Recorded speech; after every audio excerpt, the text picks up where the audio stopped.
Good morning, everyone, as we begin this Saturday morning with a view of the RBC Convention Centre located in downtown Winnipeg and the site of this year's NDP National Convention, a convention that takes on extra significance in 2026, as we are not only talking about policy with this convention, also looking towards the leadership race and the announcement tomorrow of who will lead the federal NDP into the future. Hello, everyone. Welcome to CPAC. Thank you for joining us. I'm Michael Serapio. Ici Marc-André Cossette, merci beaucoup d'être avec nous en cette deuxième journée du Congrès national du NPD à Winnipeg. Comme Michael l'a mentionné, le grand événement, ce sera évidemment demain matin avec l'élection du ou de la nouvelle chef du NPD, un parti qui cherche encore à retrouver sa place sur l'échiquier politique ici au Canada. Une journée chargée qui s'annonce aujourd'hui, donc je peux peut-être prendre un instant pour vous parler justement de l'ordre du jour. Les travaux débuteront d'environ 15 minutes. Nous aurons d'abord droit à des présentations de la part de chacun des 5 candidats et candidates. Une dernière chance pour eux de tenter de convaincre ceux qui n'auraient toujours pas eu la chance encore de voter. Je rappelle que le vote est déjà ouvert depuis le 9 mars et prendra fin à 19h heure de l'Est ce soir. Dans l'ordre, nous allons entendre parler de Davy Lewis, Tony McQuail, Tenille Johnston, Rob Ashton et Heather McPherson. Encore pendant l'après-midi, un programme assez chargé avec l'élection du nouveau comité exécutif, y compris la nouvelle présidence. Il y aura des débats sur les résolutions d'urgence. L'un des moments forts, sûrement, ce sera un discours qui sera prononcé par la chef de l'NPD de l'Ontario, Merritt Stiles. Évidemment, il y a eu un discours de Wab Kinew hier qui a beaucoup fait parler, donc on verra ce que Mme Stiles aura à dire aujourd'hui. Et enfin, pour clore la journée, d'autres débats sur les politiques, notamment sur l'économie et comment gouverner dans un Canada plus inclusif et juste. Donc, une journée chargée qui s'annonce, toujours en attente de l'élection du nouveau, de la nouvelle chef demain matin. Yeah, absolutely. As you say, a very big day, but it will begin with the showcases, the last-minute pitch, as you suggested, for the 5 people hoping to run the NDP, to be the next leader of the NDP, and to help walk us through this showcase that you're going to see over the next couple of hours here on CPAC. Happy to have on the program again with us in studio Matthew Dubé, former NDP Quebec MP, nowadays with Proof Strategies, and in Winnipeg at the Convention Centre, former Deputy Chief of Staff to Jagmeet Singh, these days Vice President with Texture Communication. Excuse me, that's my bad. Former NDP Communications, Melanie Richer, these days with Earnscliffe Strategies. Excuse me for that, Melanie. Thank you for being with us. Good to see you. Listen, I'll start with you since you are right now in Winnipeg at the Convention Centre. This is obviously a big moment for the party. A big moment not only because a new leader will be announced over the course of this weekend, but also the fact that the party does face a number of uphill challenges. Recent polling, David Coletto with Abacus data yesterday alone saying that Canadians struggle to see the relevance of the party. With that in mind, I'm kind of wondering what the mood is amongst delegates right now in Winnipeg.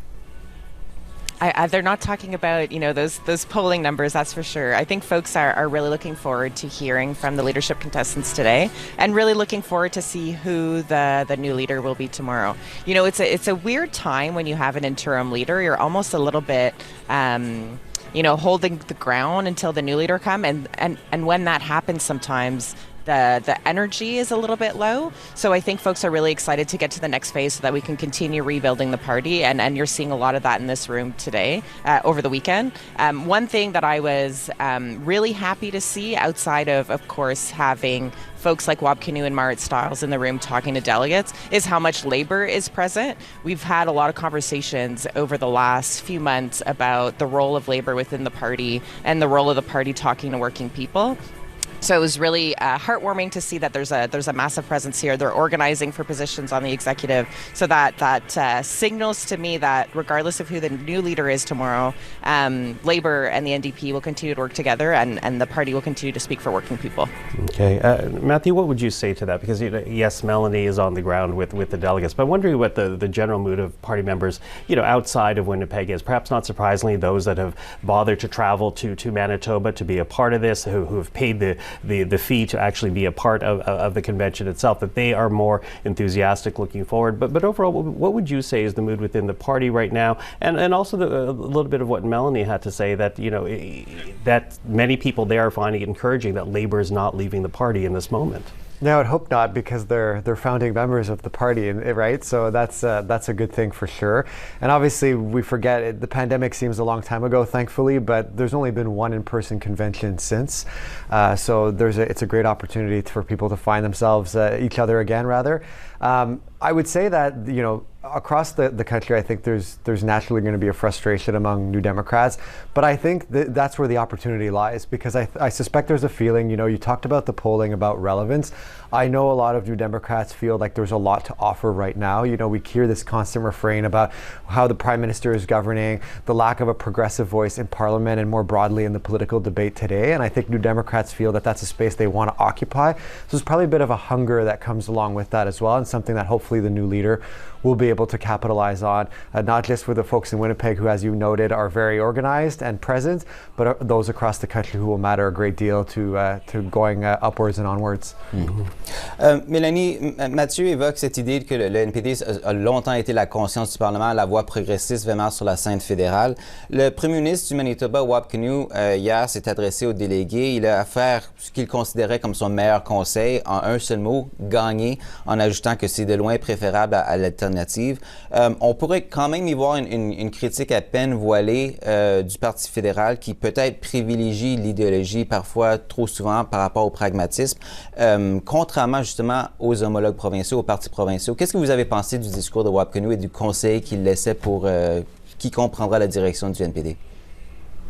Je pense pas que j'étais la seule dans la salle hier qui était super contente de le savoir que Wab Kinew était dans notre parti puis pas dans le parti à quelqu'un d'autre. Un vraiment bon discours puis un bon rappel, comme tu dis, Marc-André, que c'est pas assez d'avoir des bonnes idées. Il faut être capable de faire action sur ces idées-là. Puis de ce que j'aime à propos de qu'est-ce que le premier ministre Kinew nous disait, c'est que c'est pas assez de se tenir à nos valeurs, c'est pas assez de se tenir pour qu'est-ce qui est vrai ou qu'est-ce qui est bon si on n'est pas capable de montrer aux gens qu'on est capable d'améliorer leur vie. Donc, c'est un bon rappel que si on n'est pas capable de montrer aux gens comment on va leur aider aujourd'hui, demain, dans les prochaines semaines, on n'est pas en train de parler aux gens d'une manière qu'ils comprennent.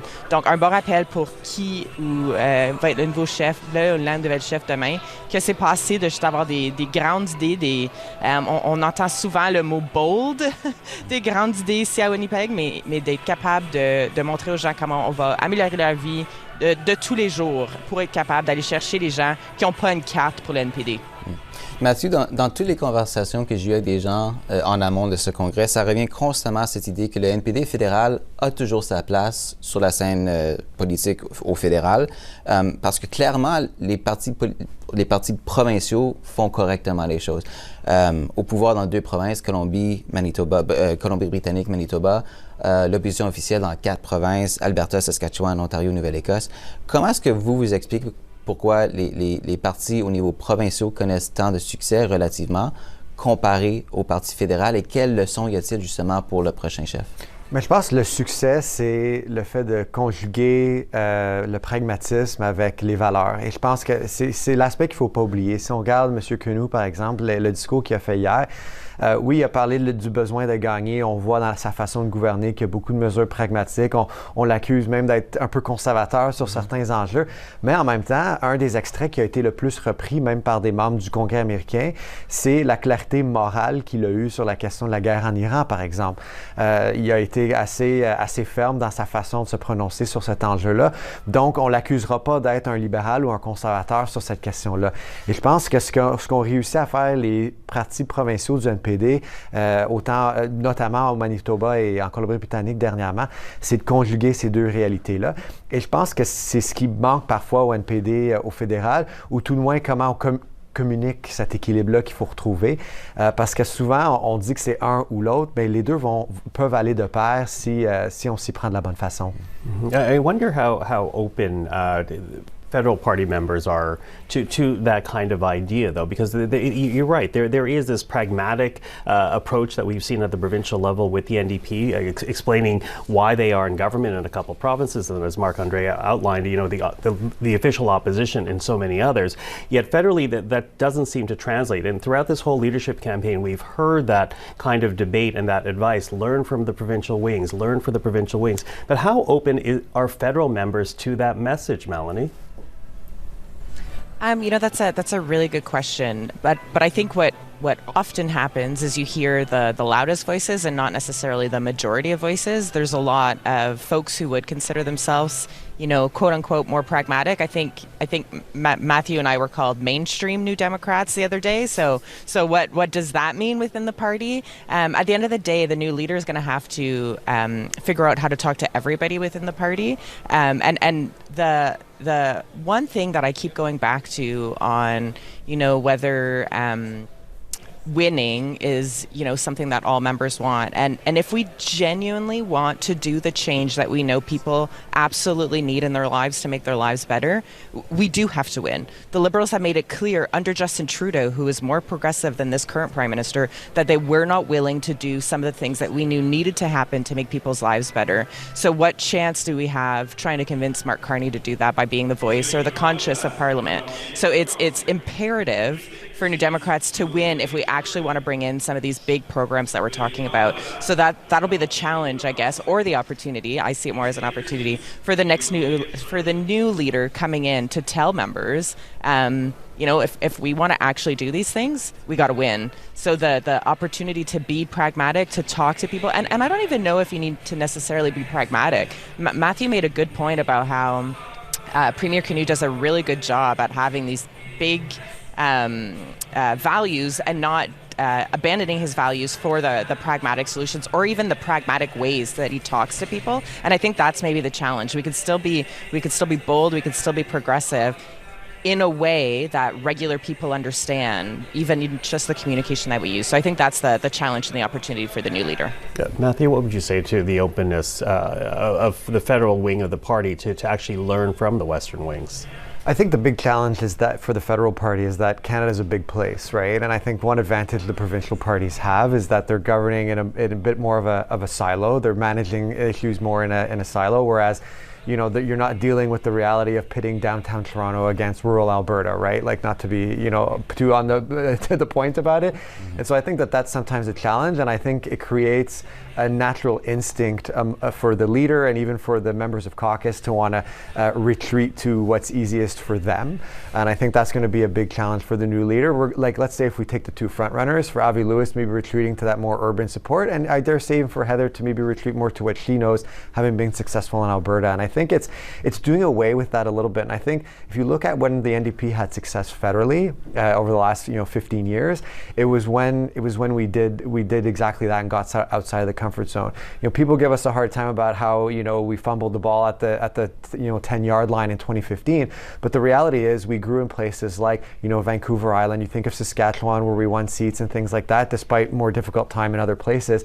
And it was precisely because there was a willingness at that time of saying, if we want to win, we have to be comfortable answering questions, certainly as I did as a candidate, about issues where there's not always an easy solution. And that takes courage, not just for the leader, but also for the candidates and the members of caucus. We're talking about a lot about the leader this weekend, rightfully so, but I think there's an onus on people who run to understand that Canada is a big place, and if you're running in federal politics, you need to reconcile what's happening in community with what's happening nationally. Well, and I'll jump in very quickly. It's also almost the party being very clear about what is the policy on something like pipelines, oil, and natural development, because that has been in recent history a real dividing line between pragmatism that we're seeing out west vis-a-vis trying to get power versus those who ideologically want to hold on to environmental principles. So I think that is something to be seen from the party writ large. Mm-hmm. Mélanie, aussi, il faut dire, on a assisté à une course à la direction où le français était, il faut le dire, très peu présent. Quel signal est-ce que le NPD envoie aux Québécois et aux francophones hors Québec avec justement l'absence du français dans cette course à la direction? Est-ce qu'on peut vraiment considérer le NPD comme un parti vraiment sérieux si la grande majorité des candidats qui se présentent ne sont pas en mesure de vraiment s'articuler, d'échanger avec une si grande portion des Canadiens? C'est certainement un défi. Ça n'a pas été un beau message, je pense, pendant la course, surtout avec ceux dans la course à la chefferie qui ça fait longtemps qu'ils voulaient se présenter en tant que chef. Le fait que le français n'était pas un peu lieu par le temps que la course a commencé. C'est dommage, c'est vraiment dommage. Je pense pas que ça a envoyé un beau message, pas juste au Québec, mais aux francophones à travers du pays. Ça étant dit, je pense que qu'est-ce qui est plus important, c'est d'aller chercher les gens puis d'être capable de faire connexion avec eux, puis de comprendre leur réalité, puis de leur faire savoir qu'on comprend leur réalité. Puis, entre-temps, de vraiment s'assurer de pratiquer notre français, puis que le ou la nouvelle chef soit capable d'aller chercher les gens, pas juste en faire connexion avec eux autres, mais d'être capable de parler en français. Parce que tu as raison, pour être sérieux, pour être un parti qui peut devenir le gouvernement au fédéral, il faut être capable d'aller communiquer en anglais puis en français. Mathieu, évidemment, le travail de rebâtir le parti, ça va être du travail de longue haleine. Le parti va devoir quand même concentrer ses efforts. Selon vous, quel groupe doit-il viser? Quelle région du pays? Par où ça doit passer, cette reconstruction? Mais c'est une bonne question. Je pense qu'il faut tout d'abord cibler des circonscriptions précises. Je pense qu'il y en aura un peu partout. On pense à la Colombie-Britannique notamment, où je pense qu'il y a des endroits où on a perdu, mais on n'avait pas d'affaires à perdre. Puis il y a des anciens députés ou des candidats qui sont intéressants, qui sont toujours dans le décor du parti, si je peux dire ça comme ça. Parce qu'effectivement, je pense que pour avoir une voix crédible, il va falloir avoir le statut de parti reconnu à la Chambre des communes. Et donc, je pense qu'on peut accepter qu'il faudra se rendre à 12 pour commencer, puis voir ce qu'il y en est pour la suite. Ça va être un très long parcours, là, il ne faut pas se cacher. Et je l'ai dit à maintes reprises pendant la course, mais notamment lors du dernier débat, j'étais très heureux de constater que la majorité des candidats qui se présentent à la chefferie ont accepté que c'est la priorité numéro 1, c'est la reconstruction du parti. On revient, je sais que c'est une comparaison boiteuse, les gens n'aiment pas ça, entendre ça à cause qu'on sait comment ça s'est terminé de façon positive en 2011, mais avec Jack Layton, justement, ça a pris plusieurs élections. Donc, je pense qu'il faut accepter cette réalité-là et cibler des circonscriptions précises, mais aussi le recrutement de candidats de marque. Et j'espère que certains de ces candidats-là se retrouveront parmi les candidats qui ne seront pas élus à la chefferie. Je pense que c'est quelque chose qu'il faudra considérer aussi dans les prochains jours, semaines et mois. Okay. Listen, I'm going to take a little bit of a break from our conversation right now. I want to note for people at home that you'll see at the bottom of your screen an insert box, and that shows us the main stage as we're now waiting for the first showcase of leadership hopefuls to begin. It will be Avi Lewis who will take to that stage very quickly. And while I have a moment here, because Avi Lewis is not yet there, and Melanie, because you know I love you, and I tripped on it off top, so I'm going to apologize. I'm going to really get it correct right now. Melanie Richer, former communications director for the NDP in Jagmeet Singh, nowadays principal with the Earnscliffe Strategies. Very quickly, as we wait for waiting for, here I am tripping up again, waiting for Avi Lewis to take to that stage. I want to know what you guys are watching out for. One of the perceived frontrunners in this leadership campaign, Mel, what are you watching out for right now in this showcase? So what I'm taking a look for is not just what we're saying to members, is what we're going to say to Canadians afterwards. You know, tomorrow will be the leader's first opportunity to have a broader audience. So you've won the membership has said they're with you, and now your next step is you got to go talk to Canadians and you got to figure out how it is that you're going to bring them in, not necessarily to the party, but bring them into our universe of what's possible. So what I'm looking forward is how do those policies that you're talking to members about today translates into how you're going to talk to Canadians later. You know, I've heard a few folks do interviews this week from the leadership contestants, and they're still very focused on some of the things that will work with certain parts of the party's membership. So what I'm looking is, how are you talking to all members? Because not only are you going to represent the members that voted for you as of tomorrow, you're representing all members. So how are you bringing people back in, or how are you bringing everybody into the fold and showing that you're fighting for all of them?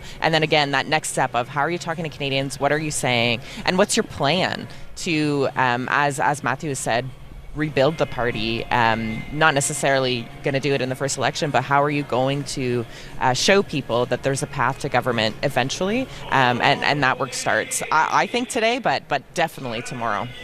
Okay, Mel, thank you for that. Matthew, you're going to have to offer your point afterwards, but as you can see, Avi Lewis looks like he's now walking the stage, or at least the MCs of today's show are. Let's go now to Winnipeg, live to the NDP National Convention at the RBC Convention Centre in Manitoba. Just look around this room, everybody. We have almost 2,000 new Democrats here. Oui, Jolene, nous sommes maintenant prêts à commencer les présentations des candidats-candidates à la direction. Nous allons entendre chacun d'entre eux. Petit rappel à toutes celles et tous ceux qui sont admissibles à voter, la date limite pour voter dans la course à la direction aujourd'hui est 18h à l'heure locale, 19h heure de l'Est. Vous pouvez voter à l'adresse votenpd.ca en utilisant les identifiants qui vous ont été envoyés par courriel. We may not, and now for our showcase. The order of our showcase was done by random draw.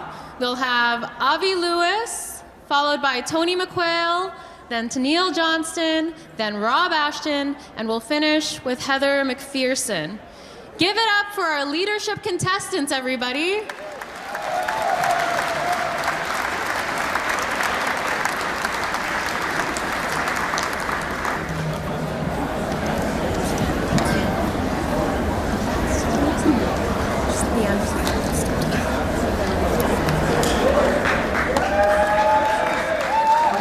Lewis, and I'm running to be leader of the federal NDP.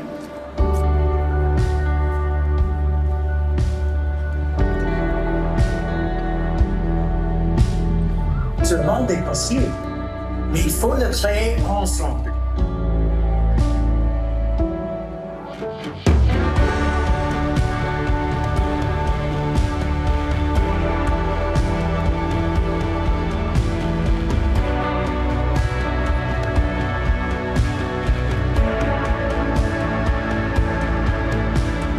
It's not about me, it's about us.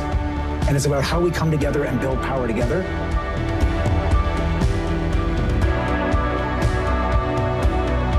This campaign from day one has said we need to do away with the cult of leadership.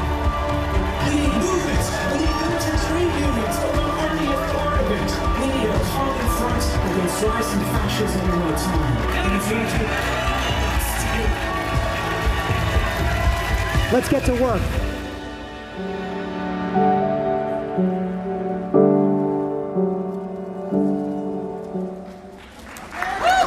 Good morning, Winnipeg.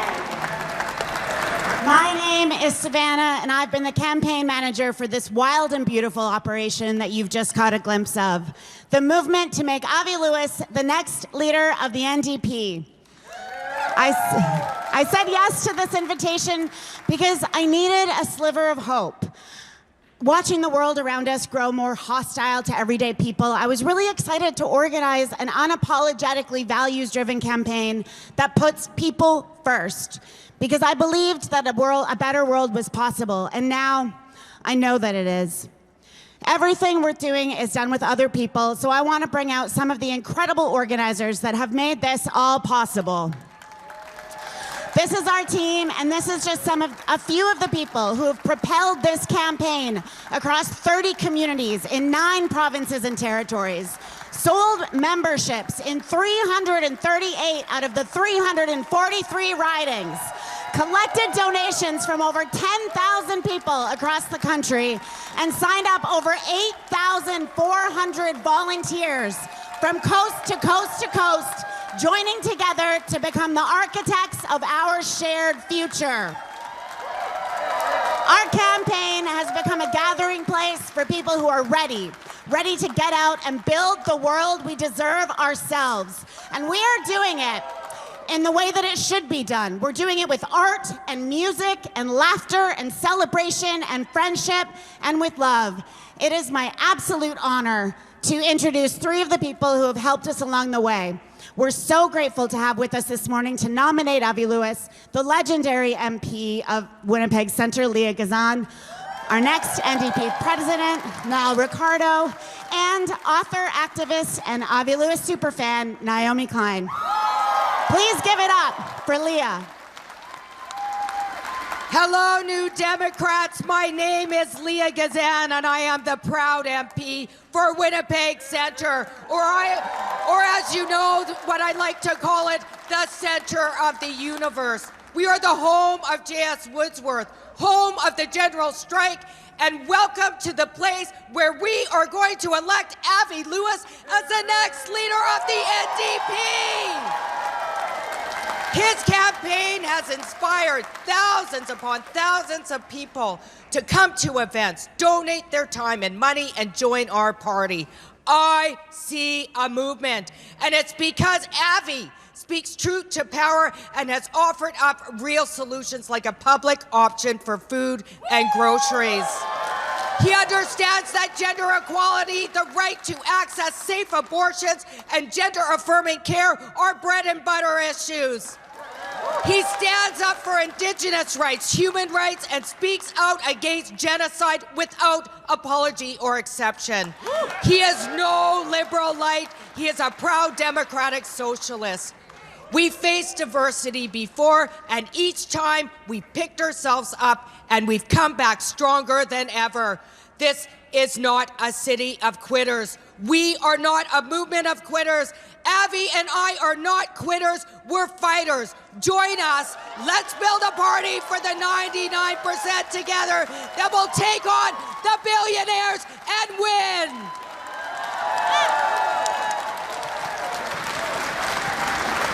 Chers amis, chers camarades, je vous parle aujourd'hui avec conviction parce que ce parti, c'est chez moi, c'est chez nous. Depuis que j'ai 18 ans, j'ai vu des membres extraordinaires, le sel de la terre, qui continuent de se battre avec solidarité et espoir. Mais le moment exige plus de nous. Face aux défis qui vivent les gens, on a besoin de croire en notre force collective. Parce que quand on s'organise, qu'on se tient ensemble, qu'on n'a pas peur d'être qui nous sommes vraiment, un parti fier, ancré dans nos valeurs, du côté des gens, il n'y a rien qu'on ne peut pas accomplir. Et c'est ça que propose Avi. Des solutions ambitieuses, oui, mais surtout une capacité de rassembler, de mobiliser, de nous amener à croire à nouveau en ce que nous pouvons faire ensemble. Avant tout, cela signifie que la transformation ne viendra jamais d'un parti seul. Elle naîtra d'une convergence vivante entre les mobilisations de rue, les luttes syndicales, les mouvements communautaires, la résistance autochtone, les réseaux internationaux de solidarité.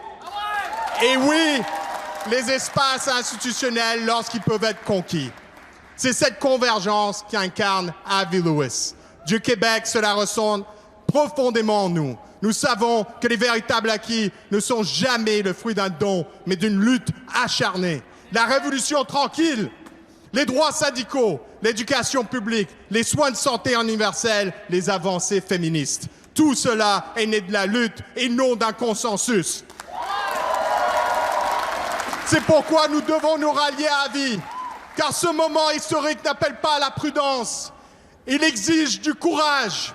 Alors soyons à l'auteur, soyons fiers et avançons ensemble. Avec Avi, tout devient possible. Merci.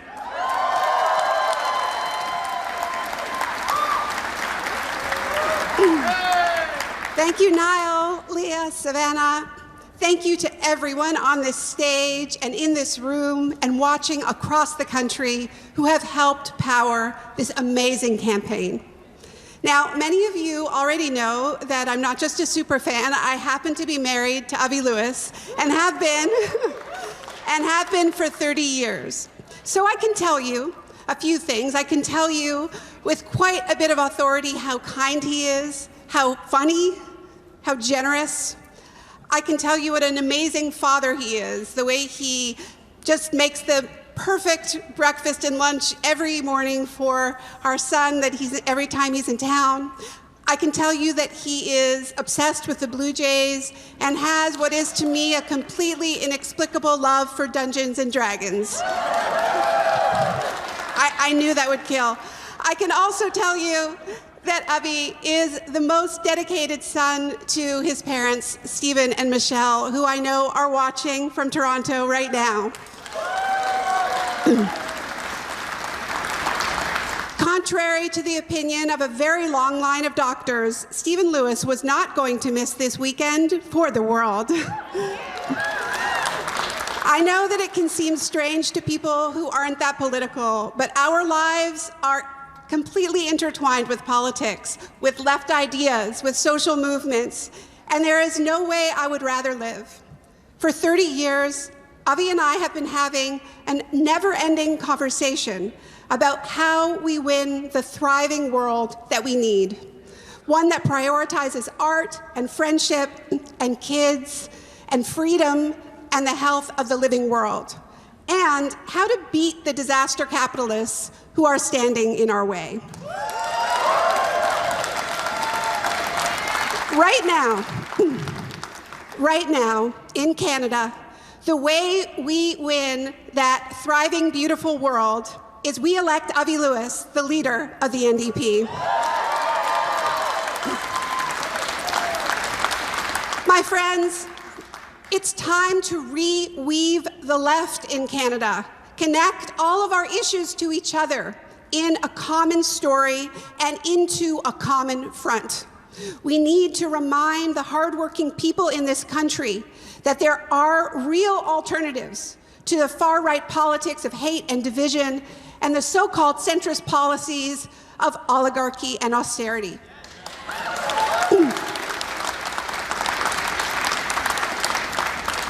As you've heard, Avi's campaign is about so much more than him. It is an invitation to rebuild the NDP into a bold and exciting force from the bottom up for organizing in Canada, something that we desperately need if we're going to wrest this country back from the bankers and corporate overlords who have been dampening our dreams for far too long. This campaign is about creating an NDP that belongs to each and every one of us, a welcoming and sturdy party that will bring our movements together, movements for Indigenous sovereignty and labor rights and climate justice and racial and gender and disability justice. Together, we are going to help each other dream big once again. So today I am asking you to stand with me and thousands of others to nominate Avi and rebuild this party with radical and joyful energy. One phone call, one event, one canvas, and yes, one donation at a time. This has been one hell of a campaign. Relentlessly positive, hardworking, creative, and so much fun.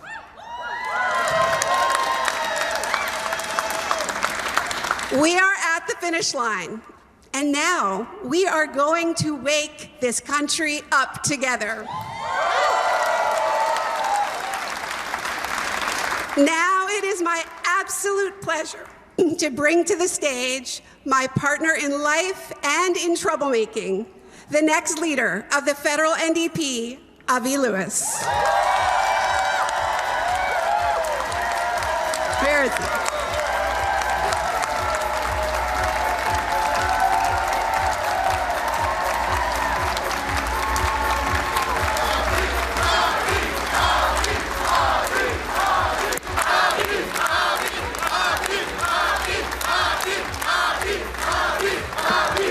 Bonjour tout le monde! Merci Naomi, merci Savannah, Leah, Niall et chaque membre de notre équipe, tous les bénévoles, donateurs et donatrices à notre campagne. This has been a 7-month marathon at the speed of a sprint, and it has been the thrill of a lifetime to run it with all of you. And now we're so close to the finish line and the start of a much bigger race to bring our party back from the wilderness and into the heart of Canadian political life once again. This campaign has played out against the backdrop of one of the bleakest times we have ever lived. War and genocide, economic attacks and threats of annexation, and for all Canadians, the grinding everyday emergency of the cost of living out of control. And yet, our journey across this vast land has been punctuated with hope. The daily victories of care and compassion, the seeds of a brighter future planted by workers and neighbors in the soil of struggle. Here's a few memories that will stay with me. The New Flyer bus factory right here in Winnipeg. A Unifor shop floor bursting with pride and camaraderie, making electric and hybrid buses with Canadian steel for use across the country. The plant has $13.5 billion in back orders, everyone shining with the promise of a clean transportation revolution waiting to happen. The Northern Community Land Trust in Whitehorse, where local housing activists have built homes that young families with modest incomes can buy, most of them under $300,000. Homes that can never be flipped, only sold for the original price plus inflation. That's true non-market housing. Un rassemblement passionnant à Montréal, avec de la musique, de la joie, une ferveur politique et 400 personnes qui ont chanté pour redonner vie à notre parti au Québec. A conversation with a 40-year veteran of the oil patch beside an abandoned well in Edmonton. We talked about how the disaster of these dangerous, tapped-out wells could turn into a reclamation boom. Decades of good jobs for oil and gas workers in cleaning up these sites rather than drilling new ones. All paid for with the swollen profits of oil companies if the law of polluter pays was actually enforced. And that's what fires me up. This country is filled with wise and caring people who are already hard at work, building the solutions we need to all the crises we face. And that includes all of you dedicated NDPers who have never abandoned hope, despite all the predictions of our demise. Our campaign, as you know, has been powered by a set of simple principles that we believe are key to our collective comeback. First, we stay laser-focused on the cost of living crisis, the everyday emergency of just getting by in an impossible economy. We are the only party that criticizes capitalism. So we're the only party that can tell Canadians the truth about why everything is so expensive. And you know what it is. A handful of giant corporations dominate every sector of our economy. Ces cartels coopératifs fixent les prix, contrôlent les marchés et profitent de la crise du coût de la vie. Donc le système fonctionne exactement comme il a été conçu. Il concentre la richesse et le pouvoir entre les mains d'une petite élite. Second, in the face of inequality at an all-time high, we are done nibbling around the edges. It's time to fight for solutions that are actually as big as the crises we face. Solutions that are popular, practical, and can inspire Canadians in these incredibly hard times. From head-to-toe healthcare, to fare-free transit, to tuition-free education, we can fire up our base and build a bigger coalition. We do it by fighting for the big wins that would truly change everyday people's lives. It doesn't mean we can win them tomorrow, but I'll tell you what it does do.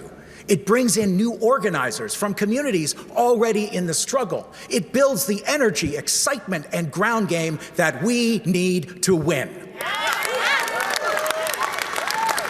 Third, we're not shy about saying the loud part out loud. We're not burying our politics in platitudes. We're communicating with straight talk, grounded in moral clarity. Quand Israël commet un génocide à Gaza, nous appelons les choses par leur nom. When the U.S. and Israel start an illegal and reprehensible war against Iran that sets the world on fire, we say Canada should have absolutely no role in it whatsoever. Fourth, Canadians don't want a two-party system. But we in the NDP need a political offer that cannot be confused with or co-opted by either the Liberals or Conservatives. We're at a high-stakes moment in human history.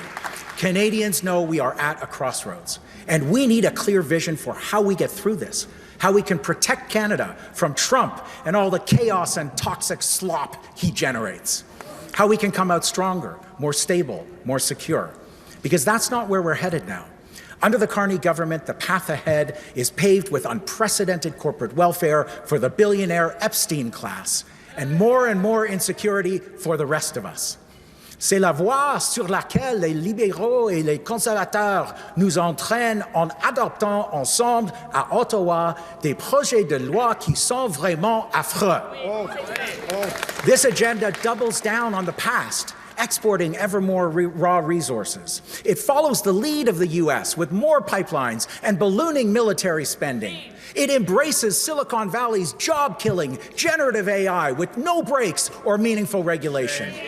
This is a recipe for a future of continued chaos. Fossil fuels alone destabilize our world in many ways at once.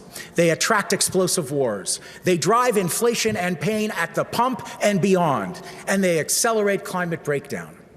But there is another path, and it's our job as the NDP to light the way. It's a safer path, one that leads to a calmer, less volatile future. A path that makes common cause with countries around the world that are quickly moving away from the boom and bust roller coaster of oil and gas. Like the UK, which just this week mandated solar panels and heat pumps in every new home build as a response to the oil price shock. For Canada, it's a path on which we harness some of the vast wealth of our nation and use the tool of public ownership to put it to work directly solving the everyday crises we face. That means building houses that families can afford with public developers hiring public construction companies. Tens of thousands of good unionized jobs retrofitting those homes, manufacturing and installing those heat pumps to slash energy bills and emissions at the same time. Public options for groceries, cell phones, and pharmaceuticals, ensuring that working-class Canadians can buy essential goods and services with lower prices and higher wages. In short, it's a vision of the federal government using its power to go after some of the immense undertaxed wealth of this country and put it to use in directly making life easier and more secure for Canadians. It's a path to a Canada where we're happier, healthier, safer, and proud of our role on the international stage. We know how to build power behind this vision because we're already doing it on this campaign. We generate excitement with our bold ideas. We turn that excitement into momentum through organizing. We supercharge our organizing by trusting our base to lead at the riding level. We build back our ground game well in advance of the next election and win more seats. We fling open the doors to the 99% and become once again, as my grandfather David Lewis called it in the 1940s, a political instrument of the people. So friends, for Tommy and David and Ed, for Audrey and Alexa, for Jack and Jagmeet, for all the fighters who came before, Canada needs a strong NDP now more than ever. Let's get to work. Merci tout le monde.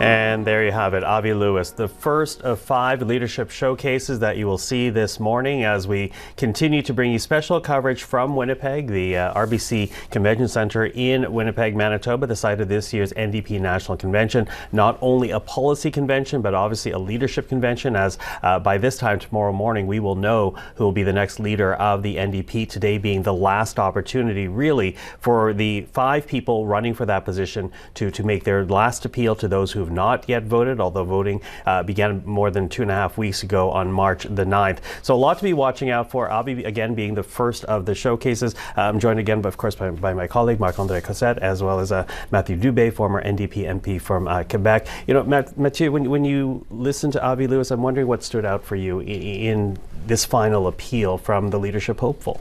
Well, I'll just address the elephant in the room. I think it sends a terrible message when you list out every leader ever of the federal NDP and omit one, and Tel Mulcair. I appreciate that the man can be polarizing for New Democrats who, based on his current commentary and maybe some disappointment about how 2015 went. But to me, that's not a message of unity. I mean, that's the man who's responsible for, helping get Stephen Harper defeated, even if we didn't reap the benefits of that politically. That being said, there's other things that were more positive. I think speaking about the role of unions and organized labor, particularly in the context of, steel and some of the trade tensions with the U.S., is something that I think has been generally missing from a lot of Avi's statements and speeches. So I think that's positive. I also, and notwithstanding my comment off the top about former leaders of the party, just generally seem to avoid that instinct that he sometimes has to be sort of critical of what on an earlier segment Mel Richer called the mainstream New Democrats, not sort of getting into that sort of infighting. So hopefully that's if he was to win tomorrow, that's a harbinger of things to come. Well, you mentioned Melanie Richer, and Melanie Richer is still standing by in Winnipeg. So let's go to the convention room right now. Melanie, thank you for standing by there as we were listening to Avi Lewis present the first showcase. Matthew raises the idea of party unity, and Avi Lewis is one of the perceived frontrunners. Being one of the perceived frontrunners, of course, it means there are those who are dead set against for him to win, those who are dead set against him from winning. How difficult will party unity be outside of this convention, given that there are two streams of thought as to where the NDP needs to be in order to succeed in the future? Right. So when you talk about how divided will the party be, I think that all depends on the leader, right? If the leader does the responsible thing, which is bring everybody together and find a way to speak to all members and to fight on behalf of all members, then you're not having to worry about party division as much as you would if the leader doesn't. So I think the buck stops with whoever the leader is. It'll be really really important for that leader on day one to reach out to the camps that aren't successful and to reach out to people in the party that they haven't spoken to. Matthew has been around the party for a long time. I have been around the party, for most of my adult life, and that's dependent on different leaders. We've put a lot into the party, and we don't go away regardless if the leader changes. So folks like us and folks that are new, or folks who have been here for a lot longer than Matthew and I have, will stay regardless of who the leader is. So it'll be really important that the leader reaches out to people who voted for him, people who didn't vote for them, and people who believe the same things they do, and people who don't, in order to bring that party unity. Because at the end of the day, most New Democrats are New Democrats because they know that we're too important not to exist. We are the ones who are pushing for the things that really benefit people in a real way. So it'll be important, and the responsibility, and a big responsibility for whoever the new leader is, to temper that and to bring people back together. Oui, Mélanie, à l'approche du Congrès, en fait, mon collègue Rémi Autier a aussi eu l'occasion de s'entretenir avec, tous les 5 candidats. Donc, en fait, justement, je vous propose maintenant d'écouter son reportage sur Avi Lewis, et ensuite, on va revenir pour continuer notre discussion.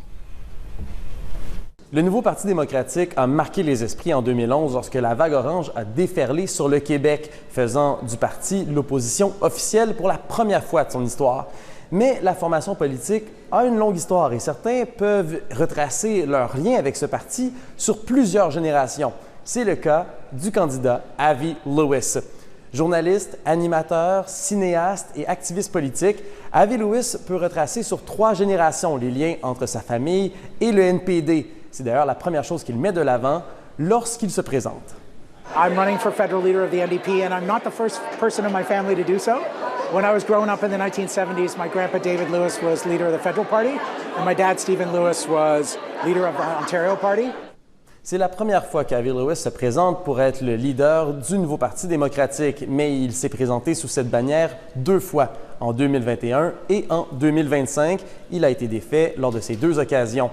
Il est aussi le co-auteur du manifeste Un bond en avant, qui a été signé par plus de 10 000 personnes dans le cadre de l'élection de 2015 et qui proposait des changements majeurs afin de lutter contre les changements climatiques, l'inégalité, le racisme et le colonialisme. 11 ans plus tard, il veut toujours s'attaquer à ces mêmes enjeux et il estime que le parti est uniquement positionné pour le faire. This is an incredible opportunity. Yes, we are at the bottom of the electoral cycle, obviously. But right now, Carney's moved to the right, and many people consider him a progressive conservative in the way he's governing. He's passing major legislation with the Conservatives. He's left climate policy behind, and there's a huge opening for the NDP to come roaring back.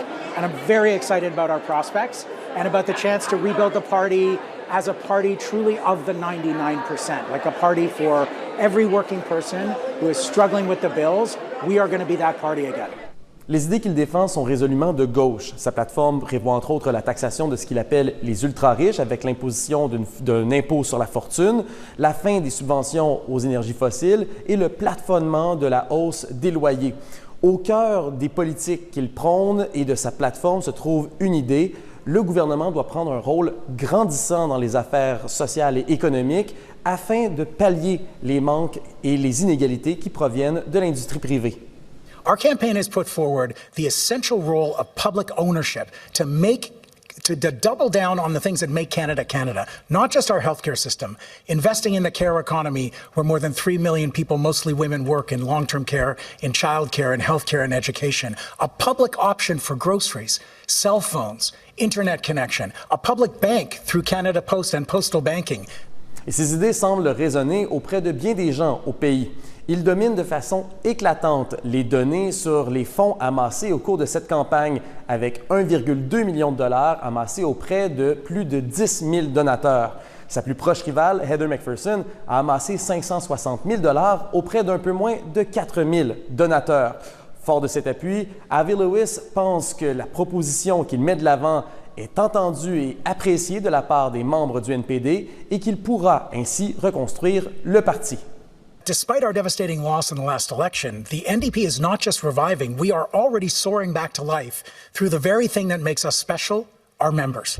In just a few months, our campaign has built momentum in fundraising and memberships and crowds that everybody can see.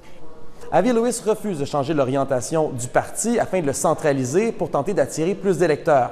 Dans sa tentative de devenir le deuxième Lewis à diriger le parti, il propose plutôt des idées encore plus à gauche en se concentrant sur des enjeux économiques et environnementaux plutôt qu'identitaires. Il fait le pari que ces idées vont résonner non seulement auprès des membres du NPD, mais aussi dans la population en général qui ne se sent pas représentée auprès des autres partis. C'était mon collègue Rémi Autier. Allons maintenant retrouver Mélanie Richer à Winnipeg. Mélanie, Rémi le disait, Avi Lewis met résolument de l'avant des politiques de gauche. Il assume pleinement ses convictions. On l'a entendu encore aujourd'hui dans son discours aux membres réunis à Winnipeg. C'est un message qui passe probablement bien justement à Winnipeg parmi les membres du pays. Mais est-ce que vous croyez que c'est peut-être un message qui s'avère peut-être plus risqué auprès de l'électorat plus large dans l'ensemble du Canada? Je te dirais peut-être, j'utiliserais pas le mot risqué, j'utiliserais peut-être le mot que les gens ne comprennent pas nécessairement comment ces idées-là vont améliorer leur vie de tous les jours.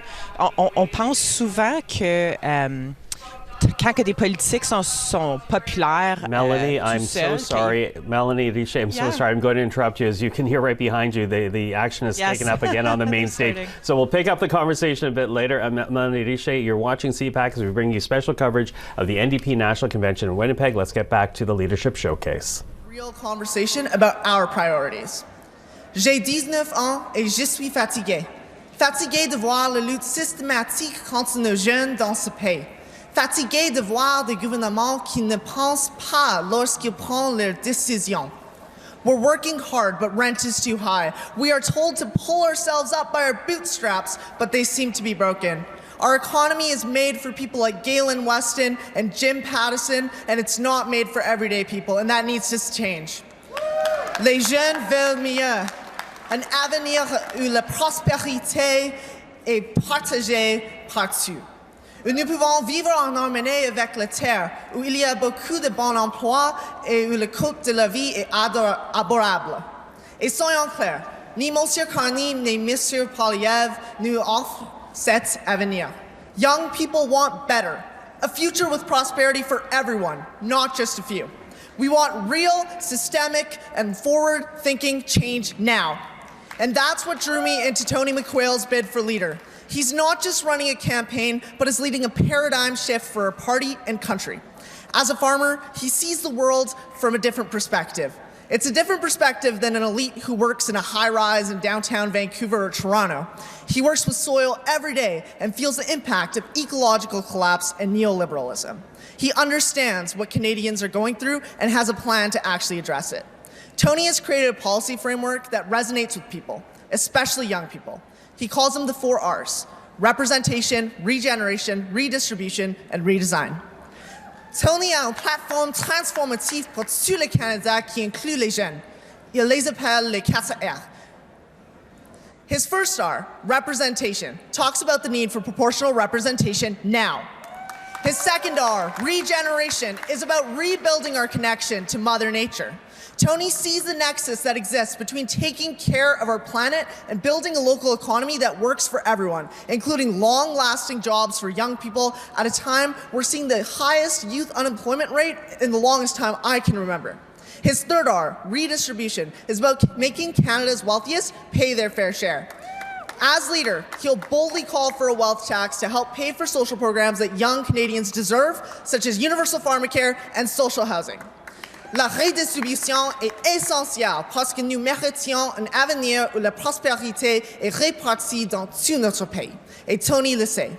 His fourth R, redesign, connects the 3 previous R's together. It calls for a radical change in the way that our economy operates, to rebuild the relationships with each other and the land that liberals and conservatives have destroyed for the entirety of our nation's history. This is the radical change I was looking for in a leadership candidate and what young people are looking for across this country. This is why I support Tony McQuail. Rank Tony McQuail number 1 for the sake of my future and for the future of young Canadians across this country. Classez Tony McQuail numéro 1. Merci à tous. Thank you, everyone.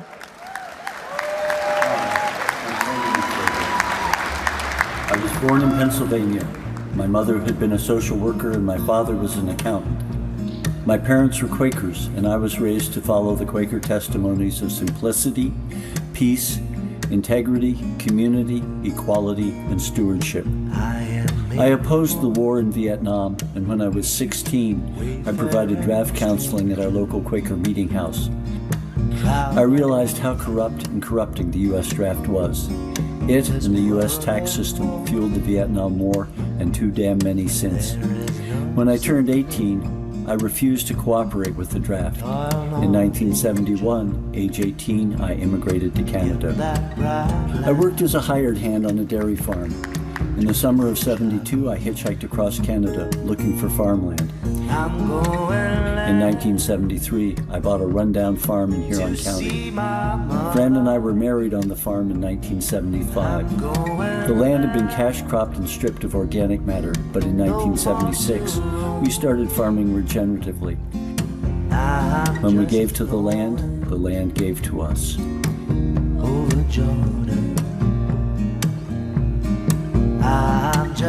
In 1980, I became a New Democrat. At the time, Ed Broadbent was the only politician promoting realistic solutions like low interest rates and renewable energy. I ran for Parliament in 1980 and 4 other times federally. My message has remained the same. We need to change the way we treat each other and the planet. Fast forward to 2025.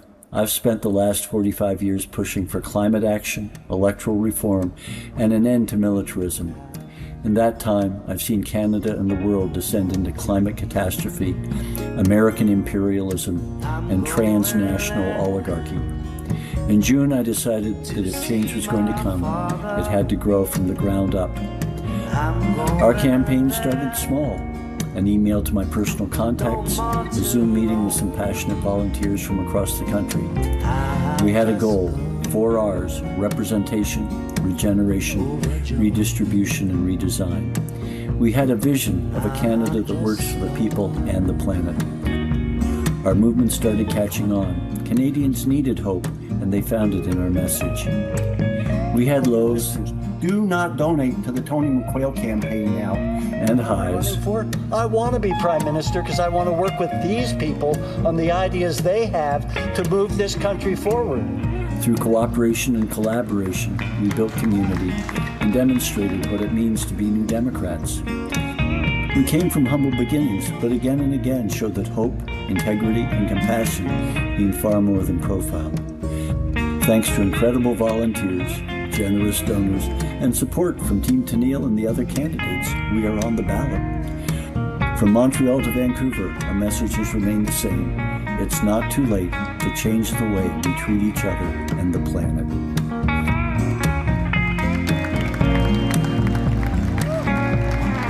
I'm going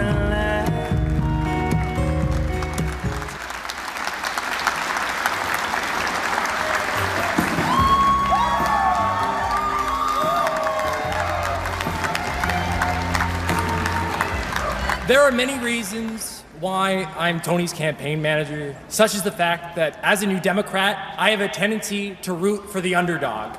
And Tony's an underdog who's unapologetically himself and refuses to pretend to be anything else other than who he is.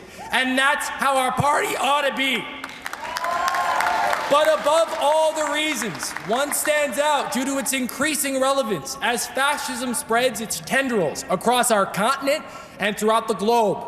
We must ask questions other than, how do we defend our borders and our economy? We must also ask, how do we defend our democracy? Because fascism taking over Canada does not necessarily look like an invasion of American troops on our soil or our cities being bombed, but instead an invasion of fascist and authoritarian tactics being co-opted by Canadian politicians. Proportional representation is essential to protect our democracy, but we must not stop there. Before our eyes, we are seeing our democracy federally and provincially erode, such as the $1 per vote subsidy that was removed by the Harper government in 2015, thereby requiring all federal parties to rely 100% on donors to survive. In Alberta, Danielle Smith is sending Albertans to the polls for 9 referendum questions, one of which decides whether voters will need to bring a birth certificate or a passport to the polls. In Ontario, Doug Ford has raised fundraising limits so his wealthy donors can give him more money, and he has scrapped fixed election dates altogether. And Doug's buddy, Mark Carney, seeks to acquire a phony backroom deal majority through any opposition MP that wants to hop over the aisle. In a minority government situation, or in any situation, proportional representation must be our top priority. But I'll say this again, we must not stop there. We must ensure that all Canadians can and do vote. We must fight back against every erosion of our democratic rights. And we must bring back the $1 per vote subsidy. As we've seen, south of the border, Democratic backsliding starts very slowly in the form of small erosions over time. But as we all know, they add up to something terrible eventually. Without a healthy democracy, we will not have universal health care for much longer, nor will we ever have affordability, nor will we have a strong labor movement, nor any working class leaders left in Parliament. And I say this all, not to depress you, I promise, but to motivate you. The goal shouldn't be just proportional representation. It should also be healing the wounds of democratic erosion and preventing any further backsliding. That'll take a lot of work. Work that I know we're all very capable of. Whether you're a New Democrat living in Saskatchewan, a Liberal in Alberta, a Conservative in downtown Winnipeg, a Green in Thunder Bay, or a member of the Bloc in Westmount, your vote should count. A Canada with a vibrant democracy where the 99% get 99% of the vote and the 1% get 1% of the vote, instead of our current Canada where democracy is under attack. All of this is a beautiful dream, but it cannot be just a dream. So we must task ourselves, not just as New Democrats, but as concerned citizens, to ensure that a healthy democracy is instead our future. So without further ado, I am incredibly proud and honored to invite my friend Tony McQuail to the stage.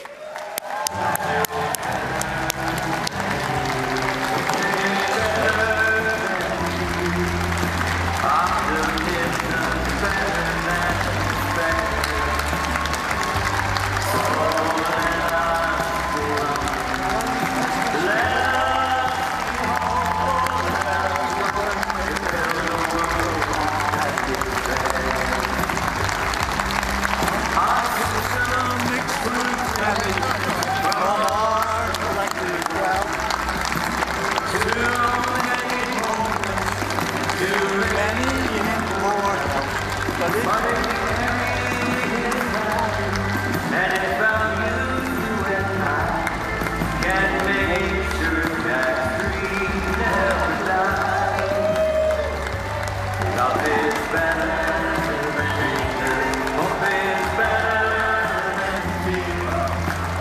Optimism's better than despair. So let us be loving. Let us be hopeful, friends. My friends, it is good to be with you here in Winnipeg and digitally across the country. We gather today on Treaty 1 territory, the traditional homeland of the Anishinaabe, Cree, Oji-Cree, Dakota, and the Dene peoples, and the Métis Nation. I want to say plainly that a party serious about redistribution and regeneration cannot treat this acknowledgement as a formality. The land beneath our feet is the first and most enduring reminder that there is work still to be done.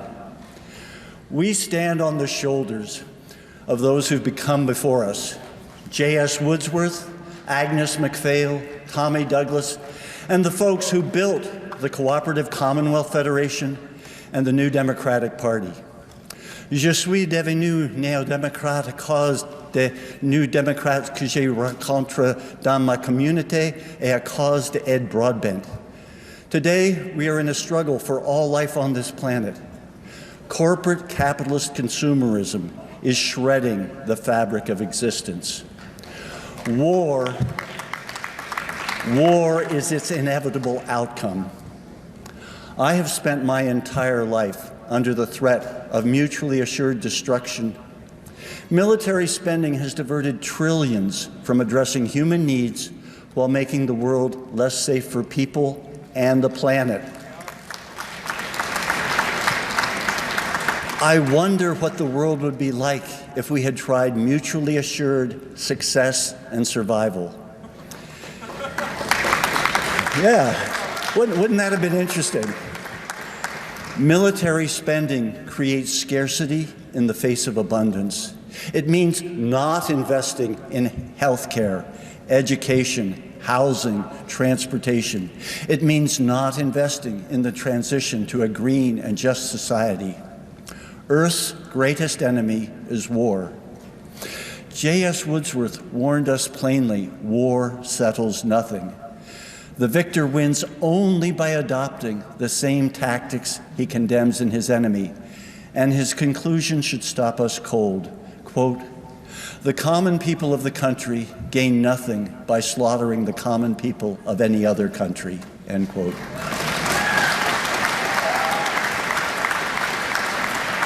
With the rise of fascism south of the border, we need a nonviolent national defense strategy and program. It is delusional to think that Canada will militarily stop the United States by increasing military spending. It will only tie us tighter to the U.S. military. We need to train Canadians in the techniques of unarmed civilian defense. It is more effective than military resistance. It is also more useful for responding to climate emergencies like floods, wildfires, ice storms, and tornadoes. It is a much wiser investment than military spending. As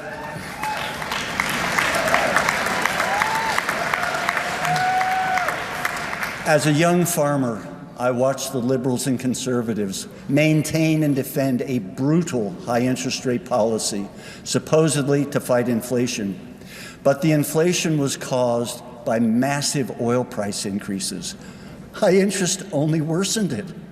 Homeowners, farmers, and small businesses were now getting robbed on their mortgages as well as at the gas pumps.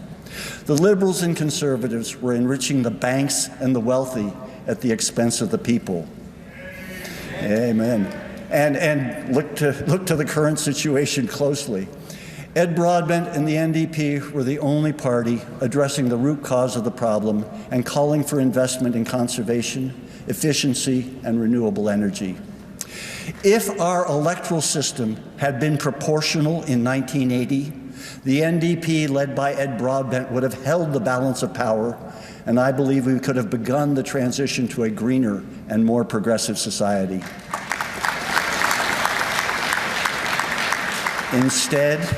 Instead, the Liberals got a phony majority government, and we are still addicted to oil and concentrating wealth in fewer and fewer hands. It was Tommy Douglas who showed us what is possible when a government decides to act. In 1939, Canada mobilized an entire economy for war. 1 million people in uniform, over 100 crown corporations, guaranteed prices for farmers and fishermen, the third largest merchant navy in the world, and all of it without borrowing out a single dollar outside Canada, using the Bank of Canada for what it could do. His message was simple. If we could do all of that to defeat Nazi tyranny, we can mobilize those same resources to defeat poverty, unemployment, and social injustice.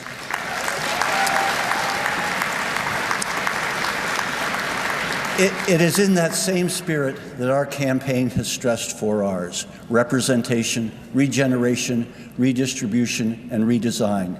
They need to be our focus to build a Canada that works for people and the planet. Our choices as individuals and as governments create the future we will share. We need to unite not just New Democrats, but a broad, green, progressive coalition with a vision of a hopeful future. That's why we put forward a holistic goal for Canada. It says, quote, "We seek a quality of life where we meet the basic needs for water, food, shelter, clothing, healthcare, and education for every Canadian resident, where everyone has access to fresh air, clean water, and healthy green space. Everyone has time and energy for themselves, their families, their friends, and their occupation. Everyone has an opportunity to contribute and be involved in their community. We envision a Canada that is caring and compassionate, both for its residents at home and to the broader world community. We make decisions carefully, considering their impact on the planet, the people, and the economy. The earth is healing, communities are thriving, and conflict at home and abroad is decreasing. That is our vision for a future that works for people and the planet.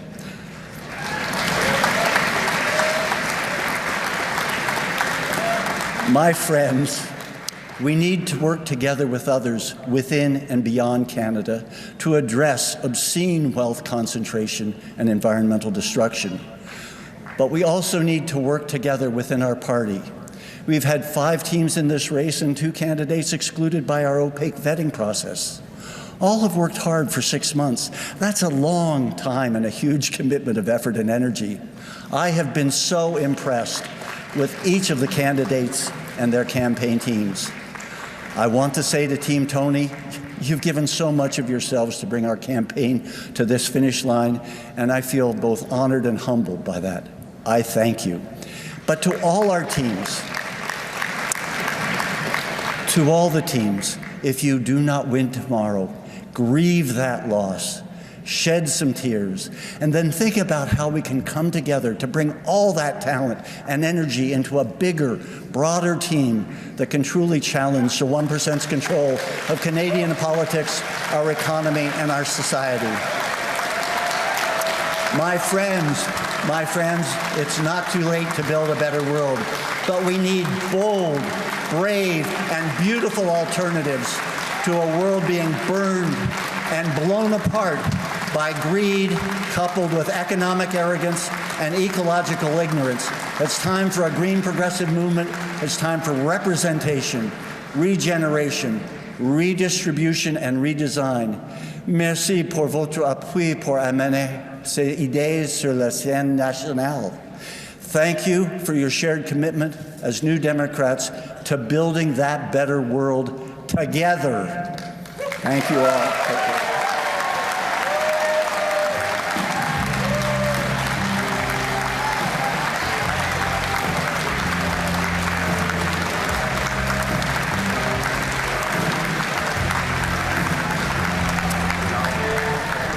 And that was Tony McQuail, the second of the 5 candidates addressing the National Convention of the NDP in Winnipeg this morning, a final showcase. As we now wait for those who've not yet voted to vote, cast their vote to see who they would like to be the next leader of the federal party. The announcement on that being made tomorrow.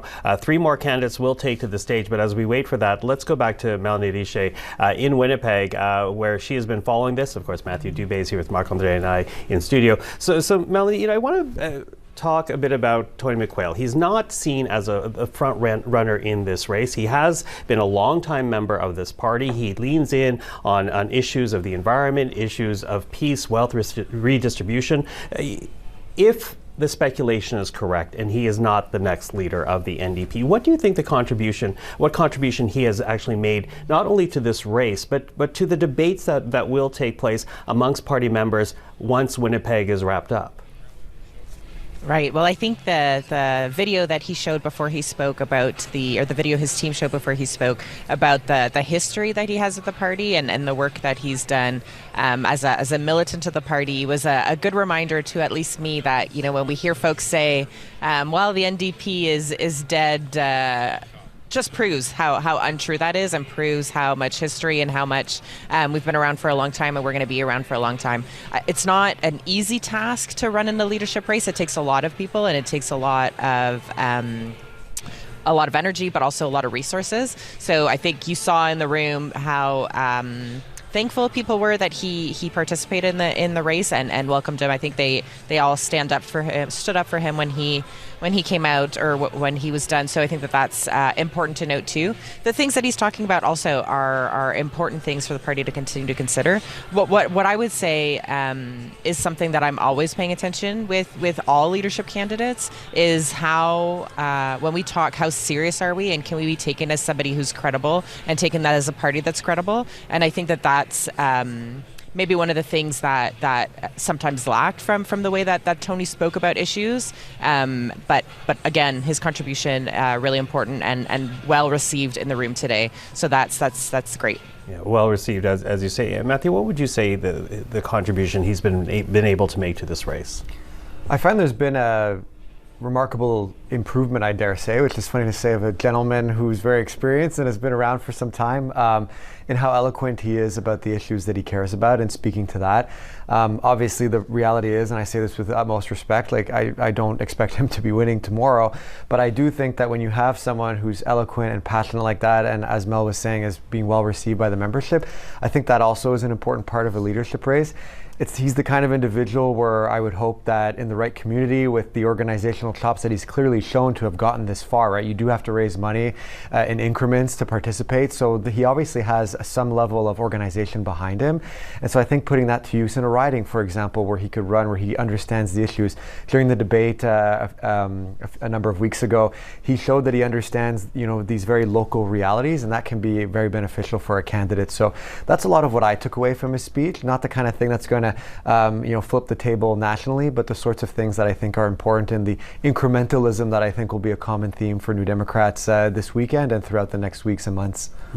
Oui, Mélanie, justement là-dessus, M. McQuail a évoqué l'importance justement de rallier les différents courants de pensée au sein du NPD, de vraiment pouvoir s'unir une fois que le ou la nouvelle chef sera élu. Évidemment, il y a 5 candidats, il y aura seulement une nouvelle chef. Parlez-nous de l'importance de justement d'aller pouvoir chercher des candidats de marque à l'échelle du pays pour vraiment pouvoir redorer le blason du parti à l'approche des prochaines élections, peu importe quand elles seront prévues. Évidemment, le chef joue un grand rôle dans comment on va aller chercher les gens, mais la prochaine étape, c'est vraiment les candidats puis les candidates à travers du pays qui vont aller chercher les gens. C'est-tu quelqu'un qui vient de la communauté, qui est connu dans la communauté, qui a fait beaucoup de travail dans la communauté et plus important, qui comprend les réalités de la communauté. Donc, c'est super important pour le ou la prochaine chef. Puis je te dirais, comme Matthew l'a dit, Tony a vraiment montré une capacité de comprendre ces enjeux-là. Donc, qui va être le chef demain, qui va être annoncé comme chef, devrait vraiment s'assurer qu'ils vont parler à Tony, qu'ils vont parler à leur équipe, et qu'ils trouvent une façon de l'entrer dans l'équipe, que ce soit candidat, que ce soit voici les idées qui ont fonctionné avec les gens à qui qu'on a parlé pour la prochaine étape, parce que ça va être important tout à travers le pays. Alors qu'on attend le prochain chef qui aura l'occasion de se présenter devant les membres, je vous invite maintenant à écouter le reportage préparé par mon collègue Rémi Autier portant justement sur celui qu'on vient d'entendre, Tony McWell. On l'écoute. Derrière la grande bannière du NPD, on trouve plusieurs mouvements sociaux ou groupes d'intérêt qui ont des volontés différentes parfois, mais qui sont unis par un désir de défendre des politiques de gauche. Le candidat à la chefferie, Tony McWell, dit qu'il représente ceux qui sont des progressistes qui ont comme priorité l'environnement et la réforme démocratique. Coiffé de son immanquable chapeau de paille, celui-ci a parfois une attitude qui détonne par rapport à celle des candidats qu'on peut voir dans une course à la chefferie de façon habituelle. Et ce, malgré le fait qu'il s'est présenté 7 fois à des élections provinciales et fédérales. We need to throw our arms wide and make sure that people know we want everybody, including disenchanted liberals who've been getting a smoke job in terms of what they think they're voting for, and concerned conservatives who don't like pit bull politics and understand that cooperation actually is a conservative value. La campagne de celui qui se décrit comme un néo-démocrate depuis 46 ans s'articule autour de 4 axes. Et à la manière d'un slogan publicitaire, il les décrit comme étant les 4 R. Ces politiques ne sont pas particulièrement détaillées comparativement aux plateformes des autres candidats, mais il les présente comme étant des principes qui devraient guider l'action du parti. Our campaign is focused on 4 R's: representation, dealing with the first past the post; regeneration, stop damaging and start healing the earth; redistribution, stop sucking out our collective wealth and start distributing it fairly; and redesign, shift from a corporate capitalist consumer ideology to a conservative community. Selon Tony McWell, le nouveau Parti démocratique devait être l'avocat d'un changement majeur en politique canadienne. Il estime qu'il faut mettre fin au scrutin uninominal majoritaire à un tour. Justin Trudeau avait promis d'y mettre fin, mais c'est toujours le système qui est utilisé pour désigner qui est un élu au Canada. Selon Tony McWell, ce système désavantage certains partis et il prône l'adoption d'un système représentatif afin d'offrir un portrait plus représentatif à la Chambre des communes des Canadiens. My biggest regret is that in 1990, the Ontario NDP did not work to bring in proportional representation, because we've now had 3 phony majority governments under Doug Ford. Yes, our provincial parties have had some success, but they have also often worked a long time in the wilderness because of first past the post, which ensures that working people do not get representation in Parliament or in their legislatures in proportion to how we would vote, and then we start voting strategically, and it's been a big impact nationally. L'autre grand combat de ce candidat fermier est l'environnement. Comme d'autres candidats, il propose de mettre fin aux subventions des industries de l'énergie fossile, mais il propose aussi de financer des initiatives locales afin de préserver et mettre en valeur des écosystèmes. Tony McWell est le candidat qui a obtenu le moins de financement dans cette campagne et il est loin d'être un favori. Mais il a quand même réussi à obtenir assez d'argent pour se maintenir jusqu'à la fin de la course. Et il se montre philosophe par rapport à ce qui serait pour lui une victoire. I've run in a lot of elections. I've always run to win. I maybe haven't always won, but I won 3 school board elections in my own community. And what does success look like? It looks like helping people understand the issues and the needs from a perspective that maybe they aren't already hearing. C'est un reportage préparé par mon collègue Rémi Autier qui est sur le terrain pour nous à Winnipeg. Nous attendons maintenant la présentation qui sera offerte par Tenille Johnston, la travailleuse sociale et la conseillère municipale de Campbell River en Colombie-Britannique. Une autre candidate qui, on ne s'attend pas à ce qu'elle remporte le concours, mais qui a quand même apporté des idées importantes au débat. Mathieu, justement, encore là-dessus, on parlait de l'importance d'aller chercher des candidats qui peuvent quand même redorer le blason du parti, vraiment aller porter son message partout dans l'ensemble du pays. Parlez-moi un peu du travail qui devra se faire par le prochain chef pour justement aller trouver ces candidats-là et pouvoir vraiment mettre le parti davantage de l'avant, surtout alors que ça devient, on dirait, de plus en plus difficile pour le NPD de percer, étant donné que la discussion tourne vraiment pour l'instant autour des États-Unis, des conflits au Moyen-Orient. C'est difficile pour n'importe quel parti de vraiment percer. C'est une des choses qu'il y a beaucoup de gens au cours de ce processus, puis suite à la dernière élection, qui ont un peu dénoncer la centralisation du parti. C'est toujours quelque chose sur lequel on peut retomber suite à une élection difficile. Mais au contraire, je pense que l'appui du parti devient très important dans le recrutement des candidats. Les gens oublient parfois que, par exemple, si on veut voir des femmes se représenter, des gens qui sont sous-représentés en politique, il faut qu'il y ait cet appui-là. Je veux dire, c'est pas... Oui, on pense souvent aux politiciens comme des gens privilégiés, et c'est vrai que c'est un privilège de servir sa communauté, mais d'un autre côté, si on n'est pas le député sortant et on veut être candidat, souvent, il faut, dépendant de notre métier, il faut parfois qu'on prenne congé, il faut qu'on trouve le temps de faire campagne. Donc, à ce niveau-là, c'est quand même important en termes de ressources, de financement, que le parti puisse venir en aide, parce que souvent, ce qu'on observe, c'est qu'on trouve des bons candidats et on les met dans des positions défavorables, dans des comtés où on ne peut pas gagner. Mélanie a parlé avec raison de l'importance d'avoir des liens dans la communauté, mais de l'autre côté de la médaille, il faut aussi trouver des gens et trouver des endroits où ils peuvent se présenter qui font du sens, mais qui sont aussi qui vont les permettre de gagner. And with that, I'm going to interrupt and I apologize. We're going to go back to Winnipeg now, the NDP National Convention, as the showcase for Tenniel Johnston now begins. You are watching CPAC. My name is Joelle Sampson, and I have the honor of introducing federal leadership candidate for the NDP, Tenniel Johnston. Before I go further, I want to take a moment and acknowledge that we are gathered on Treaty 1 territory, at the crossroads of the Red and Assiniboine rivers, in a historic gathering place for the Anishinaabeg, Inayawak, Anishinaabe, Dakota Ote, and Dene Sulene, and in the birthplace and homeland of the Red River Métis. Nous reconnaissons aussi que l'eau fraîche que nous boivons dans cet édifice vient du Shoal Lake 40, qui est situé dans le territoire du traité numéro 3. When Tenniel asked me to introduce her here on the stage, I was really flattered, but mostly I was super surprised. First, nobody knows me here. I was born in Gatineau, and raised, yay! And raised mostly in BC. I'm a longtime NDP voter, union activist, mother of 2 lovely Indigenous children, librarian by trade. Yeah, I was hoping. But the reason I'm here is I'm Tenniel's friend. Yeah. And as Tenniel's friend earlier this year, I told her not to enter this race.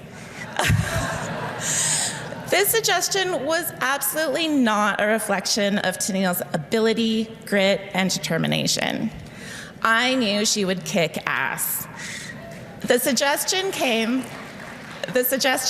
from one of concern for my dear friend, who had just ran a grueling campaign in North Island Powell River just a few months before. I knew that Tenniel would give this leadership race her all, like she does in every aspect of her life. And I was concerned for her, but I was wrong, and I am so happy to admit that I was wrong. Born and raised in Campbell River, BC, from the Winnipeg First Nation, Tenniel possesses a tirelessness that is unmatched. She is compassionate, enthusiastic, and extremely intelligent. She is exactly what this party needs to rebuild and come out stronger than ever before. Not long ago, when I was marveling at all that Tenniel takes on, from fostering youth in her home while serving multiple communities through her work, raising 2 small children, and being the only progressive voice on a pugnacious city council, among a bunch of other things, she explained that that's how she wants to show up in this world. And man, does she ever show up. Traveling to urban and rural centers alike, her aim as a politician is to hear from folks around the country, to understand the issues that are most important to them, and then piece together creative solutions. And that's what we need, a tireless, creative thinker who truly cares about the people she represents.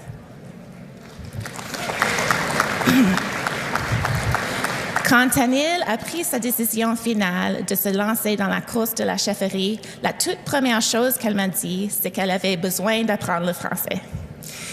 Ce n'est pas une langue facile à apprendre, mais son enthousiasme est contagieux et elle ne fait jamais les choses à la moitié. Et c'est ça qu'on a besoin comme chef de la NPD. Quelqu'un qui est infatigable, créatif et soucieuse du bien-être de tout qui vit au Canada. I am proud to call Tenille my friend, and I am even prouder of all that she has done throughout this campaign and what she will continue to do for our country. Please join me in welcoming the formidable Tenille Johnston. And the first Indigenous person to ever appear on a federal political party leadership ballot in Canadian history. It's not just about representation. We live in Canada, one of the wealthiest G7 countries in the world, yet we have people across Canada that are struggling just to get their basic needs met. This leadership race is about real change, and I'm here to shake things up.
Hello, Canada's New Democrats.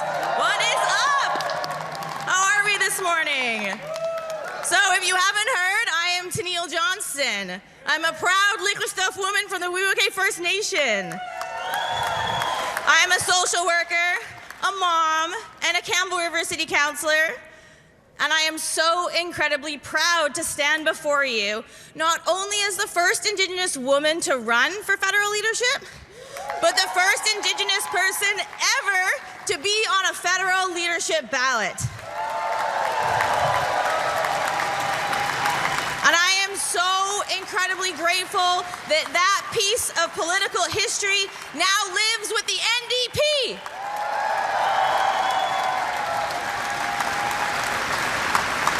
So I want to start a little bit backwards. I want to start with what's truly most important in this work, and that is an absolutely huge thank you to you, the membership. Without you, there is no party. There is no movement. So thank you to the tirelessness of the volunteers that have worked unfathomable hours across these leadership campaigns. To the friends, family members that have taken on additional loads while we as candidates have been rushing across the country to do our best to ensure that you, the members, know that the House of Commons ain't seen nothing yet. Okay, so I really want to get you guys going. We've got a little bit of a game, and I hope you like it, so get ready. So what I'm going to do is I'm going to offer you a line from one of my fellow candidates, and see if you can guess who I'm talking about. Okay, ready? Are you ready? Okay. Go, first one. Representation, regeneration, redistribution, and redesign. Tony! We need proportional representation. Ah, tricky. Good, it should be, because I feel we all want proportional representation. Okay, ready? Look, listen, I know how to beat conservatives. Heather McPherson, woo! We need an electric bus revolution. Abby. Okay. Polyera is slicker than snot. Rob Ashton. I'm here to smash glass ceilings. Woo! Thank you. So when we launched this campaign, the political insiders and talking heads ignored us. They cut us out thinking a rural campaign from almost as far west as you can get from the center of the universe on Vancouver Island could never make waves on the national stage. They underestimated exactly who we are and the strength of the grassroots. I love being able to say, hey, still here. We have prioritized voices that are often heard last or not at all. We have walked our talk. We've gone rural. We did campus clubs first. We maintain our presence on the debate stages at every opportunity. And we did it with a campaign fueled entirely by everyday people. Joelle says she doesn't know why I asked her, but you guys all know damn right why I asked her. Right? Get no? Uh-huh. Librarian? Yes. Everyday person. Champion.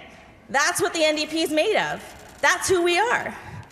So despite the cost of the entry fee, we raised over the six figures from thousands of individual donations, from little tiny ones. I met a student when I was at Western University who offered me a $5 donation on the spot because that's all that they could afford. And I want that person to know that that moment has not escaped me. It was both heartbreaking and such an honor at the same time. Now, I'm not someone that grew up with a silver spoon in my mouth. I've worked long and hard my entire life. My dad was a mine worker, and my mom ran a small business. They absolutely taught me and demonstrated for me what hard work looks like. They showed me the reality of what you need to do to strive to be successful in this world. I got my start in politics from fighting in the student movement at the University of Victoria. And I know some of my fellow students are here today. Fighting for, yes, free post-secondary education. My 20-year battle. Tuition freezes, sounding familiar. East Coast, you know where it's at. Carpooling from Vancouver Island over to UBC to push back and show up against anti-abortion movements. As a social worker, I've spent my career fighting against systems at every level that are built to keep people struggling, built to increase the divide from the 1% to everybody else. As a city councillor, sitting at a table of conservatively aligned councillors, I see the disregard for the value of our arts and culture community and a classist approach to decision making. And this is not what the future of our country looks like. The future of our country does not look like big banks making $200 million a day while you struggle to put food on the table. It does not look like big oil and wealthy CEOs writing the rules while everyday people pay the price. It does not look like continuing to pump $30 billion a year into fossil fuel grants while watching our earth burn and our watersheds be threatened. And it absolutely does not look like our nations across the country living in third world conditions in our country without drinking water, without roads, without access to health care.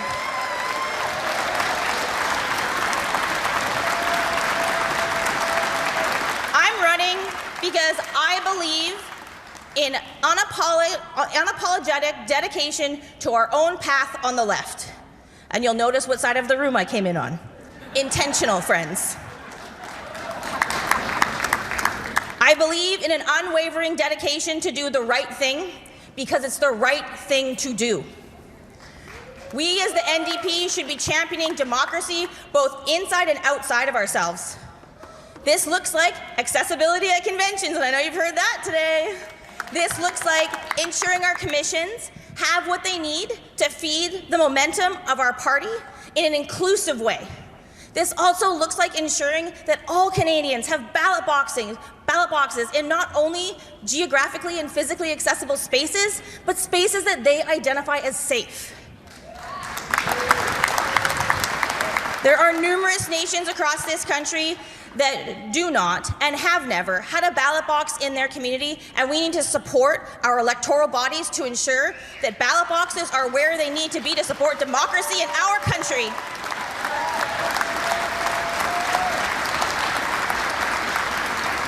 Our campaign for federal NDP leadership sees our future Canada, our tomorrow Canada, as one that brings forward policies that fundamentally change the well-being of people's lives. A guaranteed livable basic income to end poverty in Canada. A real wealth tax so that billionaires finally pay their fair share back to communities. A federal housing authority that builds mass co-op, truly affordable public housing so that everyone has a place to call home. And yes, folks, I'm going to end my 20-year battle and get free post-secondary education so young people can build a future without drowning in massive debt before they start their careers.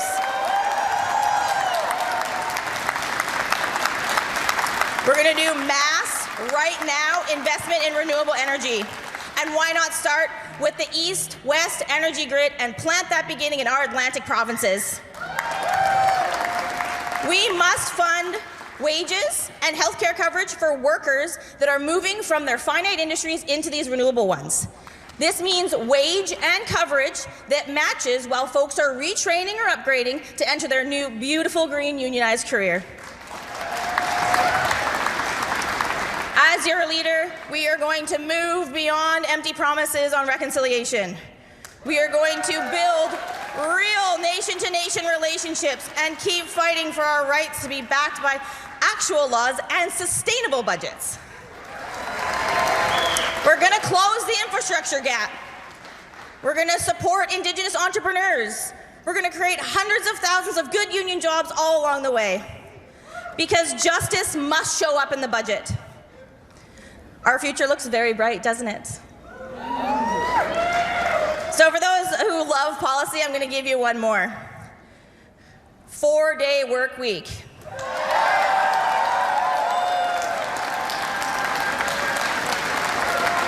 So for us to win these fights and get all this beautiful stuff moving in Canada, we need a party that honors its roots in the working class, our farmers, labor, while being radically accessible to everybody else.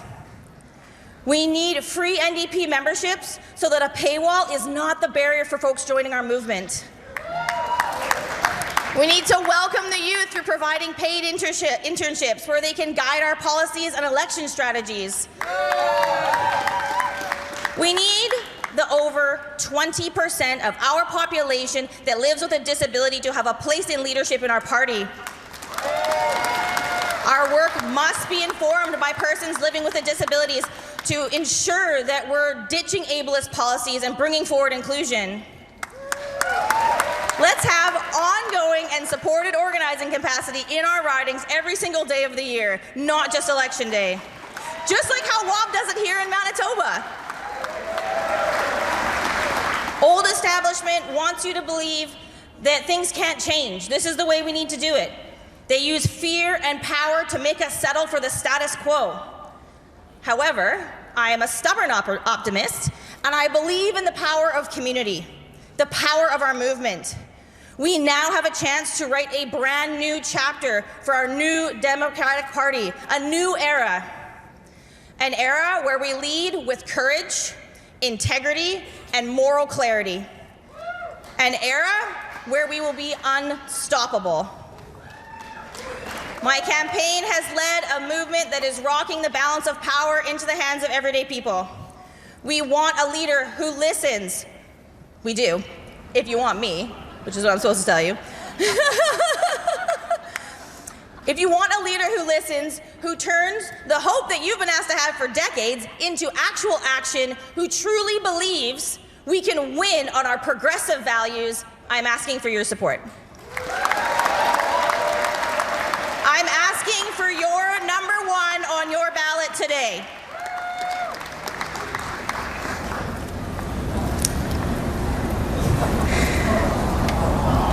Bringing these little babies out. This is who we're working for, folks. These are our country's next leaders. Let's ensure that our governments see them. This has been an unforgettable experience. Getting to run for federal leadership. I am so honored to be here as your NDP candidate. Kayla Kessler, merci. Thank you so much.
And that was social worker and local BC City Councillor Tennielle Johnston presenting her final showcase ahead of tomorrow's leadership reveal at the NDP National Convention, addressing delegates in the room, also delegates or members of the party across the country who have yet to vote or cast a ballot for a leader. But again, Tennielle Johnston, just the third of the 5 leadership candidates presenting themselves today in Winnipeg. Hello everyone, I'm Michael Serapio as we continue to bring you special coverage of the NDP National Convention here on CPAC, joined here in studio once again by Marc-André as well as Matthew Dubé, former NDP MP from Quebec. But let's go back to Winnipeg right now. Melanie Richer listening in on all of that for us as she joins us from the convention floor. Melanie, you know, I asked it of Tony McQuail, I'll ask it of Tennielle Johnston.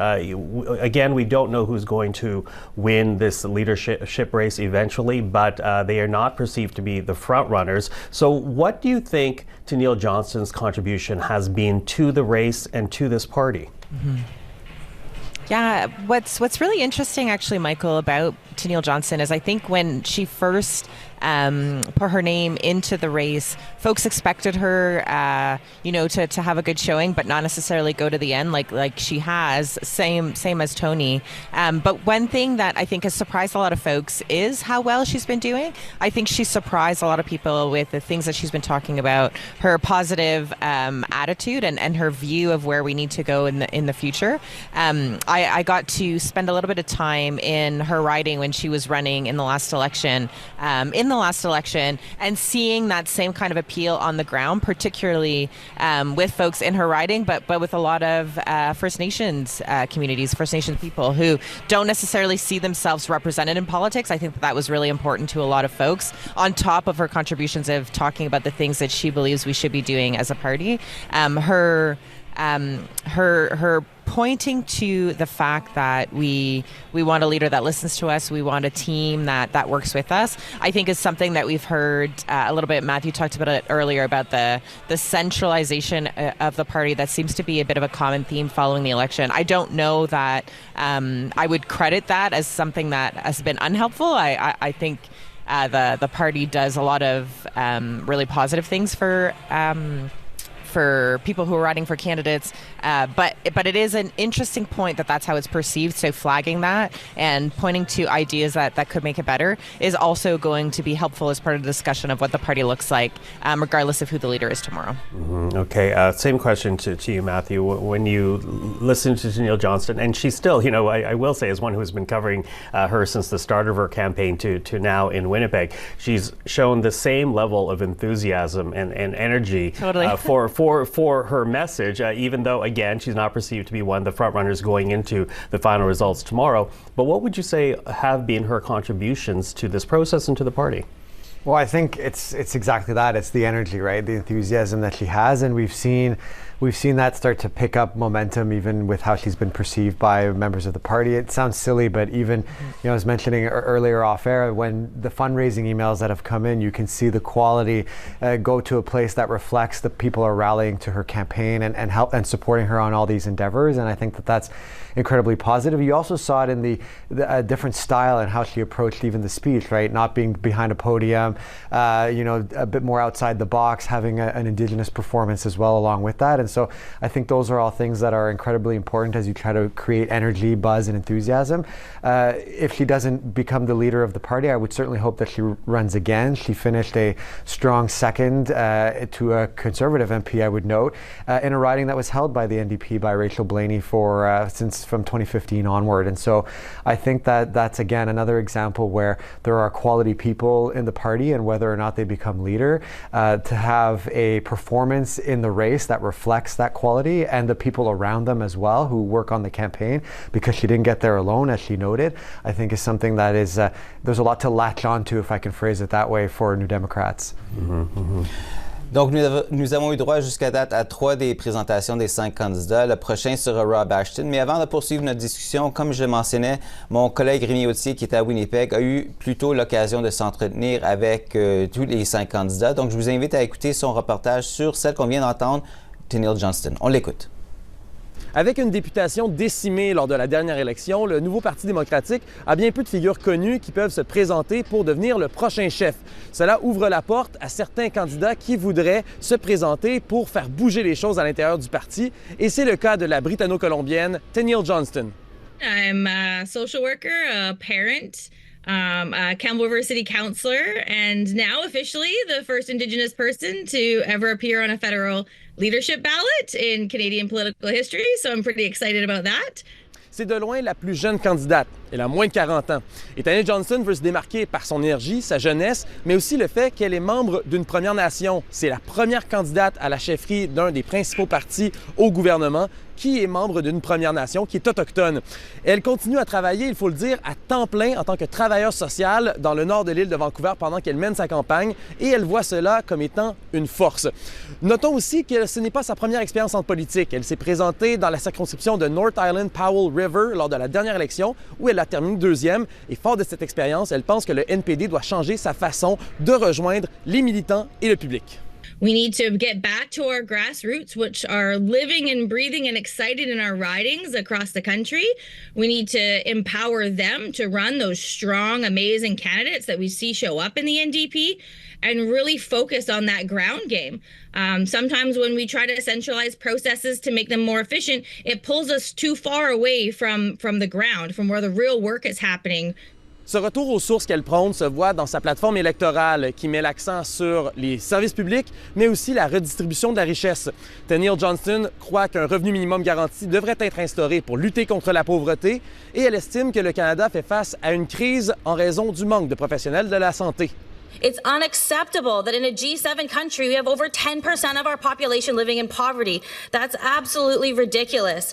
That's why we need a guaranteed livable basic income. We need a wealth tax. We have to end the fossil fuel subsidies. We have to have true government-to-government relationships in this country with our First Nations. La plateforme de Tenille Johnston se démarque par l'accent qui est mis sur l'intelligence artificielle et la volonté de la réguler, mais aussi sur l'accent qui est mis par rapport aux Premières Nations et les enjeux qui sont liés à ces communautés.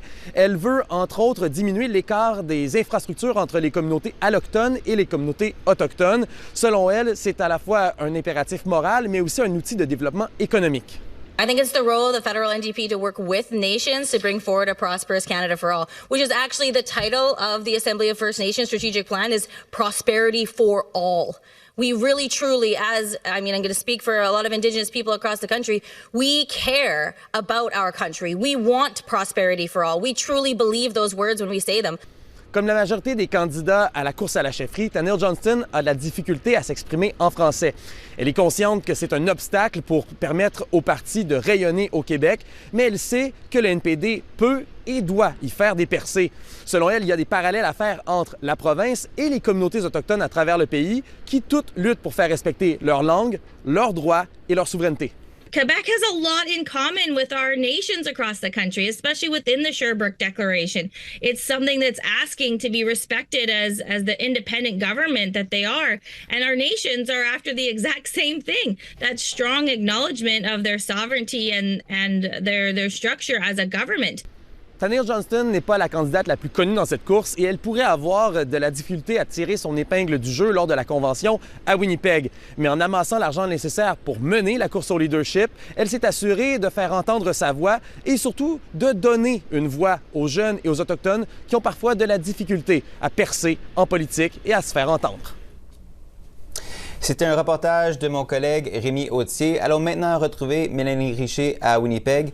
Mélanie, en fait, j'aimerais revenir sur quelque chose que vous avez dit précédemment. Vous vous étiez dite encouragée par une présence syndicale quand même plus importante peut-être que prévu au Congrès. Évidemment, on sait que lors des dernières élections, on a beaucoup parlé du fait que le parti a perdu des votes, a perdu des électeurs au profit des conservateurs. Donc, justement, dans tout ce travail de reconstruction qui s'impose, qu'est-ce que vous avez entendu au cours de cette course à la direction qui vous donne espoir que le parti peut aller regagner cette portion de l'électorat? Mais je pense qu'il y a deux opportunités pour le NPD. Puis on a entendu quelques-uns des candidats à la course à chefferie parler de ces opportunités-là. Évidemment, quand on parle de le premier ministre Carney qui se positionne un petit peu plus à la droite, on parle toujours du côté progressiste, qu'on est capable de remplir un petit peu plus de place, de prendre un petit peu plus de place sur ce côté-là. Mais ce que je pense qui est plus important, c'est l'espace qui a été laissé du côté des travailleurs. Puis c'est ça, c'est pour ça que c'est super important d'avoir une présence rapprochée avec les syndicats, parce que je pense que c'est une opportunité en or pour le NPD de parler à monsieur, madame, tout le monde, d'aller chercher les gens qui sont impactés par ce qui se passe avec les États-Unis, mais qui ne voient pas représentés par le premier ministre. Quand le premier ministre parle d'investir dans notre économie, investir dans nos industries, il oublie souvent de parler du monde, de parler des gens, puis de parler de comment ces approches vont impacter les gens d'une manière concrète dans leur vie de tous les jours. Puis avec Pierre Poilievre qui est un petit peu, on dirait, un petit peu perdu dans ce qu'il parle, de quoi il parle, puis de comment il se positionne, parce qu'il n'a pas été vraiment capable de se positionner contre le premier ministre. Puis je pense qu'il est toujours en train de décider comment il va le faire. Ça l'ouvre vraiment encore plus l'espace pour parler aux travailleurs, puis de parler de comment les gens, le NPD et le parti pour se battre pour les travailleurs-travailleuses. Oui, justement, on attend toujours la présentation du dirigeant syndical Rob Ashton. Je ne sais pas si on va avoir le temps de faire la question, mais Mathieu, je vais la poser quand même pendant qu'on attend, parce que on n'a pas le temps, en fait. Donc, on va aller directement, on retourne à Winnipeg pour entendre la présentation du dirigeant syndical Next time, Matthew. Rob Ashton. President of the International Longshore Workers in Canada. And he said to me, "Be it as important to me every morning when I get up, that I represent my members so that they can go to work and be treated with respect and dignity, that they are not left to face the boss alone." He said, "It's incredibly important to me that they get to go home from work at the end of the day in the same healthy state, psychologically and physically, as they got to work that morning." And he said, "It's important to me that every single day that we're fighting for fair wages, benefits, pensions, so that people can retire with dignity. And it's important to me, as Rob Ashton, that we actually build community, that my members can access the strong public services in our communities that we need. And it's important that in the face of automation threatening my industry, that my members know that they will have workplaces for generations to come." My friends, that is what Rob Ashton brings for all workers in Canada. That is his intention, to fight for every single worker, no matter what sector of the economy and no matter where we are in this beautiful country of ours. But you know, my brother Rob Ashton has more than fierce labor values. You know, when Rob heard that a drag story hour at the public library was going to be interrupted by right-wing fascists, you know what he did? He said, hell no, not on my watch. And he brought a bunch of those dock workers to make sure that everybody can go and be respected and be safe and enjoy story hour at the library. Those are the fierce values that my brother has. He has a huge heart, and he can speak. Oh my God, any picket line, any of us who have seen him, he stands up and defends workers. But you know, the most important thing to me when I think about Rob is that as a union leader, I know that he passes the lunchroom test. And we in the labor movement know that lunchroom test. You got to walk into that lunchroom and give people bad news. You got to walk into that lunchroom and make sure that you can inspire people and that you can give them the pathway to finding a better solution to the issues. My brother Rob can pass that lunchroom test every day of the week.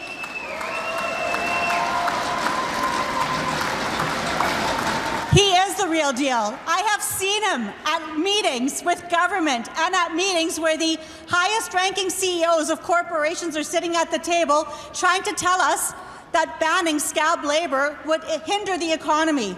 And I've seen him get irate at those meetings and basically use some choice words because he knows that the dignity of workers should never be sidelined. That is who Rob Ashton is.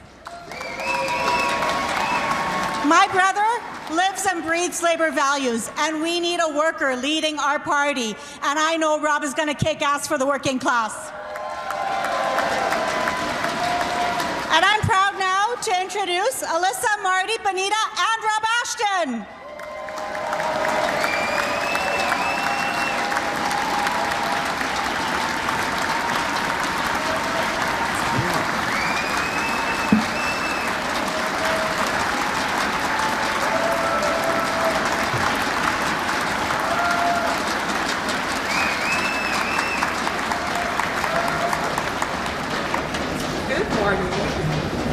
Rob, a lot of young people my age feel like the future is getting harder. Buying homes feels out of touch, school is expensive, and good jobs we can build a life on don't feel accessible anymore. At the same time, a lot of us feel like politics happen above our heads. We know things need to change, but it doesn't always feel like we have real power in the decisions that affect our lives. So how do we change that? What would you do as a leader to make young people believe again that the NDP can actually work for us and make us want to participate? Thanks, Ali. So first off, young people aren't disengaged with politics. They've been pushed out. They've been ignored and not listened to. And so the first thing that we have to do as a party is we have to give them a seat at the table. We have to bring them along and listen to them and listen to what they want us to fight for. And if that includes a home that they can live on in co-op style builds. Tennille said it earlier, free tuition for when you go to school. And a good union job so that maybe one day if you're hungry you might be able to buy a steak and have something to eat. But definitely giving them a seat at the table in our party. As someone who knows you personally, I've seen how much you care about fairness. A lot of young people, especially from marginalized communities, are told to be patient while systems slowly change. Why should we believe things will actually move faster under your leadership? And beyond representation, what real concrete changes would you push for so people actually feel the difference in their daily lives? How would you make sure that voices that are usually left out, especially young people, are actually shaping the direction of the party? What kind of country do you hope my generation will inherit? So when it comes to the first part of your question about marginalized workers, patience is not a virtue. So that means we have to gain power because the ruling class will drag their feet every chance that they can get to hold us back. We need to gain power so that our voices can be heard. We need to listen to young people. We need for you to be a part of the decision making. And the type of world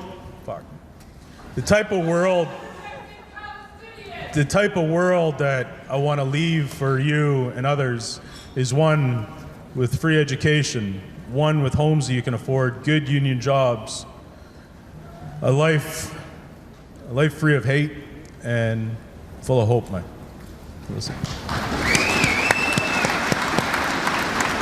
Thanks, Rob. Rob, this convention comes at a really important moment for working people and for our party. Last election, just like the election before, steelworkers were knocking on doors, and it was frustrating as we found that the strong NDP strongholds often were heading toward the Conservative Party, especially in our northern communities and in the industrial and resource regions where our members live and work. Why are working class voters drifting away? Is it not because it's not because the values have changed, their values have changed, but because they don't see the NDP delivering for them? And why are more starting to feel Conservatives are fighting harder for them in their workplaces and they're in touch? As a party founded on labor, rebuilding it and the trust in workers is essential for our future. So what's your plan to win those voters back, especially workers in industries and resource communities? And what would you do different than today to build the NDP? Thanks, Marty. Early on in the beginning of my campaign, I met a lot of your members. I met them in the Sioux, and in Sudbury, in Brantford, in British Columbia, and they say the same thing. They don't hear themselves in our party anymore, the working class, the workers in your mills and in your mines. And that's the problem, because Pierre Poilievre and the Conservative Party, all they deliver is slogans. They deliver slogans that are filled with hate and vile. And this is something that we have to defend against by getting into your memberships, into the lunchrooms, not only in your mines and your mills, but into hospitals and on shop floors in schools. To talk to members, to listen to them, and to fight for them, and to look them in the eyes squarely so that they believe and we can earn their trust back, and we can fight for what they need. Here, thank you. Excellent. Next question. Leadership is going to define what comes next for the NDP, not just in terms of policy, but how we show up and how we listen and how we stand up for working people in the communities where we've lost so much ground. You've spent years leading a union and building trust from the ground up and standing up for workers in tough fights. How has that experience shaped your leadership, and what will you do that will be, in terms of the bottom-up membership growth, fighting the leadership to help the NDP win back those voters that have strayed away? I talked about it earlier, and it's about building trust. We were given 2 ears and 1 mouth for a reason. It's so that we can listen to people. And we can listen and hear what they need in their communities. And we can organize our communities through our EDAs and our communities so that we can fight for what people need in those communities. And we're going to. That's why we're going to change the membership of the NDP. We're going to have a membership-driven party, a party led by the EDAs, not by the leader, and not by the leader's office, Marty. And that's how we're going to regain trust and refocus our party. So, Benita. Yes, Rob. My turn to ask a question. Oh my. So you've been a working class representative for quite a few years now. You've represented people at municipal levels and in Parliament Hill. So what do you think? How do you think this party can change to what we need? Well, I'm sitting beside you for a reason, Rob. I'm so happy to see the focus back on workers and the working class. I have heard you say, thank you. I have heard you say so many times, and I had the honor of working with you many times when I was on the Hill, and I've heard you say so many times that division is the work of the corporate class. It is not the work of the working class. And you mentioned it, and it was mentioned today around hate, and I guess unity is something that I care about deeply, and everyone in this room cares about deeply, is like, how do you see unity happening in this party going forward? Thanks, Benita. The beauty of this party, the beauty of the NDP is we're a vast array of society. We got workers, we've got environmentalists, we got people that want to fight for social justice causes around the world. We've got people that are on disability benefits, that is legislated poverty, and it's shameful and something that we have to deal with immediately when we eventually win office in Ottawa. But I'll tell you what, when we go in those back rooms and we talk about our issues, and we sit around that table, and we make a decision, and we walk out those doors, if we didn't get our own way, we can't pick up our toys and leave the sandbox of life. We got to be united as one and push that message forward until we win the day. And you know, I've seen you do that. I've seen you do that. I know that you can win those fights in the face of the corporate class. The corporate class that is something that we need to push back on hard. So I wonder if you could just share some of the work that you've done in that area in your career. You bet. I got a real quick story, which I'm getting used to saying really quick stories, is a number of years ago, the Vancouver Fraser Port Authority decided to build this terminal called Roberts Bank Terminal 2. They wanted to put a piece of land in the middle of the ocean and have it fully automated. And we were walking down the path, my union, to push it back to save jobs. The environmental movement was walking down a different path in the same direction, trying to shut it down to save the environment. And then one day I was actually in a graveyard looking for a family plot in Saskatchewan at about 6 feet of snow. And I got a phone call, and it was an environmental group, and they said, "Hey, Rob, do you want to work together to push this back?" I said, "Hell yeah, I do." Our paths moved, and we marched down the same path to fight the bastards. We pushed it off. And what we did was we did something special, because we did what the ruling class doesn't want us to do.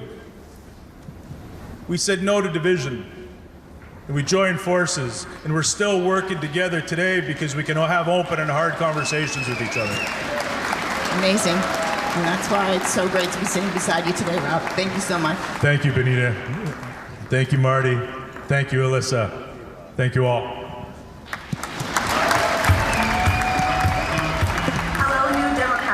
There has never been a more important time in our party's history. We've gotten away from the grassroots of the NDP. We need to put everyday people back at the center of the NDP. The person that can bring labor back into our party is Rob Ashton. At a time when working families need a clear, principled voice in Ottawa. That's where Rob comes in. He speaks plainly, speaks honestly, and with integrity. We need to be talking about economic issues. At a time when things just seem a bit bleak out there, Rob offers hope.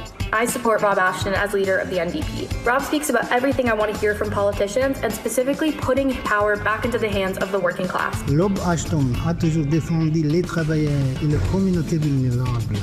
J'habite dans le nord de l'Ontario avec ma famille. Il résonne avec les gens d'ici. Rob stands up for workers, all workers, and that's because Rob is a worker. Rob isn't just talking about the working class, he's part of it. Rob is a voice for everyday people. He is the leader of today and the leader of tomorrow. In the last election, I voted Conservative. But this time around, I'll be voting for Rob Ashton to be leader of the NDP. I've known Rob for a number of years, seen him on lots of picket lines, supporting everybody. Rob is a terrific leader. He knows what it's like to get your hands dirty. He stands up for working people in his everyday life. And I really believe he is the one that is best equipped to meet this challenge. Je l'ai rencontré. Il a de la compétence, il a du jugement, et il a du cœur. Rob is a tireless advocate for workers whose leadership has been proven time and again. In these uncertain times, Rob's knowledge, his compassion, and his willingness to stand up to corporate greed are what we need. We need working people at the center, not the margins. He's the only one who can implement a strategy that the NDP really needs right now, and that's why Rob Ashton is my guy. Rob speaks bluntly about the power imbalance against the working class and always prioritizes the impact on Canadian workers. We need someone here and all over the country who is going to be able to fight Tories, take them on and win. Nous avons bâti ce pays, nous avons bâti le parti, c'est maintenant notre tour de le diriger. Workers built this country. We built this country. Workers built this country. We built this party. We built this party. Workers built this party. And it's time we took it back. On doit parler des vraies affaires. Chers néo-démocrates, joignez-vous à moi et votons Rob Ashton comme leader du NDP.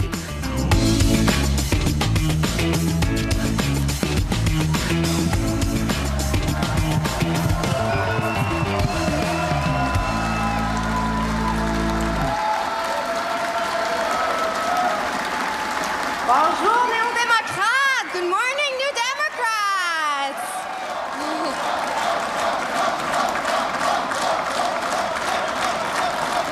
Je m'appelle Tiffany Norris-Parent, je suis conseillère municipale à Gatineau.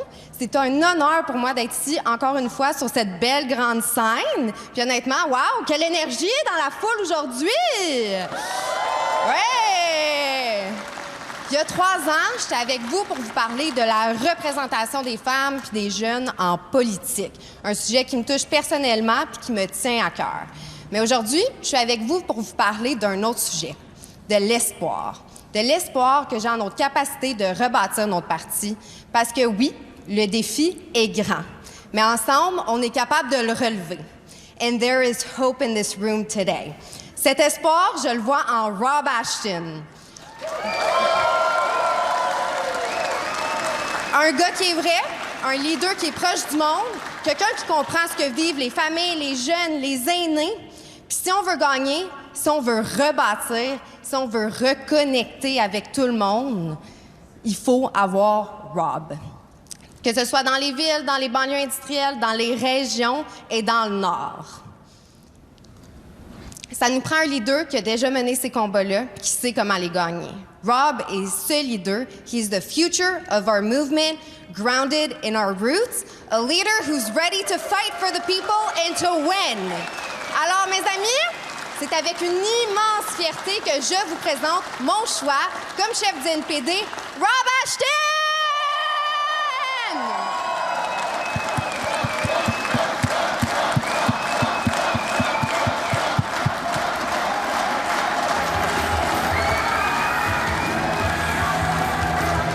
Merci Tiffany. Salut Néo-Démocrates! My name is Rob, and I'm a proud dock worker from British Columbia, and it's good to be here with you today. Over the past few months, I've had the privilege of speaking with members new and lifelong, from coast to coast to coast and everywhere in between. And in those conversations, one thing became very clear. It's a mistake to underestimate New Democrats. Reports of our demise have been greatly exaggerated by the media. Just look around this room, my friends. We're here because we believe in each other. We're here because we believe in something better. When things aren't fair, we don't look away, we step up. When people are being left behind, we stand up and fight back. That's what this movement's about. Standing shoulder to shoulder with the people who actually create the wealth in this country. Taking on power so the next generation can have it better than we did. If there's one thing I know, it's this. When we stand together, we win. My friends, I believe in this party. I believe in what we built. And I believe the best is still ahead. Because right now, Canadians need us more than ever. They're feeling the pressure on their bills, their jobs, their futures. And they're looking for a party that understands what they're going through. And we are that party. But we have to be honest. That's not how folks see us. You see, somewhere along the way, we lost that connection.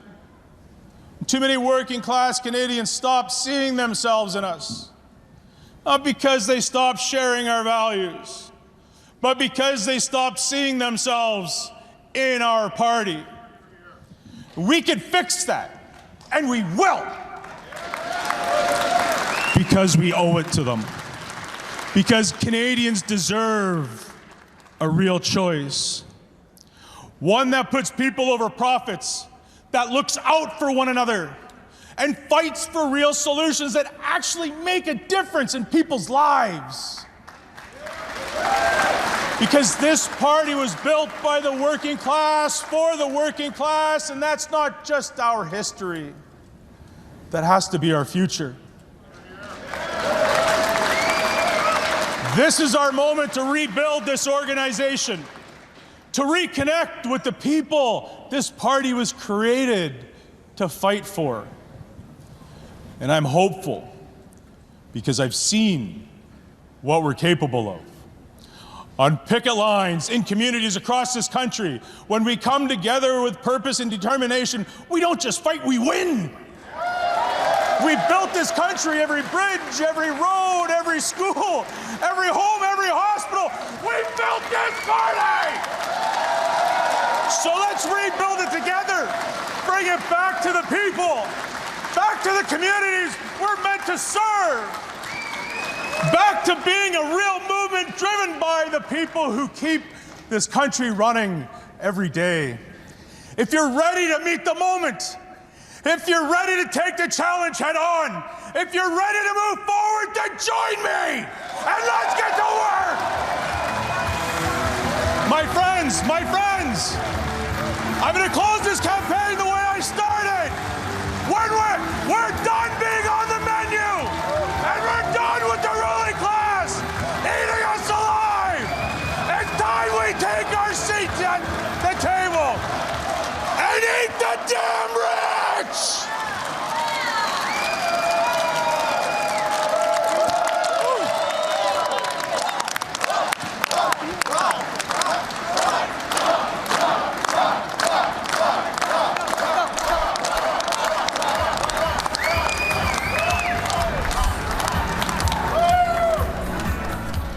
And there you have it. Union leader Rob Ashton, the fourth of five candidates addressing the NDP National Convention in Winnipeg today. The leadership showcase, the last appeal, if you will, of all those hoping to lead the NDP to reach out to any remaining voters, any remaining members who have yet to cast a ballot in the leadership race.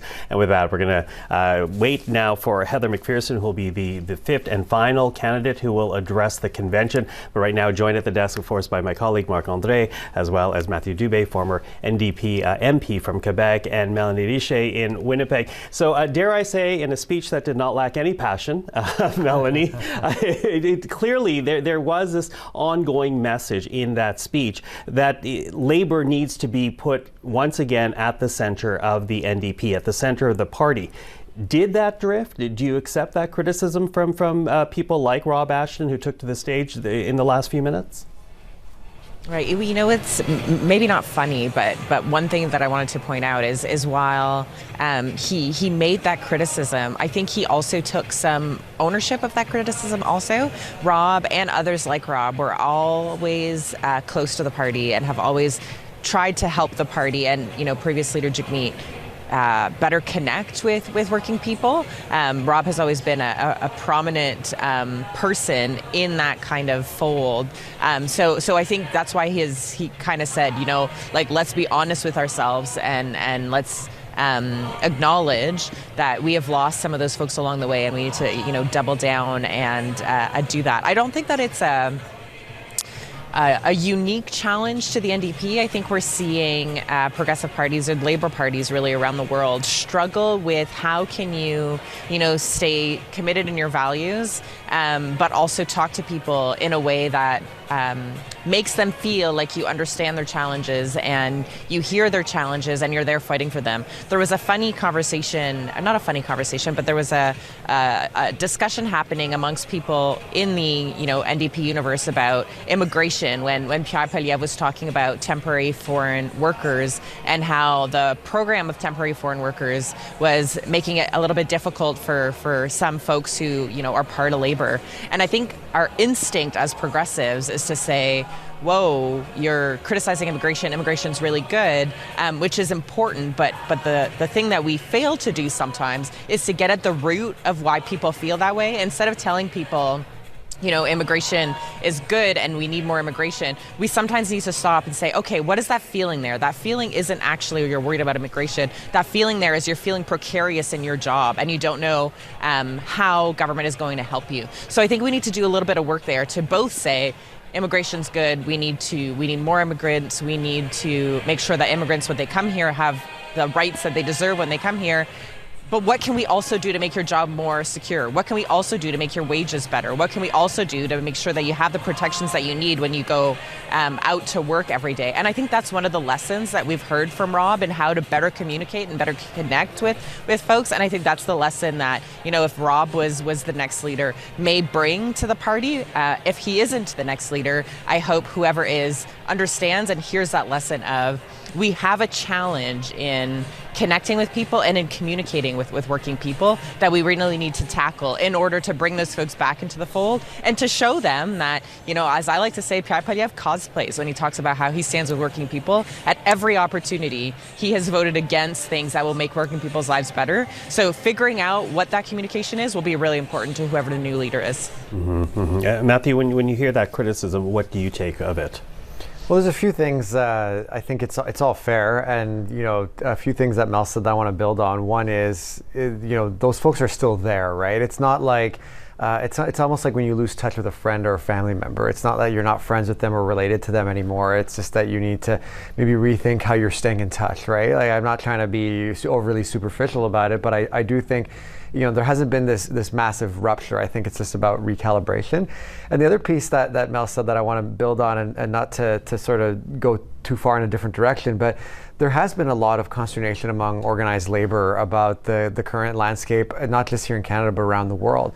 We've seen a lot of very high-profile strikes, a lot of high-profile action that's been taken, and we've actually seen a lot of situations in the last year, even alone in Canada, where agreements have been rejected by members that have been negotiated by union leadership. So there is that sort of tension is not just unique to the NDP. I think it's happening writ large, and I think, to Mel's point, I think it's easy for Conservatives to capitalize on it because they're driven by the individual, right? The concerns that the individual has more in a silo, as opposed to how does the rising tide raise all ships, which is at the heart of how organized labor operates. And so it's a lot easier to message that. It's more difficult for the NDP, as Mel said, right? She used the example of immigration.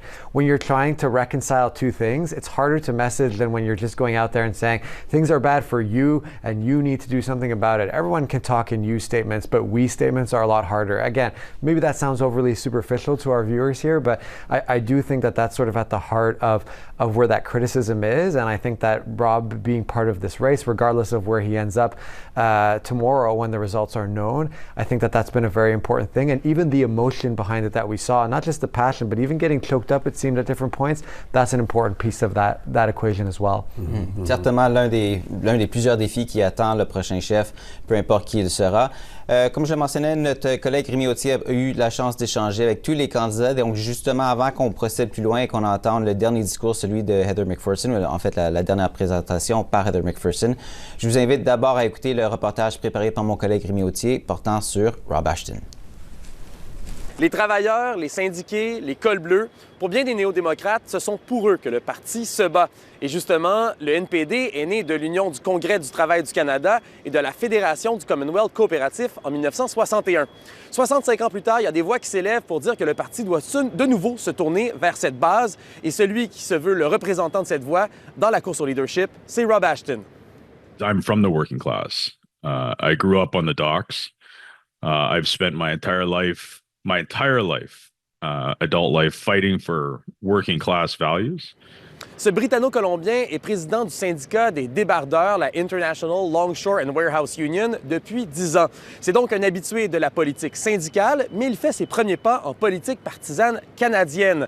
Il n'a toutefois pas attendu d'être dans la course pour se faire entendre à propos du NPD. Il avait été critique du leadership de Jagmeet Singh et il estime que le parti doit maintenant se tourner vers ses racines. I want to bring the NDP back to its roots, back to what we were formed for.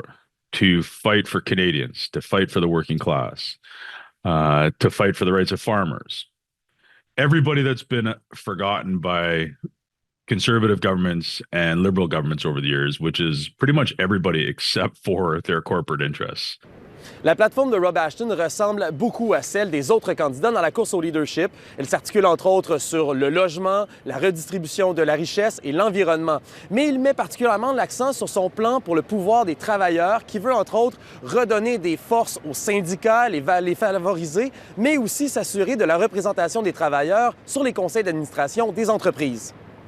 We're going to demand better for the Canadian workers. We're going to demand better. We're going to be unapologetically loud when we actually make a deal and we get something that we need for Canadians. We're going to be screaming it from the rooftops, to be honest with you. Now, we're going to listen to what Canadians want us to fight us for. And that's jobs, that's housing, that's affordability, and yes, a new electoral system. Dans l'éternel débat au sein du NPD, Rob Ashton prend position. Il ne veut pas voir le parti être la conscience morale des Canadiens, mais veut plutôt que le NPD soit élu pour diriger le Canada afin de défendre les travailleurs. Et il estime que son message a déjà reçu un accueil favorable. We've had people coming up to me and our team members and saying that they voted conservative in the past, but they've seen our message and they've signed up to the party so they can support our campaign. And that's in only a few months. And for somebody that didn't have years, if not a lifetime, to get ready for a run to be leader of the federal NDP, I'd say I'm one of the front runners here. Est-ce que le futur du NPD se trouve dans son passé, dans cette union des forces syndicales avec les organisations de gauche? C'est le pari que fait Rob Ashton, qui se présente comme étant la voix des travailleurs, comme étant celui qui peut les défendre alors que l'économie connaît une période d'incertitude et que les pertes d'emploi sont fréquentes. Alors qu'il était assez peu connu au début de la campagne, il estime avoir fait ses preuves et espère avoir convaincu la base que le succès du parti se trouve à quelque part dans son passé. C'était un reportage préparé par mon collègue Rémi Autier. Nous attendons maintenant la dernière et 5e présentation des candidats en liste, notamment celle d'Heather McPherson. En fait, la seule candidate qui a déjà, à l'heure actuelle, un siège au Parlement. Et là-dessus, j'aimerais en discuter avec notre intervenant Mathieu Dubé. Mathieu, parlez-moi, évidemment, il y a tout ce travail de reconstruction qui doit se faire à l'échelle du pays, mais parlez-moi de l'importance d'être vu et entendu ici à Ottawa au Parlement. Moi, je trouve que c'est extrêmement important. Vous allez entendre des gens qui vont dire que ça ne change rien parce qu'au bout du compte, pour reconstruire, il faut être sur le terrain. On peut marcher de la gomme en même temps et je pense que celui ou celle qui sera élu chef devra, s'ils n'ont pas un siège au Parlement, tenter d'en avoir un le plus tôt possible. Là-dessus, je pense qu'on est prêt pour la présentation par Heather McPherson. Donc, on retourne à Winnipeg pour l'écouter. Our table was always full. There was always an extra chair if someone needed it, and if there wasn't, you just squeezed in a little closer. That's how we did things. Heather grew up with that. She learned early that there's always enough when you share, and that no one should be left standing on the outside. I watched her carry that her whole life. In everything she does, she's still making room for people. My mom worked hard and always supported everything my brother and I did. Early mornings at the pool, late nights on the ice. She was there. And she'd make breakfast for half the neighborhood who would just show up. Because that's who she is. Ma mère se bat pour nous depuis toujours. Et depuis que je suis petite, je sais qu'elle se bat pour tout le monde. She doesn't know how to stop. It drives me a little crazy, but it's also why I am so proud of her. The Liberal Party, the Conservative Party, refuses to talk about human rights in Yemen because both of them are implicit in the selling of arms to the regime that is propping up that war. It is not all right that neither one of them will talk about human rights in Palestine, that children in Palestine are being murdered, and that neither of these parties will talk about that. I've known Heather a very long time, before any of this, before she was a member of Parliament, before the campaigns where she was knocking on every door in the constituency. In the movement, Heather was building something in Alberta that nobody thought was possible. She was bringing people together who didn't always agree. She was building consensus among them, and she was inspiring cooperation. And in Alberta, Heather was doing the patient, meticulous work of creating change. She's been doing this work her whole life, and Parliament just gave her a bigger room. Heather is the perfect woman for this job. I've watched Heather fight for fairness and human rights across Canada and around the world. I've watched her fight for Palestinians, Ukrainians, Afghans, and Sudanese, and I've seen her bring people together to find solutions, to use her seat in the House of Commons to effect real change, and to push our caucus, our party, and the government to take action no one thought possible. Heather never backs down from a challenge, and she refuses to turn her back on injustice, no matter where it occurs.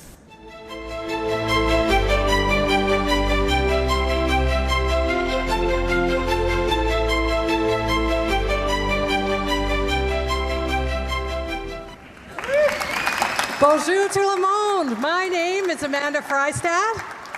I use she and her pronouns. I believe in action over promises. I've spent 20 years as a builder in this party, in Saskatchewan as treasurer, as a federal councillor, as a Labour VP, EPC chair, CRO, CETA in Alberta, and as a trade unionist. From healthcare to telecom, to retail, to heavy equipment, I've been a union staffer who builds action on shop floors, and I've done it across this entire country. J'appuie Heather parce que ce qui compte, c'est l'action. Elle agit pour les travailleuses et les travailleurs. Heather shows up on the picket lines in the dark and in the cold. She shows up in the House of Commons, tabling and supporting legislation to protect and expand workers' rights. And she understands that solidarity means more than talk. It's taking our issues to Parliament and fighting for us there. Heather is a builder. And with Heather as leader, we will keep building the whole party and for all working Canadians. At the launch of her campaign, the president of the Edmonton CUPW local endorsed her from the stage and said, "I support those who support the working class, and Heather has my support." I could not have said it better myself. I got involved in this campaign because of what Heather stands for. I asked my friends to describe her in one word. Here's what they had to say: tenacious, principled, fierce, a fighter and a builder. All true. But for me, she's already a leader. I'm part of a generation that's been told to wait our turn on housing, on climate, on building a future that we can actually count on. Too many politicians say they care and then they move on. Heather is different. She puts people in the room who don't usually get to be there, and then she listens to them. She wants us to build something for ourselves, not to make herself look good, not to take credit, but so we can find our own places. That's building. That's not a small thing. That's leadership. And that's exactly what this party needs right now. Hey, my friends, I'm so sorry I can't be at the convention with you. I'm Charlie Angus, and I'm on the road with the Resistance. I just want to say, I've traveled this country from one end to the other, and I'm so inspired by the determination of Canadians to take control of our future. But I'm also seeing great uncertainty at this time, the uncertainty of the threats on our border, the uncertainty of economic pressure on young people, the threats of AI and the climate crisis. But what I know from this convention is we need to make a decision in our party about getting back in Parliament and being able to drive the agenda. That's why I'm on Team Heather McPherson. She has done the heavy lifting. She has done the work. She knows how to win. That's what we need. We need to get people back, and we need to win in this country. I leave it to you, my friends.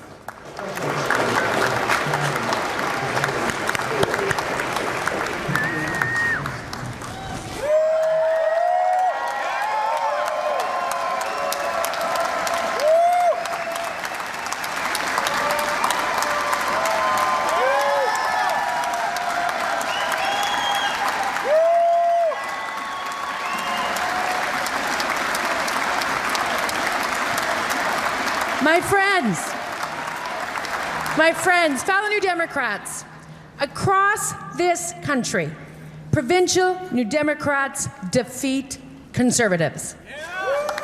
We defeat Liberals. And most importantly, we form governments. We do that carrying forward, holding true to the very same values as Canada's NDP. And we have always, as federal New Democrats, as provincial New Democrats, been at our strongest when we work together.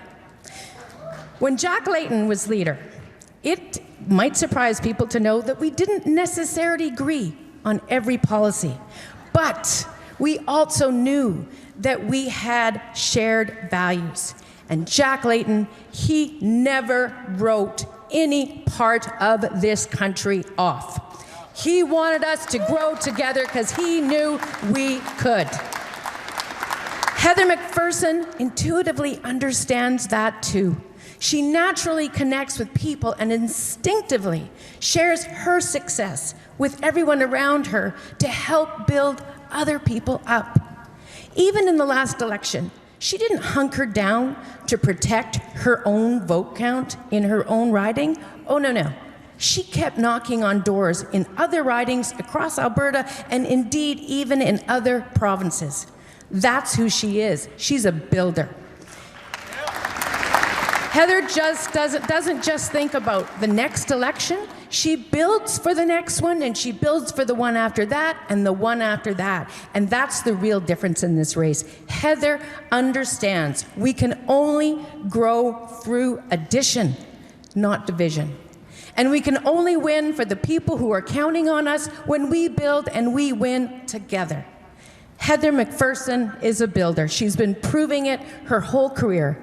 And that is why I am so proud to support her. And I am so deeply honored to introduce her to all of you. My friends, join me in welcoming Heather McPherson.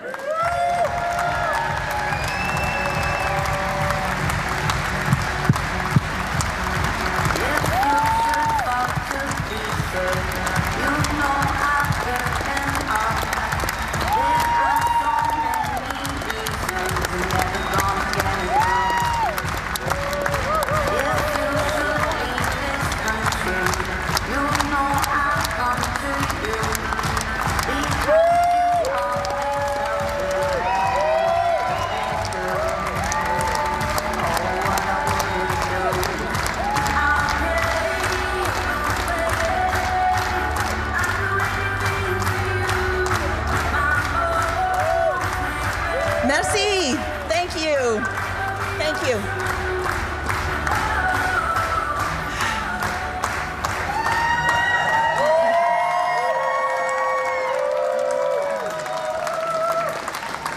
Everyone, from the beginning, this campaign has been about building a bigger table and making sure that there is a place for everyday Canadians to have a voice where laws are passed and where decisions are made. That's why workers and farmers came together to build our party, and it's why we need to rebuild it. Because right now across the country, people are struggling. Working people are feeling squeezed from every direction. We're seeing scapegoating, more division, too many people carrying more than their share of the weight. Conservative governments are attacking public health care like we haven't seen since Tommy Douglas and the NDP built it. They are trampling on workers' rights. They are rolling back the rights of the most vulnerable. That's right. And Donald Trump is a threat to our economy, to our sovereignty, and to our planet. Now is not the time for us to shrink even more. We haven't been losing support because our values are wrong. We just haven't always connected as well as we could. People just want to know who's on their side. And this weekend, together, New Democrats can show Canadians that we have their back.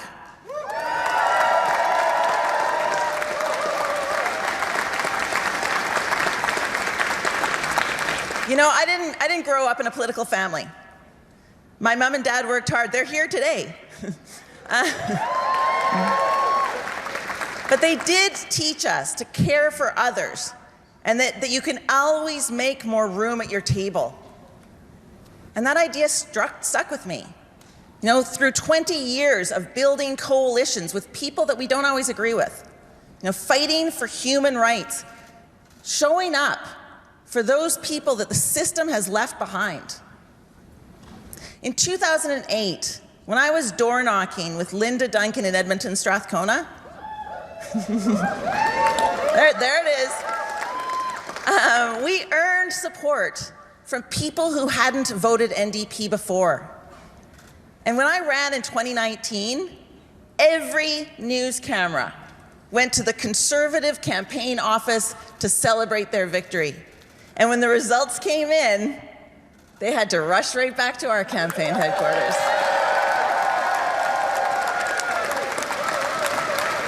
And they learned something. They learned something that everyone in this room knows. Never underestimate New Democrats. Ensemble, on peut faire encore tellement plus. Pour les familles, pour les travailleuses et les travailleurs. Pour tout le monde. Medicare, workers' rights, employment insurance, pension protection, human rights. So many of the things that make this country great, New Democrats built. That's why it's on us to defend them.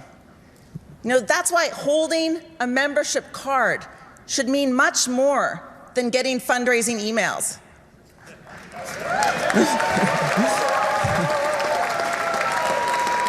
It is a symbol. It's a symbol of every one of your role in rebuilding our party. You know, of winning power back for the Canadians that are depending on us. Because as a political party, that's our job. You know, everyone deserves a home, not a tax loophole, not a vessel for corporate profiteering, a home. You know, reconciliation is a path that we need to actively take, not just talk about. We need to fix and expand public health care, dental care, mental health care, and pharmacare. Workers' rights need to be strengthened, not abandoned. And we need to protect public services, not cut them.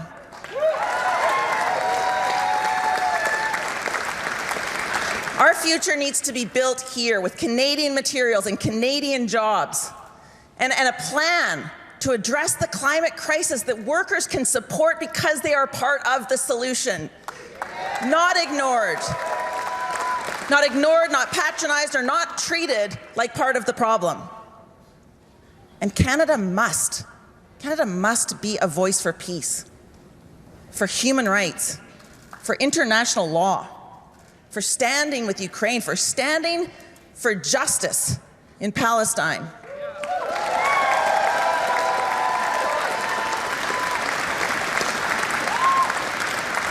Here's what New Democrats stand for.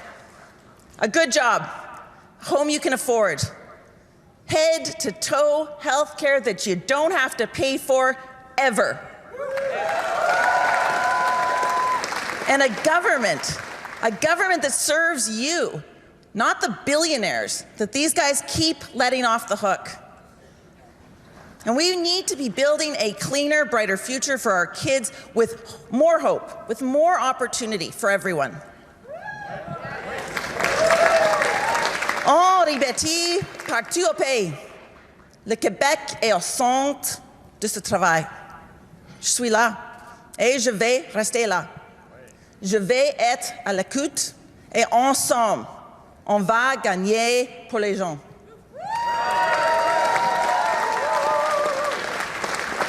You know, once after a tough election loss, Tommy Douglas quoted an old Scottish ballad. I am hurt, but I am not slain. Let me lie down and bleed a while, but then I'll rise and fight again. Friends, we are already fighting again. Right now, in British Columbia and Manitoba, we are governing. We are the official opposition in the Yukon, in Alberta, in Saskatchewan, in Ontario, in Nova Scotia. Across the country, our values are winning. And we can choose to ignore or even oppose that success, or we can build from it together. That's our solidarity. That is our strength. So if you're ready to rebuild our party, I'm asking for your support.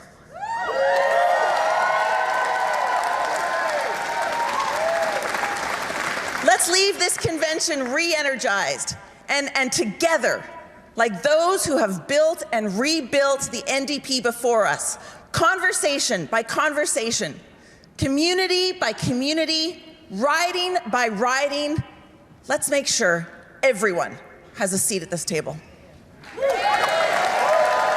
have a plan, I have a record, and I'm already doing the work. Thank you.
And with that, Heather McPherson, NDP MP, currently so in the House of Commons, the fifth person hoping to run or win the leadership race for the NDP, the last person to take part in today's showcase. Hello everyone, I'm Michael Serapio as CPAC continues to bring you special coverage of the NDP National Convention, joined here again in Ottawa by my colleague Marc-André Cossette as well as Matthew Dubé, former NDP MP. And you know, we're going to go back to Edmonton right now. Melanie Richer has been talking to us after each of these showcases from the leadership candidates. Heather, as I said, the last one, really the only one who has a federal track record when it comes to politics, the only one of the five who has sat in the House of Commons, has a seat in the House of Commons.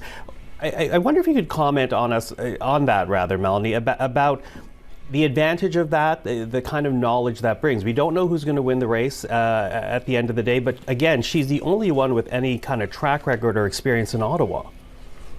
Mm-hmm. And surprisingly, while we heard her talk about her track record as it relates to getting elected and organizing in Alberta, we didn't completely hear her at least talk about her experience doing the work. And we know that is really important. Having a seat, taking the things that people are talking to you about, either through private member bill, through opposition day motions, through speeches in the House, questions to the government, those are all tools that you have to show people exactly what you'll be fighting for in the House. And also, as we know, in a time where, we don't have that many MPs in Ottawa, and at a time where people maybe aren't paying attention to the NDP as much as we have in the past, it's an opportunity to go into the foyer, to speak to media directly, to talk to media about what you're doing, to respond to what the government's doing, what other opposition parties are doing. So it's a massive advantage if you've already got a seat in the House.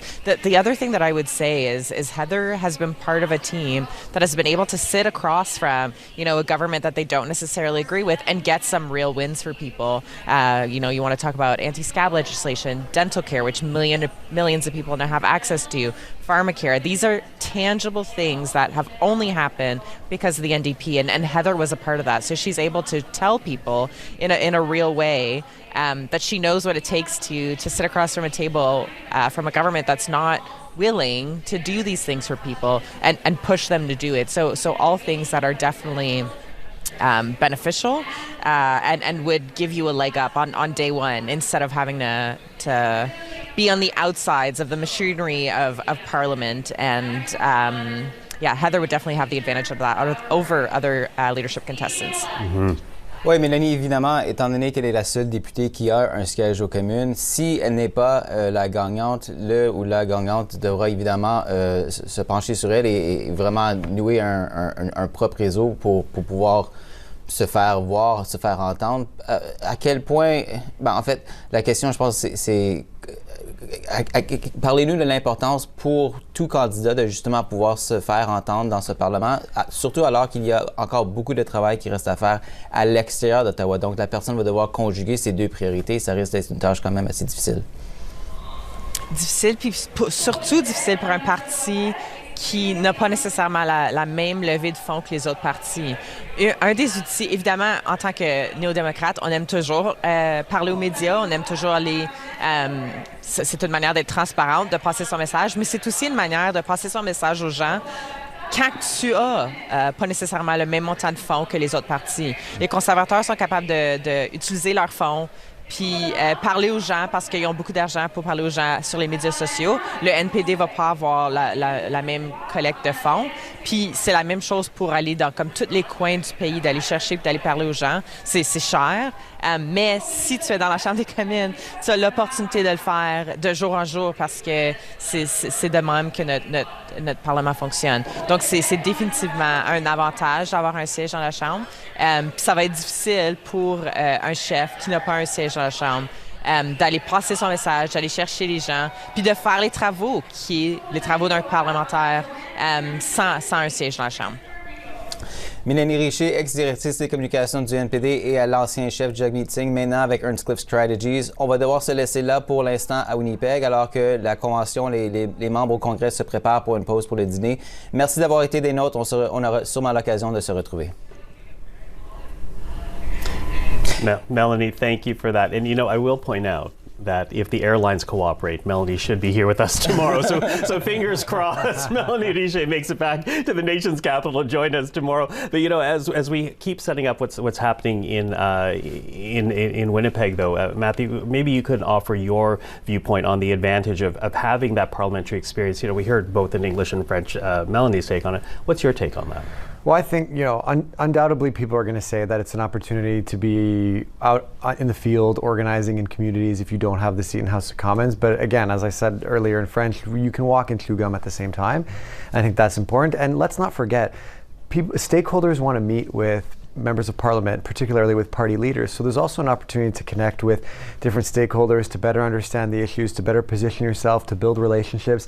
These aren't things that are going to be at a scale that's required to win an election, but it's all those little things that incrementally you can build up and help you be successful. So I think if the leader doesn't have a seat, they should get one as soon as they can. Okay. Comme je mentionnais, à Winnipeg, ils s'apprêtent à prendre une pause pour le dîner. Nous aurons des invités qui se joindront à nous pour commenter ce que nous avons entendu jusqu'à date à Winnipeg et préparer le terrain, bien évidemment, pour l'annonce de la nouvelle chef demain. Entre-temps, pour l'instant, par contre, je vous invite à écouter un dernier reportage préparé par mon collègue Rémi Autier, cette fois-ci sur la candidate qu'on vient d'entendre à Winnipeg, Heather McPherson. On l'écoute.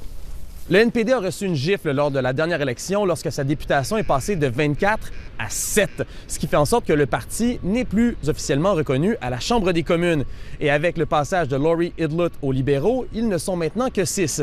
Une seule personne a levé la main pour tenter de devenir le prochain chef parmi ses députés. Il s'agit de Heather McPherson. I'm somebody who really believes that what we need in this country right now is a strong progressive party. We need the New Democrats to be back in the House. Cette ancienne enseignante au secondaire a été élue en 2019 dans la circonscription d'Edmonton-Strathcona, une circonscription qui a longtemps été acquise aux conservateurs et qui est passée aux mains des néo-démocrates en 2008. Lors de la dernière élection, Heather McPherson l'a emportée par plus de 8000 voix. Étant la seule élue qui se présente à la direction du parti, Heather McPherson représente en quelque sorte la continuité. I can start working on day one. You know, I am a member of parliament. I know how to get people elected. I know how to get myself elected in Alberta. I know how to rebuild this party. And for me, that's so urgent for us right now. Son argument principal est sa capacité à rassembler les troupes et à élargir la tente du NPD pour aller trouver ces électeurs qui se sont détournés du parti, que ce soit les cols bleus qui sont allés plus du côté des conservateurs ou des électeurs de centre-gauche qui se sont tournés vers McCartney lors de la dernière élection. Elle estime qu'il ne faut pas adopter des politiques qui sont trop à gauche de peur de perdre l'appui de ces personnes. We need to connect with more people. You know, we need to connect with our base. But we also need to expand that. You know, we need to be welcoming more people into our party. We need to build a bigger table. That means working with the provincial NDP. You know, provincial NDP are very successful across the country. It means working with civil society. It means working with other groups. But it does also mean showing up and being in communities and talking to people. I see the next leader is spending an awful lot of time, you know, in union halls, in church basements, in coffee shops, at kitchen tables. La plateforme de Heather McPherson s'articule autour de 5 grands axes qui se veulent proches des préoccupations des Canadiens, particulièrement le logement, où elle veut instaurer un plan national d'urgence qui voudrait lutter contre l'itinérance, mais aussi déclarer une situation d'urgence en matière de logement au pays. Elle concentre aussi sa plateforme sur les jeunes et le transport. Et fait intéressant, la section de sa plateforme sur l'environnement est aussi celle sur l'emploi, alliant développement économique et aussi énergie verte, développement durable. Il faut aussi se rappeler qu'Heather McPherson avait été une supporter du développement de l'oléoduc Trans Mountain, alors que le parti, lui, y était opposé à l'époque. The way we protect our sovereignty is by protecting our economy and making sure that it is working for all Canadians. And that does involve making sure that we are investing in building things here. You know, we used to have Connaught Labs here. We used to be able to build our own pharmaceuticals in this country. We couldn't do that during COVID-19. You know, we have a housing crisis, a national housing crisis. We should be investing in the homes that people need to live in right now. We should be investing in our healthcare system. Même si la course au leadership porte principalement sur des enjeux nationaux, il faut souligner que Heather McPherson a été porte-parole du NPD en matière d'affaires étrangères et donc elle a pris position sur plusieurs enjeux internationaux. Elle a entre autres signé 7 pétitions qui étaient critiques de l'action d'Israël à Gaza et a aussi demandé au gouvernement canadien de reconnaître la Palestine, ce qui a été fait en septembre dernier. Malgré son expérience, rien n'est joué pour Heather McPherson, qui est celle qui a obtenu le 2e plus important financement au cours de cette campagne. And that is CPAC's Remy Oche with the brief profile there of Heather McPherson, the last person we saw in today's showcase in Winnipeg.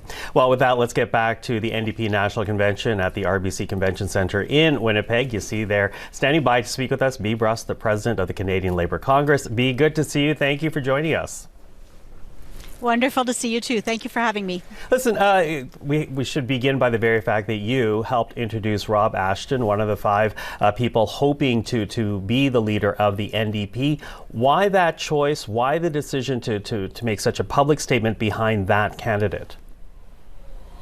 Well, listen, I have known Rob for many years. I know Rob is a worker and he stands up for workers. I've seen him in action defending his members. I've seen him in action not just on picket lines, but also in governmental meetings standing up for the rights of workers consistently. And not only does he stand up for workers, but what he wants for his own members and what he wants for unionized workers is what he wants for all workers across this country. The ability to live with respect and dignity, the ability to have a good paycheck, the ability to retire with dignity, and to be able to have a good roof over their head and put food on the table. And so he's got my full support. Has your full support. There is also a key message being shared, at least in that portion of the leadership showcases, that there seems to be a feeling amongst members of the party that the NDP has drifted away from workers, are not as centered, as preoccupied with workers' concerns as they have been in the past. Is that the comment you're trying to make, that the NDP has failed the working class in this country? Well, I think we have to face reality. The reality is that there's a disconnect between the average worker going to work every day and the values that our party is putting forward. It's not that we don't have the same values that those workers have, but they don't see necessarily the solution to their issues within the party. And so it is really critically important that we win back the hearts and minds of workers. Who better to do that than somebody who does that for a living, than somebody who walks into workplaces, who walks into lunchrooms, and who understands the concerns that those workers have, the fear for the future that they have, and who's sat at bargaining tables and knows what it means to get a good deal for those workers so that they can have a good paycheck. Okay, but how do you get those workers back? Because quite frankly, and this is no huge revelation, you saw it, the Conservatives, for example, made a huge appeal to the working class in this country. A number of voters drifted away from the NDP, some to the Liberals, some to the Conservatives. How do you get that working vote back to the NDP? Listen, it's critical that no matter who is leader tomorrow, that the priority of workers has to be the first thing that we talk about. The issues of affordability, of housing, of safeguarding jobs in this country at this critical time with Trump trade wars. At this time when we also need strong public services, those are the key issues that our party needs to be speaking with about unapologetically But what message do you make on it specifically? I understand you say they need to be prioritized, but what is the message? Because again, if you take the Conservative campaign of the last election as an example, they were talking about affordability challenges, housing challenges, and getting workers the jobs that they're worried about losing. Sure, but what are they actually putting forward? What are they offering? You know, the examples that we've heard over the last day and a half here in terms of what's possible versus what we've seen from the Conservative Party is quite different. When it's politically expedient, yes, they will support things like anti-scab legislation, but that is not in their DNA. Standing up for workers on a policy level is not in their DNA. That is where we come in, and it is up to the New Democrats to actually explain to workers why policy issues matter, why how people vote in the House of Commons matter, how when you're on a picket line and you're being told that you must return to work even though your issue hasn't been resolved, how MPs vote in the House of Commons on those issues matters. And so it is going to be up to us to draw the correlation between how those members vote and what they say publicly on your doorstep when they're asking for your vote. So I wonder then your reaction when you hear the debate about what the NDP should be. Should it be a party mainly focused on principles, or a party that leans into pragmatism with the eye of actually winning government? Does that concern you that the workers' rights may not be as prioritized as you want it to be if pragmatism is what many people in Winnipeg are talking about right now? Listen, I'm a Manitoban. We have an amazing NDP provincial government, and I'm a pragmatist. We actually need to win seats. We need to actually move our issues forward, and that means we have to put people in the House of Commons who are actually going to be voting on these issues. So speaking to the basic issues that are worrying workers right now at their kitchen tables and at their lunchroom tables has to be our priority. And making sure that we can elect as many people as possible to put those issues forward is priority number one. So that being the debate, do you think it has to be a choice of either or?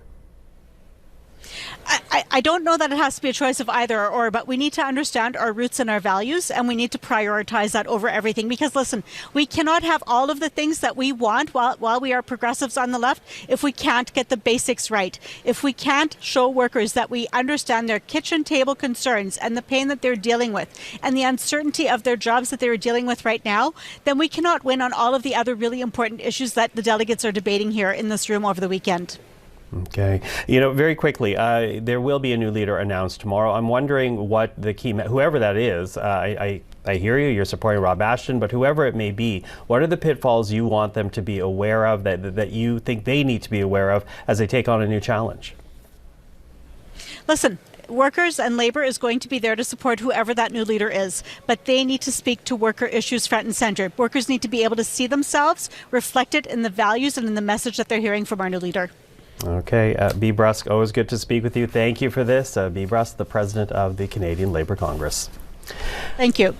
Well, with that, we actually do want to stay in Winnipeg right now, because on the ground, CPAC does have Remy Oche as well as Andrew Thompson speaking to delegates that have gathered in the Manitoban capital to be a part of this NDP National Convention. Let's take a listen right now to Andrew, who is with a delegate in Winnipeg. Andrew. Ronald Johnson is an NDP delegate from the riding of Vancouver-Granville, and you were telling me that you've been coming to NDP leadership conventions since the 1970s, including the convention here in 1975 when Ed Broadbent won. Now, this time you're supporting Heather McPherson. Why? Yes. Well, first of all, I think you need to have someone who's a member of Parliament. I don't think this is a situation where you can take someone who does not have parliamentary experience and expect that they easily are going to be able to do the job. Not that they're not good people, but it's just a question of who can do the job tomorrow or Monday morning.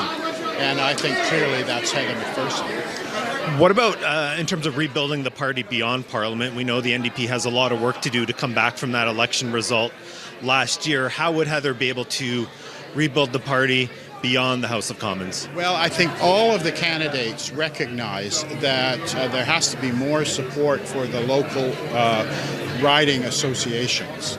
All of them stand for that, and so I think that will happen. But beyond that, I think it's also about having policies that connect with ordinary working people who we need to represent. And somehow, recently, we lost that connection. And we have to get it back. And again, I think Heather would be the best person to speak about everyday issues for everyday Canadians.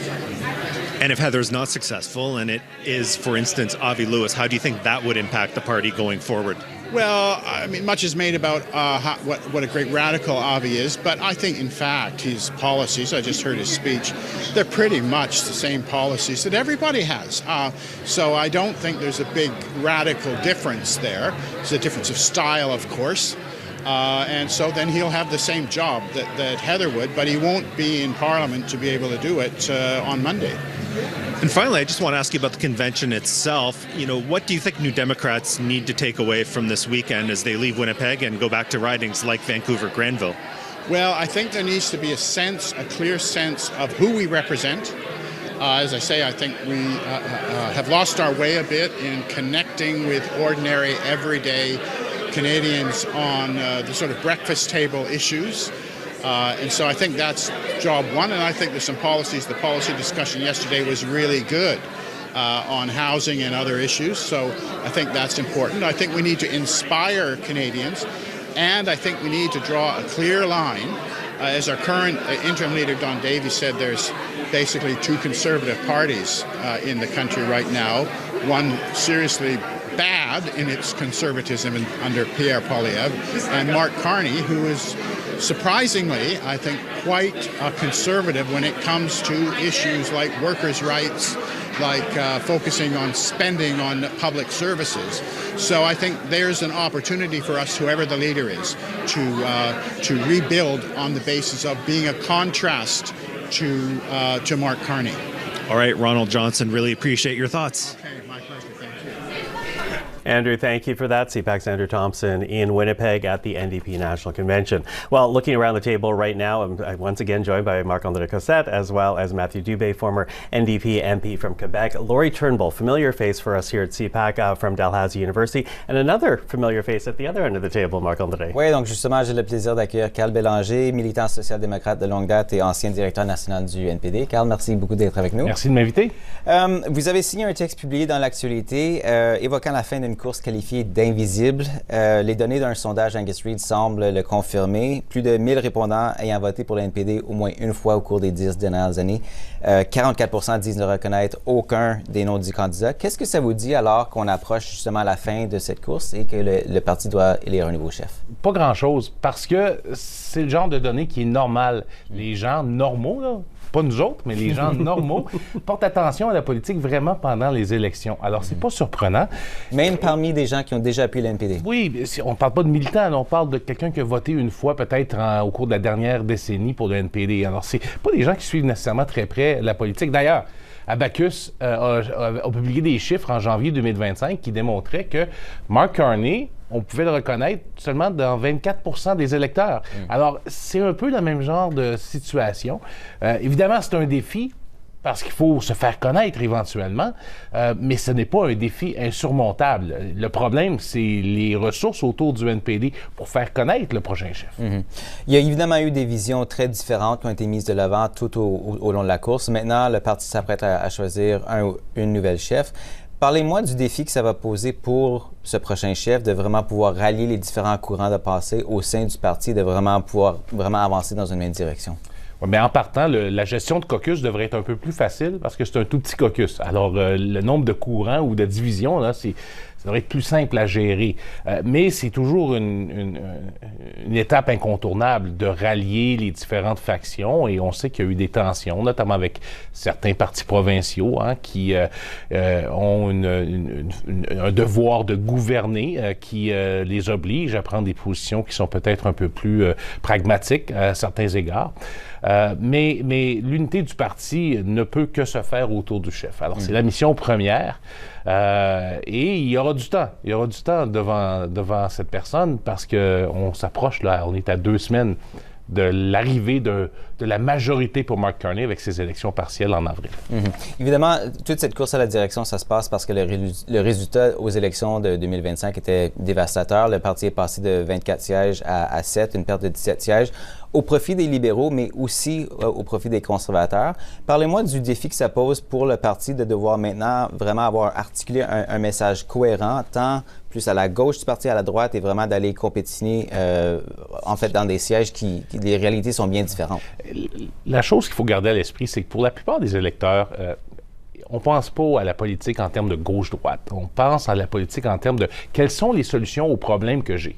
Et les conservateurs sont arrivés avec beaucoup de solutions et ont parlé beaucoup du coût de la vie, de l'inflation, du coût des logements, des thèmes qui sont très importants pour l'École bleue, par exemple, et toutes les villes de la couronne autour de Toronto, les villes industrielles. C'est des sièges qui sont allés chercher au NPD sur ces enjeux-là. Alors, ce sera d'articuler une vision et de donner des réponses à ces problèmes quotidiens, là. Les gens vivent des vraies choses, ils ont des vrais problèmes. Il faut parler de ces choses-là. Mais justement, pourquoi est-ce que le NPD peine tellement à trouver des réponses qui semblent convaincre les gens qui sont compris par le parti? Mais en fait, je pense que la dernière campagne, il y avait certaines réponses qui étaient là, mais la trame narrative qui s'est développée rapidement faisait que la question de l'urne, c'était celle du sud de la frontière, c'était Donald Trump. Et donc, Jack Meeting s'est retrouvé coincé entre ça et le désir de changement qui existait. Et le parti qui pouvait porter le désir de changement, parce qu'il existait, c'était le Parti conservateur. Oui, mais en même temps, c'était une nouvelle donne en 2025, mais là, la réalité n'a pas changé. Justement, la conversation aujourd'hui s'articule toujours autour des États-Unis, même les thèmes de géopolitique, la guerre au Moyen-Orient. Ça pose problème pour n'importe quel parti d'opposition, mais comment est-ce que le NPD devrait alors s'adapter à cette nouvelle réalité, ou est-ce que ce sera en fait une répétition de ce qu'on a vu en 2025? S'il y avait une élection au cours des 18 prochains mois à cause d'un gouvernement minoritaire, la question serait différente. Mais il n'y en aura pas, vraisemblablement, avec cette majorité. Donc, l'horizon est 3 ans, vraisemblablement, enfin, on pense après un mandat de Donald Trump, on ne sait jamais avec lui ce qui peut arriver, mais en théorie, il ne sera plus là lors de la prochaine élection fédérale. Donc, ça va changer la dynamique parce que c'est un personnage qui est plus grand que nature. Évidemment, on ne peut pas prévoir ce qui va se passer exactement aux États-Unis, mais ça ne sera pas la même dynamique. Évidemment, le parti est en mode reconstruction. Il y a beaucoup de travail qui va devoir se faire sur le terrain à l'échelle du pays. Mais parlons un peu du Québec, parce qu'il faut le souligner, il y a vraiment eu une absence assez frappante du français tout au long de cette course à la direction. Quel message est-ce que le parti envoie non seulement aux Québécois, mais aux francophones hors Québec, justement par l'absence du français tout au long de la course à la direction? C'est pas un très bon message. Hein, et vous savez, j'ai animé le premier débat là, en français. C'était très laborieux. Pour certains candidats, c'était clair qu'il n'y avait pas de français, de base de français. On lisait des phrases apprises, des petites courtes phrases. Donc, c'est très difficile. Pour réussir à percer avec un électorat, il faut être capable de connecter directement. Et ça ne se fera pas si on n'a pas une qualité de français minimale. Et pour l'instant, dans l'ensemble des candidats, il n'y a pas vraiment personne qui serait capable de rivaliser avec même Marc Carney, Pierre Poilievre ou encore moins François Blanchette.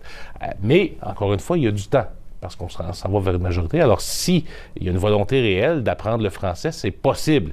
Évidemment, il faut avoir une volonté réelle, pas celle de Michael Rousseau. Oui, non, c'est clair. Évidemment, on a vu plusieurs sondages qui sont sortis récemment. Il y a eu beaucoup de mauvaises nouvelles pour le parti.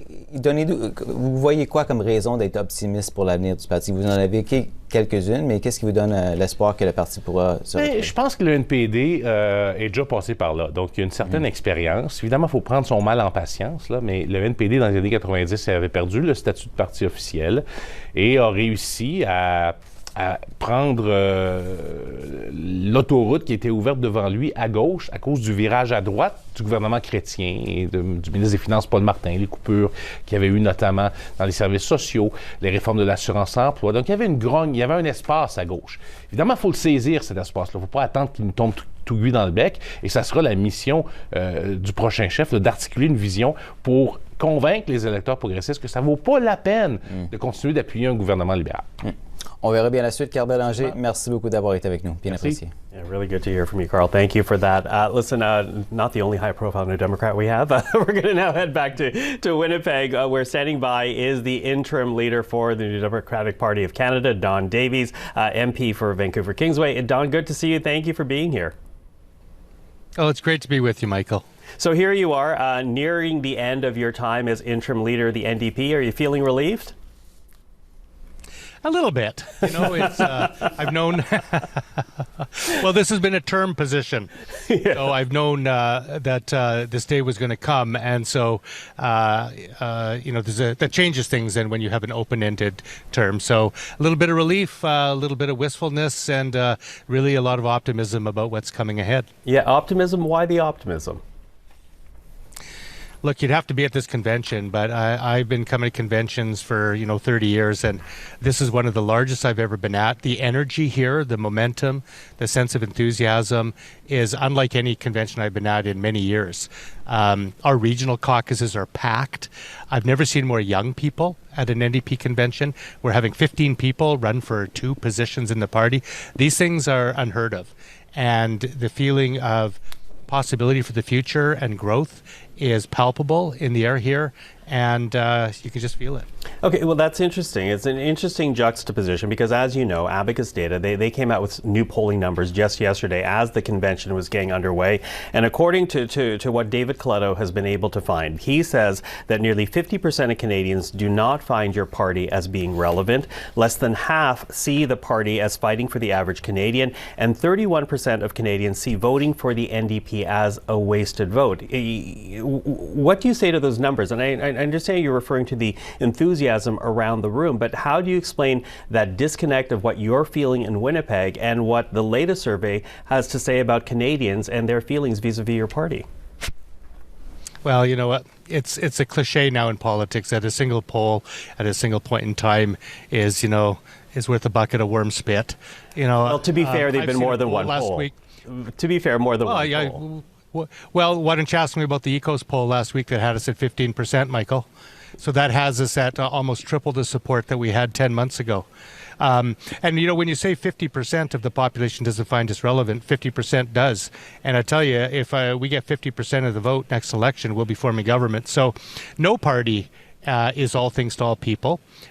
We are rebuilding. And, you know, I think all I hear from people across the political spectrum is that people want a strong federal NDP in this country. They realize that we're an institution that fights for things that no other party does.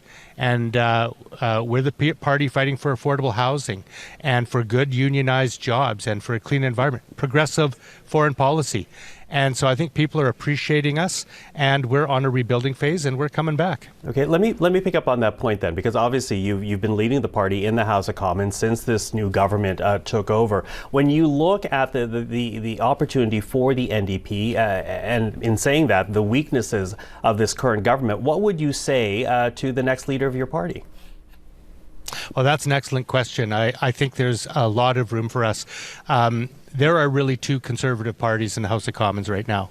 There's Pierre Poilievre's harder right conservatives, and there's Mark Carney's sort of center-right conservative party. And that leaves an enormous amount of room for a party like ours to articulate the policies that that so many Canadians want us to, which the majority of Canadians need us to.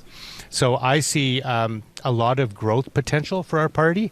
I think the kind of policies that have been articulated at this convention and by the leadership candidates are resonating with Canadians.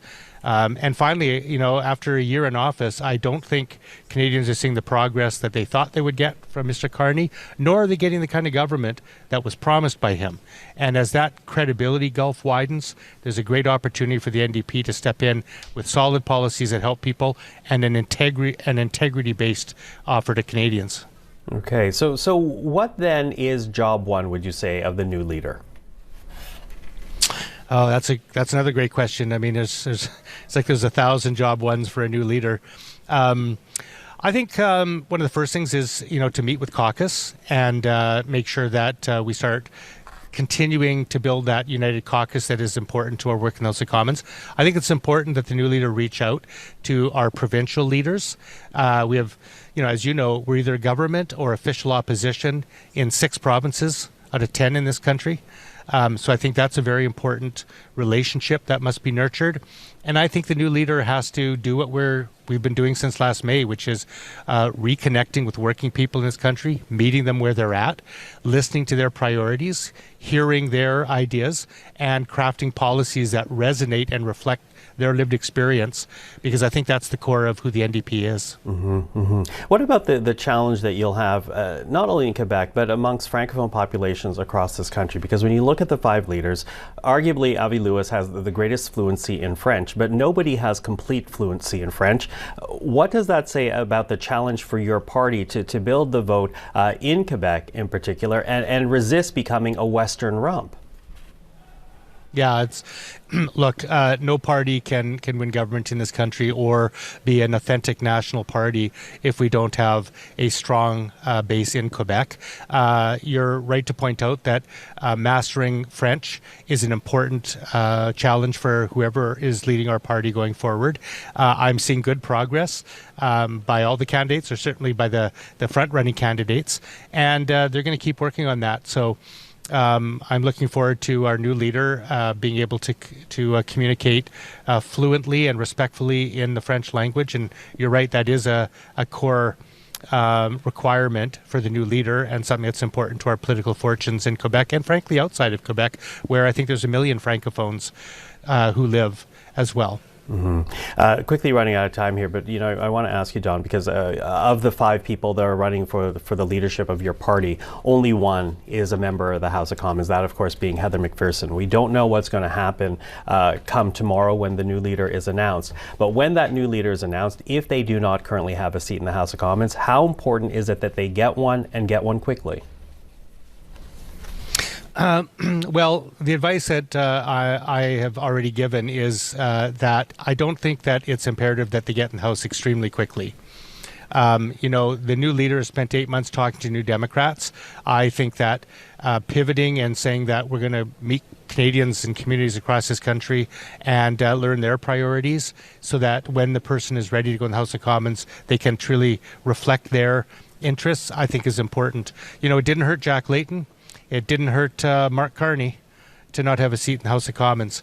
So they'll have to get one in due time, but I don't think that it's necessary to be in a rush to do so. Okay. Don Davies, listen, appreciate the time spending with us today. Best of luck with the rest of the convention, and congratulations on your time as interim leader of the NDP. Thank you so much, Michael. Okay, see you back in Ottawa.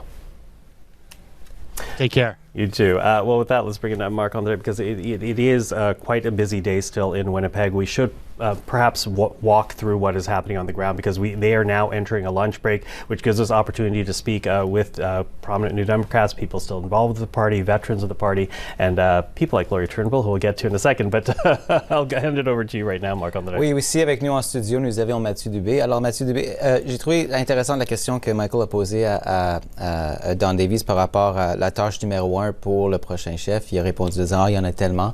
C'est sûr que la pente est quand même raide pour le NPD et son nouveau chef. Selon vous, quelle sera la priorité numéro 1 pour le ou la nouvelle chef? Je pense que Don a raison quand il a évoqué une rencontre avec le caucus. Je pense que ça va être extrêmement important. On connaît les rumeurs par rapport à Alexandre Boulris. On sait que Laurie Lutt qui s'est joint au caucus libéral, pardon. Donc, je pense que de s'assurer que les députés qui sont toujours là, on prend bien soin d'eux. Il faudra les réélire aussi, en plus d'élire des nouveaux députés. Et si c'est un chef qui n'a pas, ou une chef qui n'a pas un siège à la Chambre des communes, le caucus devient très important aussi. Ensuite, encore une fois, je ne veux pas répéter tout ce que Don a dit, mais je suis très d'accord avec lui que de pouvoir échanger avec les partis provinciaux, surtout ceux qui ont eu beaucoup de succès, ça va être extrêmement important. Je pense que un chef doit prendre conseil pas seulement de ceux qui l'entourent, mais de voix partout à travers le spectrum du NPD, du parti, et je pense que ça va être extrêmement important. On le voit avec la situation politique actuelle, pas juste au Canada, mais dans le monde, force le premier ministre Carney à rencontrer ses homologues provinciaux régulièrement. Alors pourquoi un chef d'un autre parti qui aspire, si c'est pas gouverner demain matin, au moins se couvrir en crédibilité, ne voudrait pas faire la même chose? On a des premiers ministres néo-démocrates. C'est une richesse qu'il faut exploiter, si vous me permettez l'expression. Let me pick up on that point and bring in Laurie Turnbull from Dalhousie University. We have Alexandre Boulris standing by in Winnipeg, but before we get to him, Laurie, a bit on, not just about the path to government, including Quebec, but generally, with any federal party in this country, you have to navigate regional concerns, you have to navigate linguistic concerns. Add on to that, with this party in particular, though, ideological concerns. Are you going to be pragmatic, as the Western parties have been, in order to get to power? Are you going to cling on to essentially the ideological parts that have built the basis of the federal NDP? Talk to us about the challenge the party faces right now as it tries to navigate those cleavages in such a vast country as Canada.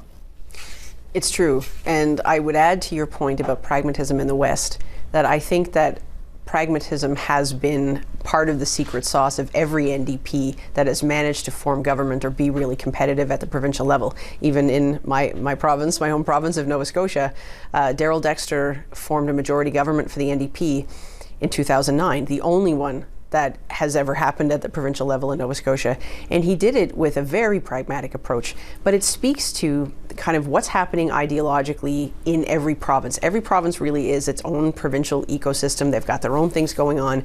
And there's only so much the federal parties can really control that kind of thing, right? Like in Nova Scotia, even now, which you're looking at a very different situation politically in Nova Scotia, but the three parties, when like the election that Tim Houston managed to win and become premier, the leaders of the parties could have switched scripts and you wouldn't have known.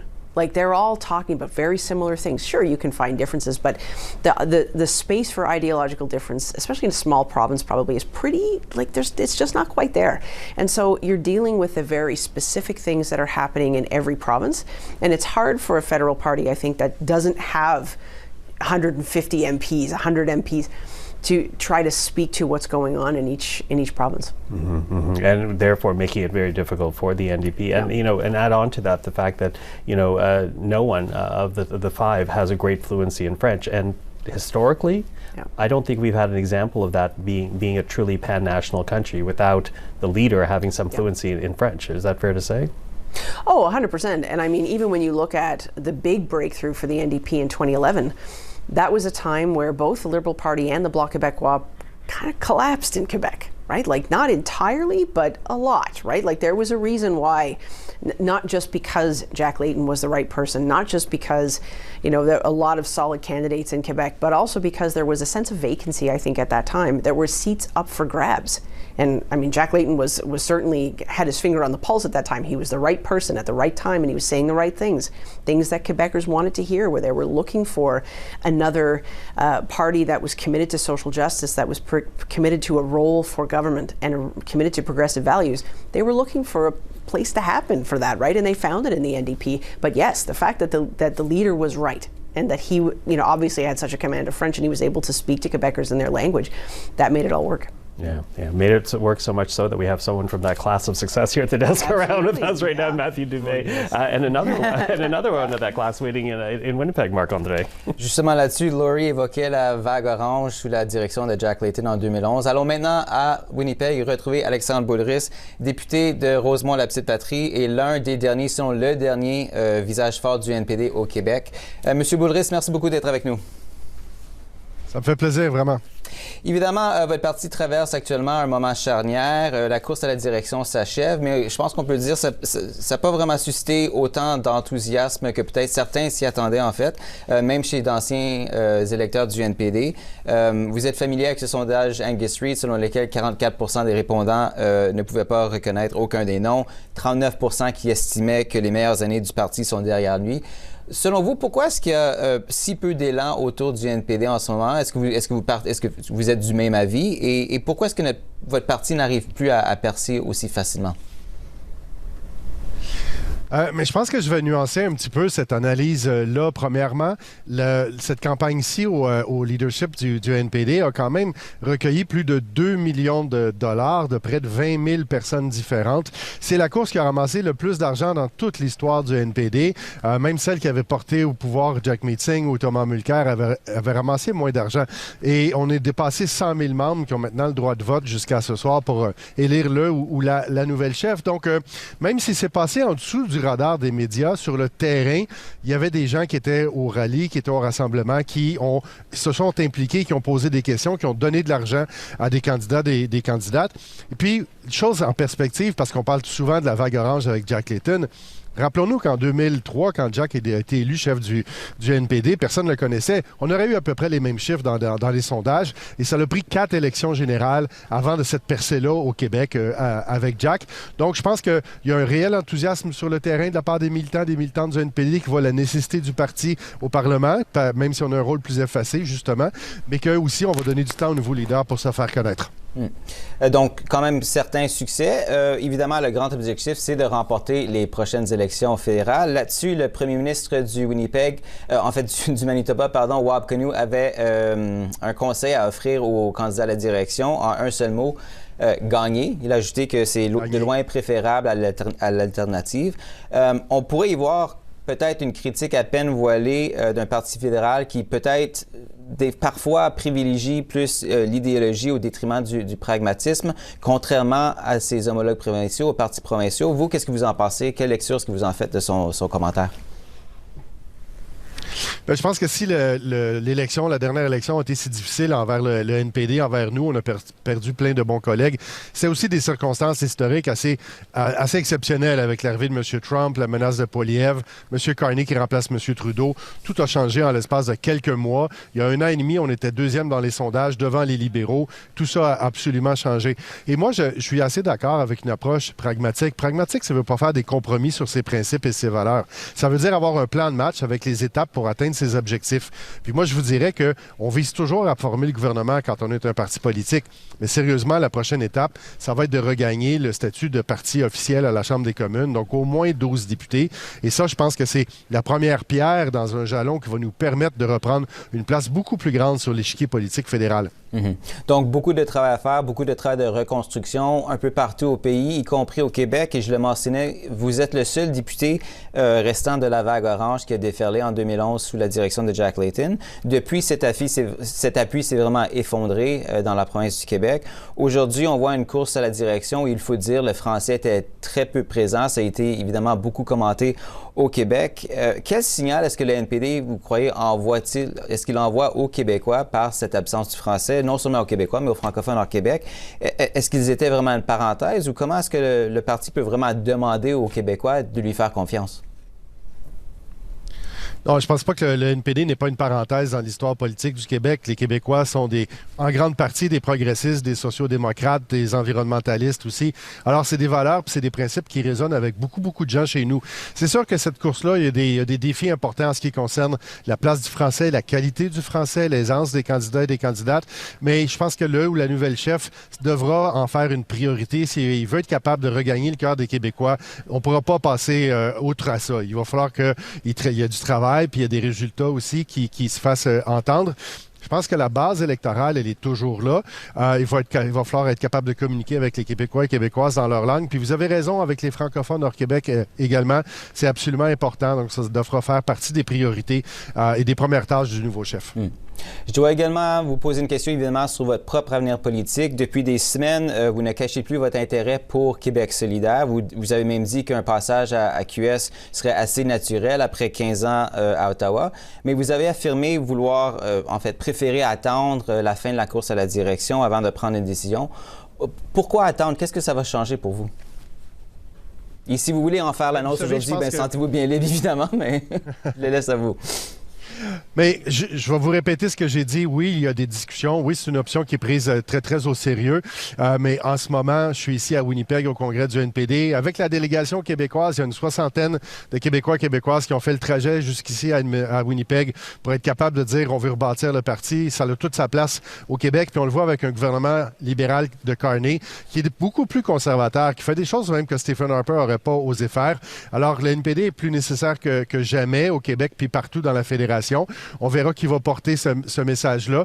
Il va y avoir 78 candidates aux prochaines élections, mais on va avoir un œil sur Maxime Baudouin à Terrebonne avec l'élection partielle du 13 avril prochain. Mais moi, ce que je dis, il faut avoir des progressistes dans tous les parlements, dans tous les conseils municipaux pour faire passer ce message-là, puis pas laisser le terrain aux conservateurs puis aux gens qui sont un peu trumpistes, là. Alexandre Boulris, député néo-démocrate de Rosemont-la-Petite-Patrie, merci beaucoup d'avoir été des nôtres aujourd'hui. Bien apprécié. Ça fait plaisir. Bonne fin de congrès. Restons à Winnipeg. Notre collègue Rémi Autier est sur le terrain avec Andrew Thompson. Ils ont eu la chance d'échanger avec des délégués rassemblés à Winnipeg pour ce congrès. Je vous invite à écouter des échanges recueillis par notre collègue Rémi. Le voilà. So, Ms. Gilmore, thank you very much for your time. I'd like to talk to you about the race for leadership, with this, what's happening, the presentation today. What are you looking for? Is your mind already made? Have you already voted? What are you looking for? Sure. So my name's Suzanne Skidmore. I am currently the treasurer of the party. And what I'm looking for in a leader is someone who's a good, strong New Democrat, who's not afraid to get to hard work done, roll up their sleeves and get going. At the end of the day, on Sunday, at the end of our convention, whoever is elected leader, we all need to get behind that person. We all need to get out there and rebuild our party from the grassroots up and make sure that New Democrats know what we stand for, that we stand with working people, that we are a party rooted in democracy, rooted in working people, rooted in the union movement, and that's what I want to see out of a leader. So I expect to see that out of all of them today, and whoever gets elected, we're all going to get behind them and support them. These are still different propositions. All five have different approaches. There's similarities, but there's different approaches. Do you feel that whoever gets elected, the party will be able to get behind because some propositions are quite far apart, so are there going to be challenges in getting there? Sure, there's always challenges, whoever the leader is. We've had lots of leaders in our party, and from one leader to the next, New Democrats need to band together. And it's not just about one person, it is about the party, it's about our values, it's about our connectivity to the labor movement, and the work that we have to do on the ground. So this isn't ever about just one person, it's about our values as a whole. And so, whoever gets elected is going to have some challenges, absolutely, at making sure that we, remain connected, that we remain strong, and that we actually do the work on the ground, which is where it needs to happen. And you're treasurer, am, yeah. It's been, discussed in media how last election was rough financially for the NDP because the threshold wasn't met in many riding, things like that. We've seen numbers on fundraising by the leaders. Do you feel that this is an element that should be taken into account by delegates when they are voting by members of the party, the fundraising capability of the party, considering the financial situation? Yeah, I mean, it's a great question. What I think is actually amazing, all 5 candidates from the very start of the race to now actually made the threshold, right? They all fundraised enough to stay in the race the whole entire time. That says a lot to me. It says they're committed to the party. It says they've got a lot of people supporting them, and they're good fundraisers. So regardless of who the leader is, I think we're in good hands. I know some raised more than others, and that may be what tells the story on Sunday. But at the end of the day, I expect all of the leadership candidates to stick around and continue to help rebuild the party. Thank you very much. Have a good convention. Thank you so much. Thank you. And that interview, courtesy of Remy Autier in Winnipeg. Thank you to that, Remy. Let's now bring the conversation back here to Ottawa, but not in studio, over down the road. David Coletto standing by, the founder and the CEO of Abacus Data. David, good to see you. Thank you for joining us. Great to see you, Michael. Thanks for having me. So listen, very great that you're here, because you did just release new polling numbers yesterday in regards to public attitudes regarding the NDP, and of course very timely given the convention that's taking place in Winnipeg right now. And in the report that you issued in your Substack, you basically say that the NDP has an identity problem. What do you mean by that? Well, it really has no identity at all for many Canadians. When you ask them, do you have a positive or negative view of the party?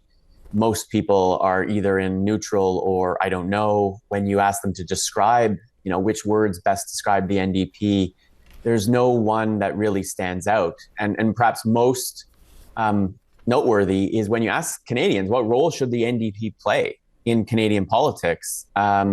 The answers are all disparate and spread out, meaning there's no even among New Democrat inclined Canadians, those who might be open to voting NDP aren't quite sure what role it should play. And so I think it finds itself after more than almost a year since its worst election showing. It's struggled to, be part of the conversation without a permanent leader. I think this convention and the selection that members make is maybe in part to figure out what it is the NDP stands for, because Canadians, generally speaking, even New Democrats, aren't really that sure. Yeah, and so much so that when I was going through your report, you point out that the number of accessible voters for the NDP is now reduced, not what it once was. What exactly did you find? Yeah, so today, just over 1 in 3 Canadians, 34%, say they would be open to voting NDP. Now, that's not nothing. That's millions of people. But if you go back to 2015 or the years just after that, we were typically getting 50 or close to 50% of Canadians being open to voting NDP. It wasn't long ago, even prior to the 2021 federal election, you had over 43 or 44%. So they've seen a significant drop over the last number of years in people even being willing to consider them. And that's a real problem, because it means in order to get more votes, you've got to convince fewer and fewer people who are even open to voting NDP. And it also means that people aren't listening. If they aren't willing to vote for you, if they aren't open to voting for you, they may not even listen to when they see your leader on TV or in the news, or if they come into your community. So I think job one for the New Democrats is to open more minds back up to considering the New Democrats, because if they're going to be a very small niche party, they're going to struggle to win more than a dozen seats, which is what they need to be an official party in the House of Commons. Mm-hmm, mm-hmm. Now, also problematic for the party is another top line number that you found that said that nearly half of Canadians don't believe the party has any more relevance. What's leading voters to that conclusion? How difficult is that for a party to contend with? Well, it's certainly difficult. I mean, half say it's relevant, so there's still, again, an audience, but you want more. Even if somebody's not going to vote for you, you want them to believe you've got a role to play. And I think I chalk it up to 2 things. One is a lack of a permanent leader over the last year has meant, the NDP, and lacking party status in the House of Commons means they're not getting as much coverage. They're not getting to have a voice in the debates. But that debate we're having itself hasn't lended itself to a third party, right? Even since Justin Trudeau stepped away and Donald Trump was elected and took office in early 2025, much of the conversation, Michael, I mean, you reported, has been really about how does Canada deal with Donald Trump? How does Canada deal with the uncertainty? And so voters are have really become divided over two binary choices. I mean, in the 2025 election, the Liberals and the Conservatives got more votes combined than we have seen those two parties get in a very, very long time. And so that binary choice, which in the last election was between who do you want to deal with Trump, which Mark Carney overwhelmingly won, versus who do you think will best deliver change, Pierre Poilievre won that. The New Democrats were not seen at all in either of those. And that, I think, continues to today because of the dominance of external issues in our politics means the New Democrats haven't been able to offer up an alternative to either of those two parties. And as a result, you've got more than half of Canadians saying the party's not relevant right now. Mm-hmm. Although arguably there is some space because, in 2025, even though Canadians got to know Mark Carney a bit better through that electoral process, no one knew how he was exactly going to govern. We now know that a Carney government governs more center-right than his predecessor. That would seem to open up the space for the NDP. What's your thought on that? Yeah, and I think there is. When we ask Canadians what issues should the New Democrat Party, with its new leader, focus on, it's housing, it's affordability, it's public health care, it's being a defender of public health care, and dealing with corporate concentration in power. And so these are all areas where the NDP historically has sort of leaned in and been the voice challenging the status quo, challenging those two main parties. So I do think there's a space for them. And I do, to your point, particularly given that, by all accounts, Mark Carney has focused on issues that Justin Trudeau has not focused on, much more economically focused. Now, that's where most people want him to be. So the challenge also, though, if you're going to become relevant in the conversation, you've got to offer up an alternative theory, right? So if people are feeling uncertain about the future, if reassurance is really what they're seeking, I think if it's Avi Lewis, if it's Heather McPherson, if it's Rob Ashton, they've got to answer that question about why, one, Mark Carney's approach isn't working, and two, why a completely different approach led by the New Democrats would make people feel more reassured, would protect, their standard of living, their quality of life, which is what I would say most Canadians are worried about at this moment. Mm-hmm. Most worried about at this moment, as you say. So what would then be job number one, do you think, for any new leader of this party? We'll know tomorrow who will become the next NDP leader. What do you think job number one is then for them? That's a tough question because, if you walk into this job, I think you look around and you say there's a lot of rebuilding to do. They've got to find a way to raise more money. Without money, they're not going to be able to compete. They've got to build some infrastructure. Those are the less exciting, less interesting things. But I think most important is this is a moment right now where more attention is being paid to the NDP than I think has been in probably 2 years. And so whoever wins tomorrow and comes out of this weekend, I think it's how do you build on that momentum? How do you keep, someone like yourself, Michael, asking the question like, okay, well, what's the New Democrat perspective here? How do we make sure we bring that into the conversation? And then with some momentum, you may get, you've got by-elections coming up. It's going to be tough for the New Democrats in all those seats. But can you start to signal that you're coming back, right? And I think it's important to remember, as someone who loves political history, that the NDP has been in this moment before. After the 93 election, they lost party status. They only had 9 seats, 6% of the vote, not dissimilar to what they saw in 2025. 4 years later, they got back into the House. They made a major breakthrough in Atlantic Canada with Alexa McDonough. And so it's possible to come back. And so anyone who's writing them off, I think it's probably very much premature, but that doesn't mean it's not going to be difficult. So job one, ride whatever momentum you get coming out of this convention and make sure your first introduction to Canadians, which, Angus Reid's poll showed, most Canadians had not heard of any of the candidates running. Your first impression will be what they hear from you, likely tomorrow evening on the news or in the next few days after it. Okay. David, always appreciate the time and the insight. Thank you for that. Thanks, Michael. Take care. You too. David Coletto of Abacus Data. Retournons maintenant à Winnipeg où nous recevons Peter Julian, ancien député néo-démocrate de 2004 à 2025. Il a représenté les circonscriptions de Burnaby-New Westminster de 2004 à 2015, puis New Westminster-Burnaby de 2015 à 2025. Il a également été leader parlementaire du NPD pendant une grande partie de son passage à Ottawa. Monsieur Julian, bonjour et merci d'être avec nous. Oh, ça me fait plaisir. Bonjour à vous. Alors, hier, en fait, il faut le souligner, vous avez perdu votre circonscription lors des dernières élections fédérales, mais hier, lors de la plénière, et vous avez eu l'occasion de vous adresser aux délégués, vous avez avancé que le NPD va certainement reprendre la circonscription aux prochaines élections. Je vais vous demander, est-ce que vous souhaitez vous représenter? Est-ce que vous allez tenter de reprendre votre siège vous-même? Mais moi, qu'est-ce que j'avais dit, c'est effectivement qu'on était le dernier siège tombé dans les dernières élections et je sais, parce qu'on a fait le porte-à-porte depuis ces élections-là, qu'on va être le premier comté qu'on reprend après.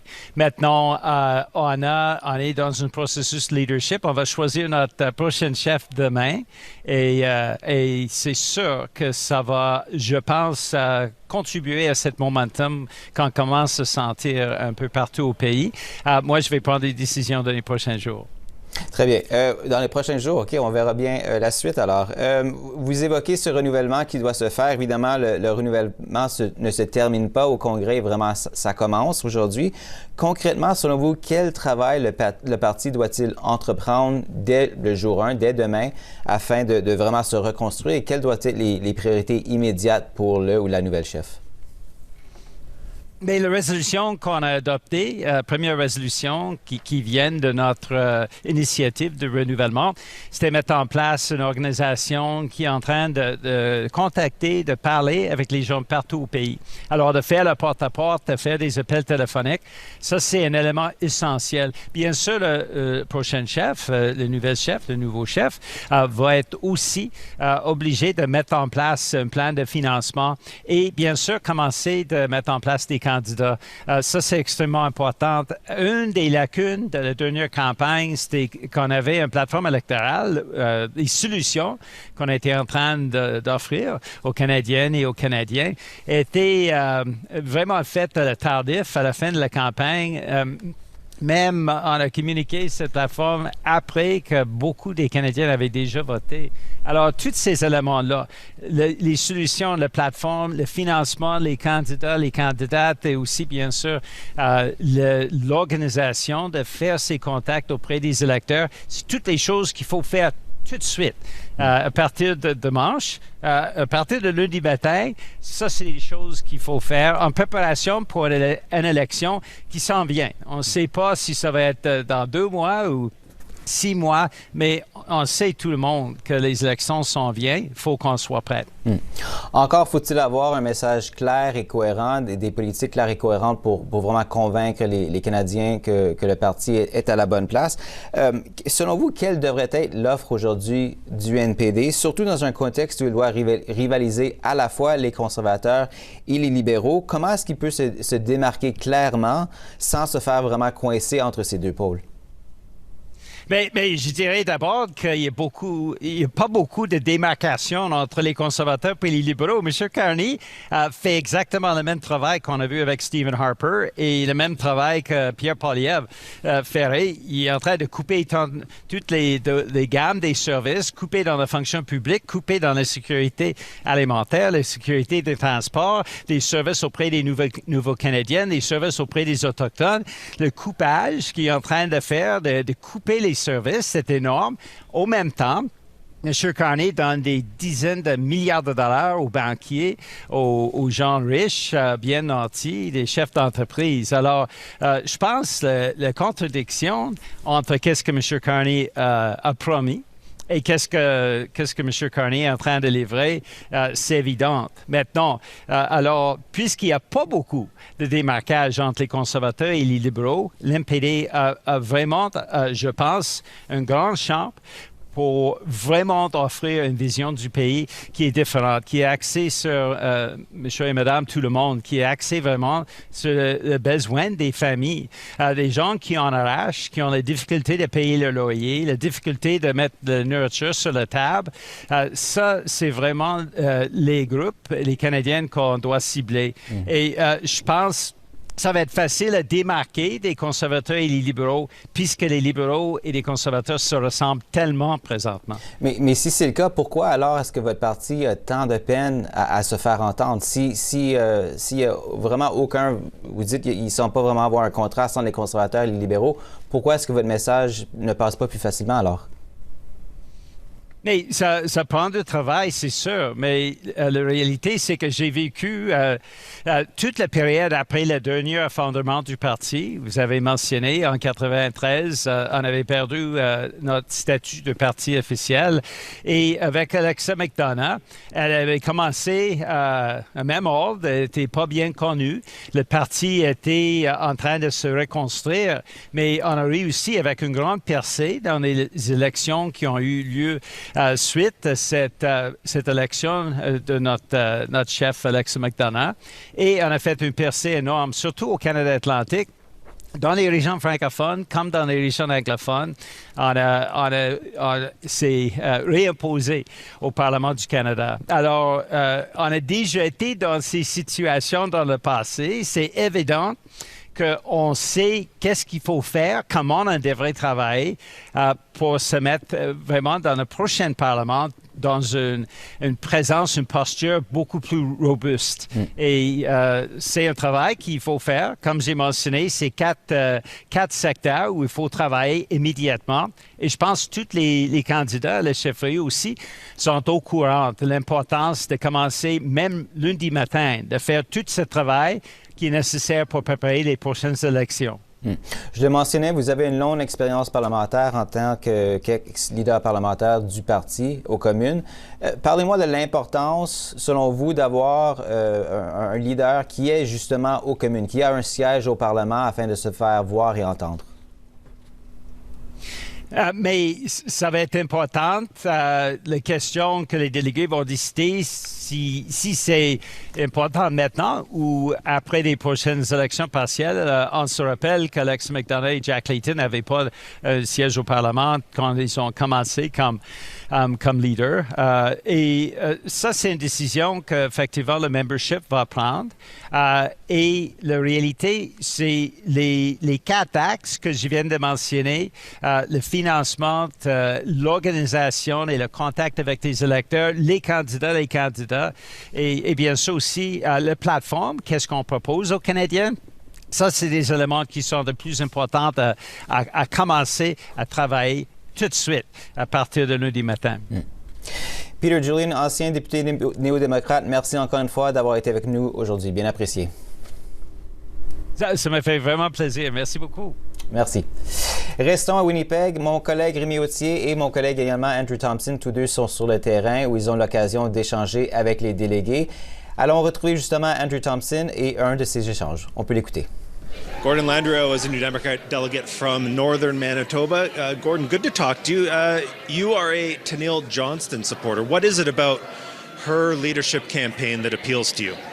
Well, I come from a large riding, 4/5 of Manitoba landmass that is over 70% Aboriginal.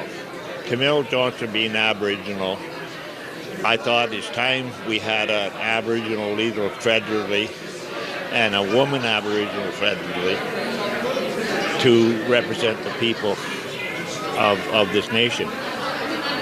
Wab Kinew set the example that a First Nations person could be elected.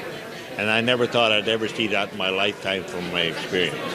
He'd done it, he set the stone, he's still popular. I thought it's time for the First Nations person nationally. Camille could follow in his footsteps. Okay, and you were just telling me a moment ago that if Tenille Johnston is not successful, you do have a second choice. Who is that and why? My second choice is Avi Lewis. I voted him second as the second choice to continue on in the fight to bring true equality and programs and get the Aboriginal people of the riding out of poverty. Okay, and talk about what do you think the mood of New Democrats is at this convention? You're about a year now past that disappointing election result. You are coming together. You are debating policy. You are naming this new leader. How would you assess the state of the party and how you see New Democrats gathering here this weekend? I see us regaining significant seats whenever the next election will be again, because after the Liberal sweep in the last election, I'm hearing more and more from people that were our supporters before that have gone there, and they're very disappointed in what's happening now. They're coming back to us. And I hope that improves depending on the new leader. And I think Camille, if she's elected leader, can be that person too to bring even more people back into it, myself. Okay, Gordon Landry, I really appreciate your thoughts on the convention and the leadership. Thank you. Okay, Andrew, thank you for that. Well, back here in studio, we're now joined by Alex Cossette, the founder of North Pole Strategies. In a past life, worked in the Trudeau PMO, Trudeau the Younger, I guess I should say, on advertising and research. Alex, thank you for joining us. Happy to be here.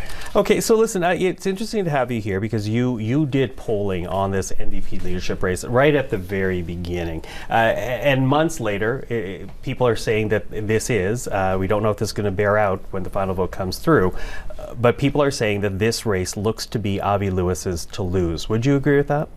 Yeah, I think that's probably the most likely outcome at this point. It's interesting. I did my research back in November at the very start of the race, and my takeaway at the time was that it was a very open race. No one had more than 20% support from people who were open to voting NDP. And there was a lot of people saying, no, I don't know yet. I don't know these people. Awareness of all the candidates was low, even among people who were pretty ardent supporters of the party. So we saw an opportunity for this race to be about who can grow their support and who can introduce themselves the best way to Canadians, to NDP voters, and who could actually mobilize their support, sign up the most people, get the most donations. At this point, it looks like the person who has managed to do that is probably Avi Lewis. We have to be cautious about this. There's only so much data that's available for leadership races, and we have to be a little careful. But the main thing that we found is predictive in past leadership races is usually donations. And if you look at the donation numbers that have been released so far, Avi Lewis has raised about half of all the money that's been raised in the leadership race. And if you look at the total number of donors, more people have donated to Avi Lewis than to all of the other candidates combined, which really puts them in the driver's seat here. I also think that if you look at the regional numbers, I'm not in the prediction business, but if I was, I would be much more confident if this was similar to the Liberal or the Conservative race where it's weighted by riding, because I think Avi Lewis clearly has the most donations and probably the most support in British Columbia, in Ontario, in Quebec. Atlantic Canada and the North probably don't have a lot of members, but he might have the advantage there too. But it's really, looking at Alberta especially, but also Saskatchewan, where McPherson, we should expect to have a big advantage there. If it was weighted by riding, that wouldn't be enough to win, or to even force a second ballot probably. But it's one member, one vote. So we could see a situation where the Alberta NDP is pretty motivated. Avi Lewis has a position on oil and gas that is very different from what a lot of people in Alberta think about.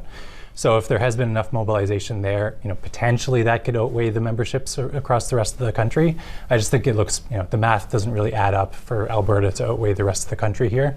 So I think most likely we're seeing an Avi Lewis victory. I'm not sure if it would be on a first ballot or not. Yeah, and really at the end of the day, we're not going to know for a while, because when they announce the leader tomorrow, we've been told by the party that they're just going to announce the leader. They're not going to walk us step by step of this preferential ballot. But what's also interesting is that despite this leadership race that has gone on for months now, and despite a number of debates that were broadcast, interviews that were given, polling also shows us that Canadians are not really aware of the candidates and who is running to lead the NDP. How problematic is that for a party that's trying to rebuild its relevance and profile in this country? Yeah, that was definitely the case at the start of the race. If you look at the polling recently, Angus Reid and others, definitely the case still that people just don't know who these are. My polling found more people knew about Zoran Mamdani than knew about the front runners in the NDP race. People are kind of taking from him in their leadership campaigns, and you can see that's probably why. But they need to be able to establish their own brand. That being said, right now we have a new leader, whoever it's going to be, is a bit of a blank slate for Canadians. That's not the worst case scenario. You would rather have a blank slate than someone who no one knows. There is, again, that opportunity to grow. It just means that a lot of effort is going to have to be put into introducing whoever wins in national media across the country with audiences that aren't just the base of the party. So I think, hopefully, ideally, we're going to see whoever wins quickly do some media in Quebec, do some media in Ontario, really put themselves out there. Maybe if they don't have a seat in the House of Commons, try to get that seat so they can be a bit more in the conversation day to day. But ultimately, it's going to take a little bit of time for Canadians to get to know the new NDP leader, and they're going to have to do a pretty concerted branding strategy to try to make sure that they are putting their best face forward as Canadians get to know who they are. Laurie, you were nodding your head through a lot of that, in particular when Alex was talking about the front-runner status that Avi Lewis seems to have right now going into that vote tomorrow. What kind of insight, what trends have you been following as you have been tracking this race since November? Well, yeah, I mean, when you look at, it's hard to know exactly what's going to happen in these things, and I think, as far as I know, this is the first time that the party has used a preferential ballot. So when Jagmeet Singh was elected, he did manage to get it on the first ballot, so you didn't see the subsequent rounds. But in the event that that didn't happen, it would have been lower, least popular candidate dropped off. Then they do a whole fresh vote.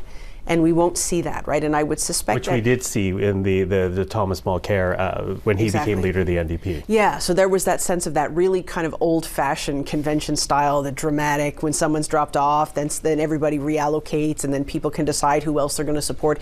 And so there's that sense in the party of the breaking up of the party around the different candidates, and then the coming back together as they start to decide, okay, we're all going to line up behind the person who ultimately wins. With Jagmeet Singh, that didn't need to happen. In this case, it has been such a low-profile process, right? That if Avi Lewis ends up coming through and winning this thing, which I think looks like the likely outcome, is there going to be a lot of rebuilding required? Maybe not so much, right? Maybe not, because it hasn't come down to this fierce battle between two front runners kind of thing. There's another front runner, but it just really seems like he's been far and away the person who's most likely to take it. Personally, I think the fact that he doesn't have a seat in the House of Commons is a challenge. I know that, so I think it was Mr. Bulleris who made the point, Don Davies made the point about how Mark Carney didn't have a seat right away. Right, but he got one within 7 or 8 weeks, right? So it's hard to be the person on the outside looking in, right, as the others are talking about the big issues. I think in terms of people not having the kind of familiarity with the candidates, whoever wins is going to have, I think, a kind of internal and external strategy at the same time. Fortunately, I don't think there's an election around the corner, so the party will have time to do that. They're going to have to get their name out there. They're going to have to build that familiarity with voters, but at the same time, they have to get the house in order financially, in terms of deciding what that new brand of the party is going to be as well, or else it's going to be much harder for them to attract positive attention to themselves, knowing that they're on wobbly foundation. You mentioned not having a seat in the House of Commons, but when it comes to Avi Lewis, he also has twice tried to get into the House of Commons, 100%. Has twice lost in that effort, coming not second but third in both those races. No experience on how to navigate what happens in committee, how you negotiate questions in the House of Commons. How much of a disadvantage will that be if he is the one who actually wins the leadership tomorrow? I think it's significant, honestly. I mean, on the one hand, they don't have party status, so I don't mean to sound like I'm piling on here, but they don't have party status. They're not on committees anyway, and so he will have an opportunity, I guess, to build up some familiarity with those kinds of things. But going back to another issue, if it is the case that, for example, Mr. Bulleris decides to step away to run for a seat at the provincial level in Quebec, they're losing significant institutional memory in the party, and a sense that, there are people who have been around the block a lot. They were here in the good old days when there was lots of seats for the party, and that could be really fortifying for a party that's trying to find its feet again. And so the sense in which maybe the project is going to be largely up to the new leader, that makes it, I think, more daunting. Yeah, let me pick up on that point, because of course Marc-André spoke with Alexandre Bulleris not that long ago, tried to get to whether or not he's staying or going.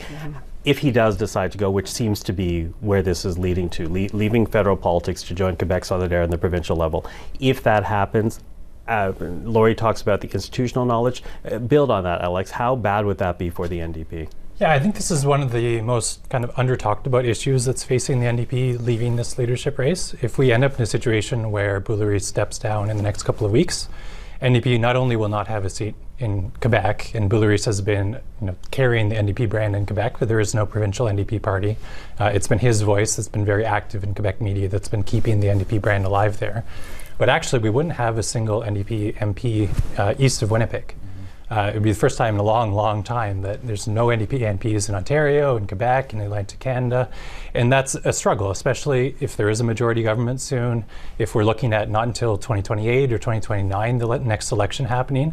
Realistically, we could have a few years where there just isn't anyone local on the ground for the NDP in these communities. There isn't that infrastructure being rebuilt there. There isn't that constant efforts to bring the voices of those areas into caucus. It's a real challenge. I think the next leader needs to be very vocal, very quick, to reach out to the provincial parties in those areas, to reach out to stakeholders in those areas, to say, how can we support you? How can we build up the parties here? And in Avi Lewis's case, if there's a seat that becomes available for a by-election in Ontario, in Quebec, I think he almost has to run for it. Because an NDP that has one seat in Ontario is a lot more competitive as a national force than an NDP that has 0 seats in Ontario. And if he is saying no to those opportunities, he's kind of sending a message that Ontario isn't the priority, or that Quebec isn't the priority. So I think it puts him in a difficult position. That being said, even if he runs for a seat in Ontario, he does okay, he comes second, that's still a chance to be in the media. It's still not disqualifying by any means. He still will have other opportunities. But I think he just needs to find ways to insert himself into the provincial conversations in other parts of the country, and that would be a great way to do it. So it's another reason for him to jump on the first opportunity he gets to do that. Yeah, we're quickly running out of time, but before we're done, Alex, I want to put it to you, though, because if Alexandre Boulary leaves, if the NDP is reduced to a Western rump, to me, it seems to almost highlight the challenge that if it is Avi Lewis will have before him, because he's speaking so much against oil and gas, and yet when you look at the NDP in the West, how does one forget about being a pan-national or pan-Canadian party? How do you resolve ideologically that divide if it is he that wins the leadership tomorrow? Yeah, it'd be really challenging, because the reality is the NDP is stuck in kind of a middle spot where there's a lot of much more positive scenarios that are on the table for them, but things can go in the other direction as well. I think Avi Lewis as a leader has a lot of risk reward there. He has some connections to Eastern Canada. He has some connections in Montreal and Ontario. He has a message that is loud and people take notice of it. He's a pretty charismatic guy, so he has that opportunity to catch fire. But if you look at where the NDP base is right now in BC, and especially in Alberta, where a lot of the infrastructure is for the party right now, he's looking at potentially a civil war within the party that could resolve in a pretty damaging way in the short term. So, if he's the leader, my first phone call would be to some of the leaders of the Alberta NDP to say, hey, how can we find some common ground? How can we keep this party united? How can we continue to work for both of us to succeed, even if we don't have the same policy positions on every topic? Yeah, and if that phone call happens, we invite them to invite us to listen in. Laura, you're going to stay. We'll speak a bit, but Alex, go ahead. Thank you for this North Pole Strategies. Thank you for the time today. Happy to do it. Well, with that, let's head back to Winnipeg. As we said, our colleagues Remy Autier and Andrew Thompson are in Winnipeg at the NDP National Convention speaking with delegates. And right now, Remy Autier has one person to speak with right now. Remy. So, Kimberly, thank you very much for your time. I see you're a ROB delegate. What are you expecting? What are you hearing about the delegates here and the candidate you're backing? Yeah, people are really excited. He started the campaign with the backing of the steelworkers. He's gained UFCW, SEIU, a number of labor organizations across the country, which is important for an organizing perspective. But it's also his message, how he talks with people, how he brings people along, whether it's on picket lines or in lunchrooms or any other place. He's got some swagger to him, but also how he really engages people in a real meaningful way. I hear a lot from people that whoever is the leader, we have to unite behind whoever is chosen. He has been, like you said, the candidate of unionized labor. That's what he's been putting forward. Do you feel that even if he doesn't win, even if it's another candidate, like labor will be able to rally behind anyone who wins in the party, or would that be a challenge for the NDP going forward if it's maybe not Rob Ashton? Look, I think labor is always part of the foundation of the New Democrats, which is great. Rob's not just talking about unionized workers, and we heard him on the floor yesterday, talking about farmers, people who work in malls, unionized, non-unionized, white collar, blue collar, no collar. How do you make sure that people are coming together in a way that helps build Canada? And your choice is made clearly.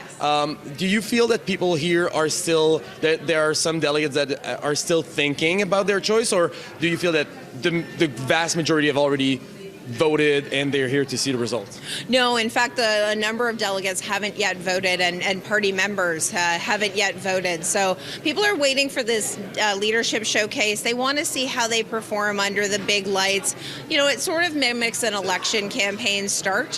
What do they bring to the table beyond, clips and sound bites? But who are they bringing forward with them? Who are they bringing along? And do they move delegates and members? At the end of the day, being the leader of a party is a lifelong commitment, but it's how do you bring people along and how do you motivate them to do the hard work of rebuilding this party even outside of elections? So I'm excited for these showcases for sure. Perfect. We'll let you go watch them, and we'll watch them too. Thank you very much. Have a great day. You too. And that was our colleague Remy Oche speaking to Kim Wright, not a stranger to this program. I was happy to have her on the program, Marc-André.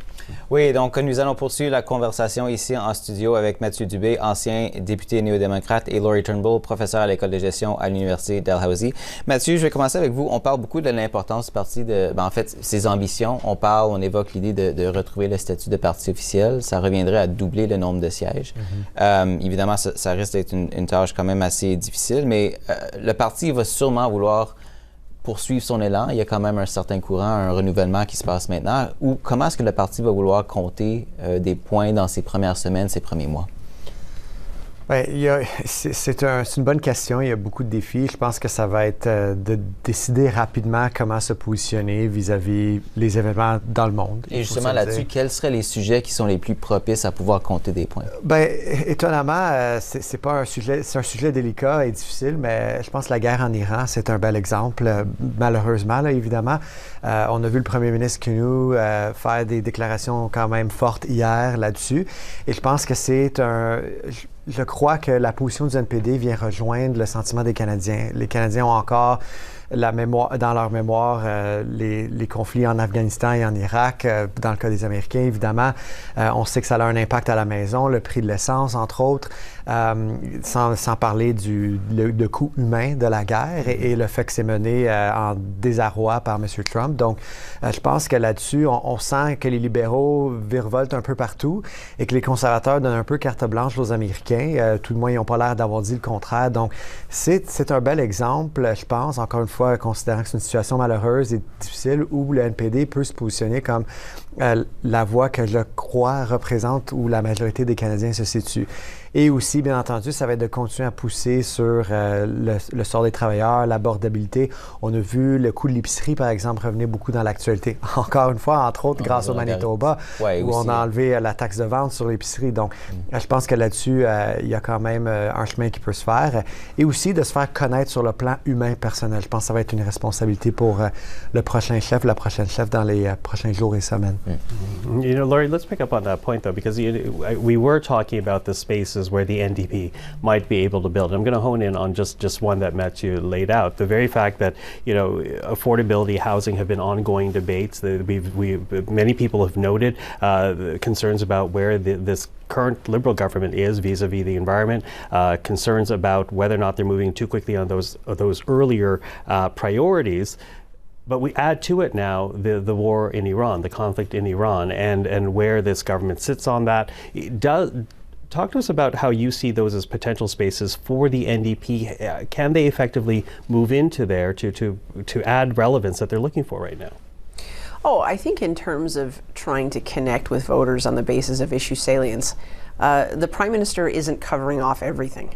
I mean, I think in some ways he's doing this kind of post-partisan thing almost, where you've got people flocking to him from different sides of the House. The floor crossings, I think, in particular, to add Laurie Idlouts, is an indication that he's got a kind of momentum behind him that I think raises its own questions about the prospects of a future NDP, just because it looks like there is a gathering around these two main parties.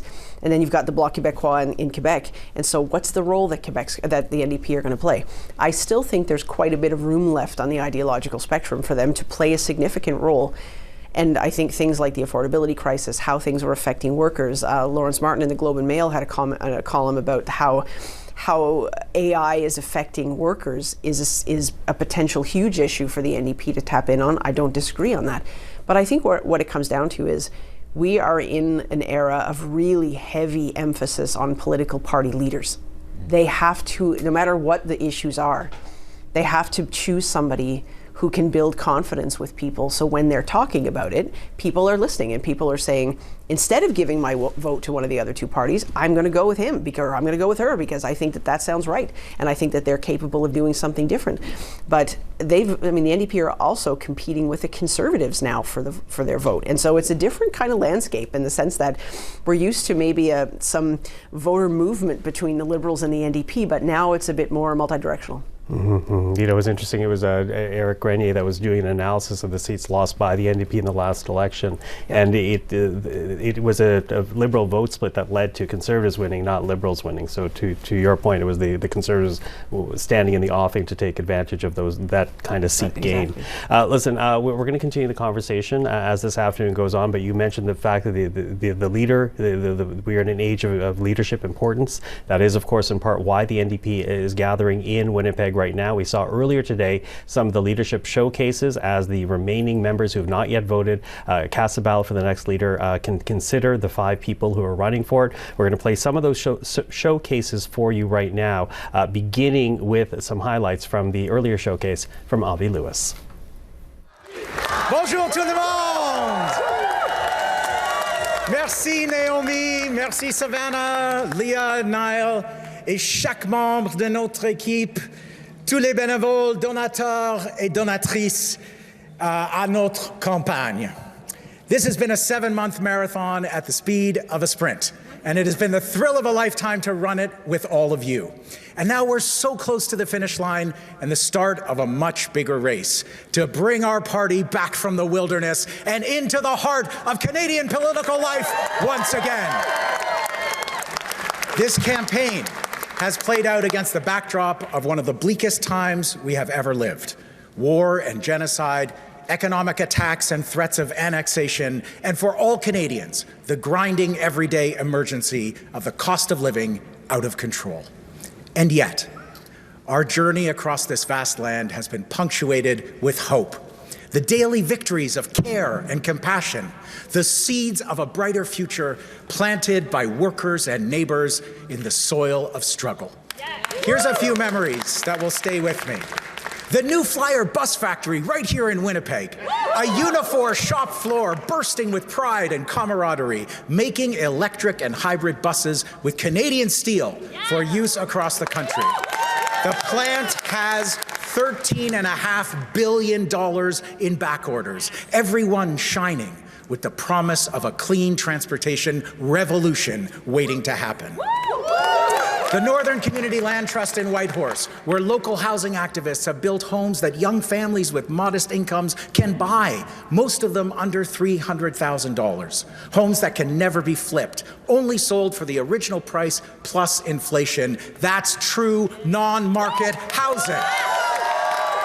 Un rassemblement passionnant à Montréal, avec de la musique, de la joie, une ferveur politique et 400 personnes qui ont chanté pour redonner vie à notre parti au Québec. A conversation with a 40-year veteran of the oil patch beside an abandoned well in Edmonton. We talked about how the disaster of these dangerous, tapped-out wells could turn into a reclamation boom. Decades of good jobs for oil and gas workers in cleaning up these sites rather than drilling new ones. All paid for with the swollen profits of oil companies if the law of polluter pays was actually enforced. And that's what fires me up. This country is filled with wise and caring people who are already hard at work, building the solutions we need to all the crises we face. And that includes all of you dedicated NDPers who have never abandoned hope despite all the predictions of our demise. Our campaign, as you know, has been powered by a set of simple principles that we believe are key to our collective comeback. First, we stay laser-focused on the cost of living crisis, the everyday emergency of just getting by in an impossible economy. We are the only party that criticizes capitalism. So we're the only party that can tell Canadians the truth about why everything is so expensive. And you know what it is. A handful of giant corporations dominate every sector of our economy.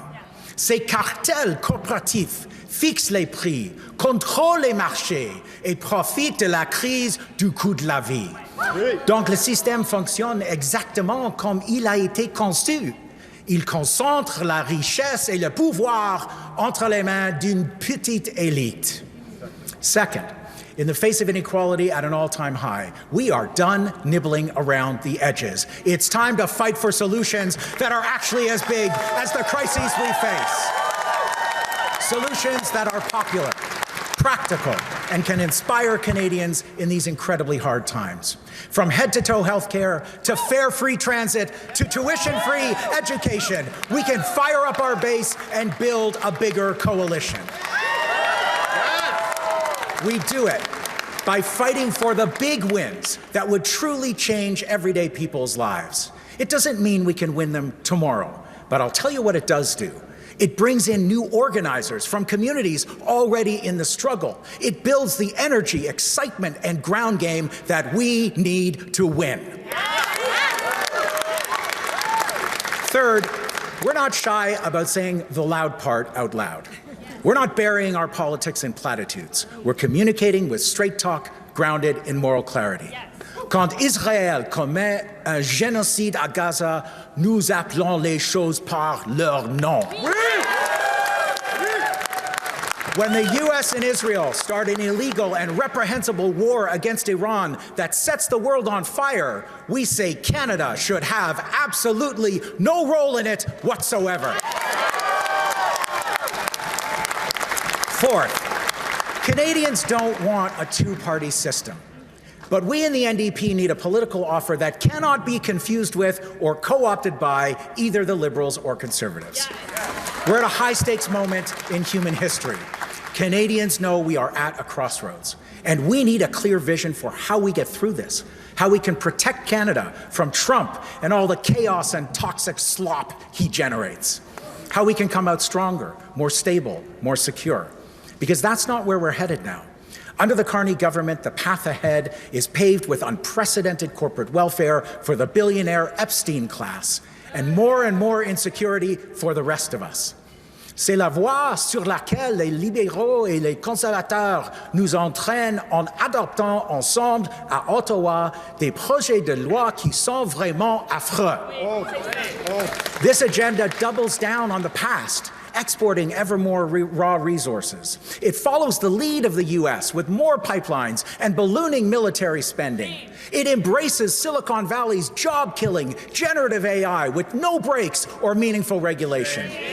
This is a recipe for a future of continued chaos.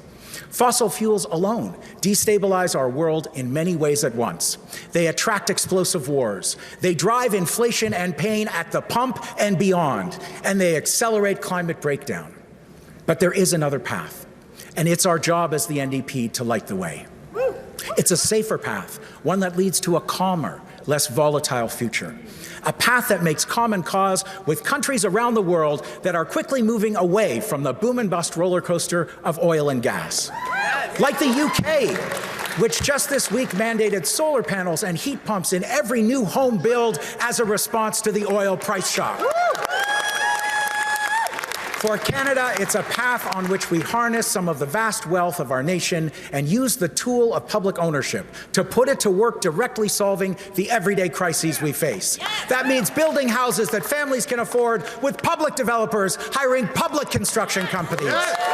Tens of thousands of good unionized jobs retrofitting those homes, manufacturing and installing those heat pumps to slash energy bills and emissions at the same time. Yes. Public options for groceries, cell phones, and pharmaceuticals, ensuring that working class Canadians can buy essential goods and services with lower prices and higher wages. In short, it's a vision of the federal government using its power to go after some of the immense undertaxed wealth of this country and put it to use in directly making life easier and more secure for Canadians.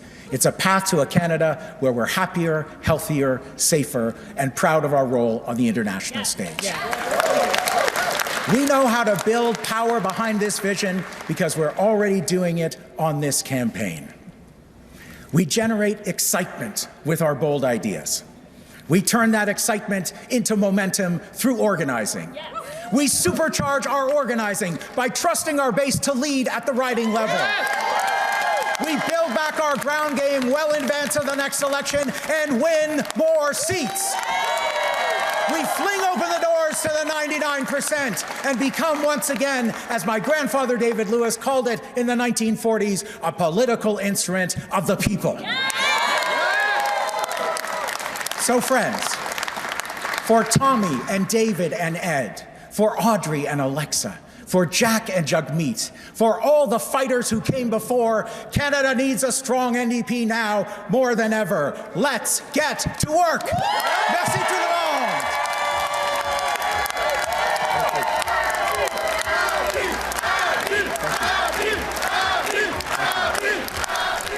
And that was the Avi Lewis Leadership Showcase from earlier today, one of 5 candidates running to be the next leader of the federal NDP. We'll have more highlights from the other showcases a little later in our special.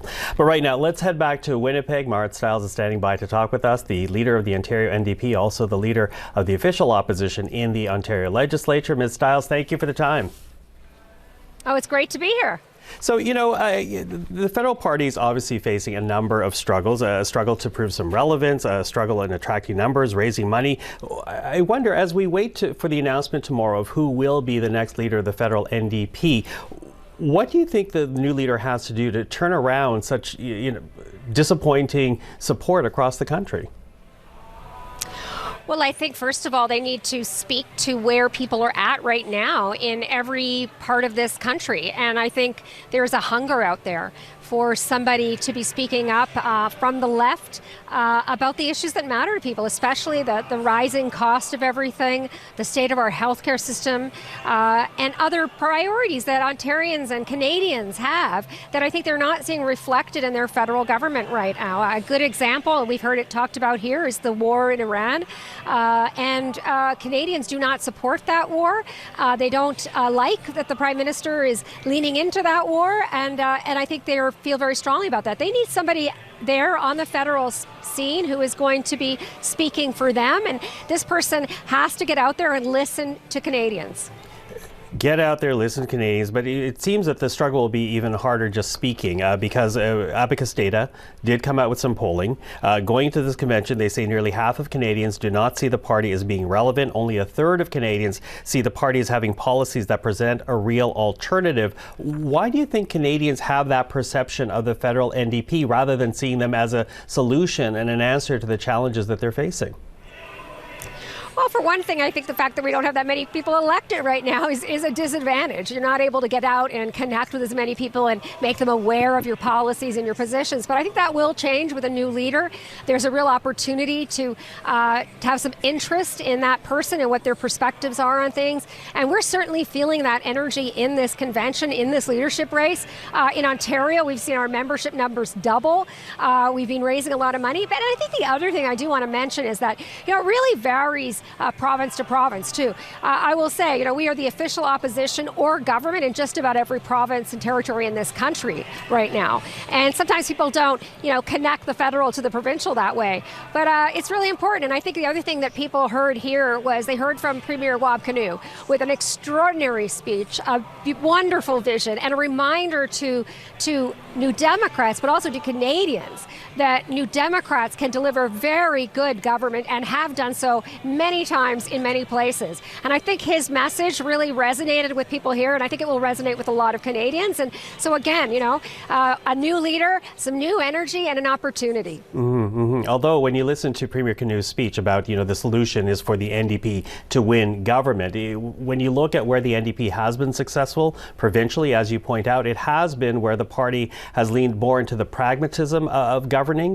not just the ideological concerns that, in some ways builds the base of the party. That is an eternal debate for New Democrats. Where do you stand on that? Well, I think that's a debate for every party when they reach government. I mean, look at the Conservatives in many provinces around this country where they're leading.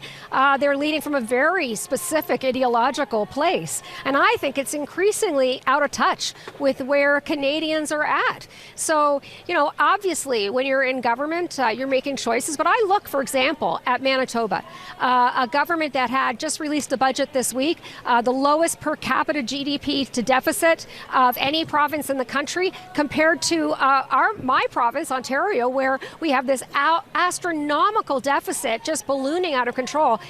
In Manitoba, they're managing to be both fiscally responsible and addressing the things that Canadians care about, like affordability, helping reduce the cost of groceries, addressing the gaps in our healthcare system. These are really important for where I think most Canadians are at right now. It's certainly what I hear from people in Ontario. And our own government is failing completely on all of those points. So I think there's a lot to be learned from what we are managing to do here in Manitoba and in British Columbia, and a lot of consistency actually with our values. And again, you heard Wab Kinew speak very plainly about the war in Iran, that this does not represent where he believes Manitobans are at or where Canadians are at. And again, there's really no voice speaking out like that other than New Democrats in this country right now. We need that federal voice. We need that voice at the national level. And I think increasingly Canadians are going to be finding that is a gap right now that they need filled. We need New Democrats elected. I'm going to ask you to build on that, if you will, Ms. Stiles, because as you pointed out, 6 either governments or official opposition in this country are at the provincial level, territorial level are New Democrats. And it has been said that the federal party could learn something from their provincial cousins. Specifically, what do you think the federal party can take away from the provincial wings of the NDP? Well, I mean, first of all, I really do think that where we've made gains in the past, it's because we were really connected to where people were at in the moment. I think you have to listen. That's what I always believe. My premier here, always gives me that advice too. Wab Kinew says, get out there and listen to regular people, listen to real people. You've got to know where they're at, and you need to ensure that what you're proposing and your message really resonates with where people are at in that moment. I don't think any government that is not talking about how to reduce the cost of living for people right now, like dealing with soaring rents or grocery prices, or goodness, the price of gas right now is really out of touch. And I think, connecting those issues to the bigger things that represent our values as Canadians. If you're seeing gas out of control of prices, that's linked to a war that none of us want. Canadians do not want to follow Donald Trump into that war. It's a message we are hearing all across the country. So again, leading into where people are at, and then organizing, doing the hard work of organizing in every region, in every part of this country. And I think what's exciting about this opportunity we have with picking a new leader is that we get to actually engage people. We've gotten a lot of new people excited to be part of electoral politics again. That's wonderful news for all of us. Of course, you're the leader of the opposition in Ontario. Both Toronto, the provincial capital, and Ottawa, the national capital, are in Ontario. You are the official opposition. Your vote share did go down, though, in the last provincial election. I'm wondering how much you need the federal NDP to do better in order to have some type of spin-off effect for the the Ontario wing of the party. Yeah, I mean, absolutely. I think a lot of people out there, I don't fool myself. I think a lot of people, particularly in Ontario, connect the federal and the provincial lines blur a lot, particularly in places like Ottawa. But I also think that, where we talk about the issues that matter to people, they're going to connect no matter what level. And so I think like when the federal government is talking, or the federal NDP is talking about strengthening our healthcare system, something that is deep in the values of New Democrats, that helps us.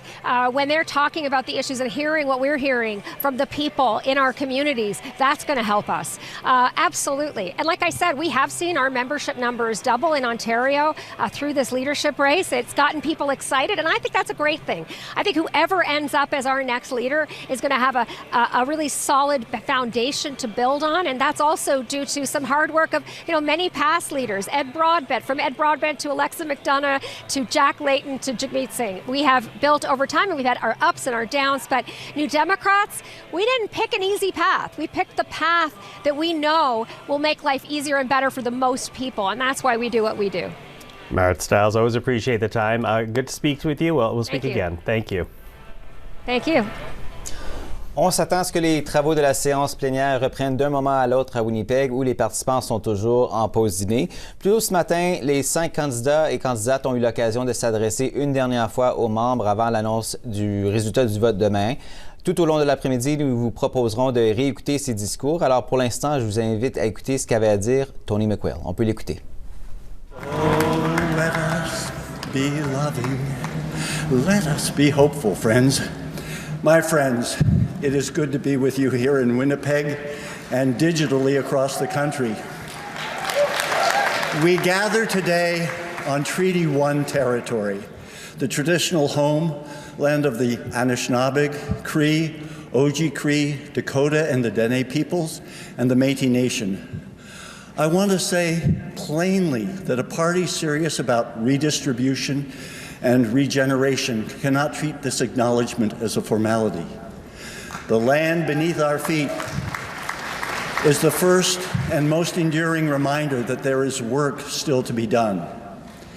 We stand on the shoulders of those who've become before us: J.S. Woodsworth, Agnes MacPhail, Tommy Douglas, and the folks who built the Cooperative Commonwealth Federation and the New Democratic Party. Je suis devenu néo-démocrate à cause des New Democrats que j'ai rencontrés dans ma communauté et à cause de Ed Broadbent. Today, we are in a struggle for all life on this planet. Corporate capitalist consumerism is shredding the fabric of existence. War is its inevitable outcome. I have spent my entire life under the threat of mutually assured destruction. Military spending has diverted trillions from addressing human needs while making the world less safe for people and the planet. I wonder what the world would be like if we had tried mutually assured success and survival. Yeah, wouldn't that have been interesting? Military spending creates scarcity in the face of abundance. It means not investing in healthcare, education, housing, transportation. It means not investing in the transition to a green and just society. Earth's greatest enemy is war. J.S. Woodsworth warned us plainly, war settles nothing. The victor wins only by adopting the same tactics he condemns in his enemy, and his conclusion should stop us cold. Quote, "The common people of the country gain nothing by slaughtering the common people of any other country," end quote.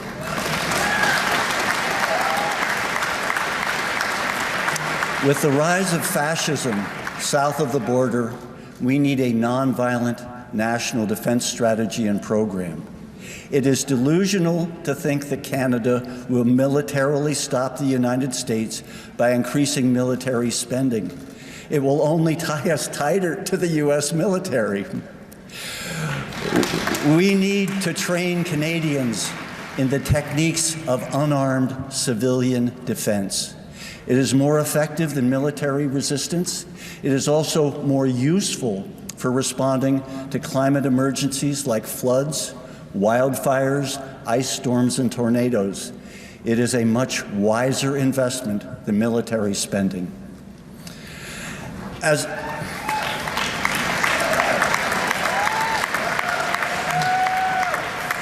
As a young farmer, I watched the Liberals and Conservatives maintain and defend a brutal high interest rate policy, supposedly to fight inflation. But the inflation was caused by massive oil price increases. High interest only worsened it. Homeowners, farmers, and small businesses were now getting robbed on their mortgages as well as at the gas pumps. The Liberals and Conservatives were enriching the banks and the wealthy at the expense of the people. Amen. And look to the current situation closely. Ed Broadbent and the NDP were the only party addressing the root cause of the problem and calling for investment in conservation, efficiency, and renewable energy. If our electoral system had been proportional in 1980, the NDP, led by Ed Broadbent, would have held the balance of power, and I believe we could have begun the transition to a greener and more progressive society. Instead, the Liberals got a phony majority government, and we are still addicted to oil and concentrating wealth in fewer and fewer hands. It was Tommy Douglas who showed us what is possible when a government decides to act. In 1939, Canada mobilized an entire economy for war.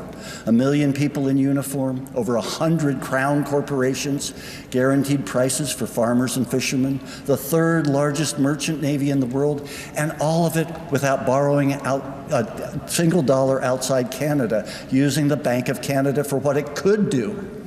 His message was simple. If we could do all of that to defeat Nazi tyranny, we can mobilize those same resources to defeat poverty, unemployment, and social injustice.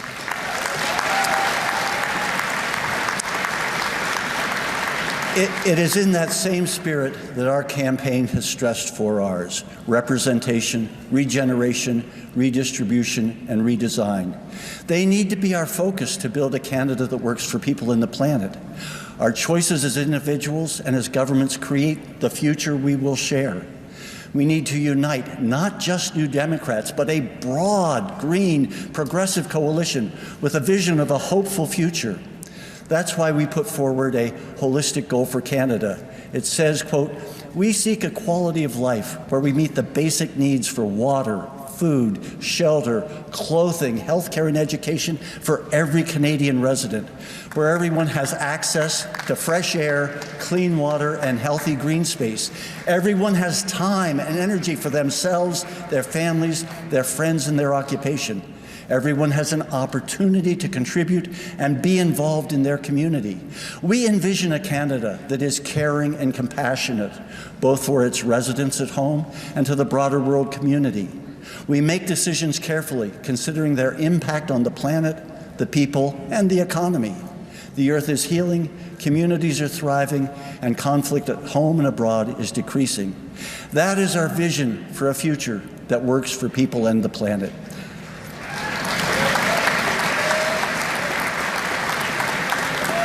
My friends, we need to work together with others within and beyond Canada to address obscene wealth concentration and environmental destruction.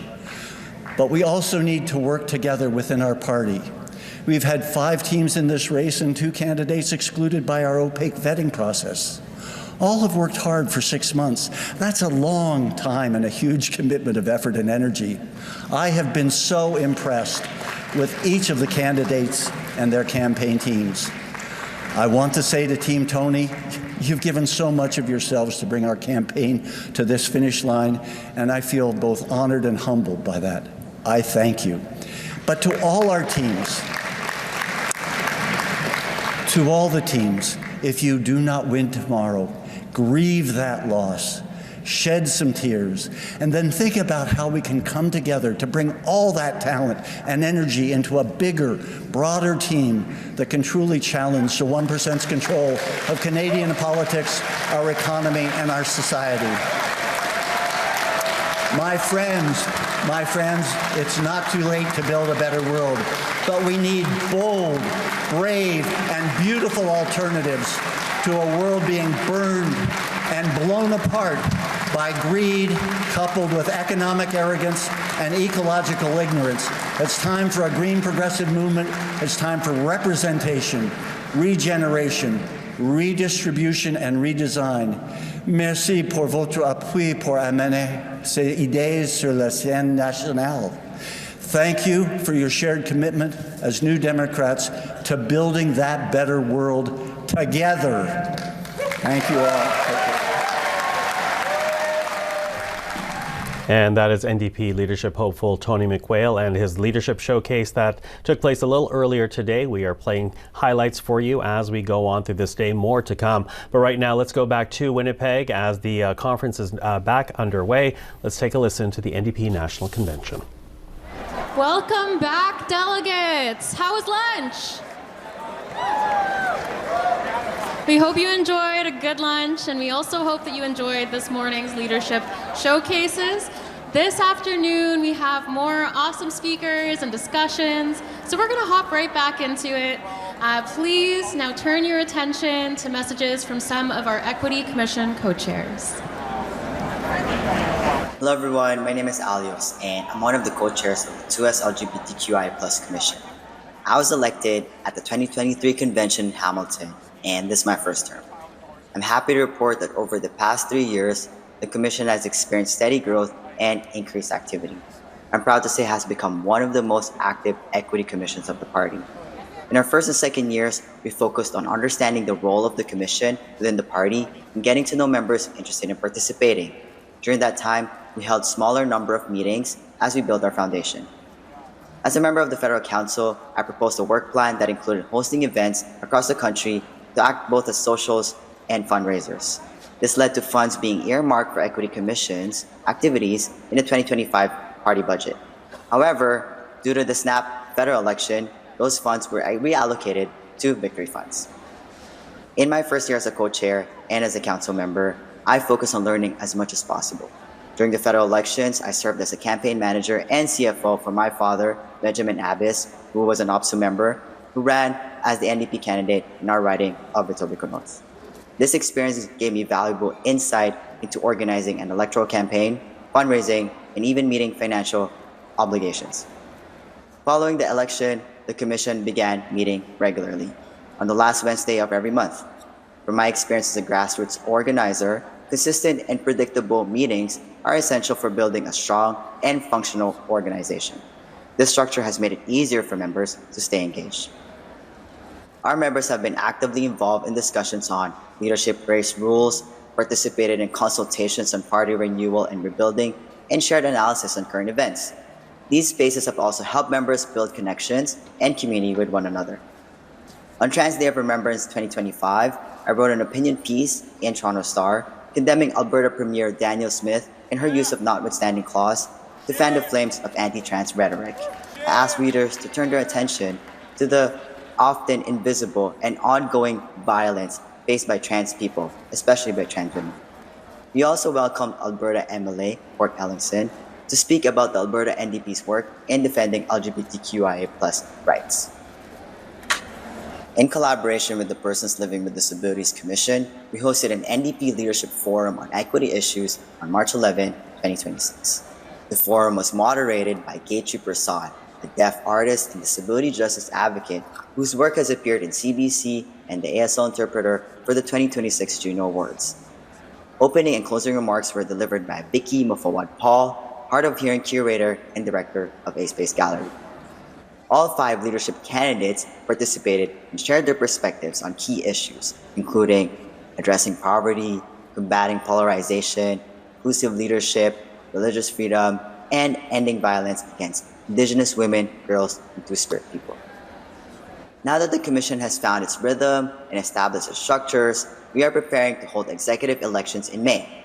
If you have lived experience as part of the 2S LGBTQIA+ community, I strongly encourage you to run for Commission Executive. We also conducted member survey to guide our future direction. All respondents expressed interest to more discussions, followed by social events, trainings, and participation in marches and demonstrations. However, only half of the respondents reporting being active in their local EDAs. Others shared that they didn't know how to get involved or weren't even sure if the EDA exists. This highlights a clear opportunity for us to strengthen local engagement and accessibility across the party. Thank you for your time and for your continued commitment to building a more inclusive and equitable party. Our communities don't have the luxury of waiting. If you have been looking for a way to step up, this is it. Run for the Commission Executive. Become the 2S LGBTQI representative in your EDA. Get organized and help us build a party that is bold, accountable, and unapologetic in defending our communities. Tansei, fellow New Democrats. My name is Des Bissonnette, and I am one of the co-chairs of the Indigenous Peoples Commission. I would like to start this message by acknowledging the hard work and commitment that Shannon Kirkshank has lended to our commission as our support staff. Shout out to you, Shannon. Without your hard work and your ability to get us on track, our commission would not be the same. So thank you for being part of our community.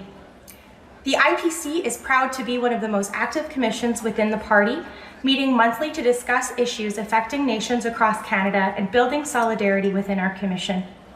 We were incredibly proud that there were 20 Indigenous candidates running for our party in the 2025 election. And with the help of generosity from New Democrats like you, we were able to raise almost $8,000 in our Indigenous Victory Fund to help them on their campaigns. The Indigenous Peoples Commission is excited to continue building on this work, and we are eager to continue and expand our avenues of supporting Indigenous New Democrats. As we look forward together as New Democrats, the Indigenous Peoples Commission will be here to advocate for First Nation, Inuit, and Métis people across Turtle Island.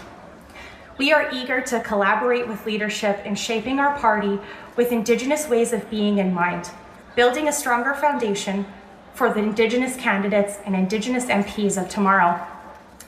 Together in Wekotowin, we will build a Canada that is better for everyone. Tekwe.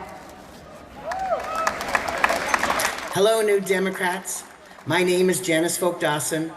My pronouns are she and her. I'm a settler and an injured worker with a permanent disability. I'm from the riding of Guelph, Ontario. Hello, everyone. My name is Dorian Pierce. My pronouns are he, they. I'm from the riding of Algonquin, Renfrew, Pembroke. And together, we are the co-chairs of the Persons Living with Disability Commission, and we sit on the Federal Council. We were elected 2 years ago at the convention in Hamilton and are incredibly proud of the work we accomplished during this time. The commission met over 18 times on Zoom, and throughout our term, we were proud to have New Democrats join us from every province from coast to coast. We held 2 webinars during these years, and one of them was with former MP Bonita Zarillo, who was the critic for infrastructure and communities and disability inclusions. Another workshop was with the former MP Peter Julian, who discussed the disability tax credit and the federal disability benefit. During our term, our commission focused its work on inclusion and building its relationship with MPs.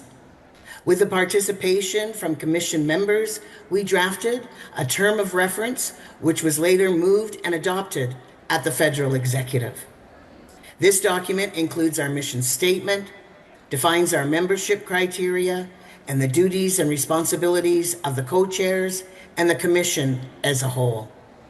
We have been sharing this document with all the EDAs.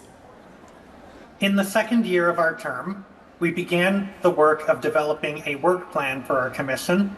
However, a snap election in Ontario and a federal election required our focus and attention.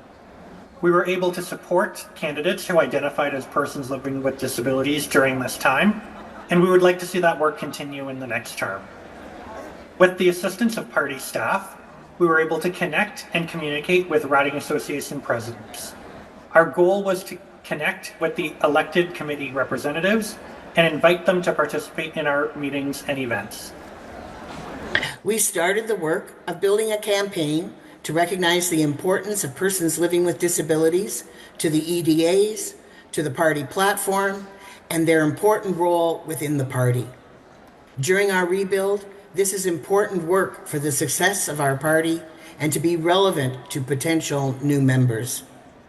We are proud of the work of our commission members who took the time to debate and submit 5 resolutions to this convention. The Commission also worked on reviewing the Accessible Canada Act, and we've sent a copy of the Accessible Canada Act to our members. We're hoping to work with the Federal Caucus on potential changes to the legislation in the future. An important role for the Commission is to suggest legislative changes to the Federal Disability Benefit and Federal Disability Tax Credit. We can no longer allow persons living with disabilities to be legislated into poverty. We are incredibly grateful and proud of the work of the Commission. Can you imagine what this Commission could accomplish if we were able to support their work both financially and with training? We are hopeful you will take the time to support the resolutions put forward by this Commission on the floor of Convention. As we finish off our time as co-chairs, we are both grateful for the opportunity to serve in this role. After working with all of the wonderful Commission members, we are excited about the work this Commission will be accomplishing going forward. Thank you, everyone, and we hope that you have a great rest of Convention. Peace and solidarity.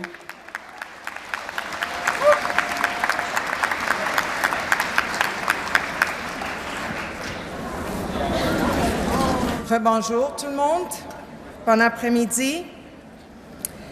Alors pour commencer la deuxième journée du Congrès, je vais passer la parole à notre comité de créances pour une mise à jour. Alors veuillez bien accueillir Evan Crosney et Heath Wilson.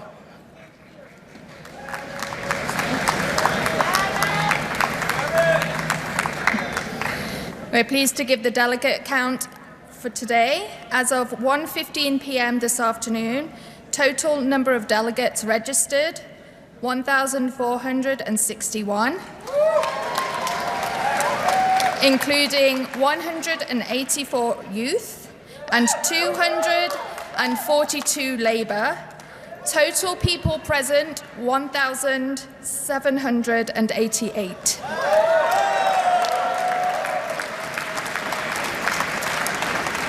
Bon après-midi tout le monde. Alors jusqu'au 13h15 aujourd'hui, nous avons 1461 délégués en total, avec 188 délégués jeunesse et 242 délégués du syndicat. Et en total, nous avons 1788 personnes ici aujourd'hui.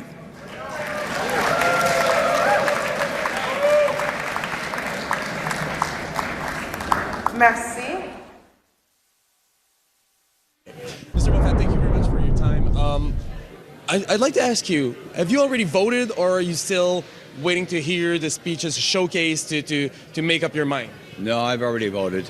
So, coming here, and what are you expecting to hear if you've already voted? Are you still curious about some elements of the candidate? Are you curious to get to know them more in some way because your candidate might not win? Like, what are you expecting from those showcases? No, my candidate's going to win. It's Abby Lewis. Well, I've been a member of the party since the early 90s. I've been around a long time. And this is a place, when you come to these conventions, a place to connect with people, do some networking and whatnot. But when you're involved that length of time, you know what you want, right? You know what you see in a leader. And to me, Abby has got that, what I see in a leader. And I think he'll win on the first ballot. That's my prediction. Yeah, this preferential voting system, do you feel it could help or hinder your candidate? How do you feel it might play on things differently? Because it's not a system that we see elsewhere where there are rounds of voting. How do you feel it might influence it? Yeah, it's ranked balloting, eh? Well, obviously, if Abby doesn't get 50+1 on the first ballot, anything could happen after that. And it'd be pretty hard to predict, right? But they went this route, and we'll see. And I'm hopeful that in the end he'll win, right? And we were talking with the delegate that was telling us that there are still many members that have not voted at this point. They're still waiting. But do you feel that the showcase could influence thing? Like we just heard Avi. Do you feel like these could be determining what's going to happen? Yeah, no doubt about it. Yeah, I think the ones that are sitting here or watching, say, on CPAC, I think that, yes, I think it probably will influence some voters. To what extent, I don't know, but this has been going on like for 6-7 months now, eh? So a lot of people have made up their minds. And I think probably the majority of NDPers have already voted. But hard to predict, you know. And one last question. You say your mind's made. Avi Lewis, you've been a member of the party for 30-ish years. If he wins, will that energize you? How will it change how you see your involvement in the party? Will it? Do you see it as something that will motivate people? How do you see it? Yes. For me personally, it'll definitely motivate me. You know, I've been around a long time, but I think it will energize the majority of the NDPers. And I think he said it best there.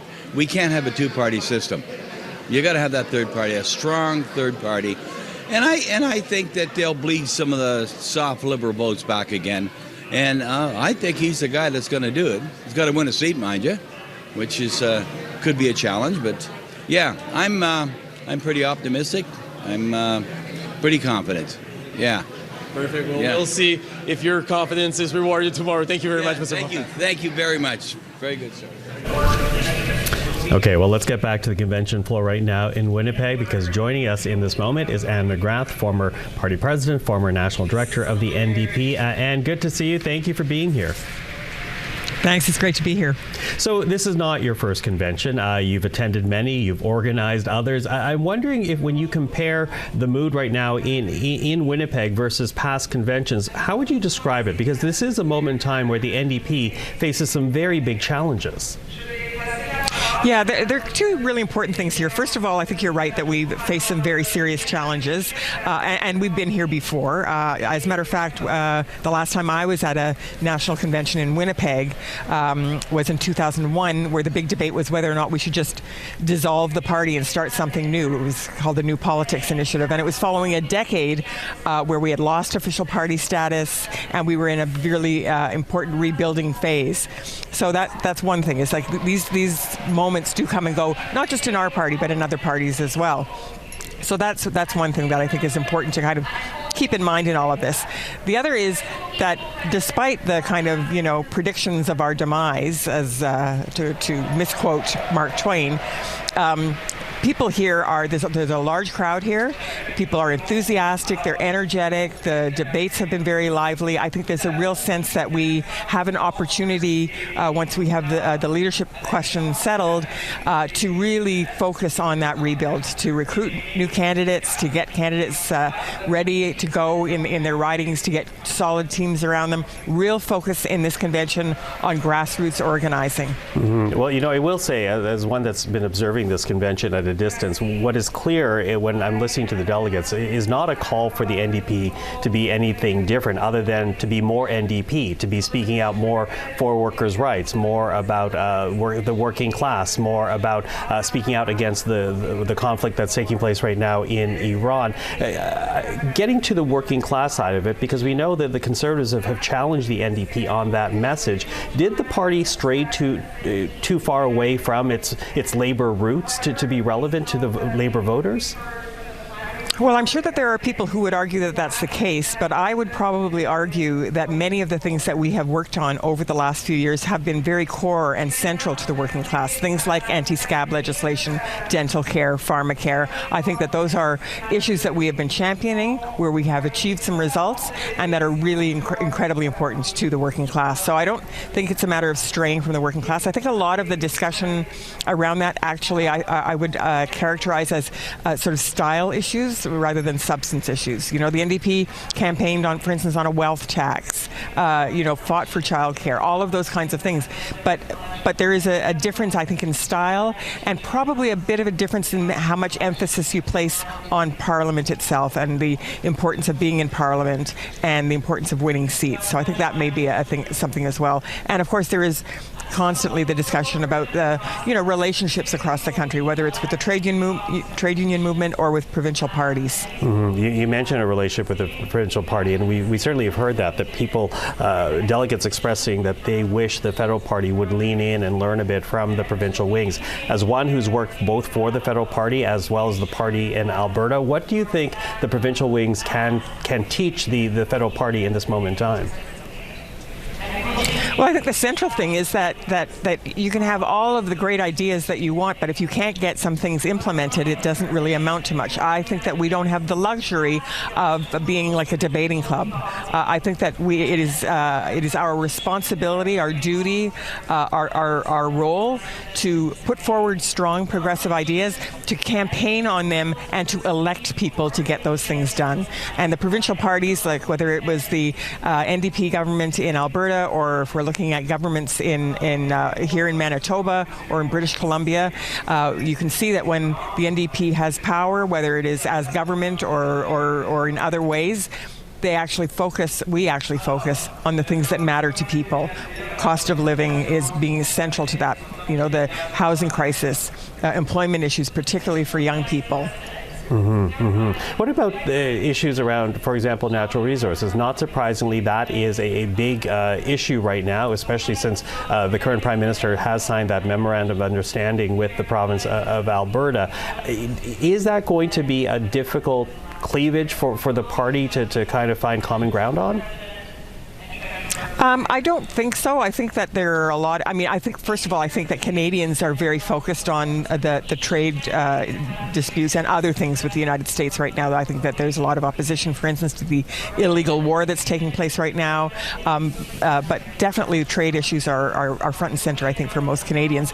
And I think people recognize that, we have resources and we need to be able to use those resources responsibly in an environmentally sustainable way, but we actually do need to, I think, use those resources. And there are differences of opinion about how you do that. But I think that, central to that is how we work across those differences and try to come up with good solutions that will benefit Indigenous communities, First Nations communities, will benefit workers, that will benefit the people who actually own the resources. Mm-hmm, mm-hmm. Well, it will be interesting to see who wins the leadership tomorrow and how they navigate that issue. But whoever wins tomorrow, and I'm wondering what your advice would be to the eventual leader about what their first job, their first priority needs to be. Well, I think the first job of any party leader, and I've worked with many, is to bridge any of the divisions that have emerged. Inevitably there are divisions during a leadership race. They're hard because I know for myself, for instance, I have friends who are working in all different leadership campaigns, and so when the leadership campaign is over and a new leader is elected, it's really important for that new leader to be humble enough and smart enough, actually, to reach out and pull the party together, reach out to their opponents and their opponents' camps, and bring them in and bring everybody together. I think that is job number one. And the other thing, of course, as I mentioned before, is really focusing and strengthening the relationships with the provincial parties across the country. Mm-hmm. Well, Anne, the convention continues, but for now, thank you for this. I'll bug you again in the near future, I promise you. All right, thanks, Michael. Okay, Anne McGrath, thank you. Take care. Anne McGrath in Winnipeg, Marc-André. Alors, poursuivons la discussion ici en studio avec nos invités. Mathieu Dubé, ex-député néo-démocrate de Belleuil et Chambly de 2011 à 2019, et Laurie Turnbull, professeur à l'école de gestion à l'Université Dalhousie. Mathieu, Michael et Anne ont eu la chance de parler justement à la classe ouvrière, les travailleurs syndiqués, le fait que le parti aurait perdu ses électeurs au profit des conservateurs. J'aimerais savoir ce que vous pensez de ces lectures, mais surtout, est-ce que vous pensez que peut-être on présente la classe ouvrière, les travailleurs syndiqués comme un bloc monolithique, alors que peut-être ça pourrait dissimuler des différences un peu plus importantes? On perd un peu la complexité, non? Oui, effectivement, parce que je crois que les travailleurs, surtout les travailleurs syndiqués, font face à des défis qui vont au-delà des défis du NPD. On parlait plutôt aujourd'hui du fait que dans la dernière année et demie, les 18 derniers mois, disons, au Canada, on a vu plusieurs exemples de grèves à l'échelle nationale où les membres membres du syndicat ont rejeté des offres négociées par les leaders syndicaux. Donc, on constate qu'il y a quand même un certain chambardement avec toutes les pressions économiques et autres qu'on connaît. Donc, c'est une réalité pour l'NPD aussi. En même temps, où Anne a le raison, c'est pas toujours parce qu'il faut réinventer le message. Des fois, c'est aussi la façon dont on s'y prend. Et je pense que c'est quelque chose qu'on doit garder en tête. Oui, il y a une élection difficile, mais je pense que ça crée un réflexe de vouloir tout défaire, commencer à nouveau. Puis je pense que dans les commentaires d'Anne, elle n'a pas dit explicitement, mais ce que je constate, c'est un désir de, oui, il y a des ajustements à prendre. Oui, à certains endroits, il faut peut-être refaire les choses différemment. Mais en même temps, je veux dire, le NPD est quand même un parti avec 60 ans d'histoire. Il ne faut pas négliger ce qui a été accompli et les succès du parti juste parce qu'il y a eu une mauvaise élection. Donc, il y a quand même, oui, on a beaucoup parlé de ce qu'il faut faire différemment depuis plusieurs mois maintenant, mais je pense qu'il y a aussi matière à réflexion à qu'est-ce qui fonctionne bien. Puis on l'a entendu de la part de certains candidats à la chefferie également et il faut le reconnaître. Mm-hmm. I think that is, an important point that Anne brought up, and you're talking about that historically the party has gone back and forth. And in fact, every federal party has gone back and forth. But I do want to kind of hone in a little bit on the labor vote, though, because, historically, we have seen the union leadership in favor of the NDP, not necessarily the union membership. And when you talk about workers in this country, the vast majority are actually not unionized. And so there is a bit of a challenge, even if you have the leadership speaking in favor of a party like the NDP, there is still the challenge of conveying that relevance to the everyday voter who is or is not unionized. Oh, 100%. And I mean, even if you're open to that message from leadership, how that's going to play out in your own political circumstances is going to be different. For example, if you're in a riding where the NDP is just not competitive, you're not going to necessarily be persuaded to spend your vote on that if you think it's not going to make any difference. And it depends on the issues. It depends on how things are playing out.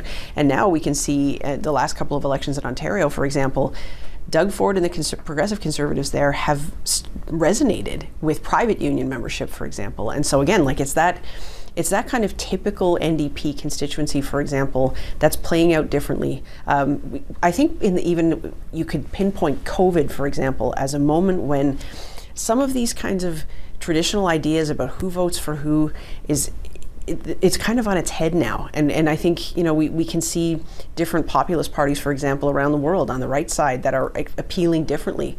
And so then if they're moving into what's typically the NDP market, they have to respond to that. They have to find different ways of showing up and different ways of attracting different voters. And so the parties all exist in their own systems.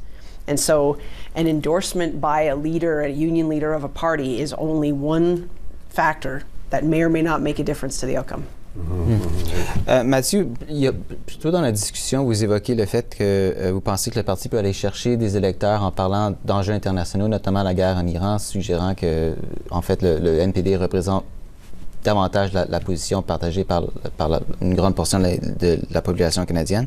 Mais vous avez aussi évoqué toute la question, évidemment, entourant le coût de la vie, l'abordabilité.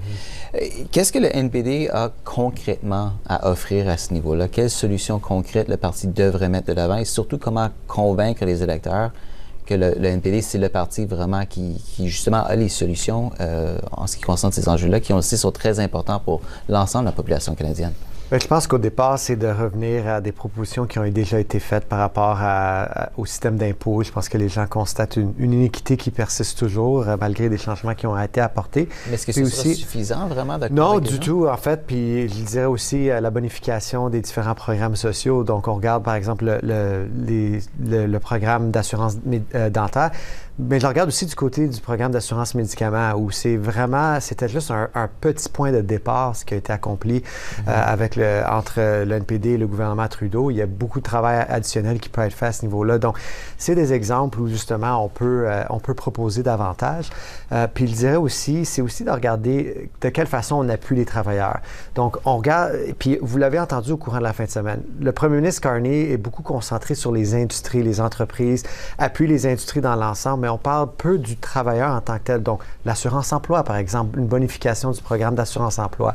Il y a différents mécanismes où on on vient rejoindre plus le travailleur, moins l'entreprise et l'industrie. C'est pas qu'il faut pas aider l'industrie ou l'entreprise, mais il faut aussi regarder du côté du travailleur. Et c'est là une opportunité pour le NPD, parce que les conservateurs abondent beaucoup plus dans le même sens que le premier ministre Carney à ce niveau-là. Nous attendons toujours la reprise des travaux à Winnipeg en cette deuxième journée du Congrès national du NPD. Pour l'instant, je vous propose d'écouter un autre des discours qui a été livré plus tôt ce matin par l'un des 5 candidats. Écoutons maintenant ce qu'avait à dire Tenille Johnston. Hello, Canada's New Democrats! What is up? How are we this morning? So, if you haven't heard, I am Tenille Johnston. I'm a proud liquor stuff woman from the Winnipeg First Nation. I am a social worker, a mom, and a Campbell River City Councillor. And I am so incredibly proud to stand before you, not only as the first Indigenous woman to run for federal leadership, but the first Indigenous person ever to be on a federal leadership ballot. And I am so incredibly grateful that that piece of political history now lives with the NDP.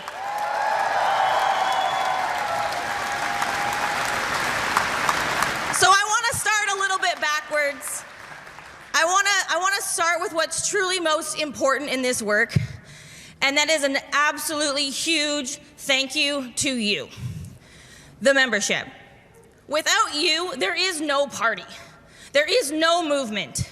So thank you to the tirelessness of the volunteers that have worked unfathomable hours across these leadership campaigns.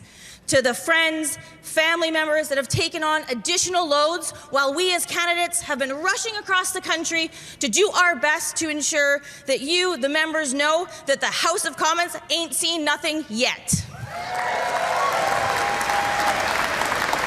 Okay, so I really want to get you guys going. We've got a little bit of a game, and I hope you like it, so get ready. So what I'm going to do is I'm going to offer you a line from one of my fellow candidates and see if you can guess who I'm talking about. Okay, ready? Are you ready? Okay. Go, first one. Representation, regeneration, redistribution, and redesign.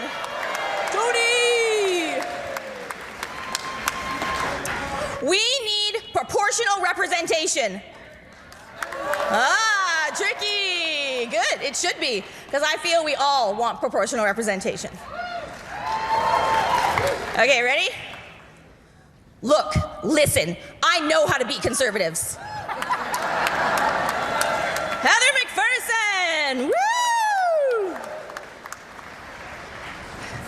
We need an electric bus revolution.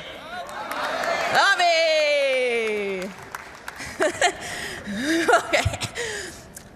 Polyera is slicker than snot. Rob Ashton! I'm here to smash glass ceilings. Woo! Thank you. So when we launched this campaign, the political insiders and talking heads ignored us. They cut us out thinking a rural campaign from almost as far west as you can get from the center of the universe on Vancouver Island could never make waves on the national stage. They underestimated exactly who we are and the strength of the grassroots. I love being able to say, hey, still here. We have prioritized voices that are often heard last or not at all. We have walked our talk. We've gone rural. We did campus clubs first. We maintain our presence on the debate stages at every opportunity. And we did it with a campaign fueled entirely by everyday people. Joelle says she doesn't know why I asked her, but you guys all know damn right why I asked her. Right? Yeah, no? Uh-huh. Librarian? Yes. Everyday person. Champion. That's what the NDP is made of. That's who we are. So despite the cost of the entry fee, we raised over the six figures from thousands of individual donations, from little tiny ones. I met a student when I was at Western University who offered me a $5 donation on the spot because that's all that they could afford. And I want that person to know that that moment has not escaped me. It was both heartbreaking and such an honor at the same time. Now, I'm not someone that grew up with a silver spoon in my mouth. I've worked long and hard my entire life. My dad was a mine worker, and my mom ran a small business. They absolutely taught me and demonstrated for me what hard work looks like. They showed me the reality of what you need to do to strive to be successful in this world. I got my start in politics from fighting in the student movement at the University of Victoria. And I know some of my fellow students are here today. Fighting for, yes, free post-secondary education. My 20-year battle. Tuition freezes, sounding familiar. East Coast, you know where it's at. Carpooling from Vancouver Island over to UBC to push back and show up against anti-abortion movements. As a social worker, I've spent my career fighting against systems at every level that are built to keep people struggling, built to increase the divide from the 1% to everybody else. As a city councillor, sitting at a table of conservatively aligned councillors, I see the disregard for the value of our arts and culture community and a classist approach to decision making. And this is not what the future of our country looks like. The future of our country does not look like big banks making $200 million a day while you struggle to put food on the table. It does not look like big oil and wealthy CEOs writing the rules while everyday people pay the price. It does not look like continuing to pump $30 billion a year into fossil fuel grants while watching our earth burn and our watersheds be threatened. And it absolutely does not look like our nations across the country living in third world conditions in our country without drinking water, without roads, without access to health care.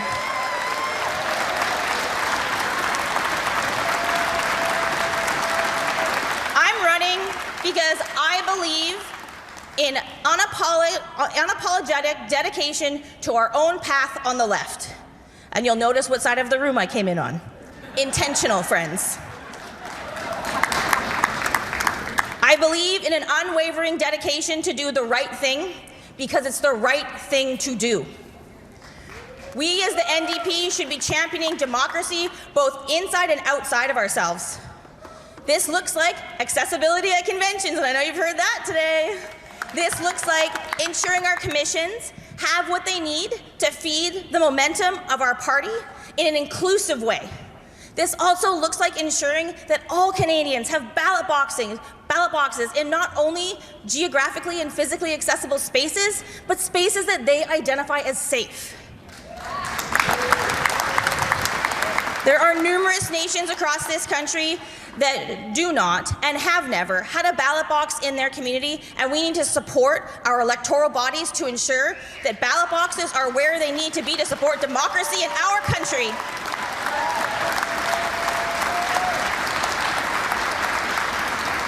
Our campaign for federal NDP leadership sees our future Canada, our tomorrow Canada, as one that brings forward policies that fundamentally change the well-being of people's lives. A guaranteed livable basic income to end poverty in Canada. A real wealth tax so that billionaires finally pay their fair share back to communities. A federal housing authority that builds mass co-op, truly affordable public housing so that everyone has a place to call home.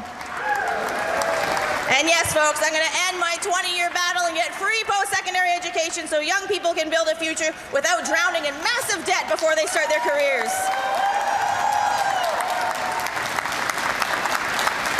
We're going to do mass, right now, investment in renewable energy. And why not start with the east-west energy grid and plant that beginning in our Atlantic provinces? We must fund wages and healthcare coverage for workers that are moving from their finite industries into these renewable ones. This means wage and coverage that matches while folks are retraining or upgrading to enter their new beautiful green unionized career. As your leader, we are going to move beyond empty promises on reconciliation. We are going to build real nation-to-nation relationships and keep fighting for our rights to be backed by actual laws and sustainable budgets. We're going to close the infrastructure gap. We're going to support Indigenous entrepreneurs. We're going to create hundreds of thousands of good union jobs all along the way. Because justice must show up in the budget. Our future looks very bright, doesn't it? And that was Tenille Johnston, another one of the people hoping to be the next leader of the federal NDP, part of her showcase from earlier today. We'll have more coming up. But with that, I want to bring it back to the desk here in Ottawa as we continue our special coverage here on CPAC of the NDP National Convention. Marc-André Cossette is here with me, along with Matthew Dubé and Laurie Turnbull. Laurie, I'm going to get your opinion on Tenille Johnston. Not believed to be one of the front runners. However, seems to have had a very impactful run for the leadership. What do you think her contribution has been to the process?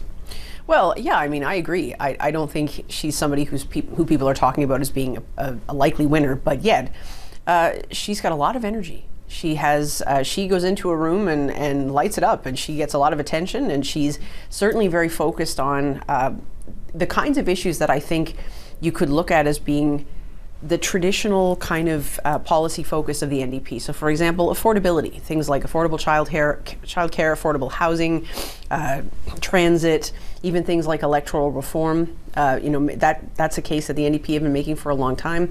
She's talking about reconciliation, meaningful inclusion. So those are the types of things I think that a lot of people in the NDP who want to see the party be competitive, she's going to make a lot of sense to them, right? Because the NDP always has, the other parties do too, this sense of, do we want to be absolutely pure to our roots, or do we want to say some things that'll push us to the center and maybe make us a little bit more competitive? I think there's nothing she's saying that would cause anybody to say, oh wow, she's extreme or something like that. So I'm kind of curious, and not to duck your question, but I'm kind of curious, this is sort of another way around it. I'm sort of curious about, for example, because people are voting down ballot, when she, if it comes to subsequent ballots, where will her supporters go? Are they likely to go, for example, to a Heather McPherson as a second choice?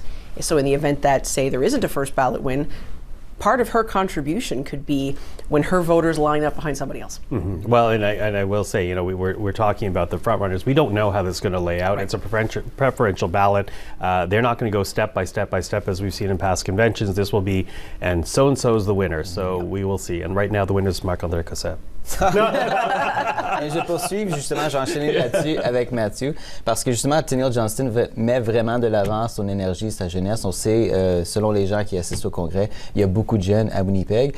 Parlez-moi de l'importance pour le parti de vraiment canaliser cette énergie-là dans les semaines, les mois, les années à venir. C'est super important, puis il ne faut pas négliger le fait que, autant pour elle que pour Tony McQuail, deux personnes qui vraisemblablement vont pas remporter la course, ils se sont rendus à ce stade-ci. Et ce que les gens doivent comprendre, c'est avec les contributions financières nécessaires pour se rendre à cette étape-là, ça nécessite une organisation. Donc, ça veut dire qu'il y a du monde, on présume des membres du parti qui travaillent sur ces campagnes-là, qui contribuent à cette énergie-là. Donc oui, le candidat, absolument, il faut féliciter, célébrer cette performance, cette énergie, mais il faut aussi regarder ce qui entoure le candidat et faire en sorte que ces gens-là demeurent dans le giron du NPD parce qu'il y aura énormément de travail à faire et clairement, ces gens-là ont eu un certain niveau de succès et ils sont en mesure de faire le travail, pas juste au niveau national, mais comme on dit, on l'a discuté tout au long de la journée aujourd'hui, dans les comtés aussi, il faudra élire des députés, bien entendu. Donc, son énergie a contribué à la course, son énergie a contribué au débat, mais son énergie va aussi contribuer, je pense, à ramener du monde qui seront des bénévoles, des employés, des gens nécessaires pour avoir du succès et atteindre les objectifs de reconstruction qui sont devant nous pour le parti. Justement, du travail de longue haleine. Nous attendons toujours la reprise des travaux à Winnipeg. Alors, pour l'instant, comme nous le faisons tout au long de l'après-midi, nous vous proposons d'écouter les discours que les 5 candidats et candidates ont eu la chance de prononcer plus tôt ce matin. Donc, pour l'instant, je vous invite à écouter ce qu'avait à dire Rob Ashton, le dirigeant syndical. On peut l'écouter. Merci Tiffany. Salut Néo-Démocrats! My name is Rob, and I'm a proud dock worker from British Columbia, and it's good to be here with you today. Over the past few months, I've had the privilege of speaking with members new and lifelong from coast to coast to coast and everywhere in between. And in those conversations, one thing became very clear. It's a mistake to underestimate New Democrats. Reports of our demise have been greatly exaggerated by the media. Just look around this room, my friends. We're here because we believe in each other. We're here because we believe in something better. When things aren't fair, we don't look away, we step up. When people are being left behind, we stand up and fight back. That's what this movement's about. Standing shoulder to shoulder with the people who actually create the wealth in this country. Taking on power so the next generation can have it better than we did. If there's one thing I know, it's this. When we stand together, we win. My friends, I believe in this party. I believe in what we built. And I believe the best is still ahead. Because right now, Canadians need us more than ever. They're feeling the pressure on their bills, their jobs, their futures. And they're looking for a party that understands what they're going through. And we are that party. But we have to be honest. That's not how folks see us. You see, somewhere along the way, we lost that connection. Too many working class Canadians stopped seeing themselves in us. Not because they stopped sharing our values, but because they stopped seeing themselves in our party. We can fix that, and we will. Because we owe it to them. Because Canadians deserve a real choice. One that puts people over profits, that looks out for one another, and fights for real solutions that actually make a difference in people's lives. Because this party was built by the working class, for the working class, and that's not just our history. That has to be our future. This is our moment to rebuild this organization, to reconnect with the people this party was created to fight for. And I'm hopeful because I've seen what we're capable of. On picket lines, in communities across this country, when we come together with purpose and determination, we don't just fight, we win. We built this country, every bridge, every road, every school, every home, every hospital. We built this party! So let's rebuild it together. Bring it back to the people, back to the communities we're meant to serve. Back to being a real movement driven by the people who keep this country running every day. If you're ready to meet the moment, if you're ready to take the challenge head on, if you're ready to move forward, then join me and let's get to work! My friends, I'm going to close this campaign the way I started. We're done being on the menu, and we're done with the ruling class eating us alive. It's time we take our seats at the table and eat the damn rich!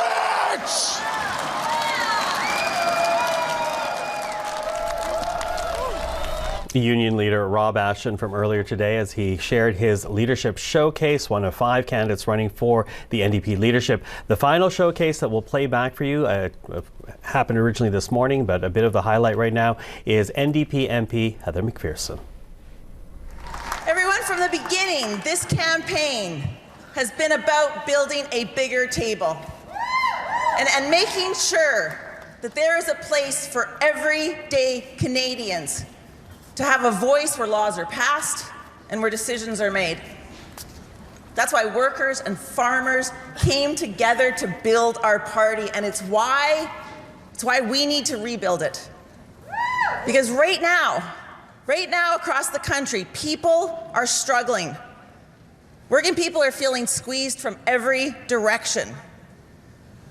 We're seeing scapegoating, more division, too many people carrying more than their share of the weight. Conservative governments are attacking public health care like we haven't seen since Tommy Douglas and the NDP built it.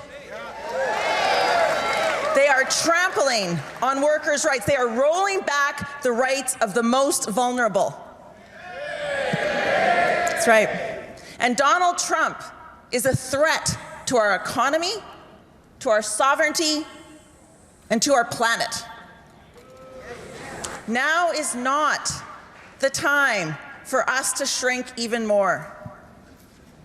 We haven't been losing support because our values are wrong. We just haven't always connected as well as we could. People just want to know who's on their side. And this weekend, together, New Democrats can show Canadians that we have their back.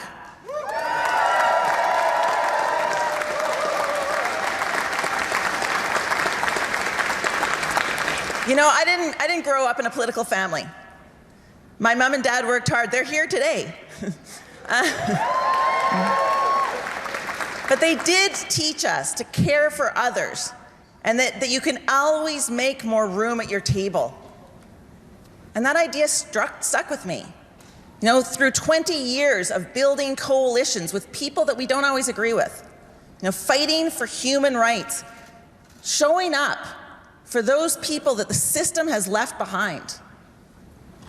In 2008, when I was door knocking with Linda Duncan in Edmonton, Strathcona, there it is, we earned support from people who hadn't voted NDP before. And when I ran in 2019, every news camera went to the Conservative campaign office to celebrate their victory. And when the results came in, they had to rush right back to our campaign headquarters.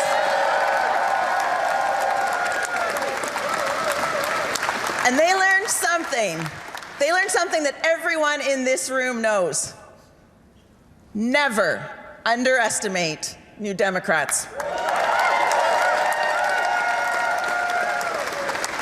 Ensemble, on peut faire encore tellement plus.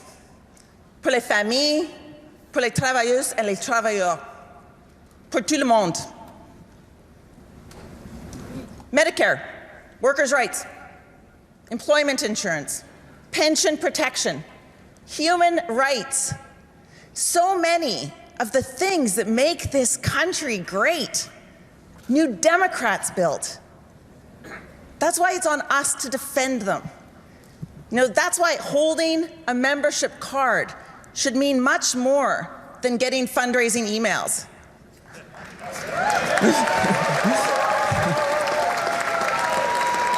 It is a symbol. It's a symbol of every one of your role in rebuilding our party. You know, of winning power back for the Canadians that are depending on us. Because as a political party, that's our job. You know, everyone deserves a home, not a tax loophole, not a vessel for corporate profiteering, a home. You know, reconciliation is a path that we need to actively take, not just talk about. We need to fix and expand public health care. Dental care, mental health care, and pharmacare. Workers' rights need to be strengthened, not abandoned. And we need to protect public services, not cut them.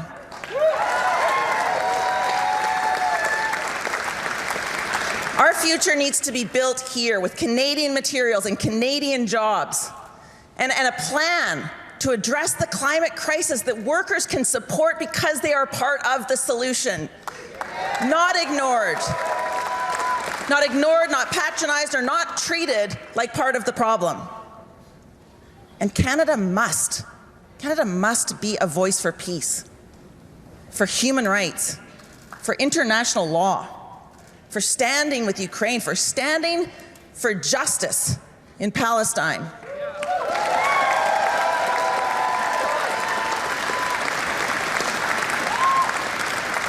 Here's what New Democrats stand for. A good job, a home you can afford, head-to-toe health care that you don't have to pay for ever.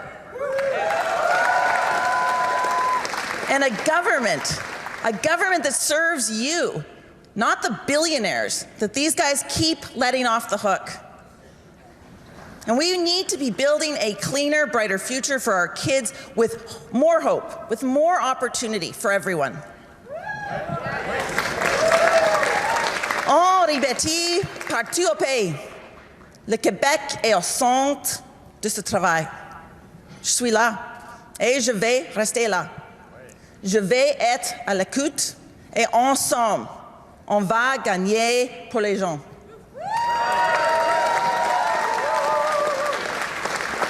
You know, once after a tough election loss, Tommy Douglas quoted an old Scottish ballad. I am hurt, but I am not slain. Let me lie down and bleed a while, but then I'll rise and fight again. Friends, we are already fighting again. Right now, in British Columbia and Manitoba, we are governing. We are the official opposition in the Yukon, in Alberta, in Saskatchewan, in Ontario, in Nova Scotia. Across the country, our values are winning. And we can choose to ignore or even oppose that success, or we can build from it together. That's our solidarity. That is our strength. So if you're ready to rebuild our party, I'm asking for your support.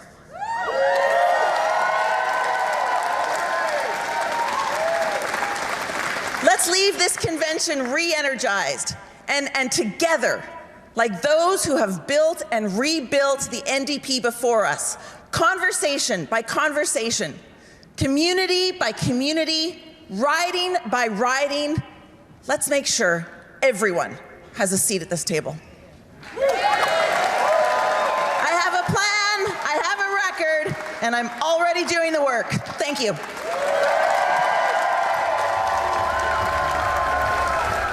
And that is NDP MP Heather McPherson running to be the next leader of the federal party. Her showcase from earlier today. You've now seen highlights of all those 5 candidates who by tomorrow will find out who actually becomes the NDP leader. And with that, let's bring it back to the table here in studio. And I'm going to go to you, Lori, right away, because again, Heather McPherson, 1 of 5. This is a bit of a different process by choosing who the next leader is going to be. It's a preferential ballot. We're not going to go step by step by step. They'll just announce the winner tomorrow. Walk us through that process, because we talk about it here in Ottawa, but for people who are not here, it may seem like a very foreign concept. Yeah, I mean, and I think, again, this is the first time that the NDP have used this process. The last time they voted in a leader, it was by rounds. So if everybody votes, they vote for one person, and if nobody gets 50% of the vote, the least popular is dropped off, and then you have another round. Or I think they might have actually would have had it between the top 2 candidates, but it didn't end up being necessary. But that means that if you are, if you don't get it on the first ballot, but you're really popular, you've got another chance to go back and appeal to people again. But in this case, people only get 1 vote, and they rank. And so if you don't get it on the first ballot, you want to be able to appeal down ballot. You want to be somebody's second choice, somebody's third choice, because as the least popular candidate is dropped off, and then their votes are reapportioned based on second preferences, then the piling up starts to it's done differently. And it's not enough just to appeal to the people who put you first. You want to have some down ballot appeal as well. And so that's the question, I think, when it comes to whether Abbey Lewis takes this or not.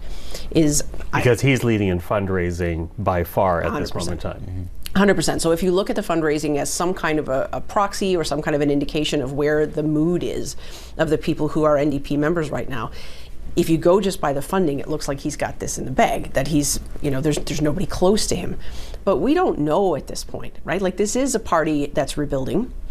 We don't necessarily know exactly how many of the people who have signed up are really committed. Are they going to, if they signed up a while ago, are you going to show up for the person who you signed up for? Who are you going to put second? Who are you going to put third? Like, those things could end up mattering. And because, again, the party's rebuilding, and because we do leadership races now where everybody can just go, like, you go out and sign up as many people as you can, it's harder to predict where that crowd of people is going to go. And the other thing is, the NDP are the only part, like, as opposed to the Liberals and the Conservatives, they do not use a regional weighting system in choosing the leader.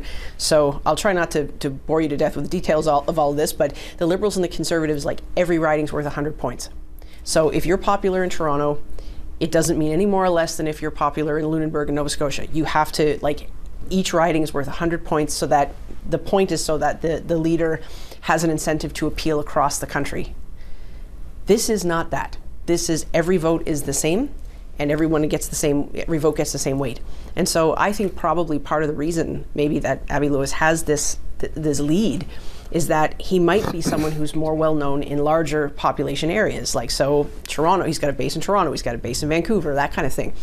And what will happen if Mr. Lewis ends up coming a solid first on the first ballot, and he's not so representative in ridings that are more rural, in places like Alberta, places like, you name it, right? Like, there'll be a question of whether how much he's truly representative if he does win of the whole party, given the fact that they don't use these kind of regional protections to make sure all the ridings are worth the same. Yeah, I think it also goes to the ranking of who's second, third, and fourth. Yeah. Because I think of he is in Vancouver, but you could be two other leadership hopefuls are British Columbians. They might be more in line with Heather McPherson and that wing of the NDP. So who knows where that preferential balloting goes, which means to say, as we talk about frontrunners, we really are not going to know until tomorrow when they announce it on Sunday morning.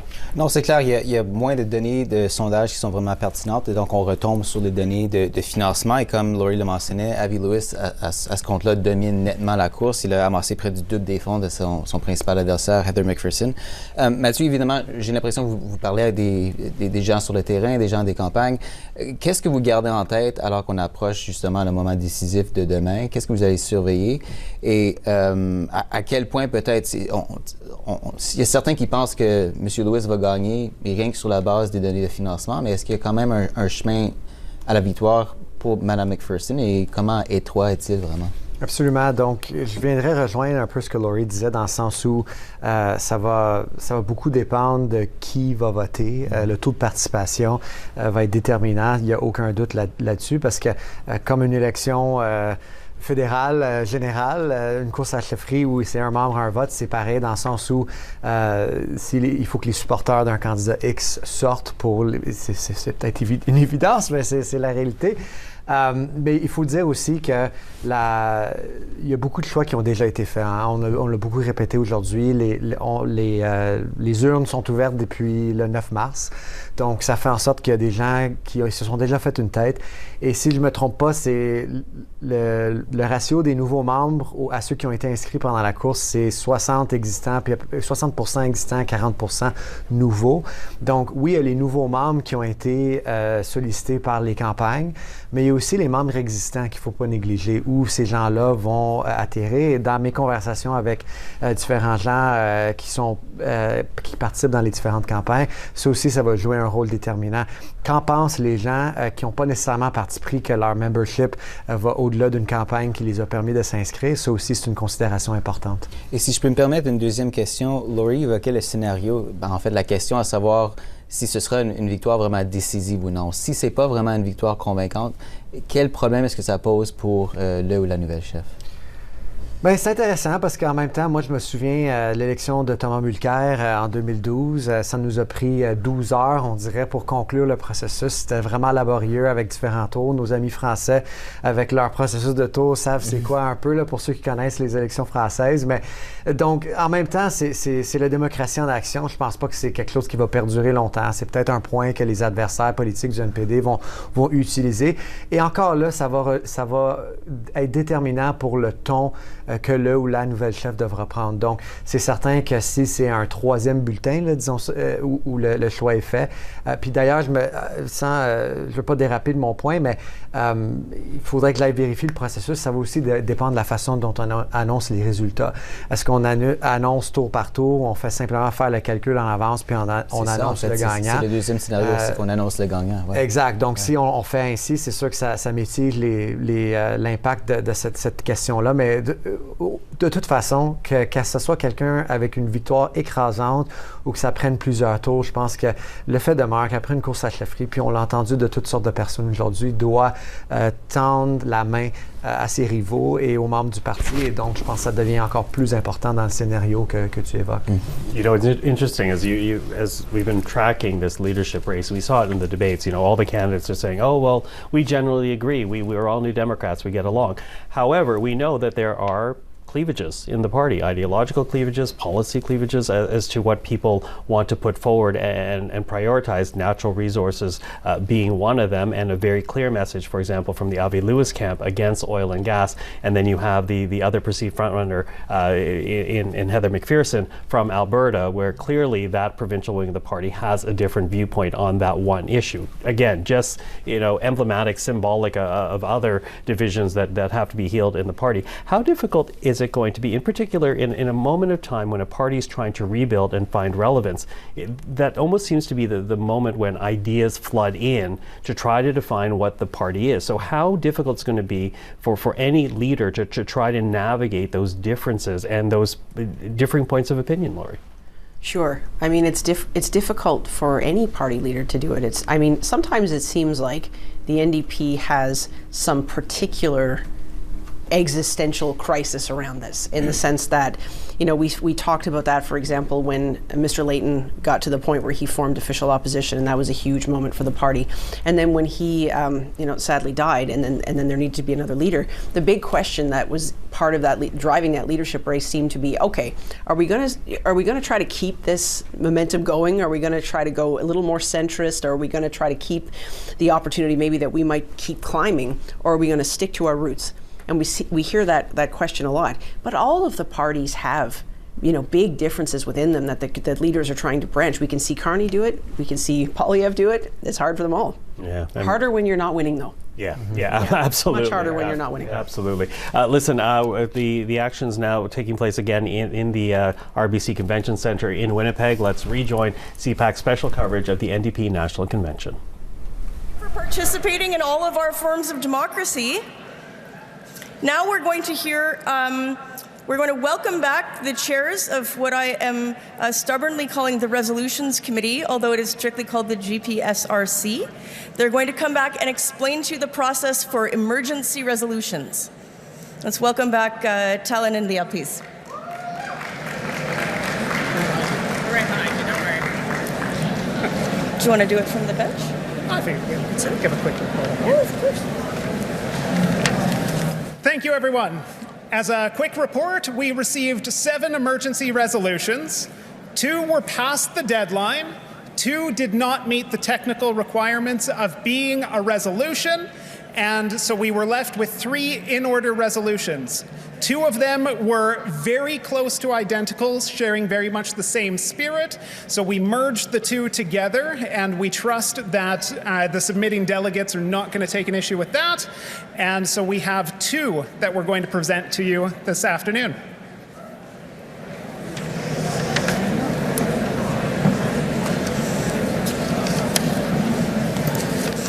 I will take this opportunity to remind you once again that our anti-harassment policy is in place.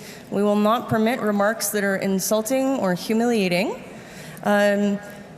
I have been asked to invite delegates to identify the territory that you live on or come from or that we are in.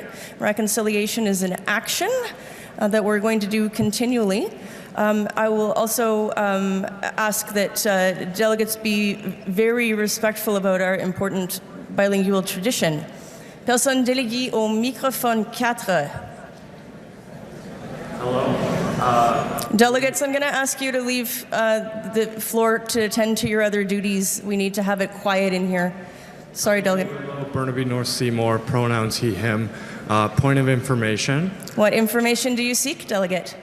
Can I ask an election about, or can I ask a question about executive elections to the chair? As I understand it, what more election results we have are going to be announced at the end of the day. I have a point of information for the Elections Committee. The Elections Committee has gone to do balloting and they're not available to answer your questions. Thank you, Chair. Sorry. Microphone 1. I'm on the resolution. No, on the resolution. Microphone 4, are you on a point? Point of order, Robert Alley, he, they.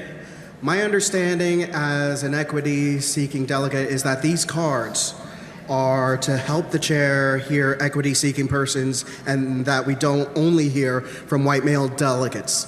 Now, this is my first convention, so I could be wrong, but the reason for my concern is that yesterday during the housing resolution, after a white man spoke, someone at this mic waved their equity card only to give their speaking spot to a white man.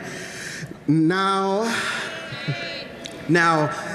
that white man being a leadership delegate, notwithstanding, I had lined up for a long time to discuss the housing resolution, like many others, including my fellow delegate, Akua. I just want us as a body to understand the spirit of these cards, because we are a party governed by processes and not by any sort of shock doctrine. Like I said before, it's my first convention, but I can tell tensions are high with the leadership contest, and I just want us to make sure that we remember our values that brought us here. Thank you very much. Merci beaucoup. For the information of delegates, I want to be very clear that at your convention, the equity card applies to gender equity. This is the decision you collectively have made. Those delegates from Ontario might remember that at the Ontario convention, we used the cards more broadly for members of all equity-seeking groups. I'd encourage you to consider that as we move along towards the future that we all deserve.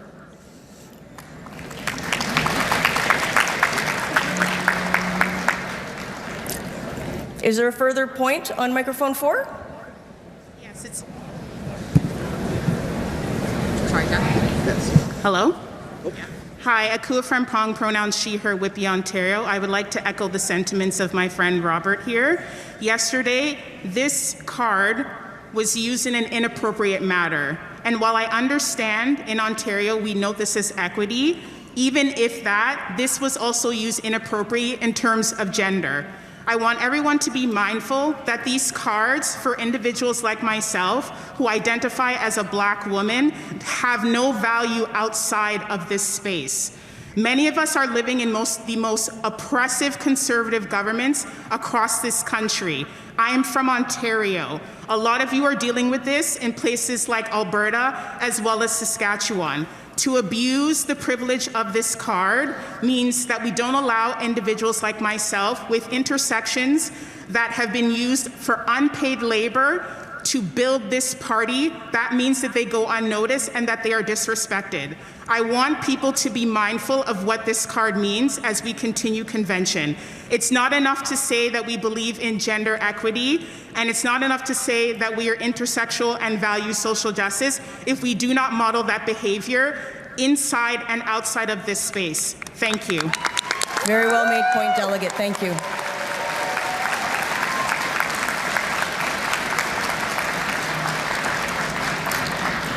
Would you like an emergency resolution? Committee. Thank you so much. Madam Chairperson. Be it resolved that the New Democrats condemn the illegal actions of the U.S. government in Iran and call out Prime Minister Mark Carney's troubling approach to this conflict. And be it further resolved that the NDP call on the government to issue a formal and ambiguous public condemnation of the attack on the elementary school in Manab, Iran, suspend all military aid related to the assistance of the U.S. and Israel in the context of the current conflict, pending a full and independent investigation, lay before the House of Commons a full accounting of Canada's role in the incident, instruct the Foreign Affairs Minister to conduct a formal compliance assessment of all current and pending arms transfers to the U.S. and Israel, work towards an immediate ceasefire. La résolution d'urgence a été proposée et appuyée. Personne déléguée au micro 1. Bonjour tout le monde, je m'appelle Alex Silas et je suis le vice-président exécutif national de l'Alliance de la fonction publique du Canada. Je suis ici pour parler en faveur de cette résolution d'urgence et je suis fier que mon syndicat, l'Alliance de la fonction publique du Canada, ait été un des premiers syndicats au Canada d'exprimer notre solidarité avec les Palestiniens et de condamner le génocide à Gaza et aussi d'appeler publiquement pour un cessez-le-feu et d'arrêter les bombes en Iran. Public service workers and the public they serve have been targeted at schools, hospitals, and other public institutions, like the attack on the elementary school in Manab, Iran. As a dad, you all have seen my around. As a dad, my heart breaks for the children that were killed, and I can't stay silent. As a labor movement, as a progressive movement, as a country, we can't stay silent. No children should die from an attack on their school. No parent should have to worry about their kids being killed when they drop them off at school. No teacher should die from an attack at their workplace. The violence and the death needs to stop now. We affirm our solidarity with the workers who continue to carry out critical work in their communities under extreme violence and life-threatening conditions. PSAC and public service unions across the world are united in denouncing these attacks. We condemn the attacks by the United States and Israel on Iran. The future of Iran must be determined by Iranians themselves, not external agitators and not colonial superpowers. Canada's government cannot shamefully continue to remain silent on this issue. Where is the condemnation from Prime Minister Carney and his government on the attack on elementary school children? Where is the backbone? Where is the moral conscience from this government? And as we have in the past, our movement must be that moral conscience. As labor unions, our core purpose is to fight for the protection of workers, and our solidarity must go beyond borders. PSAC works every day to put this into action through our Social Justice Fund and resolutions passed by our members. At our 2024 National Convention, our members adopted a resolution expressing solidarity with the Women Life Freedom Movement and with Iranian workers fighting for dignity and democratic rights. Our commitment remains firm. Our solidarity remains strong. And we call on our union siblings in this room and on all delegates to show that we are the moral conscience and to support this resolution. Merci beaucoup. Solidarité.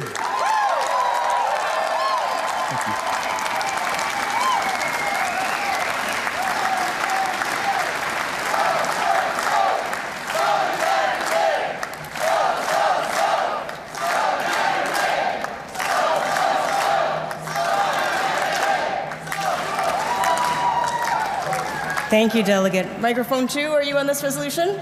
Yes. Microphone 2, please. My name is Mastura Tasneem. My pronouns are she, they. I'm from Ontario. Hello, bonjour. As we conduct this convention today and the past 2 days, right now there's discussions of 10,000 American men and women being sent to Iran, being deployed, just to be part of this bloodbath. Canada cannot and will not be part of the legacy of blood that was built in Iraq, in Palestine, and now in Iran. This is a no-question debate. I call this question, Madam and Chairs. Thank you.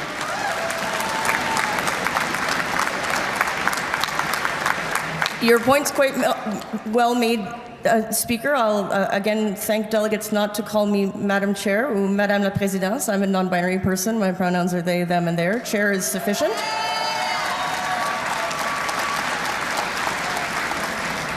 And with regret, you've spoken to the resolution. It's not open to you to also call the question. If the question is the will of the House, someone else must call it because we heard from you in substantive debate. Okay, I was not aware. Weird rule. Microphone 4. Yes, thank you. My name is Fred Farhat Sufi. I'm from Port Moody, Coquitlam, and I'm a Canadian Iranian, which has been in Canada for the past 54 years. And I'm very much involved in Iranian affairs. I understand that nation, and I'm a human rights worker. I have worked with Amnesty International for release of the political prisoners in Iran for past 50 years. I did in the previous regime and this regime. We always had the political prisoners in Iran, and that is unfortunate. So I support that resolution, but I do not want to be mixed up with supporting the regime. Iranian, they do not support the regime in Iran. So this regime doesn't want a war either, but don't mix up. You know, I don't want people mixed up. This regime is a cruel regime which in 2 days murdered 40,000 of their own people. So you have to understand that, which this regime is a criminal regime, but also the war never brings the democracy, never brings the human rights. I am, when many Iranians are against the war, intervention, but that doesn't mean we support the regime in Iran. We want the regime to be changed. But the change of regime, it doesn't happen with the war. This is the people have to understand. Regime change is not. Regime change has to happen with the people of Iran. And more important that in Canada, I have been screaming for that for many years, which is in Canada, Iranian mullahs regime has so many people, so many elements of the regime in Canada. They have influence in all the parties. They have influence in the NDP, Liberals, Conservative, Green. I have been screaming that for many, many years, but we didn't pay attention to the terrorists that are here. And now, I hope it's not too late. Now, government is just waking up, says, yes, we do have, but what? I mean, kick them out. These are a danger to Canadians. Please do that. This should be a part of resolution. Kick off IRGC in Canada, you know. So this is, Middle East is a very, very complicated issue. So please study. Don't just judge because U.S. and Israel attack Iran. Yes, this is very bad, but that murder regime is worse than anything else.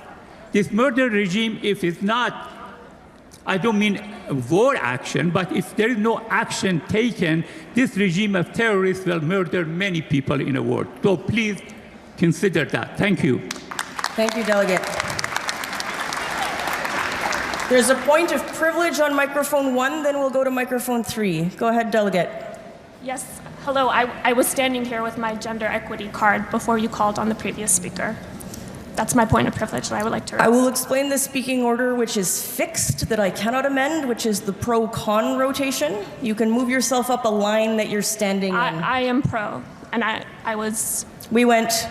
you went pro, con, We went pro-con, pro, and my plan was to go con. The speaker at con mic 3 also has a speaking card. The delegate at microphone 2 had been in line before you, which is why I went there first. We're going to hear from the speaker on microphone 3, and then it will be your turn. Thank you. It is not an ideal process, friends. Mm-hmm. I do not make these rules. I don't even love them. Microphone 3. I like this. There we go. Let's have some volume on microphone 3, please. Okay. Thank you, everybody. My name is Leslie Thompson. She, her, Edmonton Manning, Treaty 6 territory. I'd like to call question.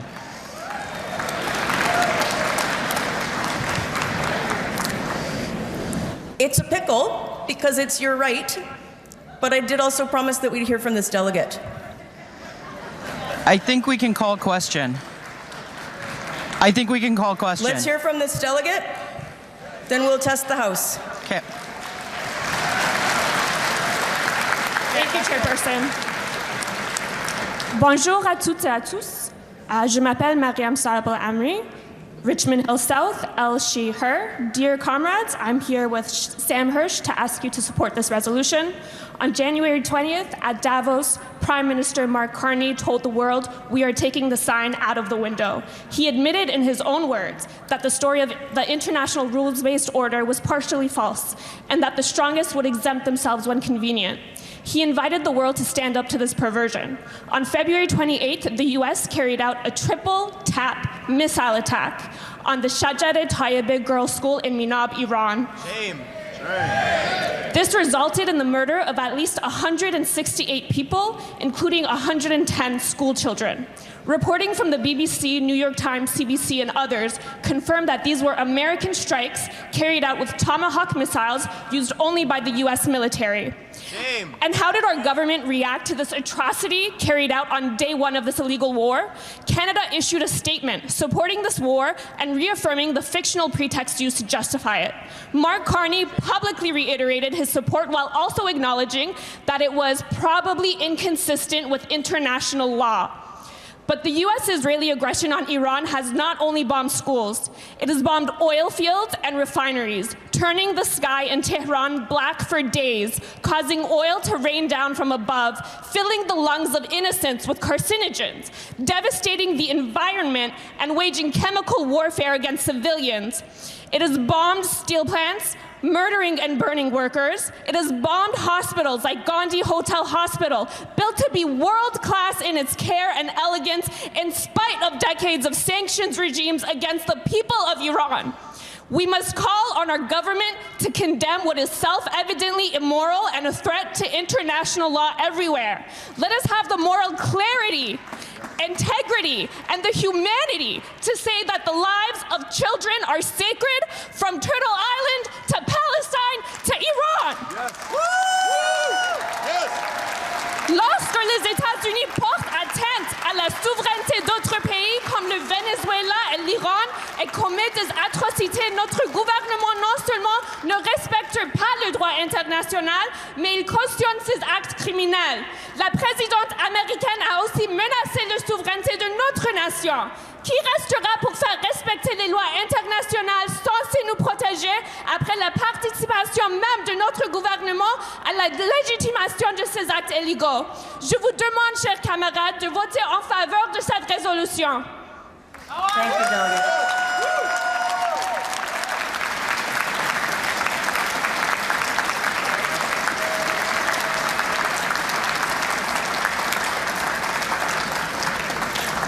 I will test the House. It is entirely in your hands whether you would like to hear from the speakers who up here lined up ready to speak to this, or whether you would like to vote because you've made up your minds.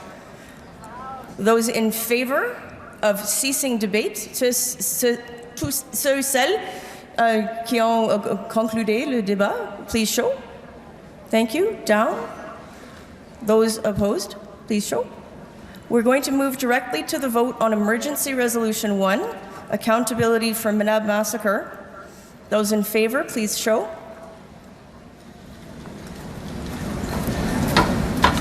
Thank you. Opposed?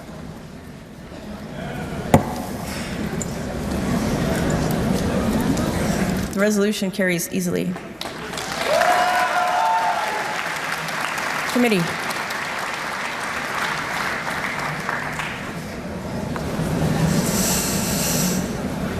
Maintenant, nous passons à Résolution 2, Action pour Cuba. Il est donc résolu que notre nouvel ou nouveau chef demande au Premier ministre de défier l'embargo pétrolier illégal imposé à Cuba par Trump.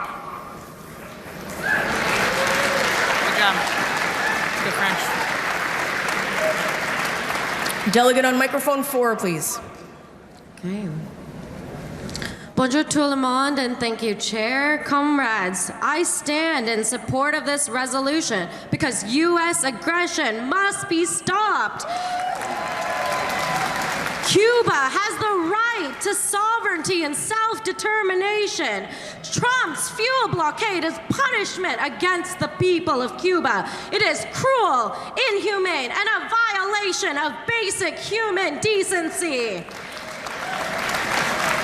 Canada must vigorously denounce U.S. actions and defend the principles of international law. The U.S. must remove the fuel blockade and end the embargo against Cuba. Blockages and outages are affecting Cubans across the island. This is having severe consequences. Pediatric heart hospitals are struggling to keep up with life-saving surgeries. This is an attack on what Cuba has excelled in, because universal health care is one of the proud achievements of the Cuban people. And so, as people are mobilizing around the world to support Cuba, like through the Nuestro America convoy, with hundreds of solar panels, food, and medicine, Canada cannot stand by. We must act swiftly to provide humanitarian aid to the people of Cuba. But it starts first with being clear about what our position is on this matter. Long live the Cuban resistance and revolution. Thank you.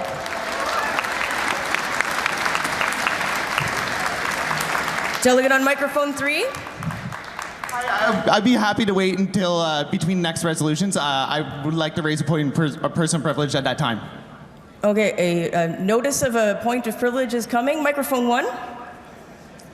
Thank you, and good afternoon, delegates. My name is Laura Walton. I am the proud president of the Ontario Federation of Labour, hailing from the stolen lands of the Huron, Wendat, and Anishinaabe peoples. Friends, let's just call this what it actually is. It's U.S. aggression and imperialism aimed at crushing a sovereign nation. The blockade is economic warfare, and it is the very working people in Cuba who are paying the price every single day. Canada has no business bowing to Washington's agenda. Our tradition has long been rooted in our independence, not on our obedience. Workers in this country do not take our orders from billionaires or foreign powers, and quite frankly, neither should our government. An $8 million check, that isn't solidarity. It's a distraction from the very real issue at play. We need to end the blockade. Labor believes in international solidarity. It's not just something that we have in our resolutions. It's not just something that we debate on our floors. It's something that we live and breathe every day. When working people are under attack anywhere, labor shows up, we stand up, and we fight back. If we tolerate this kind of imperial bullying abroad, it will weaken our own fight for justice here at home. It's time to be clear. It's time to be courageous. It's time to defy the embargo. It's time to reject U.S. pressure from the Mango menace to the south of us. And it's time to stand with the Cuban people against imperialism. I'm going to encourage delegates to do 2 things for me today. I want you to pick up your phone. I know you all have your phones. I want you to search up Power Up Cuba.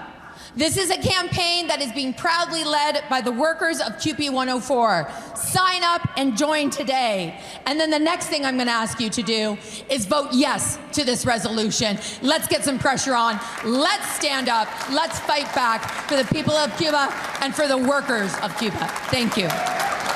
Thank you, Delegate.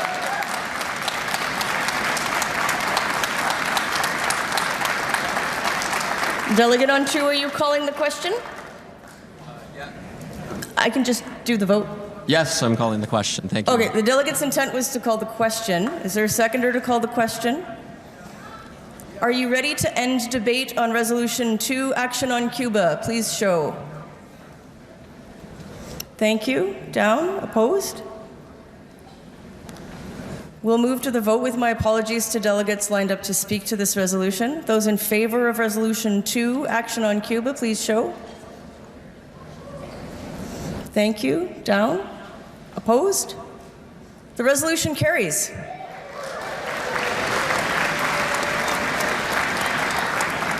There was a point on microphone 3. Please go ahead, Delegate. Thank Thank you, Alex Gangi, Beaujeu Riding, home of the Wolastoqey people. I would like to raise the point that given the fact that the deadlines have been passed and there was breaking news last night that 19,000 refugees in this country may be retroactively losing their status, that this House may either accept the moving of resolutions after the deadline, or I would like to call upon the delegates of this House to condemn this action as utter fascism and utter inhumanity. I think the delegates calling for a round of applause to condemn the Carney government for retroactively withdrawing refugee status. Condemn Bill C-12!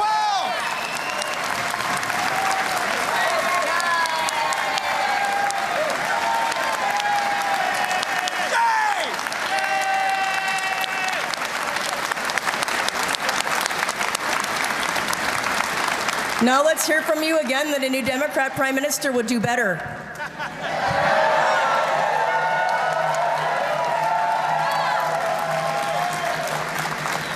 That's all from me, friends. Thank you.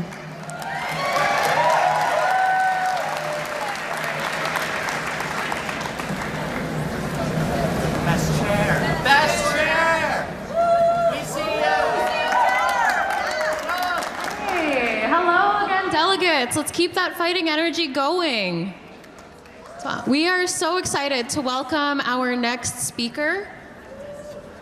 We are so excited to welcome our next speaker, and truly this woman needs no introduction, but to shout out our hometown real quick.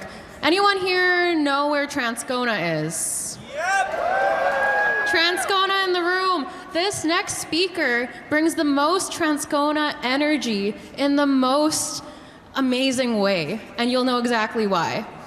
Marit Stiles is the leader of the official opposition and leader of the Ontario NDP. She is a lifelong New Democrat who got her start in politics as a young staffer for MPPs Gilles Bisson and Bob Huguet during Ontario's first NDP government. Depuis qu'elle est devenue chef de l'opposition officielle en 2023, Marit se bat contre Doug Ford et son gouvernement corrompu. Elle se bat pour un Ontario où les travailleuses et les travailleurs peuvent se permettre de bâtir une vie digne. Please welcome the next Premier of Ontario, Marit Stiles.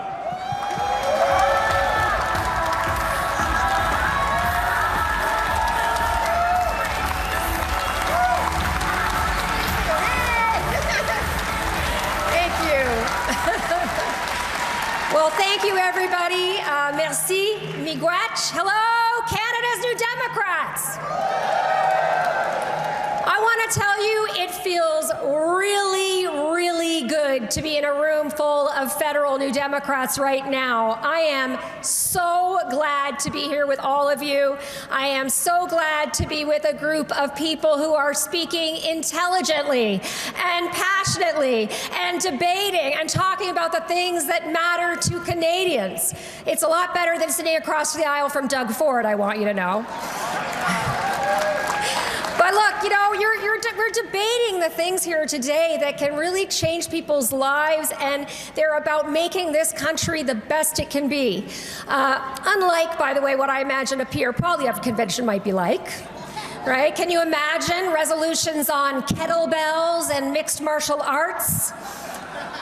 Or Doug Ford when he, you know what, I'm going to dunk on Doug Ford a lot in this speech. Pissed off too early. So it is great to be here in Winnipeg, in Manitoba, in Treaty 1 territory, in this great place under the leadership of an NDP government and, of course, Canada's most popular Premier, Wab Kinew. That's right. And I want to say I've had the chance while I was here to sit down with a lot of Wab's team, his government team. The ministers are amazing. What a team, am I right? And you know, to all the Manitobans here, I have to say, we in Ontario are staring longingly over the border as you do some pretty incredible things. Yeah, it is safe to say it is a very stark contrast from what Doug Ford and his Conservatives have been up to in our province. And you know, these days, hope, it can be really hard to come by on the political landscape. But in Manitoba and our friends in BC too, you stand as beacons of light in our country, as Premier Canoe reminded us just yesterday. While south of the border, people are dying as women's health care is dismantled, here in Manitoba, an NDP government introduced universal prescription birth control and hormone replacement therapy.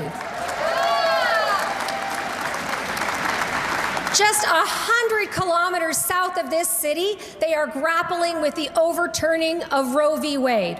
While here, an NDP government has created laws to protect patients from being harassed when they're accessing abortion services. Darn right.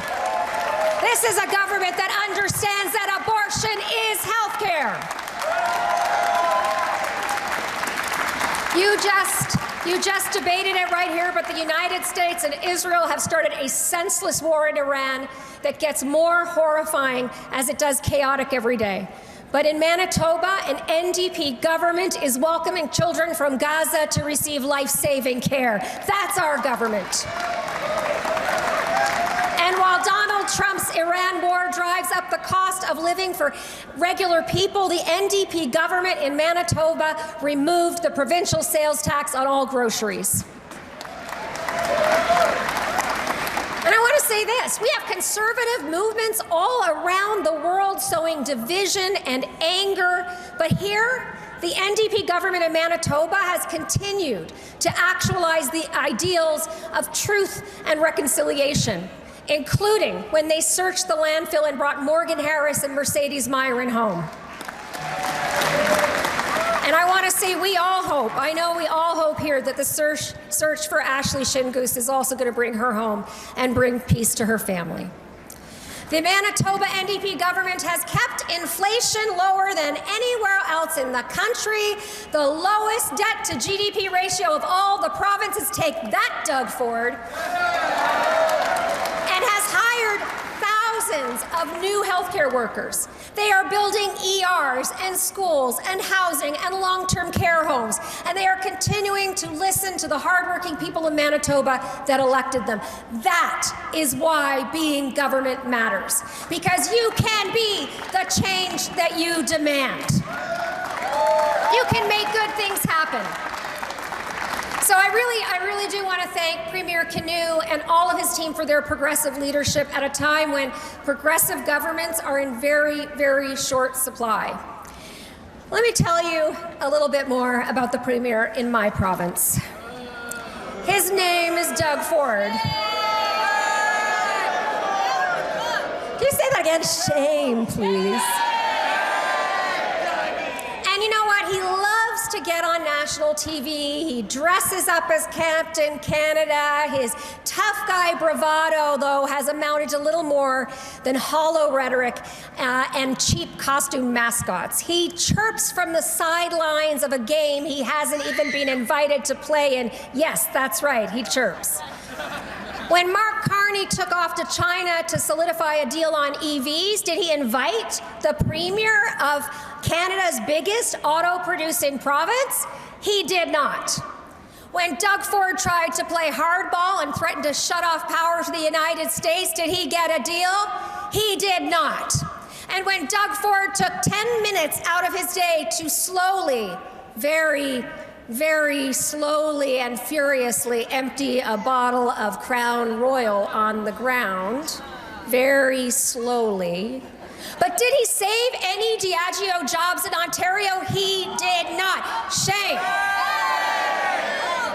No, Doug Ford has failed to live up to any of his bluster, and it is the people of our province of Ontario that are actually paying the price, literally. Because beneath all that bluster, he outlines his true priorities. And I want to tell you, they are a far cry from the priorities of a premier like Wab Kinew. Most recently, a room full of New Democrats is going to appreciate this, let me tell you. Doug has decided to change the Freedom of Information laws so that he and his ministers are exempt from having to share information with the public. Ford does a lot of business on his personal phone. And I mean a lot. Like, he is always on that thing.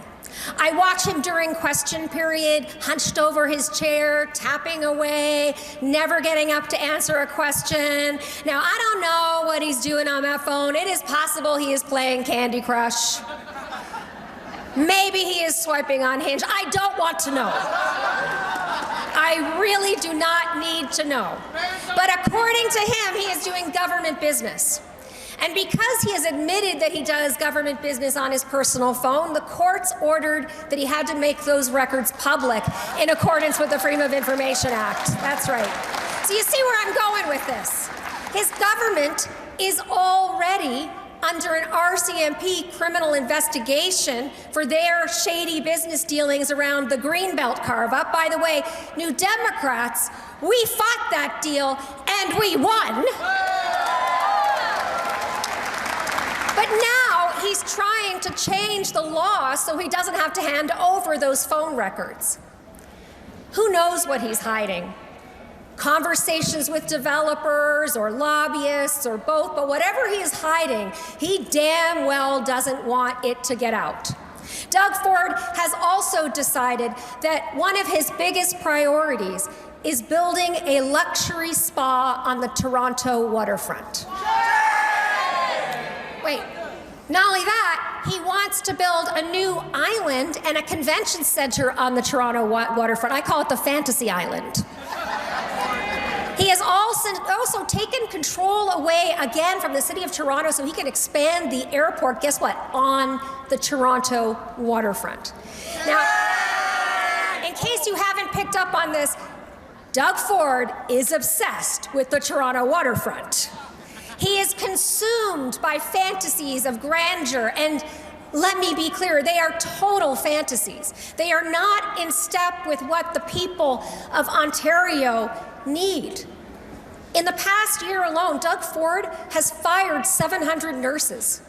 And with this week's budget, we are going to see more cuts on the way. 8 long years since he was elected and promised to end the hallway health care. It's a mess that was created by the previous Ontario Liberal government. The situation has only gotten worse. 1,000 people a day are being treated in hospital hallways in the province of Ontario right now. His government has been a total jobs disaster, with unemployment reaching record highs just last month. And you know what else? He has failed to build a single home. He has taken no action on the cost of living. He has gutted Ontario's student assistance program. That's right, let's hear it for the students. They are getting out there. But this is the direction he's going in. He is abandoning our province to the next generation who are going to carry that burden of debt. Our northern highways are some of the deadliest in the country, and more Ontarians every single day are losing their jobs. Être au pouvoir, c'est important. Gagner les élections, c'est important. C'est pourquoi en Ontario, nous nous inspirons de nos collègues au travers du pays. Le NPD est au pouvoir en Colombie-Britannique et au Manitoba, mais nous formons également l'opposition officielle en Alberta, en Yukon, en Saskatchewan, en Ontario et en Nouvelle-Écosse. Le NPD, oui, nous sommes prêts à passer au pouvoir partout au pays. Et cela me remplit d'espoir. Car au NPD, on ne fait pas marquer l'histoire, on prépare l'avenir.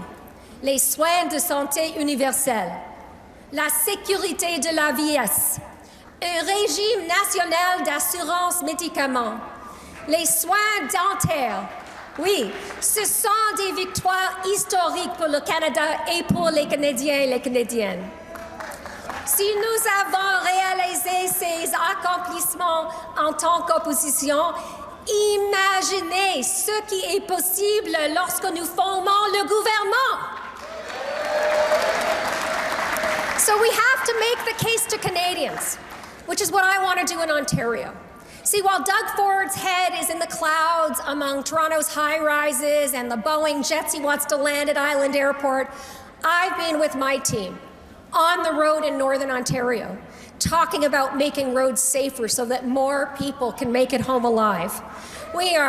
You're darn right, we are knocking on doors in Kitchener and London and Hamilton and Thunder Bay. We are talking to regular people about the cost of living. We're holding town halls with students who want to build a future but feel like the rug is just being pulled out right from under them. We're meeting with frontline healthcare workers who know that patient care is delivered at the bedside, not in a boardroom. We're meeting with trade unions about how we can build our province and our whole country up and get their members working again. Darn right, let's hear it for the labor movement.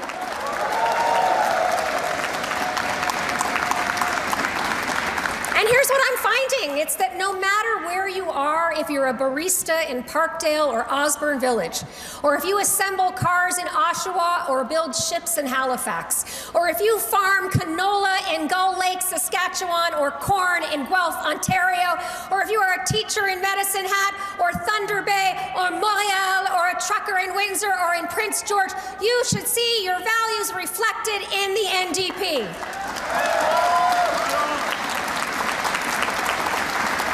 One thing I know that I hear every day, no matter where I am, is that everybody is concerned about how expensive life is getting. Everyone needs good public health care, and people need good, safe jobs. And this is the message that I am going to bring to people in every corner of our province, that the NDP is fighting for you, that the things you care about are the things we care about. I think there is no more important time than right now to be out talking to real people and to be making an offer. The best time, you know, they say was yesterday. Well, the second best time is today. Because the political landscape right now, and I know you all know this all too well, it is such a noisy one. Cutting through that noise is a challenge. Global chaos has created so much instability, and people are looking to balance that instability with what they know. And I get it. The news out of the United States in the past year has been horrifying. Protesters killed by their own government. ICE using Gestapo-style tactics to brutally dehumanize and imprison people. It is terrifying, and it is enraging to witness. And here in Canada, we see conservative movements try to capitalize on that ugliness and divide us. Danielle Smith targeting refugees and immigrants, trans kids, the queer community with her dog whistle referendum. Shame on her. Pierre Poilievre can't decide if he loves Trump or he hates him. He loves him, he hates him, he loves him. And he's doubling down on that hateful rhetoric of Danielle Smith. And at the same time, we're seeing the landscape beginning to shift, though. And I really want to talk about that for a minute, because the fear that people have as we watch all that unfold is turning into anger. And it is turning into political action. It's resulting, I see it every day, in people starting to look at our own governments and ask, is government working for me and my family? Is it working for my community? As New Democrats, we have to be prepared to meet those questions with action, because Liberals and Conservatives across Canada are using the threat of Donald Trump, and I don't want to minimize it, because it is very real and it is a very dangerous threat. But they are using that as an excuse to cut every sector across the board. Mark Carney is giving lofty speeches abroad, but here at home, his Liberal government is slashing the public sector and putting thousands and thousands of Canadians out of work. And by the way, shout out to our friends at PSAC who are fighting those cuts at every turn. Thank you. And as New Democrats, we know this is the wrong way.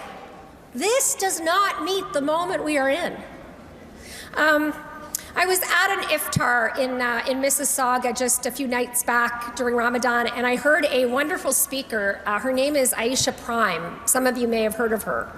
Yeah, she talked about the sunnah that everyone gathers and eats from the same plate. The way she said it was, all of humanity eats from the same bowl. The idea that we are all interconnected, that our humanity is shared, and we are a collective. All of us nourished by the same things, no matter what our differences are. It feels like everywhere that we look right now, people are trying to divide us. And in times of fear and disruption, that is a very easy thing to do.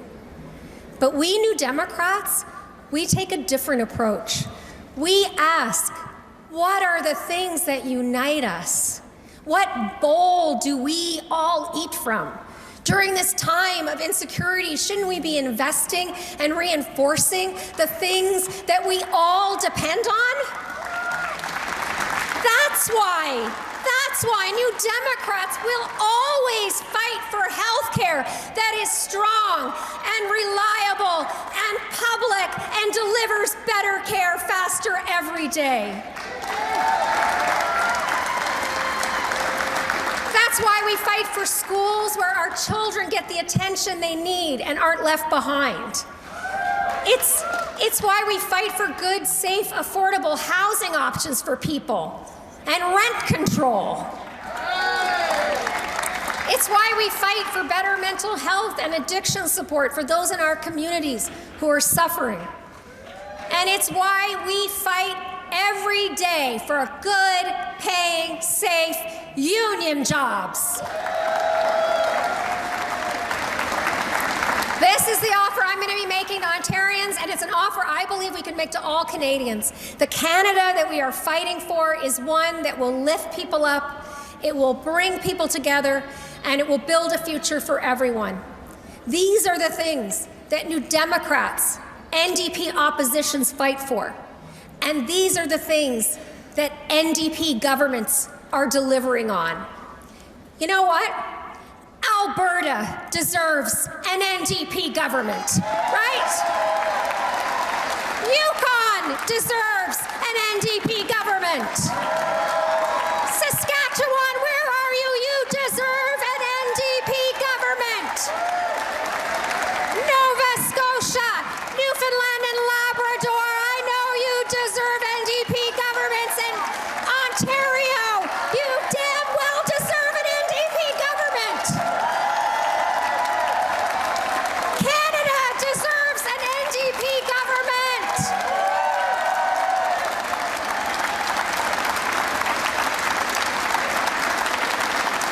NDP, NDP, NDP, NDP, NDP, NDP, right on. So New Democrats, let's get out there. Let's get more NDP MLAs and MPPs and MHAs and members of Parliament elected. And let's get NDP governments elected across this country from coast to coast to coast. Miigwech tout le monde. Merci. Thank you so much, everybody. Appreciate it.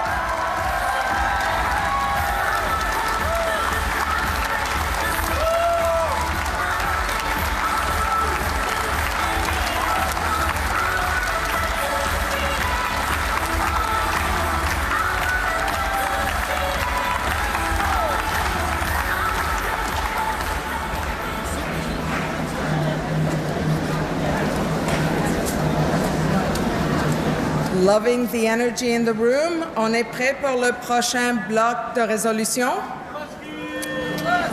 Alors, on va passer à la discussion sur le bloc numéro 1, innover et prospérer dans une nouvelle économie de l'énergie.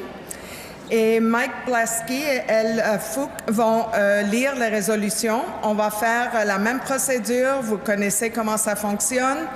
On va lire la première résolution. On va passer au débat et au vote.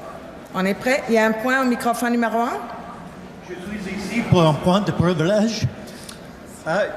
There is a problem at this convention, and I'm rising on a point of privilege with the accessibility for people with hearing loss. Yesterday, at least 2 of the provincial meeting caucuses, in one of them there was no captioner, in another there was a captioner wondering why they were captioning for no one watching the captions, and me wondering why there were no captions that I could see. It's not good enough to try to do accommodation on a case-by-case, meeting-by-meeting basis that requires successful connection by email and special apps on your phone. What we're asking for in this point of privilege is that following this convention, and to the extent still possible, that we implement universal access with closed captionings. I will attend 5 conventions this year. Every one but this one, I could walk in any meeting room and the captions will be up at the front just like they are in this hall. We are the party of healthcare. We need to be the party of accessibility too. And in my brief time remaining, I want to point out that often we are. And shout out to Member of Parliament Don Davies and Motion 236, which seeks to make American Sign Language, Langue des Signes Québécois, and Indigenous Sign Language as official sign languages of Canada, official languages of Canada. But we don't all do sign language. We need proper accommodation. So, delegates, je suis fier d'être un membre de l'NDP. Nous sommes ensemble fantastic, but we can do better. And awkward fingers here. ND, you're gonna like this one. P.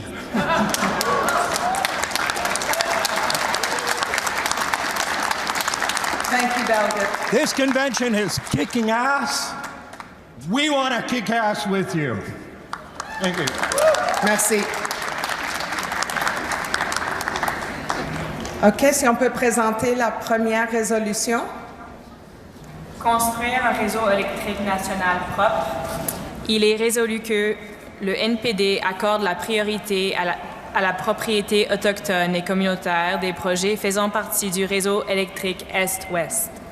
Building a national clean electricity grid, be it resolved that the NDP prioritizes Indigenous and community ownership of projects as part of the East-West electricity grid. Merci. On va commencer au microphone numéro 4. Greetings, New Democrats. I am Katie Aurora, representing Lethbridge, Alberta.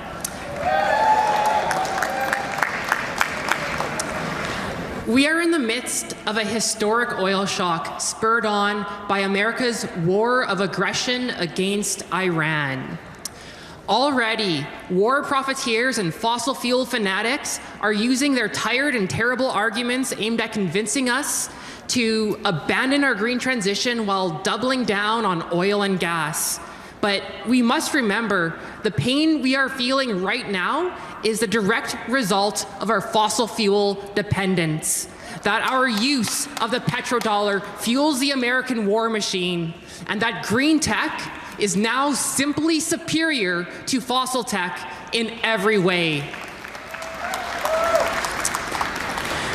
Wind and solar are now the lowest cost and fastest to deploy forms of energy generation on Earth. Electrotech, including electric bikes, buses, cars, heat pumps, and I could go on and on and on, are now more performant, more energy efficient, and more cost effective than their fossil tech equivalents. Battery prices have fallen through the floor, making it possible to build grid-scale energy storage that completely solves the intermittency problem of renewables. And advances in high-voltage DC transmission lines make it possible to create truly nation-scaled and interconnected power grids, a power grid where renewable energy generated in the Albertan South can power all of Canada.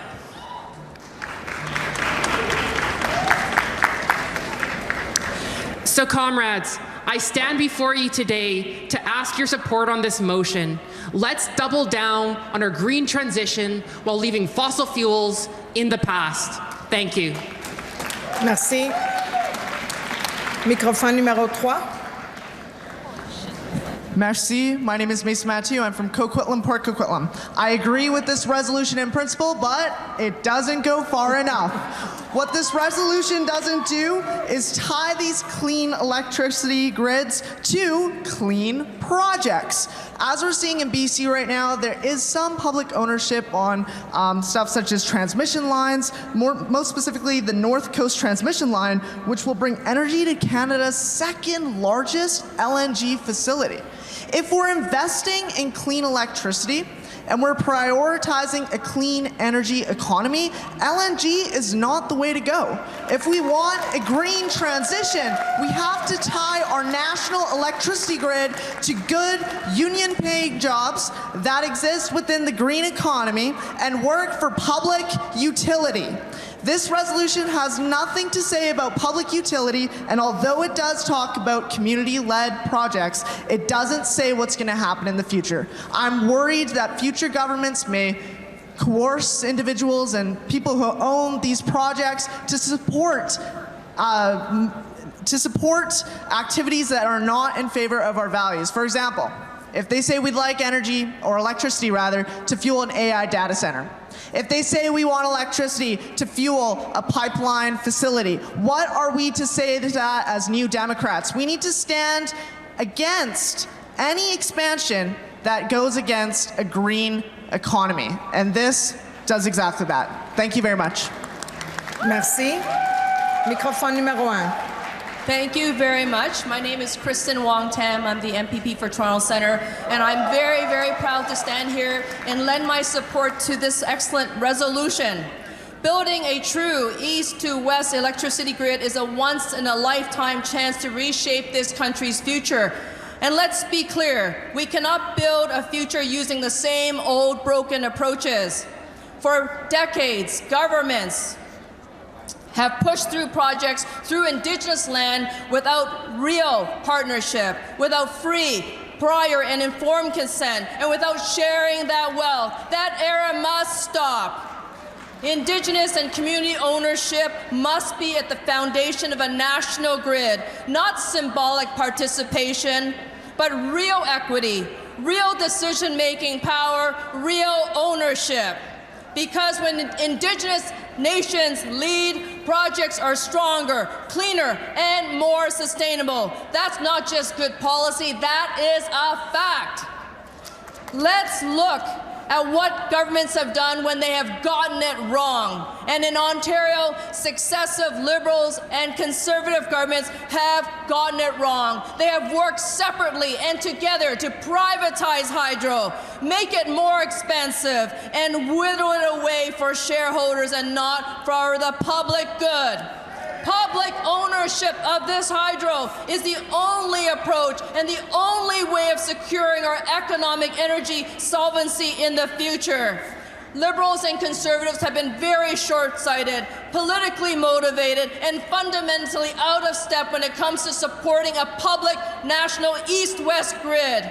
We must be the party of the conscience. We must be the party that when elected in Ottawa, we deliver that clean grid of electricity from coast to coast to coast. And that means that we strengthen our energy independence.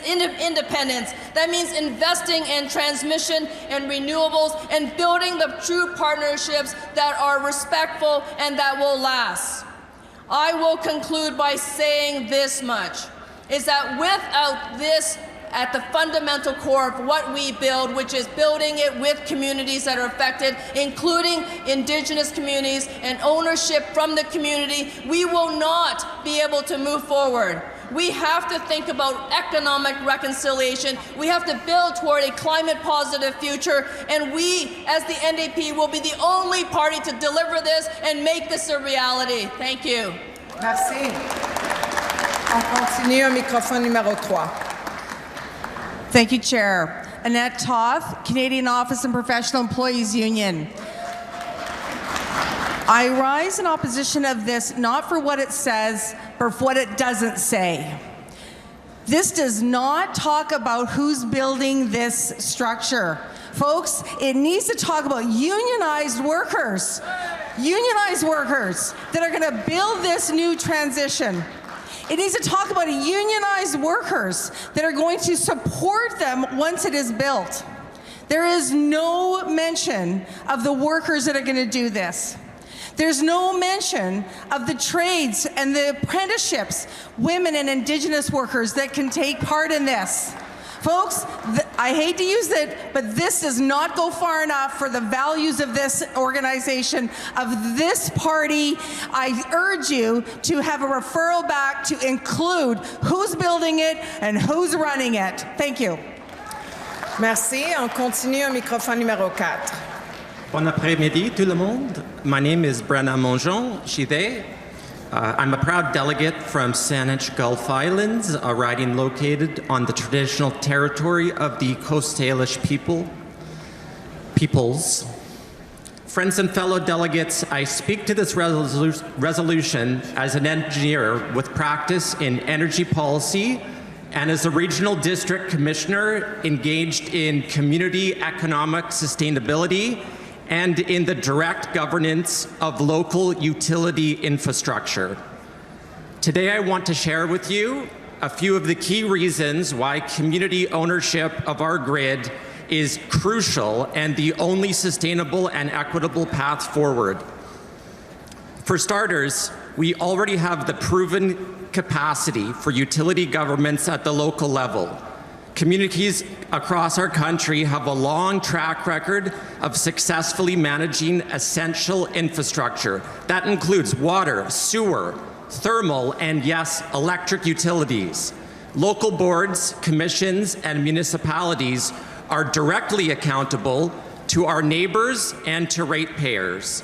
And when communities own these critical utilities, they can prioritize immediate local needs rather than the priorities being set by corporate shareholders who simply siphon energy dollars out of our local economies.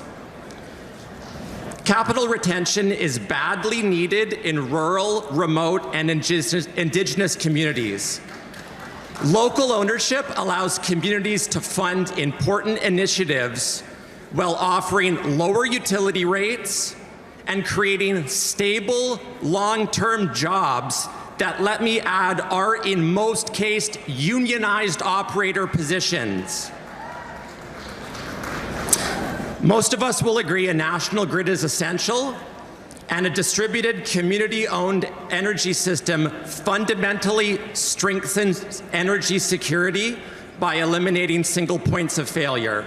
Empowering communities to build and own local generation creates microgrids which are more resilient to natural disasters and severe weather events. But moreover, this is actually about energy and economic sovereignty, especially with respect to Indigenous communities.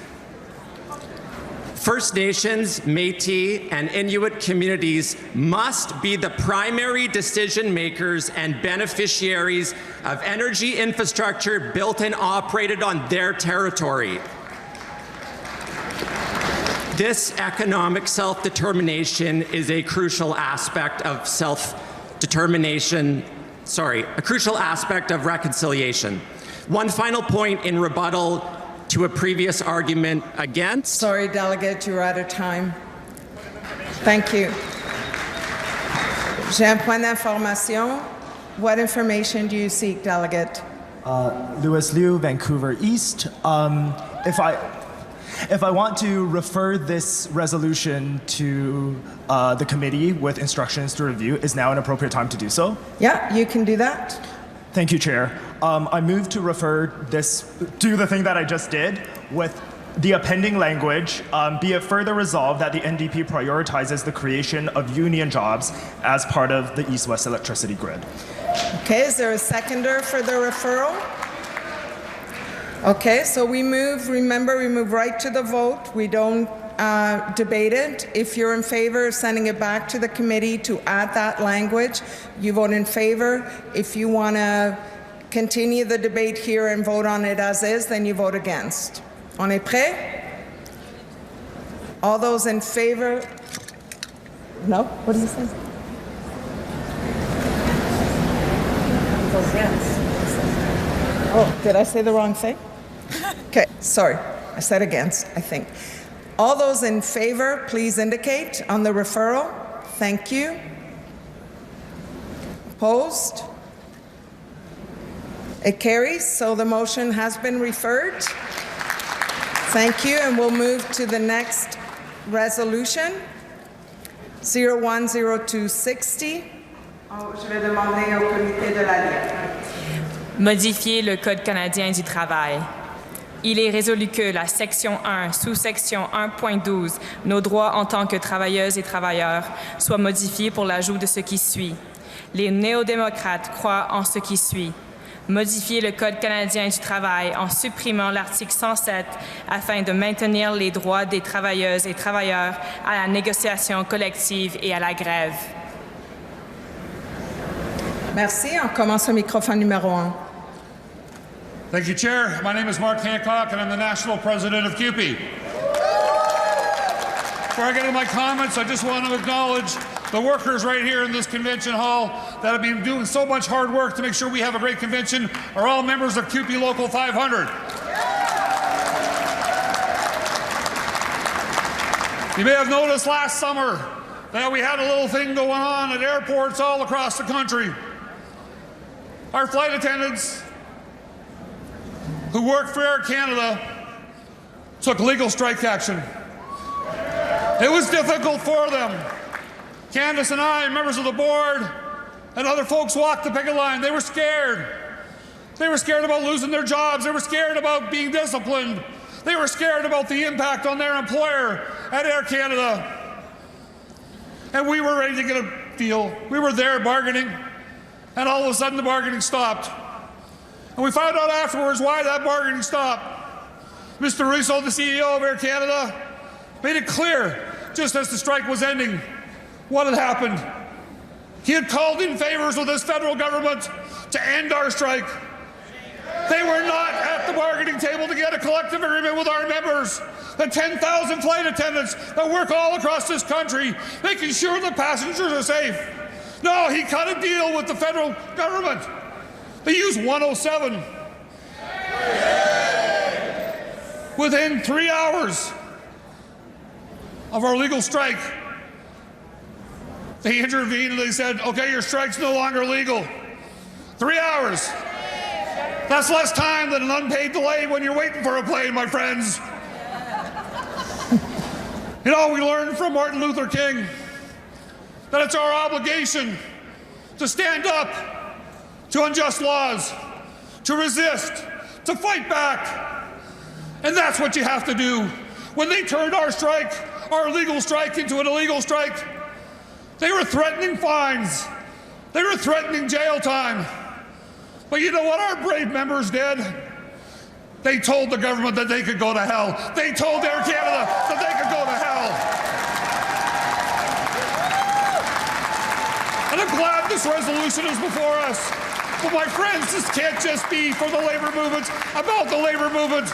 There is an opportunity for all of us coming out of this convention all together to send messages to this government that we're not going to take it. Quoting my friend E. Snyder, we will stand up. We will stand up for trans kids. We will stand up against the war in Iran. We will stand up for our kids, for our grandkids, for future generations. Are you willing to fight with the rest of us, my friends? Let me know if you're willing to fight. We have a real opportunity to build this moment and not take any more of their bullshit, my friends. Let's fucking go. Let's make this a better country for all of us, my friends.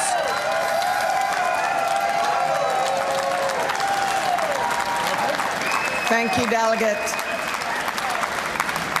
I have a point at microphone 3. Hi, Mike Walsh, he, him. I'm with IBW 353. I've got a point of information. What information do you seek, delegate? The resolution says section 1, subsection 1.12. My question is, of which document?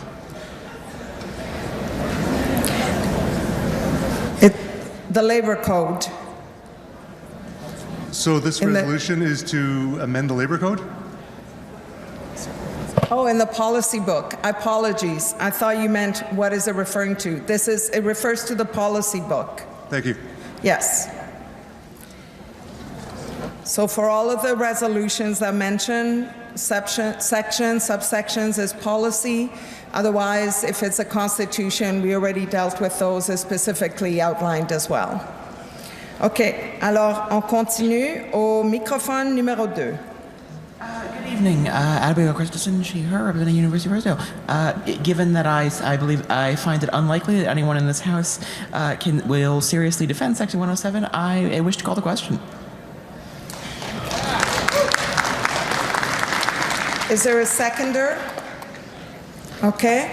Alors, vous savez comment ça fonctionne. Si vous voulez qu'on cesse le débat et qu'on passe au vote directement, vous votez en faveur. Autrement, si vous voulez continuer le débat, vous votez contre. Alors, tous ceux et celles en faveur de mettre fin au débat, veuillez lever vos cartes, s'il vous plaît.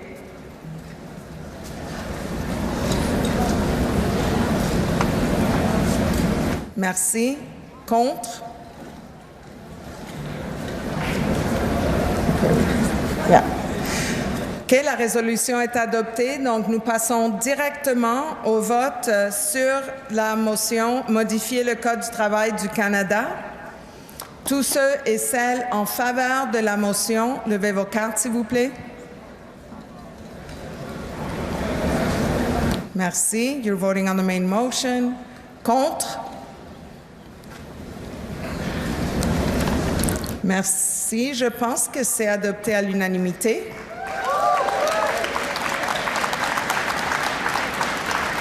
La prochaine résolution. Fighting airport privatization. Can I do a point of privilege? Oh, sorry. There's a point of microphone 1. Yes, I'm Leah Kazan. I'm the Member of Parliament for Winnipeg Centre. And I'm the sponsor for the bill to repeal Section 107 of the Canada Labour Code. And I'm very glad everybody voted in favor, Chair. Just a point of privilege, and maybe it's not, but we have a petition at my table, if you can go and sign it. And I'm also asking workers from across the country to take a picture of themselves, do a quote about why they're supporting the bill and sending it into my office. Thank you. Thank you.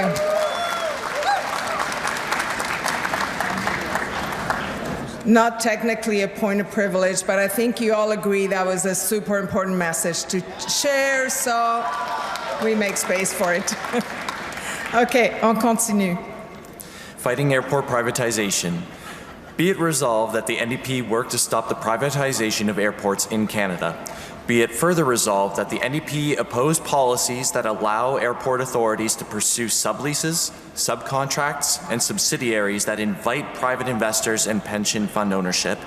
Be it further resolved that the NDP would pursue further investment in public airports for the benefit of all Canadians. OK, merci. Cette fois-ci, on commence au microphone numéro 4. Thank you. My name is Levi Escobar. I am a recently elected member of the Thompson Rivers University Students' Union. This resolution is so important now more than ever. When our national sovereignty is getting put to question by Donald Trump and the United States, when our flight attendants are getting told to go back to work by a crooked liberal government, we need now more than ever to have and maintain and advance public airports, public air travel for everyone. We need to interconnect our economy and our country so that we can be as better and best as we can be. Thank you. Merci. On continue au microphone numéro 3. Hello. Hi, my name is Alex. I use they, them pronouns from the McGill NDP in Churchake, the traditional and continuing home of the Kanyen'kehá:ka Nation. I would like to say I agree on the first 2 points, and I think that whatever airport infrastructure we do have should definitely be public, but I do not feel that we should be pursuing further investment in airports or the expansion of air travel in general. To be able to fly is a great privilege, and only an estimated 3% of people in the world take regular flights, and over 80% of the global population has never been on a plane. Ici au Canada, malgré le fait que c'est plus commun, les vols d'avion sont encore très chers et seulement accessibles à ceux qui ont le privilège et l'argent de pouvoir acheter des billets. Beyond that, flying is incredibly carbon intensive. There are dozens of countries around the world with emissions per capita less than the emissions of a single person's long-haul flight. And if everyone in the world took just one long-haul flight per year, the total emissions from flying would be greater than the emissions from the entire United States. So if we are to be a party of international solidarity with the common people, we must ask, do we think that everyone should be able to fly and push us forward into climate breakdown? Or do we think that somehow we are special and deserve this luxury? Or maybe do we think it's time to shift away from air travel? So let's invest in high-speed rail, in public bus networks to connect rural areas. It's true that sometimes it's important to fly, say to come to the NDP National Convention. But the majority of Canadian flights are for non-essential reasons like vacations. So let's invest in local tourism here in Canada so people don't need to fly. Maybe we can invest in making people happy with where they live so they don't feel the need to escape.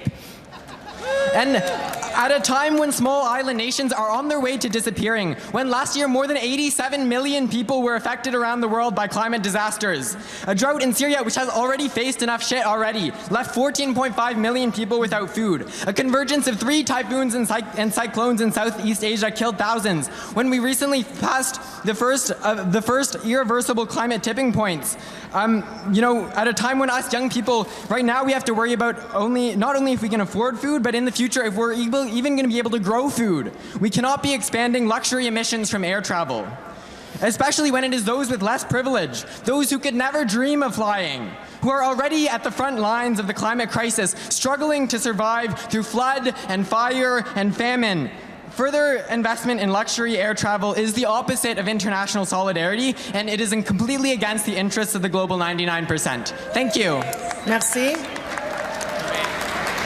Alors, au microphone numéro 1, mais je vois des délégués avec la carte de priorité, donc si vous pouvez lui céder la place. Oh, yeah.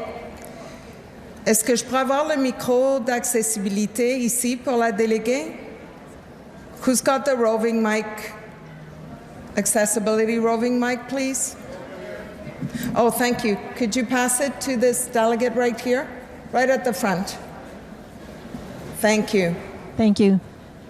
Thank you, Joe. No. Oh, sorry, I think they gave her mic 1 instead, so could you turn on mic 1? Thank you, Joyce Ballas, London Fanshawe. I just ask, I know we're trying to get through a lot of resolutions and people have a lot to say, but when it becomes that fast, it becomes very garbled for people who have hearing difficulty. So please take time, slow it down so we can all hear and understand. Thank you. Thank you for reminding us, delegate. OK, alors on est au micro numéro 1 et j'ai une personne déléguée avec la carte de priorité, donc je dois la reconnaître en premier. OK? Délégué au microphone numéro 1.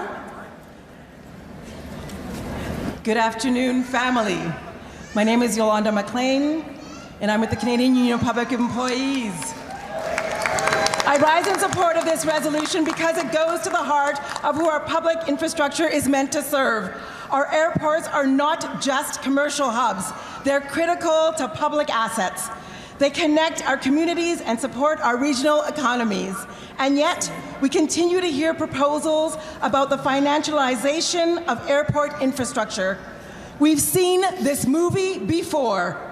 When public assets get sold off to private interests, the promise is always more efficiency, the result is always higher fees, less accountability, and decisions driven by shareholder returns instead of the public interest. Workers in this industry already know all of that. So do smaller communities that risk losing service when profitability becomes the only metric that matters. Privatization is not a strategy. It's a shortcut to dead end. As New Democrats, we have always believed essential infrastructure belongs in public hands. Once public control is lost, it's incredibly difficult and expensive to get it back. This resolution is about protecting our ability to build a transportation system in the public interest in Canada. Let's defend public infrastructure and let's stand with the workers who keep it running. I urge you to support this resolution. Thank you. Thank you. I do see you with the card, Delegate of Mike 4. I alternate between pro and con, so I will go to con Mike first and then come to you at Mike 4. Go ahead at microphone 2. Hello, my name is Cliff Ralph, from, he, him pronouns from New Westminster. I'd like to call the question. OK. Est-ce qu'il y a un appuyeur? Oui. Alors, vous savez comment ça fonctionne. Si vous voulez mettre fin au débat, vous allez voter en faveur. Tous ceux et celles en faveur de mettre fin au débat, veuillez lever vos cartes, s'il vous plaît. Merci. Contre?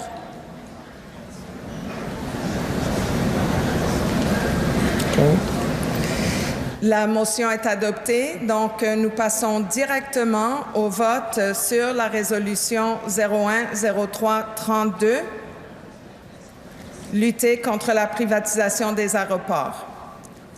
So we're voting on the main motion. Tous ceux et celles en faveur, veuillez lever vos cartes, s'il vous plaît. Merci. Contre? Merci. La résolution est adoptée. Prochaine résolution, s'il vous plaît.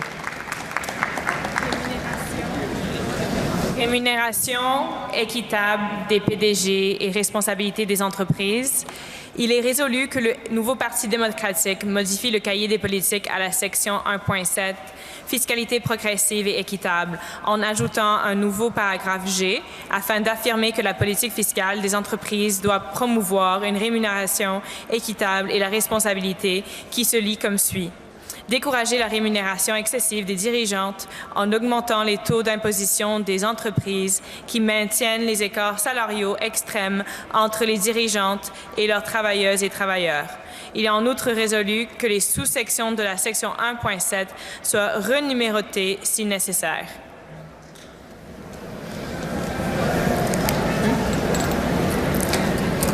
OK. Une petite seconde. Je viens de recevoir une note qu'on a les résultats des élections qui peuvent être présentés. Alors, au lieu de passer au débat, on va arrêter pour quelques minutes, recevoir Emily et Mathieu pour qu'ils nous présentent les résultats. Et puis, on reprend là où on était dès qu'on termine cette présentation. OK? Alors, on revient dans quelques minutes.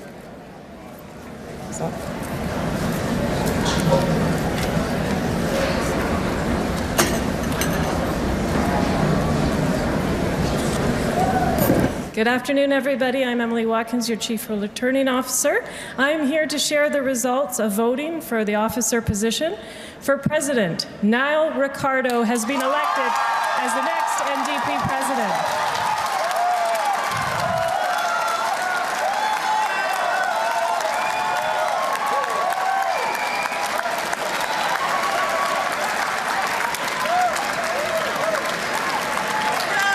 Thank you. To continue, given his language identified as a francophone, there's only one other candidate for vice president, so they will be acclaimed and no election is necessary for vice president. So Libby Davies will be the NDP's next vice president.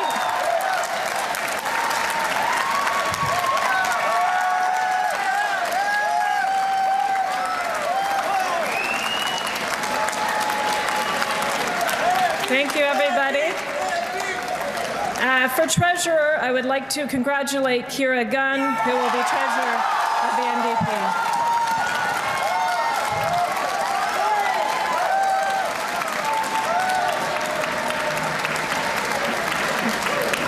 Thank you all. I'd like to take the opportunity to thank everybody, your balloting chair, all your candidates who stood, my deputy Matthew Vick. I will ask that there is a motion to destroy the ballots. So moved. Seconded. Okay, I'll ask all in favor to destroy the ballots. Those against? Motion passed. Thank you very much, and we'll return to the regular business of convention.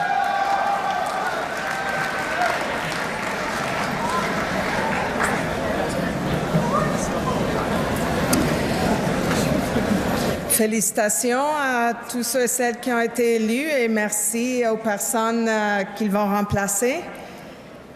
Alors, on continue là où on était. Tu avais terminé de lire la résolution? Oui? Oui, je venais juste de finir de lire la résolution, effectivement. Okay. Alors, on commence le débat et cette fois-ci, on commence au microphone numéro 1.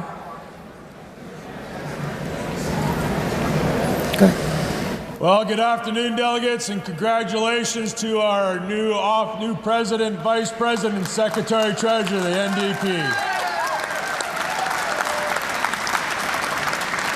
So, my name is Rob Ashton, and I'm a delegate for the Meadows Maple Ridge, the EDA that put this resolution forward. I got a quick question for y'all. What the hell does a CEO do? What do the workers do that work for that company? Everything. Those workers do everything for that company. And yet the CEOs get paid obscene amounts of money, far outweighing what the rank and file workers get paid. And yet their taxes are toast compared to a worker's taxes. If we put in a fair tax system in this country, if we actually tax the bastards properly, all this good stuff that we want to put in place as New Democrats will actually happen, and we won't have to worry how to pay for it. This party's been fighting for fair taxes against the corporate hordes that are out there, that are trying to step on our necks, that put out their hands and beg money from Ottawa because they can't run a company where the poop. Oh. So I ask you all before I actually drop a swear word up here, to support this resolution en masse, 100%, to send a message to the CEOs of this country and to the ruling class of this country that the class war has never stopped and the class war is going to continue. Thank you. Merci. I see you on microphone 4. I'm going to go to the con mic first 3 and I'll come to you. Microphone numéro 3, s'il vous plaît. Hi, my name is Stephen. Could we have some order, please? It's really difficult to hear. Hi, my name is Stephen Crozier. I'm Vice President of Surrey South White Rock, EDA. And when I first read this, okay, I'm sorry. Yeah, I'm sorry. Yeah, Can we please have some order? So when I take first the read conversations outside of the room, please. Yeah, okay. I'd like to have maybe a little more time, I'm not sure. Anyway, let's see how it goes. I thought there was perhaps a misprint, because I don't see why we would be arguing for fair pay for CEOs. I think Comrade Rob Ashton quite clearly said there is no such thing. There should not be any pay. They do not do anything. It's the workers that create all of the wealth. So although I agree with the intention of this resolution, I really think it's kind of misplaced. If we want the working class to have power, we want them to have economic power. And that means that they should be paid a fair wage for what they do, which is everything. And a fair wage for a CEO is zero. So the other thing is corporate accountability. I mean, one of the things, of course, we're all in favor of union jobs, but more important than that is public ownership. If we had more public ownership, and I wish unions would argue more for this, argue, please, for public ownership of corporations. Why should we be supporting private for-profit companies whenever, again, it's the workers of our country, the workers of the world, that create all of the wealth? Why are we giving it to capitalists, to corporate capitalists? So, again, although I agree, I hope that was for me, but I don't think so. Although I agree with the intention, there's no way that I am going to argue that there is such a thing as a fair wage for a CEO unless that fair wage is zero, because that's what they deserve. Let's not just tax them. Let's take away the income that they do not deserve. Thank you very much. Thank you, Delegate. And thank you for your patience. Those of you who are here trying to continue, there is clearly a lot of excitement outside of these doors. We'll go to microphone 4. Hi, my name is Erin Elward, and I'm a proud UFCW member. I also work at Superstore. I remember when COVID hit and suddenly we were heroes, we were essential, we were celebrated, we were thanked. But let's be real, we were only heroes when it was convenient. That $2 an hour hero pay was clawed back before there was even a vaccine, while at the exact same time their profits were exploding. So what does that tell you about how much they really value us? Every shift I walk into the lunchroom and I see Loblaws messaging, feed everyone. And honestly, this sticks with me, because I can't count how many coworkers I've talked to are struggling to just get by. People who work full-time jobs, some working multiple jobs who still can't afford groceries. Think about that. The very people who keep the food on the shelves can't afford to feed themselves. Food banks are overwhelmed. Community supports are stretched beyond their limits. Sorry, you guys. Sorry, guys. Stretched beyond their limits, and something as basic as eating is becoming a privilege instead of a right. Meanwhile, millions of dollars in bonuses are handed out at the top because they're the only ones that matter to them. And us, we're treated like disposable, replaceable, just a number. And here's the thing, that only works if we stay quiet. We're not quiet anymore. The tide is turning, workers are fed up, we are finding our voices again, and resolutions like this, they matter. They strengthen us, they push this fight forward, and that's why I stand in full support of this resolution. I want to leave you with this. When you see workers on strike, stand with them. Do not cross picket lines. Talk to the workers. Talk to the unions representing them. Listen to their stories. Use your voice on social media, with your friends, with your families. Because this fight doesn't belong to just one workplace. It belongs to all of us. Let's remind those corporations who actually hold the power, who actually holds the power. Because when we stand together, when we refuse to be ignored, what happens? United will never be defeated. Merci. Microphone numéro 2.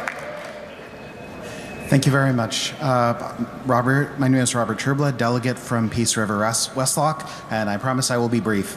I don't speak against this motion in concept and spirit. I am absolutely in favor of it. My only concern about it is that, to put it frankly, corporate accountants are tricksy bastards, and that there's a lot of ways for executives to receive payments that are not reflected in their base salary, be that in terms of corporate vehicles that they're accounted to, accommodations, payments in stock options, etc. So that is a limitation I see to this bill, in that it does not account for the totality of the way that corporate executives receive remuneration for what we're generally going to call what we are going to generously refer to as their services. Thank you very much. Merci. Can I ask that we not lock but close that door, because there's way too much sound from art there. Not tile, just clothes, though. Thank you. Let's not get too excited. OK, microphone numéro 1. Thank you so much. My name is Alexa Gilmore. I am the MPP for Parkdale High Park, and I am proud to serve the people there, many of them who are workers, and to speak in favor of this resolution.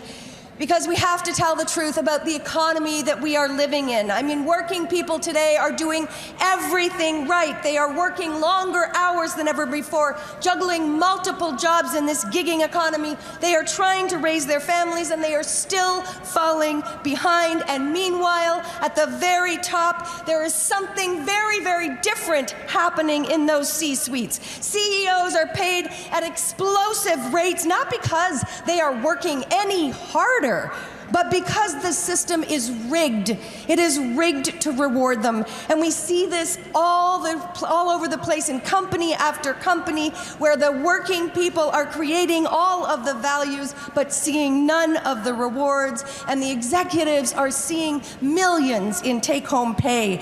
That is not okay. It's not a working economy, it's extraction. And as the MPP in my riding, I'm seeing so many people coming into my office very stressed out. The care worker choosing to afford her rent or her groceries. The door I knocked on, where a young person had grown up in Parkdale High Park but couldn't afford the rent anymore and had to leave the neighborhood. And at the very same time, we see CEOs making what the rest of us are making, some of us are making in a year, in less than a month. And that's why this resolution is so important. The laws that protect the wealthy are needing to be changed. And this resolution, which speaks to how our tax system actually rewards inequality, is important, because corporations can write off those massive executive pay packages while we're told that there's no money. There's no money for health care or for education or for childcare or public services, but there are endless rewards for those at the top. And so that's why this resolution needs to be voted in favor of. It speaks something so simple, something so powerful, that there should be consequences if a corporation chooses these extreme pay gaps between its workers. If your CEO is getting 100 times more than your workers, then you shouldn't get a tax break for that. Now, they might call this idea radical, but it's not. It's responsible, it's fair, it's long overdue, and it sends a message from us at this convention that is clear and it's strong. Workers create the wealth. Workers deserve their fair share. Thank you. Merci. Microphone numéro 3.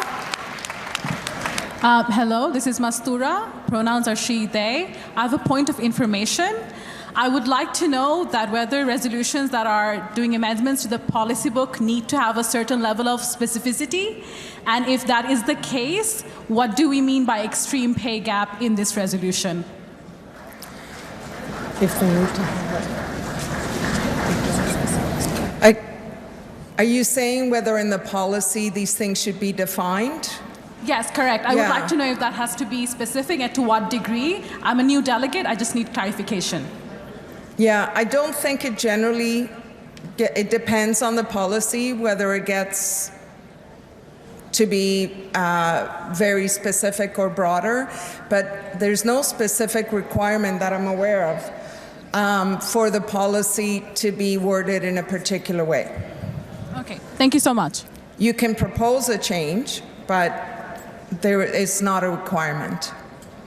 Thank you. Does that work? Yeah? Sorry, my mic is off. Yes, I just wanted to know if there was any clarification also from the team, if they had an idea of what they meant by the entire policy. I think that would make it easier for us to vote on the resolution sooner rather than later. I understand. Thank you. Thank you.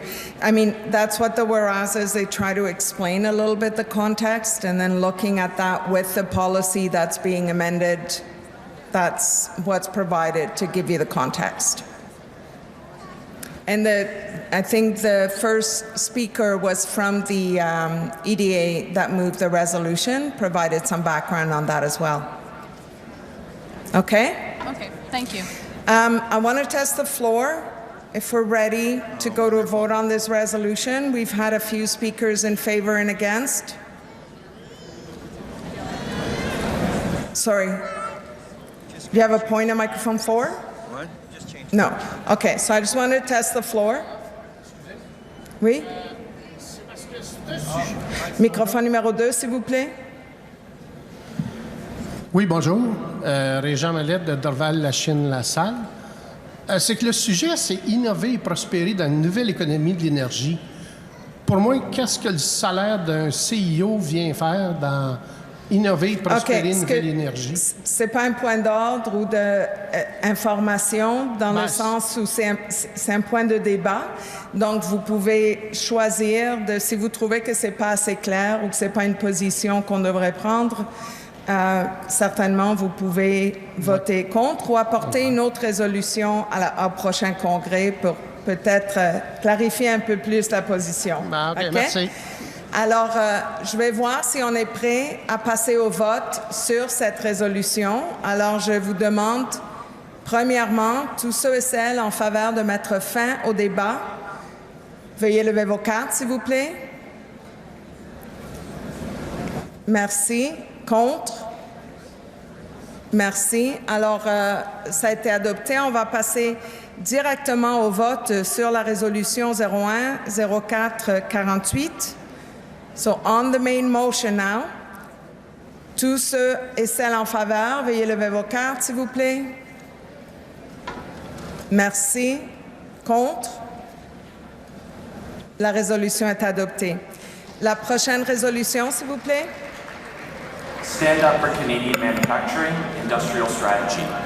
Be it resolved that the federal NDP advocate for a workers-centered national industrial strategy treating domestic manufacturing, energy transition infrastructure, and economic sovereignty as matters of national interest, expanding domestic industrial capacity, prioritizing value-added production in Canada, and ensuring public dollars create and sustain good union jobs.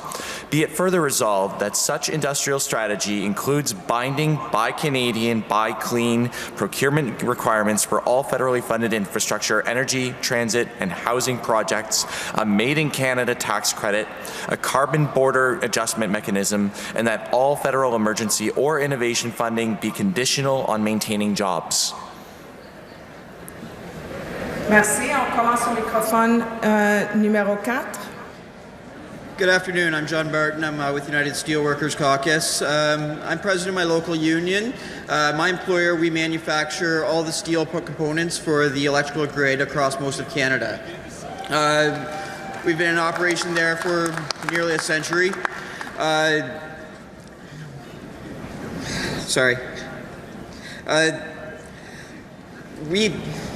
We make Canadian infrastructure with Canadian steel and Canadian workers. We make a higher quality product than anywhere else that we can buy it, but we've survived over the last few decades because primarily Hydro-Quebec has a preference to buy Canadian-made product over foreign product. That's recently been changing. They've been buying a lot more product from China over the recent years. That has to stop. This resolution acts to stop that. Canadian infrastructure needs to be made with Canadian workers, for Canadian jobs, for Canadian families, and for Canadian security. Thank you. Merci. Un microphone numéro 2. Hi, Roxana Petkova, Beaches East Yorkshire, des Accords Féminins, pour le français. I'll be moving to refer this motion to committee with the following motivation. $700,000 US dollars. So could you say your instructions? Oh, and then can I motivation, just the instructions. Just the instructions, okay. Yes. My instructions for committee are to strike binding Buy Canadian equipment and instead encourage Buy Canadian where possible. OK. Est-ce qu'il y a un appuyeur? Oui. Alors, on va voter sur la motion de renvoi. Si vous voulez que la motion soit renvoyée au comité de résolution pour ajouter la précision que la personne déléguée vient de mentionner, vous votez en faveur, autrement vous votez contre. Et on continue la discussion sur la motion principale. C'est clair? Tous ceux et celles en faveur de la motion de renvoi, veuillez lever vos cartes, s'il vous plaît. On the referral, if you're in favor, merci. Contre? Merci. On va continuer sur la motion principale. Et je continue au microphone numéro 1. Est-ce qu'il y a quelqu'un qui attend pour se prononcer?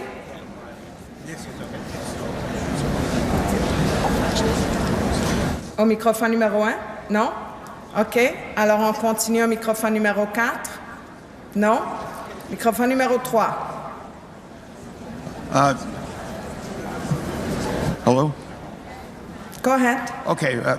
My name's Ken McDougall. I'm from Prince Albert, Saskatchewan. I'm a proud member of the NDP for the last 50-some years. I'm not sure from the chair if this is a point of privilege or a point of information, but I would like to make two observations that are exceptionally disturbing me, not the least of which the fact that the motion was cut off and the ability to speak to the motion will happen prior to just as I stepped to the mic, which is coincidental, I know, for the chair's position. However, is this. In two situations here, we've had a vote on energy and now on bank privileges or executive privileges without getting anybody at the mic to understand what the core problem of these particular issues are, not the least of which is for the employer situation with corporate Sorry, Delegate, are you speaking about the previous motion? Yes, ma'am, because I was cut off, and so I guess it's a point of privilege. Okay. But You're saying that in upcoming motions, I see labor information in conjunction with First Nations communities.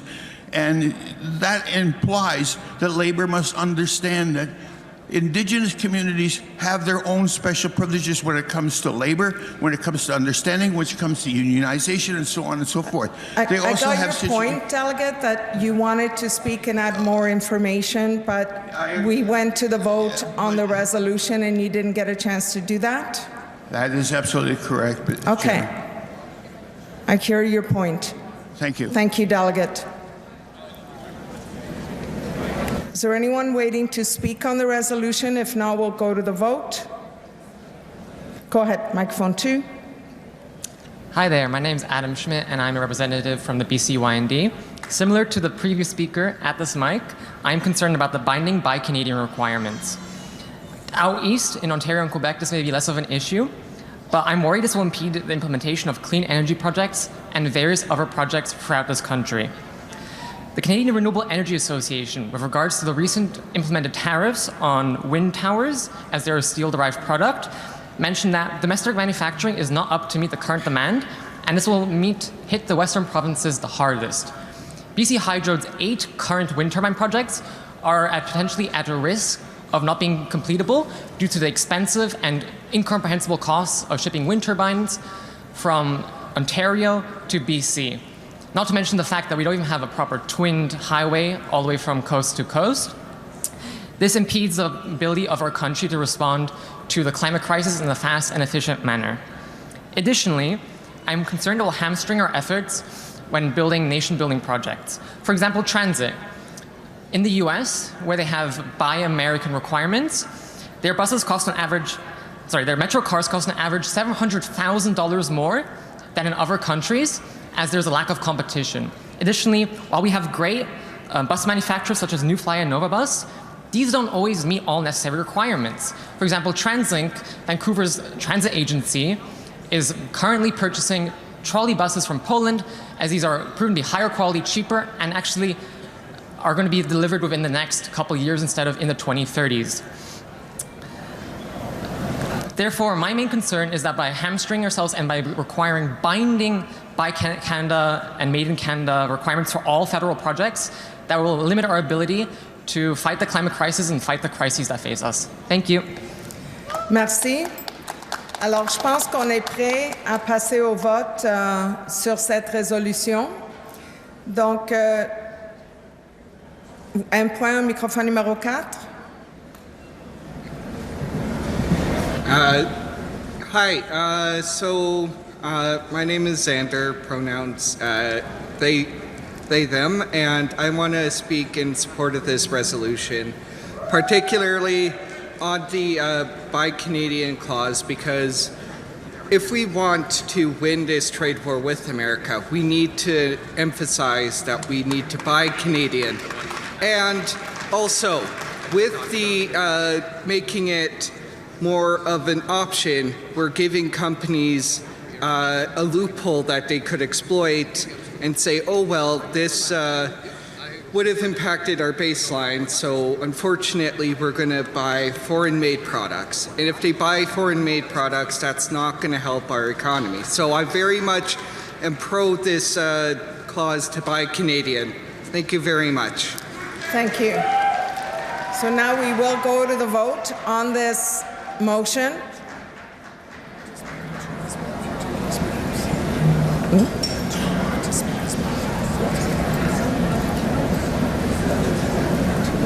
Unless do you have a point in microphone 2?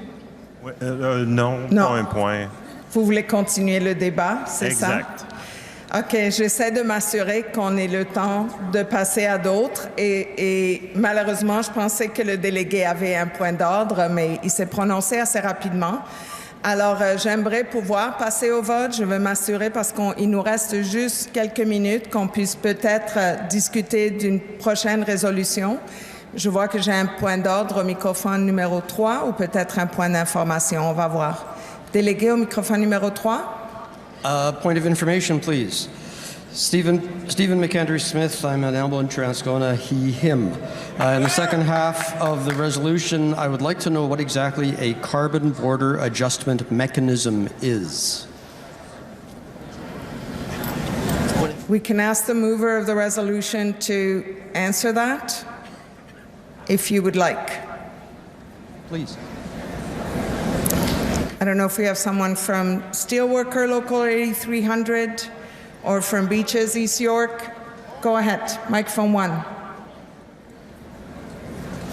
Hi. So a carbon border adjustment mechanism is a way of ensuring that if Canada has, or a country has, a price on carbon, that countries that do not have a price on carbon, on industrial products and things like that, so if they do not have a price on carbon, that those products don't undercut the products that are produced in a country that does have a price on carbon. So it's to ensure that cheaply made or steel that's made, other industrial products that are made that have a high carbon content can't come into our markets and effectively render a price on carbon in Canada ineffective, if that makes sense. I hope that's helped. Thank you for providing that information, Delegate. And now we're going to go to the vote on this motion 010521.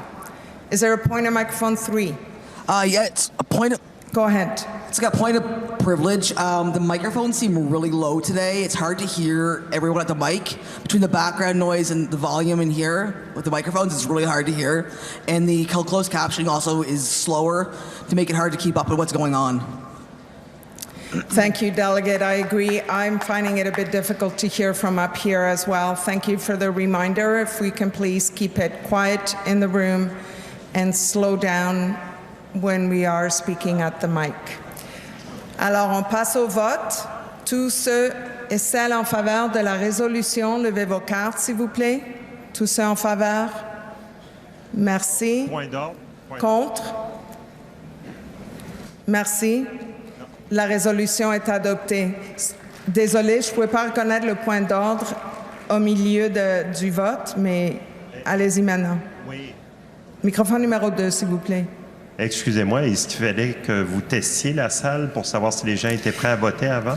C'est parce que je vois qu'il nous restait juste quelques secondes. Donc, vraiment, c'est passer au vote ou la résolution va rester sans avoir voté parce qu'il nous restait juste 30 secondes. Je comprends. Donc, le bloc est terminé. Merci beaucoup et merci à elle et Mike pour votre aide.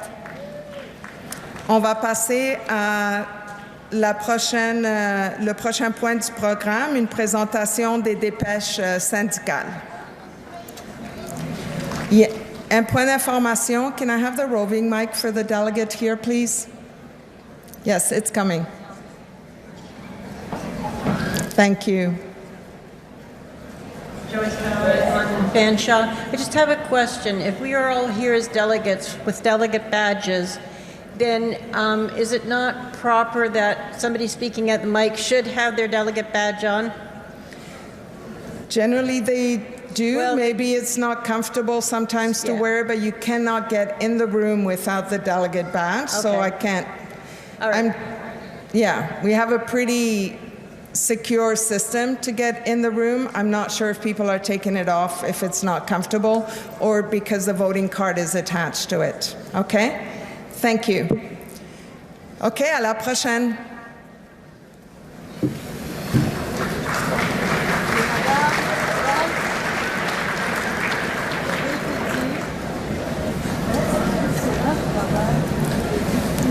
Good afternoon, sisters, brothers, and friends. I'm Kevin Rebeck, President of the Manitoba Federation of Labour. I'm a proud New Democrat and a proud union member. Let me hear how many other union members are here. Now make some noise if you think unions make our party stronger. The New Democratic Party is Labour's party, literally founded in 1961 through the merger of the CCF and the Canadian Labour Congress. Unions knew then that we couldn't leave politics alone because politics won't leave workers alone. Unions are good at standing up for our rights and the rights of all working people. We stand up and fight conservative governments when they try and take our rights away. We stand up and fight liberal governments when they try and take our rights away.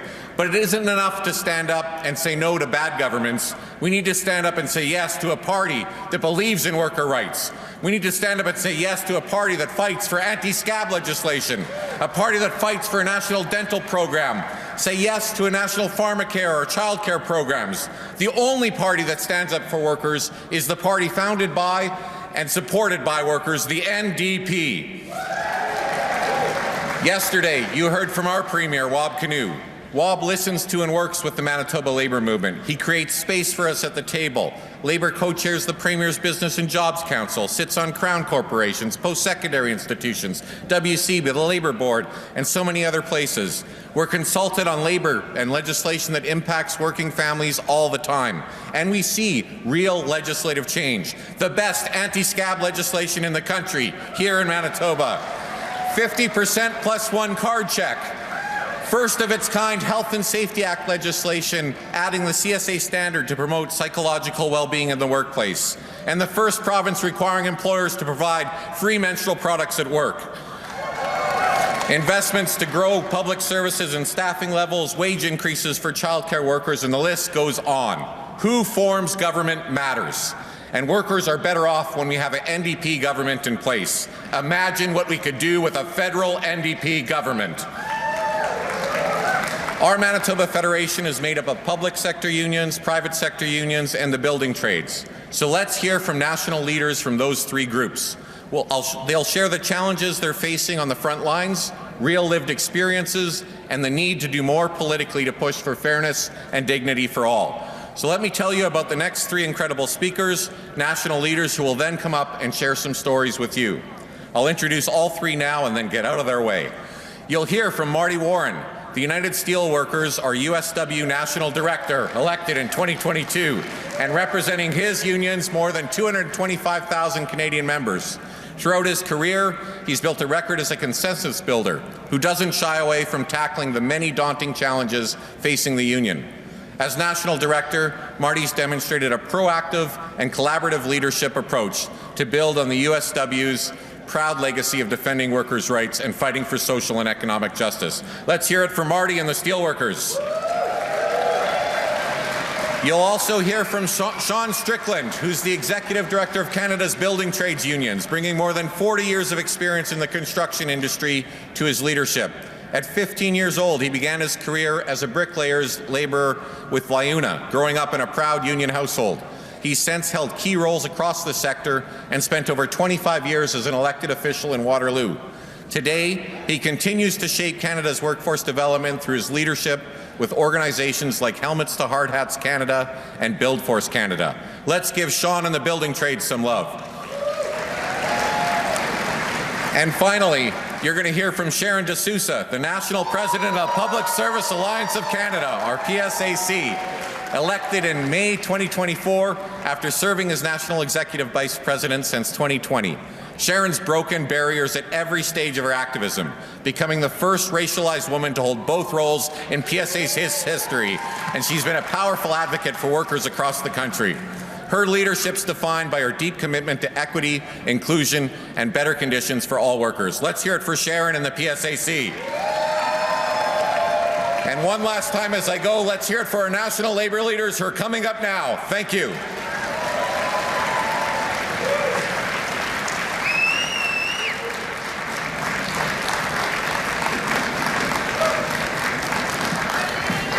Hey. Good afternoon, delegates, sisters, brothers, siblings. Thank you for the invitation to speak at this convention.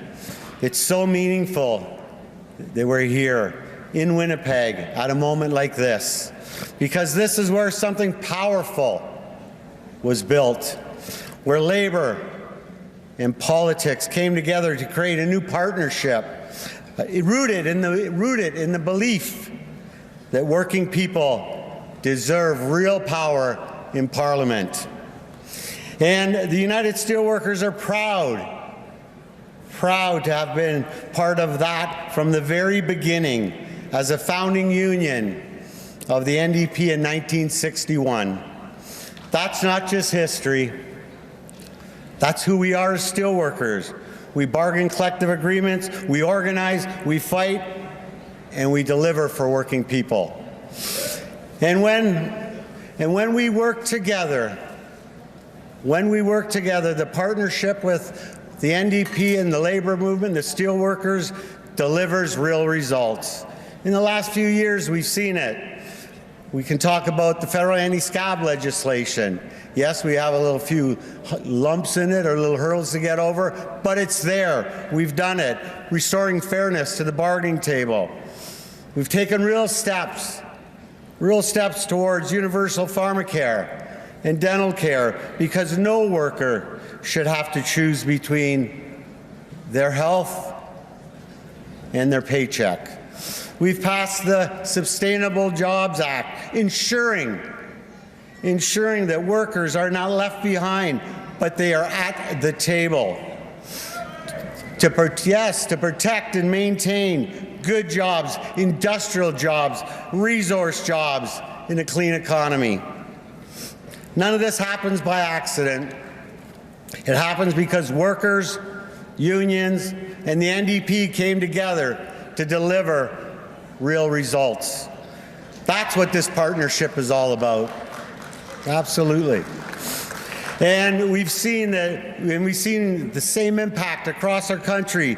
Steelworkers have been organizing, mobilizing to help elect NDP governments, like here in Manitoba, BC, and to build strong opposition parties throughout the country. But here's the reality. Even as we progress, workers are still under immense pressure. Workers are still carrying the heavy water of the day. Right now, there's a trade war that is putting entire communities and jobs at risk. And when that happens, workers need more than words. They need power. They need to be at the table.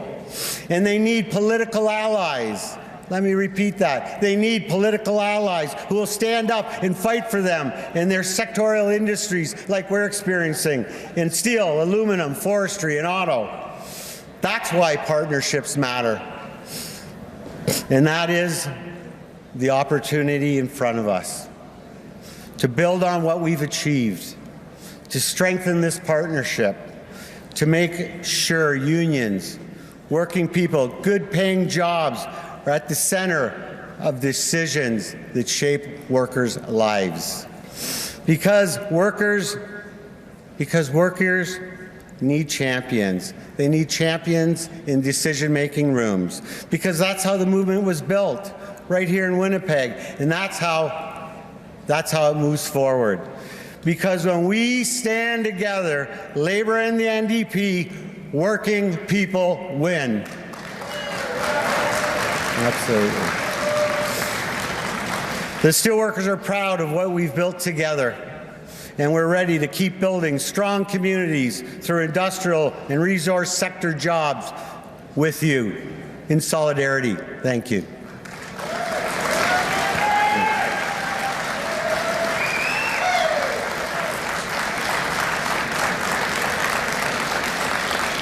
Good afternoon, and thank you very much for the opportunity to address the NDP Leadership Convention. I'm sorry I cannot be with you in person, but I'm pleased to submit this video and my accompanying message. Brothers and sisters, my name is Sean Strickland, and I am the son of a bricklayer who is also the son of a union bricklayer. Construction trade unionism gets into one's DNA, and I am a prime example of that union phenomena. As Executive Director of Canada's Building Trades Unions, I represent 14 construction unions and more than 500,000 members from coast to coast. CBTU does not endorse any one political party. Our objective is to advocate for public policy that improves the lives of our members and, by extension, all construction workers in Canada. That's the union way. We are strongly mission and values driven. In fact, our values have been aligned with the NDP on certain key files over the years, and in particularly during the last Parliament. With the NDP's support, several important victories for the Labour movement were achieved, including anti-scab legislation for federally regulated workers, and the establishment of prevailing wage requirements tied to investment tax credits for clean energy projects, Bill C-59. These are significant achievements and cannot be overstated. On behalf of our members, I say thank you to those NDP members who supported these groundbreaking initiatives, and also in particular to former leader Jagmeet Singh. I'd also like to make a special mention and thanks to interim leader Don Davies. It's never an easy job to step in as an interim leader, and Don, you've handled it impeccably. Thank you. These successes are an example of common positioning alignment between the federal NDP and CBTU. And we were pleased for their achievement, and we were pleased for the ongoing positive relationship we have with the federal NDP. But unfortunately, this alignment doesn't always occur. Brothers and sisters, allow me to say, with respect, the utmost respect, that the federal NDP has lost much of Canada's middle-class support. Considering the New Democrats' poor results in last year's elections, I think it's safe to say that many Canadian workers have walked away from the party. In a recent Abacus survey commissioned by CBTU, 500 of our members shared their views about the challenges facing Canada. The results showed overwhelming support for investing in domestic infrastructure to make Canada more self-sufficient, and additionally, investing in export infrastructure to bring our natural resources to new markets. The fact that the federal NDP opposes some of the more significant projects, notably pipelines and carbon sequestration, has created a rift between the party and working Canadians.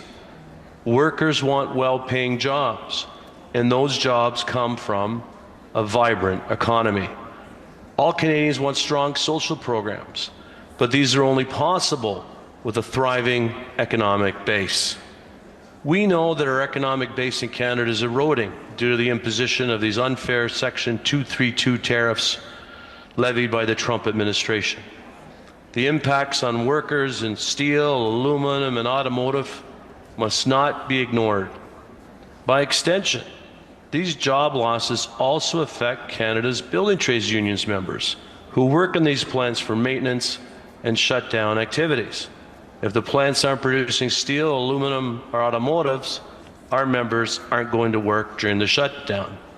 Moreover, the tariffs have slowed down investment and have created a level of uncertainty around the Canadian economy that is unprecedented. That's why we believe that Canada's building trades unions, our natural resources, should be leveraged and developed in Canada responsibly, sustainably, and with strong labor protection, rather than in countries that disregard the environment and human and workers' rights. Today, Canada is called upon to make bold decisions that will protect its independence, promote its prosperity, and safeguard our way of life. This is what Canadian workers expect from politicians, whatever their political stripes. I am confident that the federal NDP, while remaining faithful to your progressive values, will strive to improve its alignment with Canadian workers and Canada's building trades unions. Now is the time to rebuild the party, to meet the moment of today's economic reality. And I'm looking forward to working with your new leader and your party going forward. Thank you very much for this opportunity.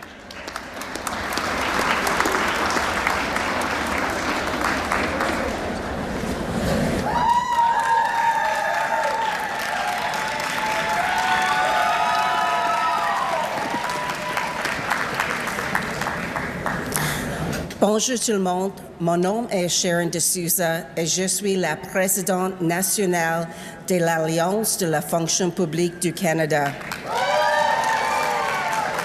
Je suis très heureuse d'être avec vous aujourd'hui. Notre syndicat représente 245 000 travailleuses et travailleurs. Nos membres sont présents dans chaque province et territoire du pays. Over 180,000 of these workers are employed by the federal public service. If you've interacted with a federal department or agency, you've likely met one of our members. Our members deliver Canada's vital services. They issue passports, inspect our food, pay out EI, old age security and parental leave checks, and care for our national parks. They protect our borders, process your taxes, fight wildfires, and staff nursing stations across the Northern Territories. They make Canada more resilient, inclusive, and responsive to the needs of its people. In fact, much of that work my colleagues spoke about wouldn't be possible without federal public workers helping to clear the way. I am extremely proud of our members and the important work that they do.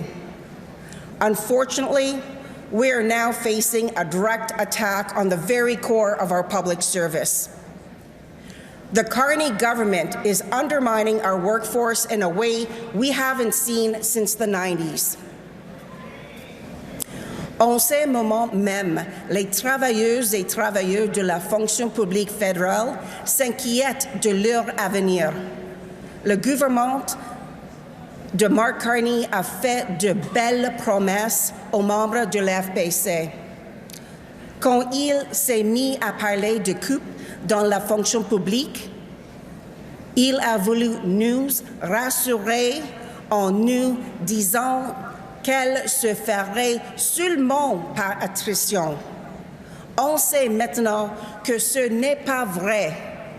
Si on parle juste de 2025, c'est plus de 13 000 membres de l'FPC qui ont subi les impacts de réaménagement des effectifs. Et cette année, le nombre est encore pire. Et on est seulement en mars. Ce n'est pas juste des chiffres sur un bout de papier. Chaque poste coupé. C'est quelqu'un qui se demande comment joindre les deux bouts. C'est une famille qui ne sait pas comment elle va faire pour payer son hypothèque, les garderies et l'épicerie. The government plans to replace these workers with unproven technology and AI, spending billions on outside contractors. They dress this up as efficiencies, but make no mistake, this is what austerity looks like. Cutting jobs leads to deteriorating services, which eventually cost billions more to repair. Doing more with less is not a strategy. It's a recipe for failure. For example, when you need to talk to someone at Service Canada because you didn't receive your benefits, do you want to talk to an AI chatbot? When a decision needs to be made on your EI claim, do you want that being done by an algorithm? If we learned anything from the Phoenix pay disaster that has been going on for the last decade, it's that when governments rush to replace workers with robots, costs go up and people suffer. Even more alarming, the recent federal budget has cut more than $45 billion from the programs and services that people rely on every day. There has been zero transparency on how these cuts will impact people. We're only just beginning to understand what programs will be cut so that Carney can meet his arbitrary and unnecessary targets. At a time when everyday people are feeling the pressure of rising costs of living and the uncertain future, the government has chosen this moment to tear away our social fabric.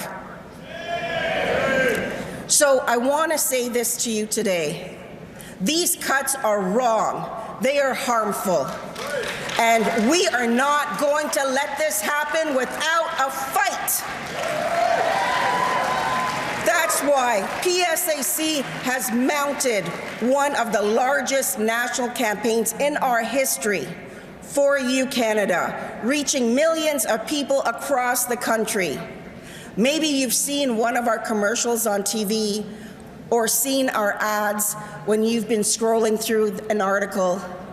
We've held one of the largest lobby days PSAC has ever had, bringing in members from across the country to meet ministers, MPs, and senators on Parliament Hill to tell them face to face, stop the cuts. Our members won't back down, not now, not ever.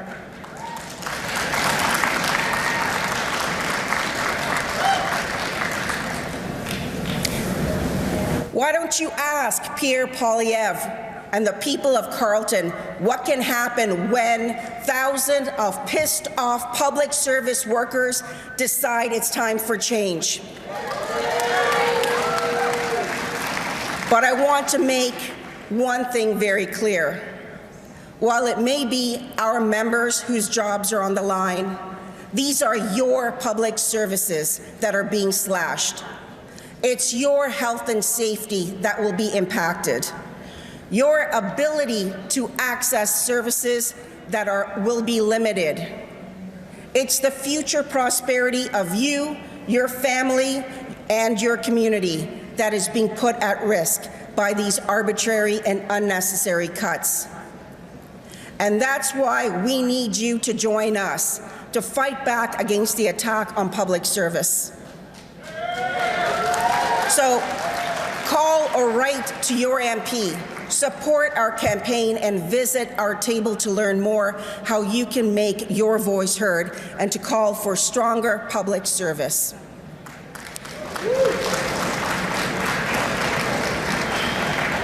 Notre force, c'est d'être ensemble. Et ensemble, on est plus fort. Solidarité!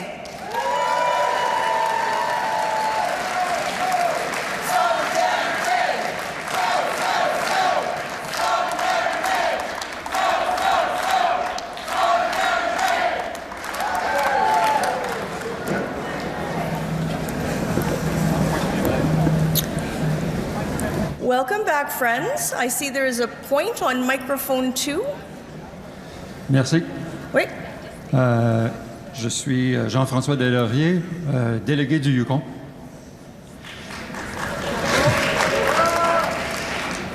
On est petit, mais on frappe fort. J'ai l'honneur et le privilège et le bonheur de signaler la présence parmi nous aujourd'hui de Nicole Turmel, ex-présidente de l'AFPC, mais aussi chef intérimaire du NPD après la mort de notre cher Jack Layton. Nicole.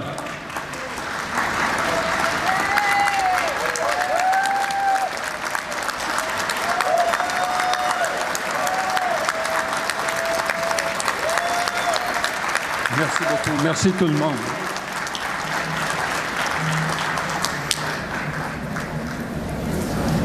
Il y a quelqu'un d'autre avec un point qui n'est pas un point? Micro 3. Okay. Hello, bonjour. My name is Avery. I'm a rep with COPE 397. I rise with a point of privilege. Thank you. So I'm actually from Saskatchewan, and if you are unaware, Saskatchewan actually has some of the most lax and bizarre electoral financial laws. We allow donations from anyone, anywhere, all over the world. Our Conservative government has been taking advantage of these rules for decades. And we would like your help to even the playing field. So if you would be willing to help us elect an NDP government in Saskatchewan, please go to saskndp.ca/donate and make a donation today. Thank you.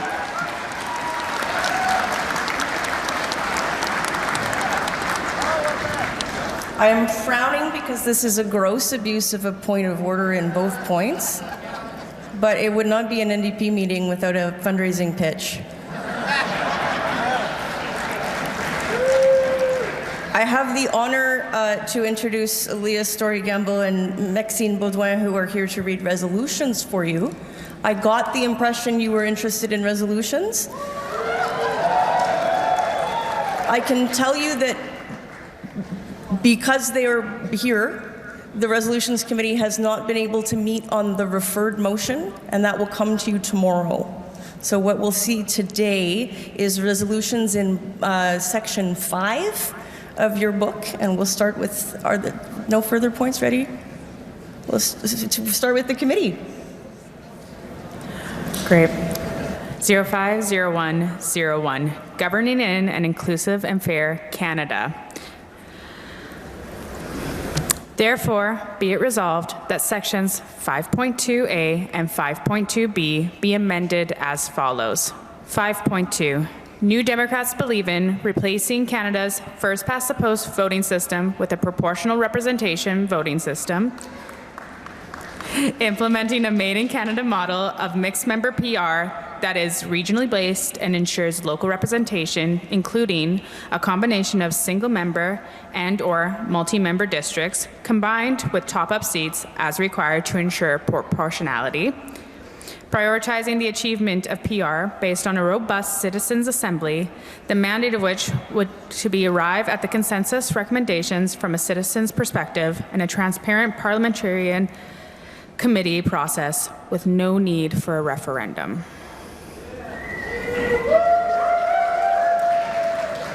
La résolution a été proposée et appuyée. Vous voudrez parler?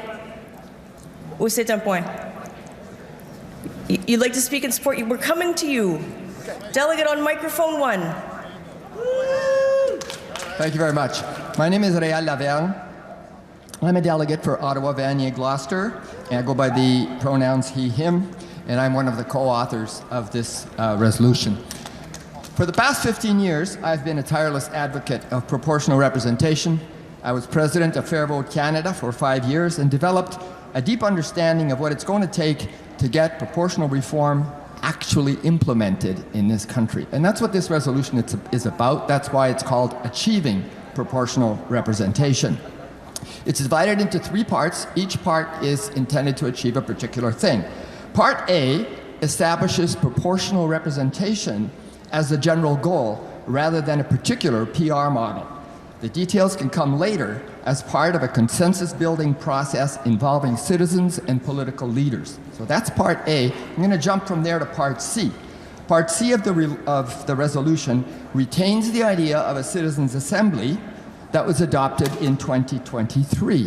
What it adds, however, at the very end are the words, "no need for a referendum." And this is fundamental. Referendums have not been our friend in Canada in terms of getting electoral reform. It's used by people who want to oppose reform, not those who want to promote it. And historically, in other countries, referendums have almost never been used to bring in electoral reform. Electoral reform has been brought in almost every time by a multi-party agreement to reform the electoral system. And when you think about it, a referendum is not exactly appropriate when you're talking about greater voter fairness, fair representation. In fact, you could argue that this is a civil rights argument, and a referendum is simply inappropriate because it subjects you to the risk of tyranny of the majority. So, no referendum. This is really important in this resolution. It's important that the NDP take a stand on that part of things. The third thing that we have, I call this the flexibility card.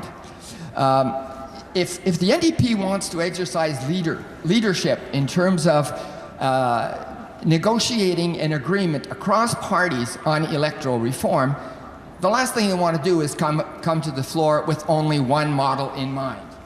The voters don't want that. Polls show that the voters don't want that, and other parties may well have other ideas. So this is the flexibility card, and we talk about being flexible, more flexible in a very important way. I'll get to it in a minute. But first I want to say what it retains, because it retains a lot. And it retains it in terms of the general principles that we want to see as the NDP. So first of all, a regional approach to PR, as befits a country as geographically diverse as Canada. Secondly, local representation as a value worth keeping. Thirdly, the notion of mixed member proportional. Am I already out of time? Yes. Okay. Thank you, Delegate. Microphone 2.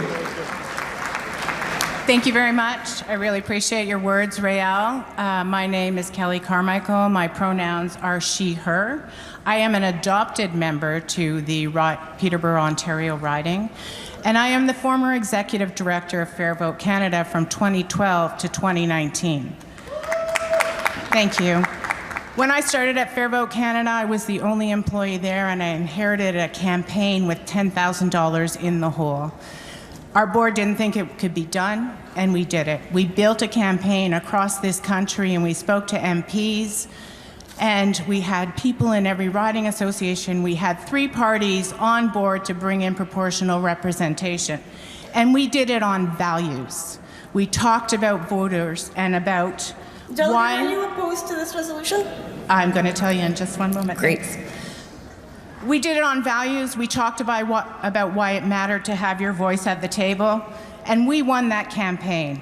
But Justin Trudeau underestimated our power and threw that campaign under the bus, which leaders do all the time. They want us to vote for them, so they promise us proportional representation, and then they forget about it. And even in the NDP, that can happen. This policy is fine. It's fine.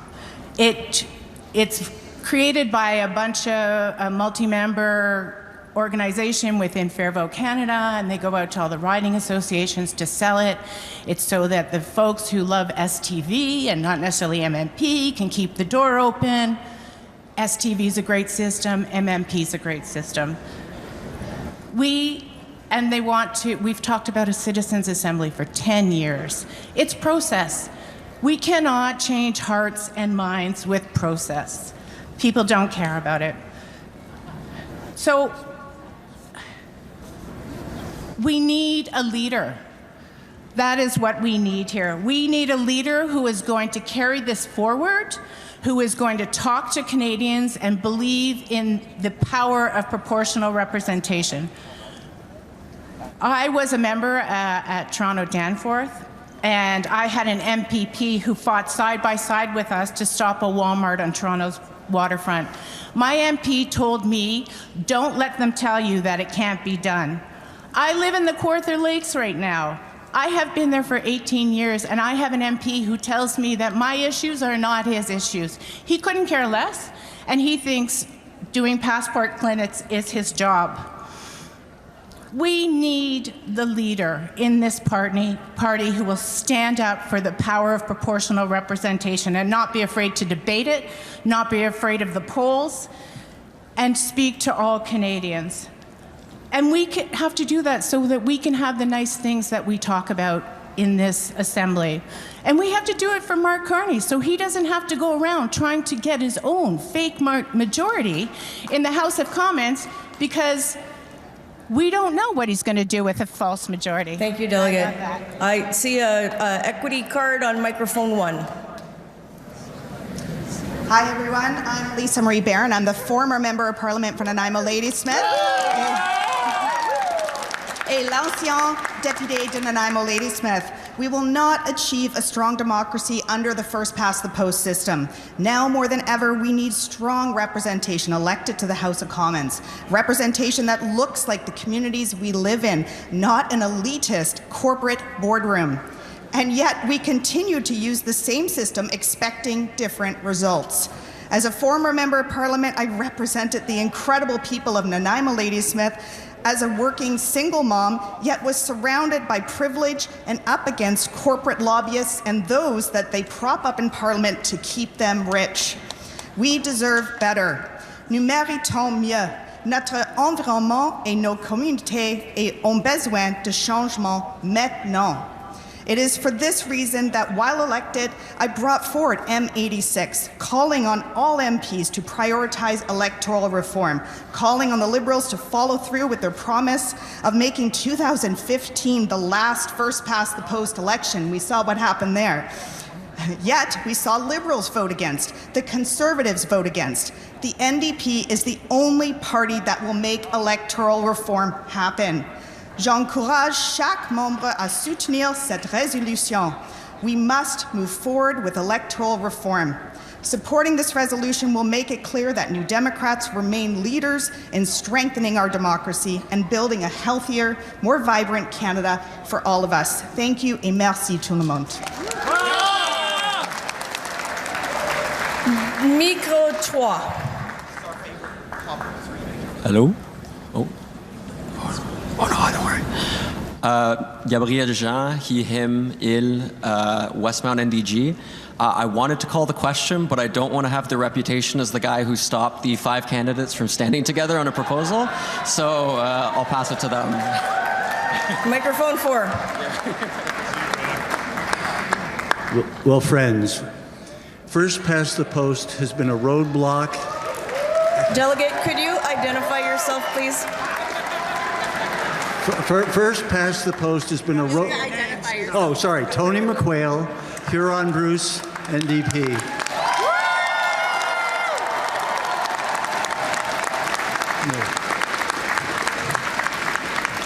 First past the post has been a roadblock and a logjam for ordinary people getting decent representation, fair representation in Parliament since women and working men got the vote after the First World War. That's 106 years that the elite have been able to use our first past the post electoral system to give us the appearance of democracy without the substance.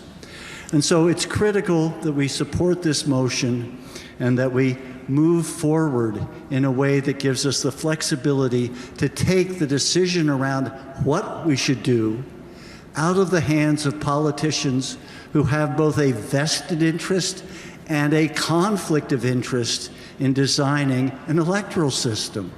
We need to put it in the hands of a citizens' assembly, and then we need to take those recommendations and put them into effect.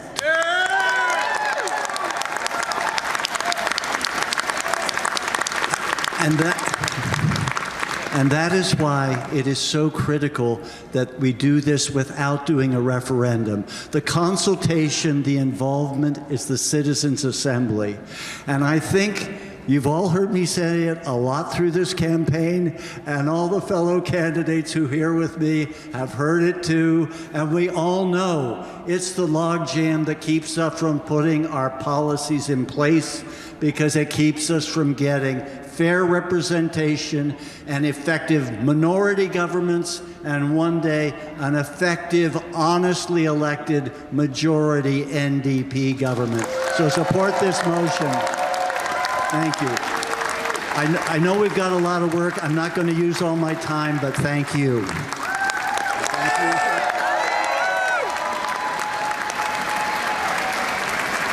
I see a delegate on microphone 2 to call the question. Yes. Question's been called. Is there a seconder? Are you ready to end debate on Resolution 511, achieving proportional representation? Please. Those in favor, please show. Thank you. Down. Those opposed? Thank you. It carries. We'll move to the vote on Resolution 511, achieving proportional representation. Ceux qui en faveur, montez vos cartes.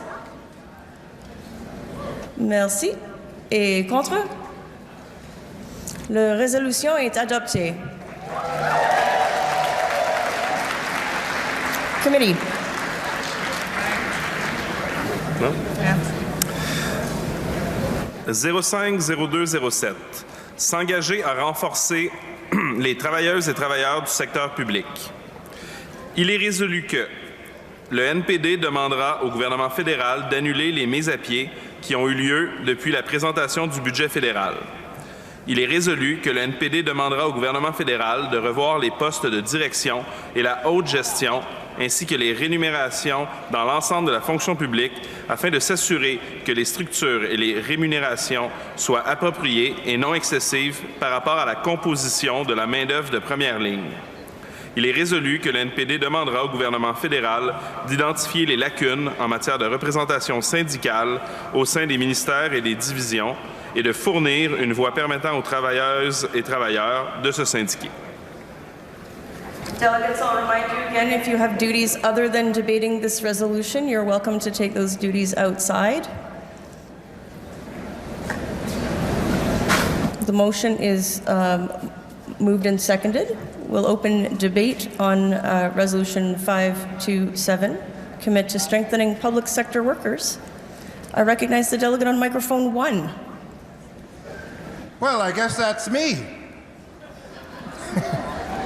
My friends, public services and quality public services are delivered by quality public service employees. Number one. And you know what? When we've got inflation, when we've got recession, and I don't care anybody who goes to the supermarket, anybody who's part of the working class knows damn well we're in recession, my friends. And when we're in recession, Mr. Carney, with your doctorate in economics, it seems to me that the doctrine in economics is this. When the private sector is losing tens of thousands of employees due to trade and recession, the last thing that you're going to do is start cutting tens of thousands of employees in the public sector. And why is that? Because all these people who are hurting today need quality public services. They need to call Service Canada. They need to call for their benefits. They need to get their checks. And when they call, they want to call to have a human being on the other side, not some goddamn intelligent assistant who doesn't know what the hell you're talking about. All right? So, my friends, when we talk about quality public services and safeguarding them, Mr. Carney and the government of Canada, remember one thing.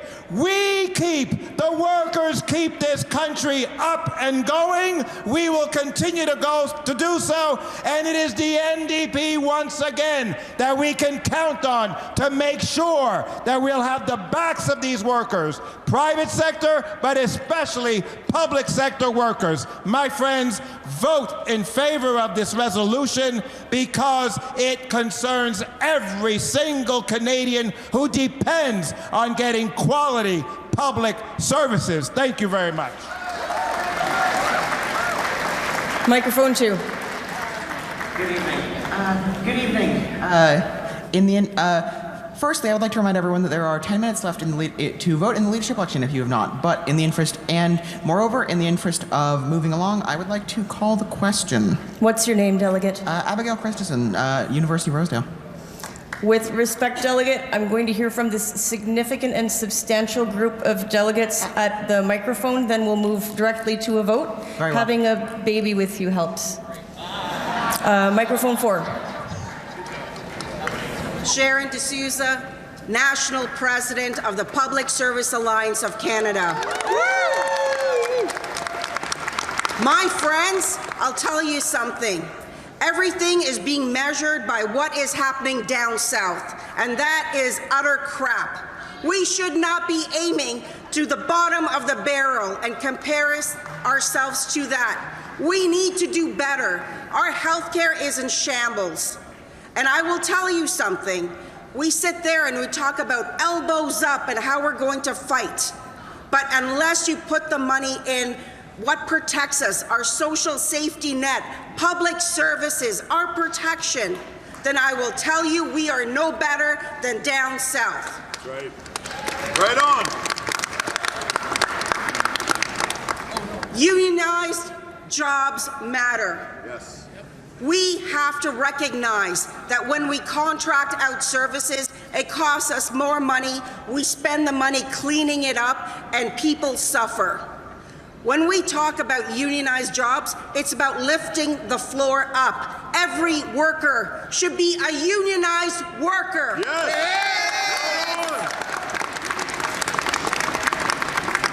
So I will say this to you. Prime Minister Carney has an agenda. That agenda cannot be done without strong public services. And I will tell you something. We need someone who's going to fight for us. And if they're not going to do it, we're stepping up to the plate. We will protect public services, and we will keep fighting until every worker is a unionized worker and public services are public. Thank you. Right on.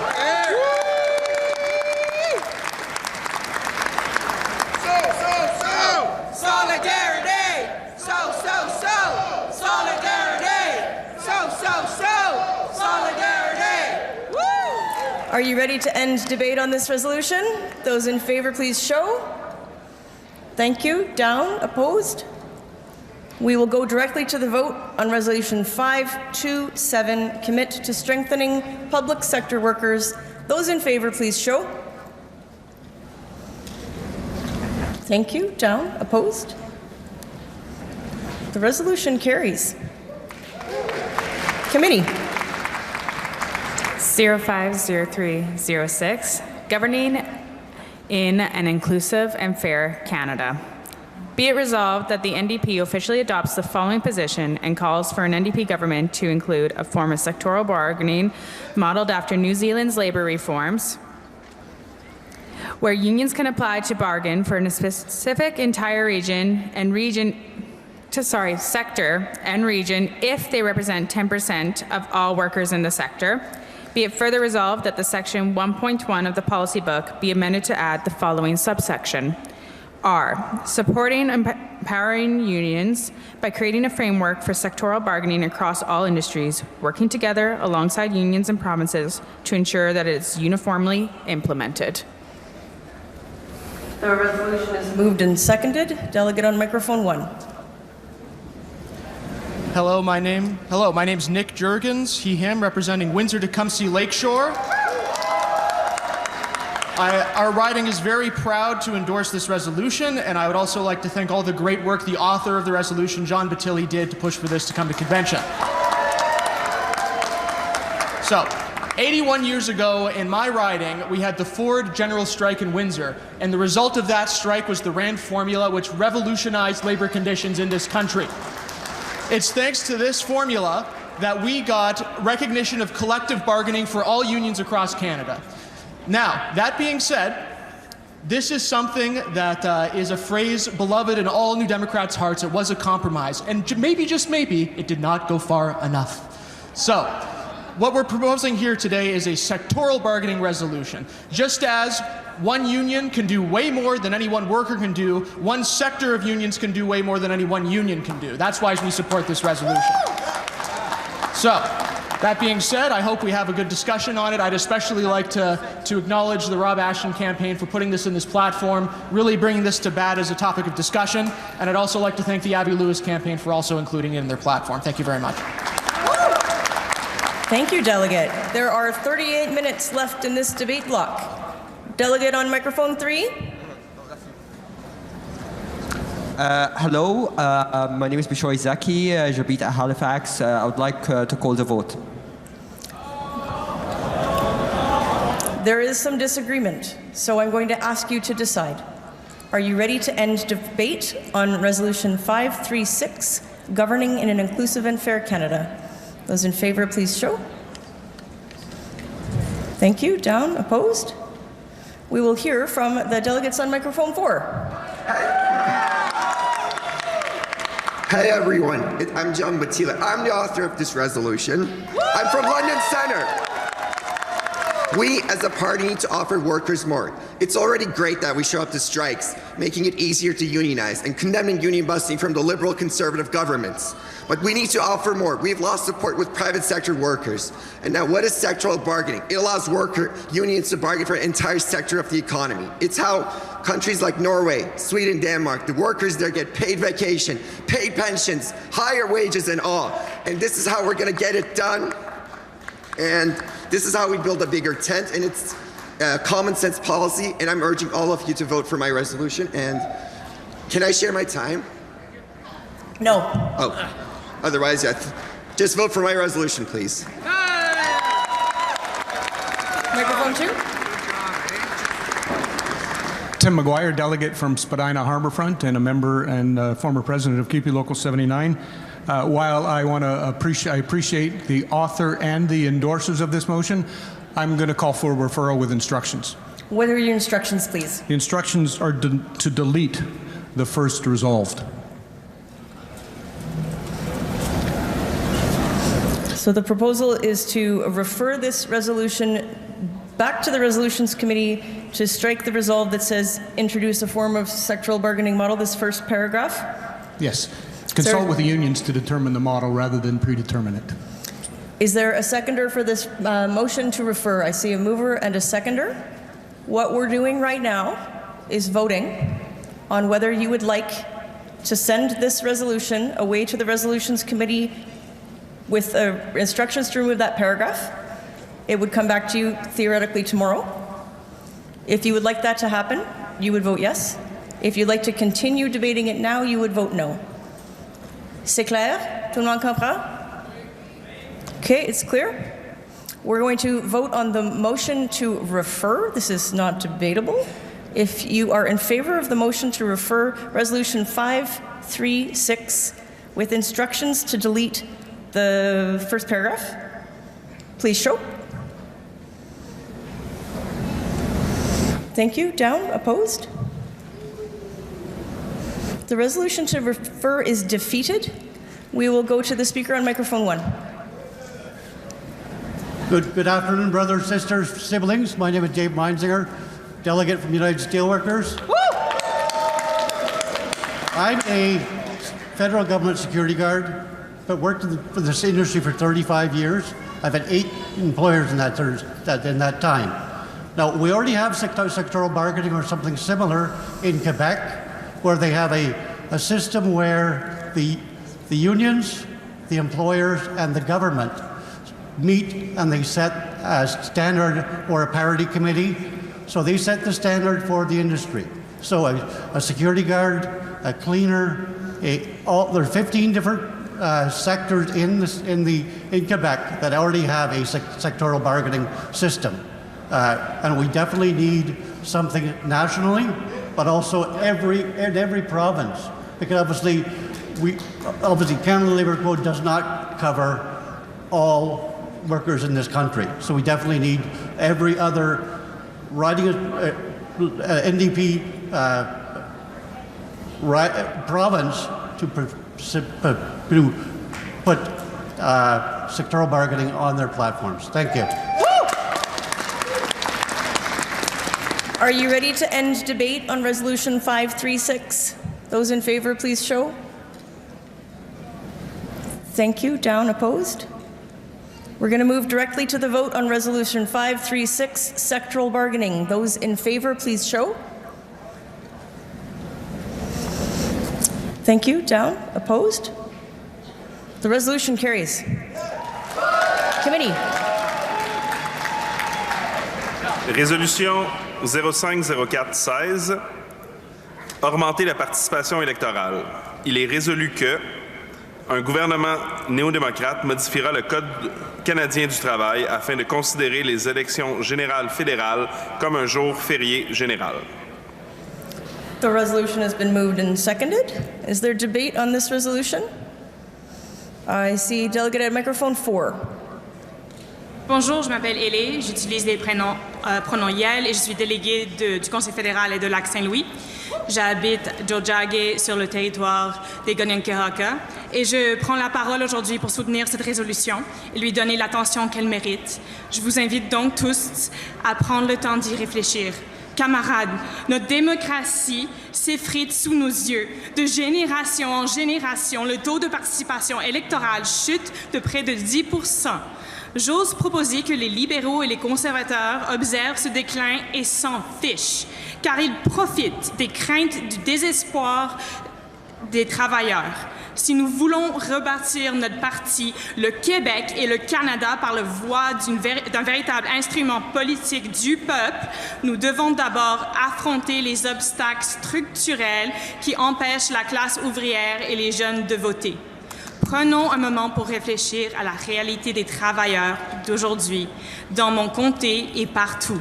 Les gens vivent dans une précarité insoutenable. Ils enchaînent leur corps de travail, jonglent avec le coût écrasant de la bouffe et du logement pour ne pas s'attarder sur les difficultés à se déplacer en région. Un système électoral actuel qui n'accorde que quelques heures consécutives pour se rendre aux urnes ne répond pas à cette réalité. Il a été conçu par et pour ceux qui ont le luxe d'avoir des horaires flexibles. Demandez à une infirmière épuisée, à un camionneur ou à un parent solo de se rendre au bureau de vote à la fin d'une journée de travail et parfois demander l'impossible est toujours fondamentalement injuste. Ça constitue un obstacle évident à la participation démocratique. Faire du jour de l'élection un jour férié statutaire dans le Code canadien de travail serait une déclaration forte en faveur de la dignité de travail et de la valeur de chaque voix. Cela ramènerait l'urne électorale à la portée de la classe ouvrière. Ce jour férié donnerait au devoir civique qu'est le vote son caractère digne et solennel. Il restaurera également la confiance dans nos institutions, démontrant que l'État porte bien son attention à la voix du peuple et non seulement à celle des plus aisés. Nous avons le devoir de maximiser la participation démocratique. Je vous invite à réfléchir à l'impact fondamental de cette mesure pour nos travailleurs et nos communautés, puis à voter pour cette résolution. Merci camarades. Solidarité. Personne déléguée au micro 3. Microphone 3. Thank you. My name is Alana Larson-Farrell. I come from the Skeena-Bulkley Valley riding in Northwest BC, from the traditional and unceded territory of Haisla Nation. With deepest respect for the spirit of this resolution, I strongly feel that a federal holiday will not incentivize more voters. I think more research, especially interjurisdictional research, is needed to look at what other jurisdictions are doing to incentivize voters. I do understand there is another resolution on mandatory voting. I think ways to incentivize voting in a non-punitive manner merit more research. And I also think that given that we already have protections for workers to leave work for a period of time to attend polling stations, and that has been ineffective in increasing voter turnout, demonstrates that a federal holiday will not be an effective use of anyone's time and could potentially have the opposite of the intended effect by causing people to have a reason to travel outside of their jurisdictions because they're taking a vacation, because now they have a day off work. So please consider voting against this resolution in favor of doing further research on how other jurisdictions are handling low voter turnout and finding better ways to improve participation in democracy. Thank you. Thank you, Delegate. I will remind the Assembly once again to take your non-resolution duties outside of the House. I have a hearing impairment and I'm struggling to hear the delegates, and I know that you are too. They listened politely when it was your turn, or they will when you make your way to the mortifying microphone. Let's have some order. We'll hear from the delegate on microphone 1, please. I did want to bring attention to the fact that a fellow delegate is holding the gender parity card. Let's take the microphone to that delegate. We'll hear from them right now. Thank you, Joyce Ballard, she, her. I'd like to speak against the motion as well, for the reason that we also have many advanced voting days. So if there was one set day, I could understand. However, with that many, with the opportunities to do the advanced voting and being able to do mail-in ballots and special ballots, I don't think that making a holiday would increase voter turnout. Thank you. Thank you. We've been thrown off our pro-con rotation, so I'm going to go to the delegate on microphone 4. Hello, my name is Evan Kelly. I'm here from the NSYND. I'm from Halifax, which is on the unceded territory of the Mi'kmaq people. I think it's important to recognize that. I'm going a bit off the script that I wrote because I wanted to just respond to a couple of things that I've heard. Mail-in ballots and advance ballots are really important. As someone who has worked as a deputy returning officer in multiple elections and as a shift worker who has a really inconsistent schedule, I almost always do advance voting. It's great, but a federal voting holiday on the day of the election will not invalidate those things. There will still be mail-in voting. There will still be advance voting. We want everybody to be able to vote, to go to the polls. We're all very politically motivated here. We all flew out to Winnipeg. We all spent a bunch of money to be here to talk politics. The reality is that most people are not like us.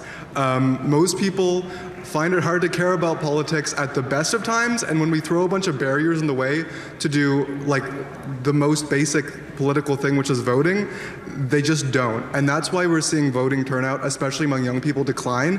Where I'm from in Nova Scotia, at our last provincial election, we just had the voter turnout cross below the 50% threshold for the first time in our history. And that is the province where responsible government first took hold, and now our democracy is used by less than 50% of Nova Scotians. That's horrifying, in my opinion. A federal voting holiday will make it easier for shift workers, trades folks, students, anybody who is on a precarious and ever-changing schedule to be able to go to the polls. It'll make it easier for people in rural and Indigenous communities that are too often not given accessible polling stations to be able to go to vote, because they won't have to work that day. They will be able to drive to the polling station, which, like I've said, is often way too far from their home, and with a day off, they can make that trip. When they have to go to work and they're getting home at 6 o'clock, they don't want to then drive to the nearest town or city to vote. We want them to vote, so let's make it as easy as possible. Merci beaucoup. Please vote for this resolution.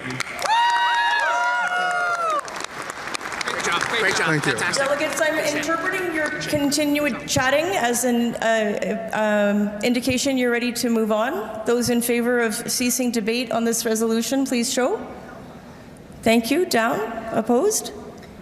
We'll move to the vote on Resolution 5416. Those in favor of resolution increase voter turnout, please show. Thank you. Down. Opposed? The resolution carries. I have two announcements. The first is that the Racial Justice Plenary, which is scheduled to occur at 6:15, is going to be held at the close of this plenary, so you need not rush to be at it. It will start when you are ready. And my other announcement is that there are 23 minutes left on the clock for this debate block. I believe there's a point of order on microphone 3. Microphone 3. Hello. Point of order. In light of recent events, including thousands of refugees which lost their status as a result of Bill C-12, which happened after the emergency resolution deadline had passed, in the interest of addressing this and other time-sensitive emergency resolutions, I'm going to stop you right there. I would like to refer... A motion to amend the agenda at this point needs to be unanimous, or it needs to be given with notice. It's not. Okay, microphone 3, finish your sentence. Sorry. Yeah. I would like to refer to the Resolutions Committee all emergency resolutions which were submitted after the deadline had passed. That it cannot happen. They have been ruled out of order. The Resolutions Committee has declined to receive them because they were received too late. But this hall made a very strong endorsement of the position in favor of the government not retroactively removing refugee status from people who need it and who should be safe in Canada.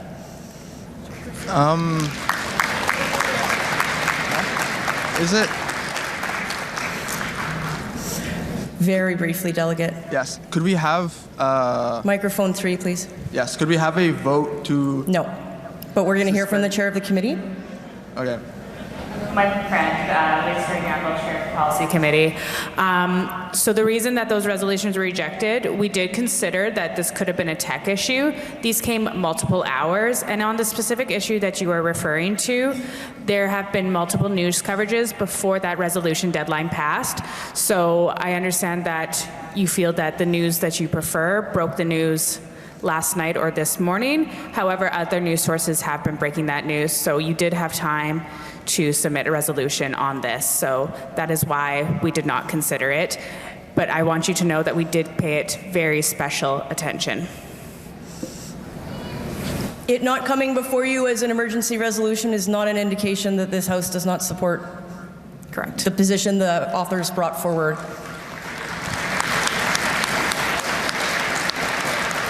Shall we have a resolution? I see an additional point on microphone 3. Let's have microphone 3. Gordon Audrey of Church of Coed Newcastle.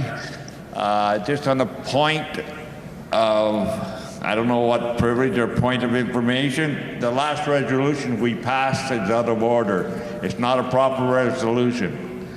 We can't instruct the government to consider changing the labor code. We could say change the labor code, but not to consider.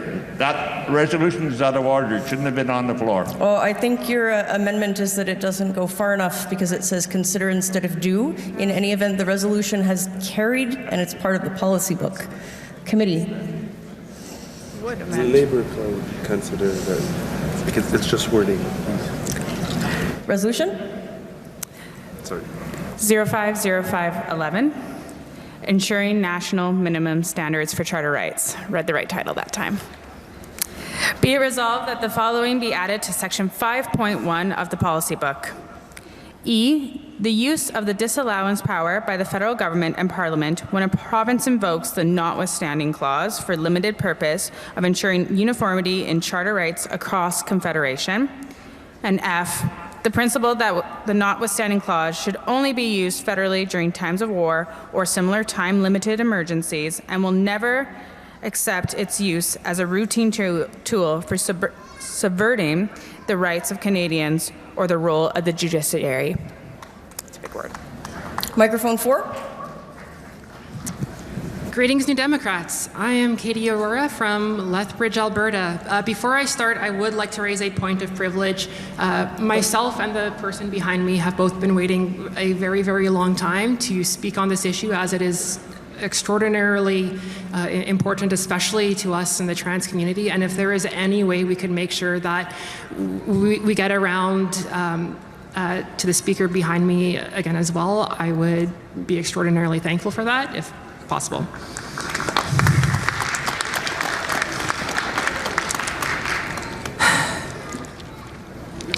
The sole purpose of the notwithstanding clause of our Constitution is to limit our human rights.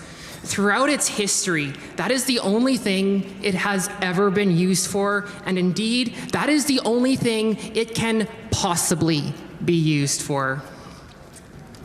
Most recently, the UCP in Alberta invoked the notwithstanding clause to suspend our teachers' right to strike and to impose a contract on them. Additionally, and more personally for me as a trans person, the UCP used the clause to pass a trio of anti-trans laws that target trans youth and that also have broad-ranging impacts for every girl, woman, and student in the province. The notwithstanding clause was born out of the cynical calculus that our fundamental freedoms, our legal rights, and our equality rights, that is sections 2 and 7 through 14 of the Canadian Constitution, may one day go too far and need to be suspended for the convenience of the government. The notwithstanding clause is an existential threat to all of our human rights, and it must be abolished.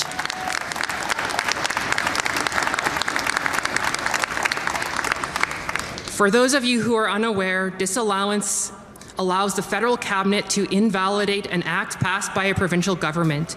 It has been part of our Constitution since 1867, and the last time it was used was in 1942 when the federal government disallowed Alberta from limiting land sales to Hutterites and other enemy aliens. Disallowance is our constitutional protection against provincial restrictions on our rights, and in fact, its existence was used during the negotiation of our 1982 Constitution to justify the addition of the notwithstanding clause.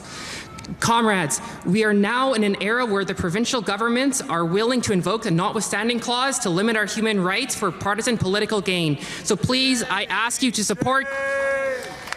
That's your time, delegate. Thank you.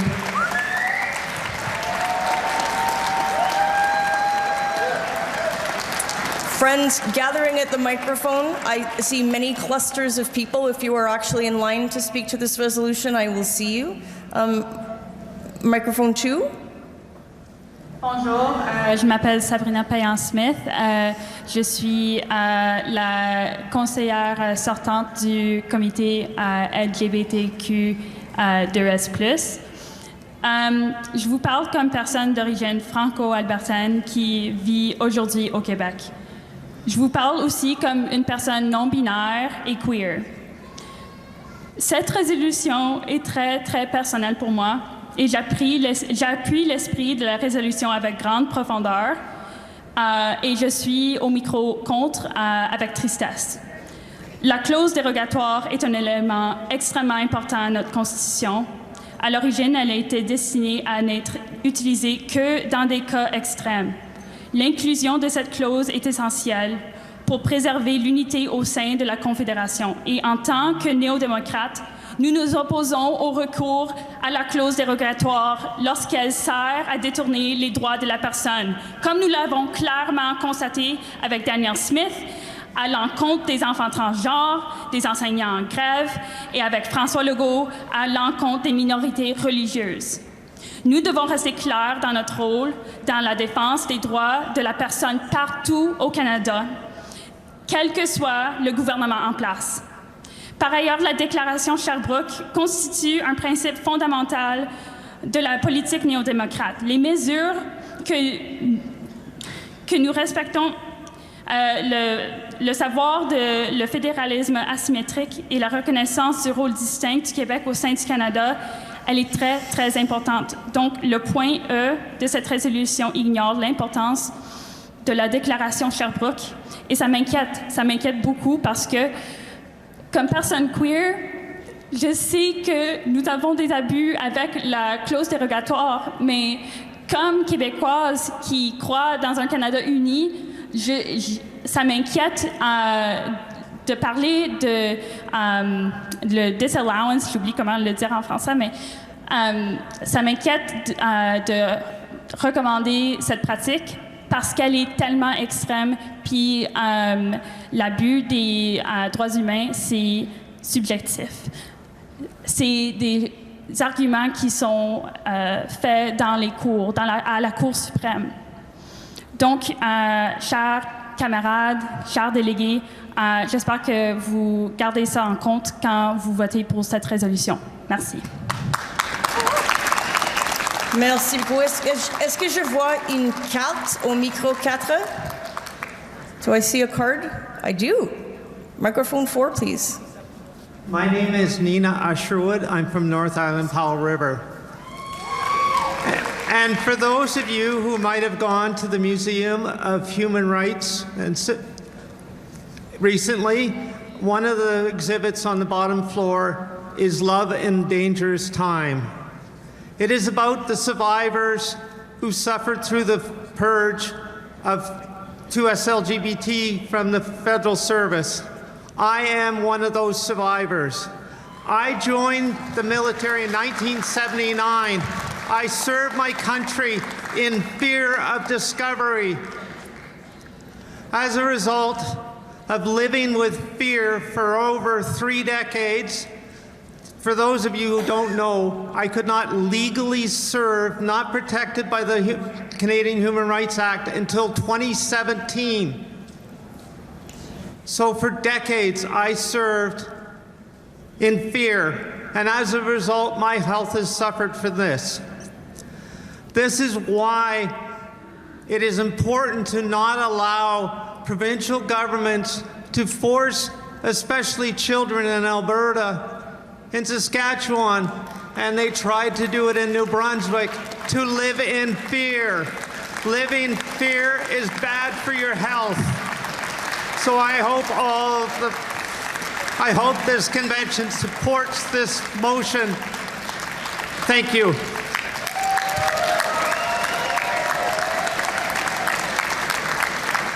Thank you, Delegate. Microphone 3. Hi everyone, Jack Sully, President of Fort McMurray Cold Lake EDA in Alberta. We're here to speak against this solely because we don't feel it goes far enough to protect Canadians. The notwithstanding clause, as we've heard, has been used numerous times in Alberta, covering 4 different bills. The first time was against the teachers on a legal strike, which is a fundamental right of Canadians from coast to coast to coast. Danielle Sith's use of the notwithstanding clause not only forced teachers back to classrooms where they face violence, overcrowding, and underfunding. Not only did the use of the notwithstanding clause force a contract onto the teachers who had previously voted down that very contract. The use of the notwithstanding clause also used closure in the legislature, which limited the debate time on the bill, all while smoking brisket in the legislature for a late night snack. The next time it was used was to protect 3 bills the UCP had passed against some of the most vulnerable members of our society. Bill 26, which prohibited an already prohibited practice of gender reassignment surgeries on minors. It also banned the use of puberty blockers and hormone therapy on those under the age of 16. Bill 27 required schools to obtain parental consent for a student under the age of 16 to use a different name or pronoun, even though Danielle Smith, herself uses a chosen name. It also requires parents to opt in to allowing their children to learn about gender identity, sexual orientation, and other human sexualities. Bill 29 limited participation in female-only sports and puts the onus on families to prove their child's gender at birth for kids over the age of 12. It also required sporting organizations to create their own processes for challenging the eligibility of athletes' gender at birth.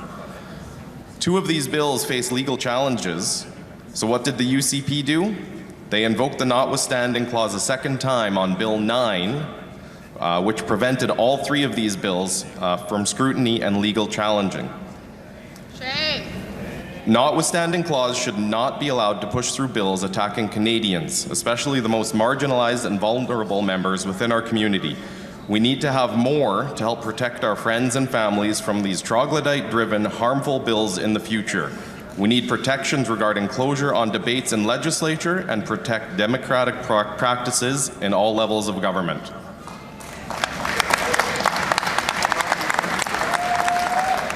Delegate, I'm going to warn you for the future that such an intervention should be made at the pro mic. We're going to hear from the delegate on microphone 1. Myself. Okay, hi. My name is Carrie Goad. I am a first-time delegate from Edmonton West. I would like everyone here to, even if it's not perfect, even if there's changes that might need to be made in the future, to approve and support this resolution. I personally am a victim of the notwithstanding clause. I am a public school teacher in Alberta, and for years, thank you. I've worked with my union's political engagement committee to try to build the courage and the collective will for teachers to finally stand up for ourselves after we had dealt with 12 years of almost no pay increase, forced curriculum with 0 resources, no support for ourselves or our students in an increasingly difficult and complex job. So we were continually being asked to do more with less. So that work that we did as unionized workers in our province led to that moment that required teachers to show real bravery, voting to strike over 90% in favor. We took that step knowing that we didn't have strike pay. We were prepared to sacrifice our own financial stability and well-being because we believed so deeply in protecting the future of public education in our province. Teachers were united across the province. We finally had support of parents and a large part of the public in the province. For years, we had told ourselves within the union, when we fight, we win. We went on strike with hope in our hearts. What followed was beyond devastating. Our right to fight was robbed from us by the UCP government that had not only beforehand refused to meaningfully negotiate and bargained in bad faith several times, but just after 3 weeks, they stripped us immediately of our legal right to strike and stand up for ourselves. This wasn't just a political decision to get kids back to school like they claimed it was. Oh, that was done? Sorry. Il en reste 4 minutes dans ce bloc. Personne déléguée au microphone 2. Oui, merci beaucoup. Raymond Côté, délégué de Beauport-Limoilou. Je voulais déposer 2 amendements. Vous pouvez proposer qu'on envoie cette résolution au comité. C'est vous autres qui vont décider. Quelles sont vos instructions? Oui, c'est ça. Je suis un petit peu en désarroi de ne pas pouvoir déposer d'amendement. C'était mon grand plaisir depuis le Congrès de Québec en 2006. Mais bon, alors la mise en dépôt avec instruction au comité se lit comme suit. Tout d'abord, ajouter à la fin du point E et la révision de l'article 33 de la Charte canadienne des droits et libertés dans le but d'en modifier la portée et d'éliminer complètement le point F. OK. Est-ce que quelqu'un qui appuie? C'est proposé et appuyé de renvoyer cette résolution au comité. There's a proposal to refer this resolution to the committee to amend point F. To delete F and to corriger, changer E. Ajouter au point E la mention suivante. Excusez-moi, j'ai fermé. And to add to Article E the following. Oui, attendez un peu, je vais retrouver. Voilà, et d'ajouter à la fin de la phrase et la révision de l'article 33 de la Charte canadienne des droits et libertés dans le but d'en modifier la portée.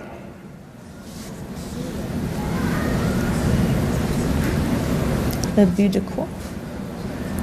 Le but de quoi? With the goal of?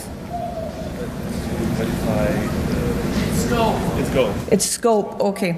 C'est un mot que je ne connais pas. The proposal is to refer it to the committee to remove all of our Article F and to amend Article E to add the phrase and the revision of Section 33 with respect to scope. Merci. The motion referral is not debatable. Those in favor of sending this to the committee and having it come back tomorrow, please show.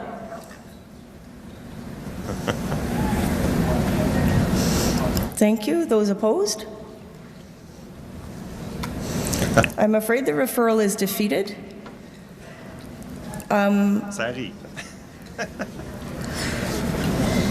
I am obliged to go to a con microphone, and I see that there is a card here. There is 1 minute remaining. Il en reste presque 2 minutes.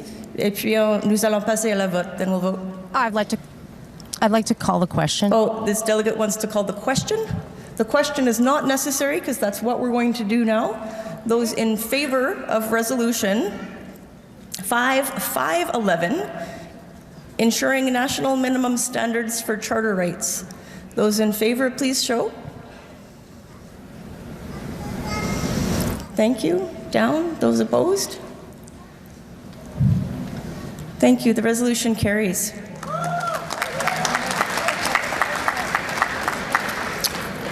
I will thank the committee for its hard work. I see that we are 1 minute ahead of schedule, and so I'm going to get out of here. The balloting co-chairs are returning, I believe. Now balloting co-chairs. There is a point. Let's hear the point on microphone 1.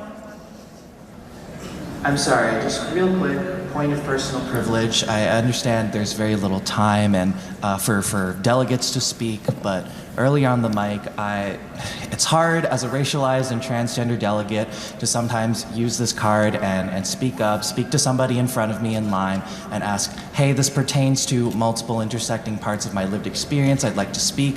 I was rejected when I talked, and it's frustrating when these are my rights being directly under attack right now in Alberta, and that a cisgender woman had spoken over me. And I understand her rights are important too. This pertains to her too, but I don't know. I hope that in the future the federal NDP will also have a broader interpretation of the equity cards for speakers. That's all. Thank you.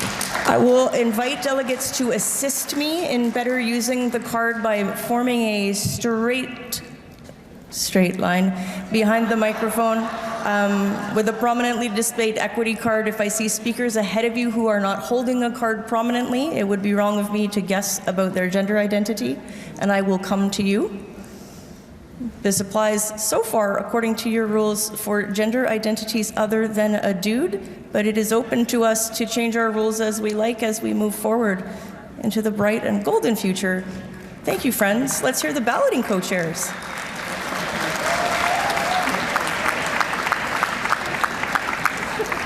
I'm directed to a point on microphone 3.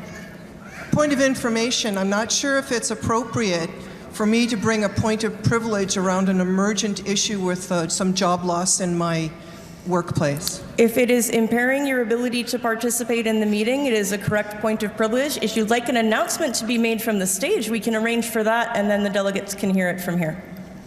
Not right now. So, okay, bring it to you. Bring it to me. Thank you. We'll find a way. Good? Okay.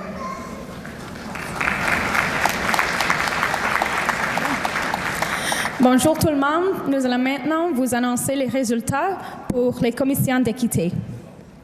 Awesome. Hello, everyone. We've got newly elected co-chairs for the Indigenous Peoples Commission, Des Bizanet and Sarah McLean. Les coprésidents de la Commission des femmes sont Yuxa Moine, qui a été élue sur l'exécutif fédéral, et Leah Story Gamble, qui a été élue sur le Conseil fédéral. We also have new co-chairs for the Lesbian, Gay, Bisexual, and Transgender Commission, Susan Gapka and Alos Abis. Congratulations to all those who put their names forward.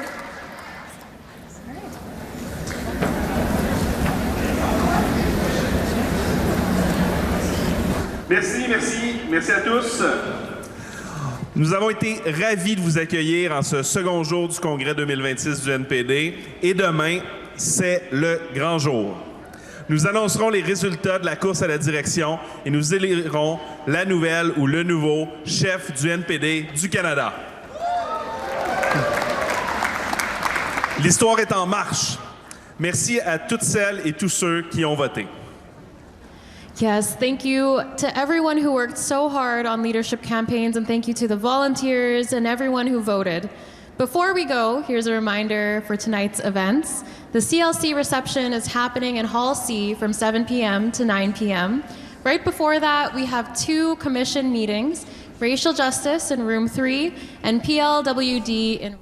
Well, as you can hear, they are now doing some house cleaning as the second day, of the NDP National Convention comes to an end in Winnipeg. Hello, everyone. I'm Michael Serapio, joined by my colleague Marc-André Cossette. Thank you for joining us as CPAC continues its special coverage this weekend of the convention. As you heard, a convention that's dealing with many policy resolutions, but also, perhaps arguably more importantly, a leadership race in which a new leader will be named tomorrow. And with that, let's go to CPAC's Andrew Thompson. He is in Winnipeg right now. So Andrew, I think there's just a couple more things that we do want to talk about before we say goodnight to people from here in Ottawa. The fact that as we hear, there are still a couple events left over in Winnipeg tonight.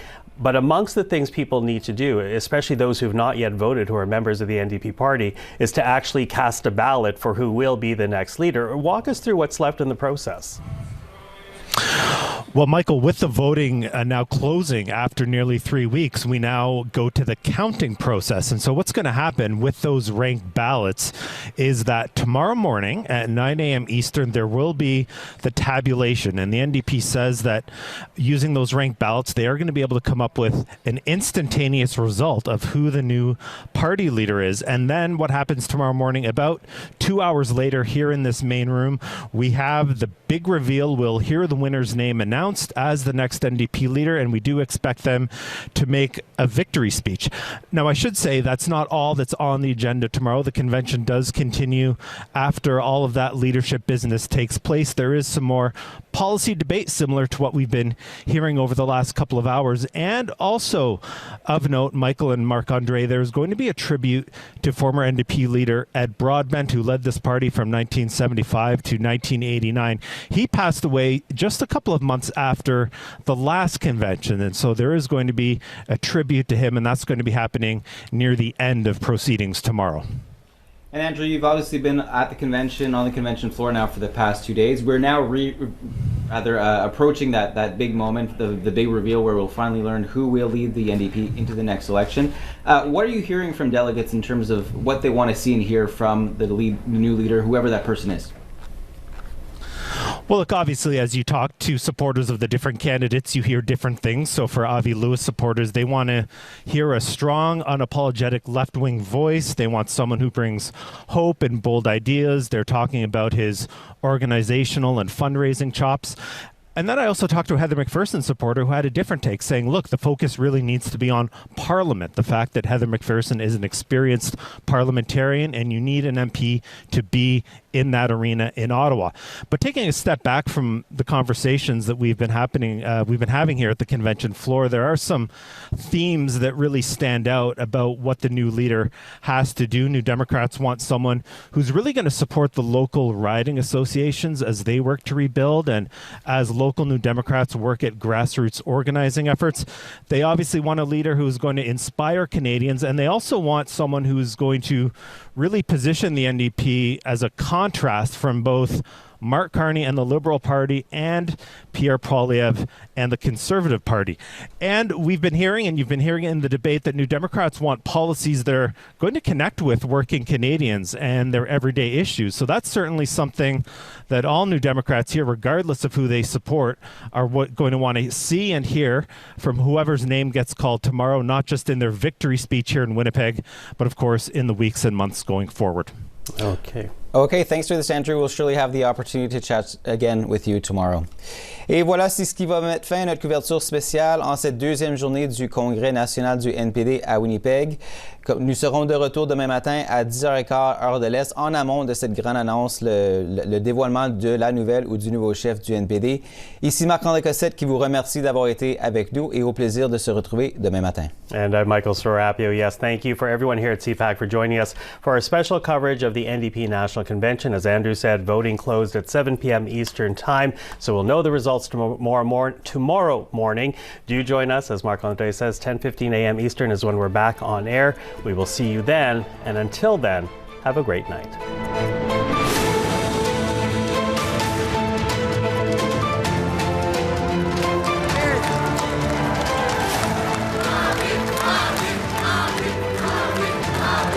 The Northern Community Land Trust in Whitehorse were all paid for with the swollen profits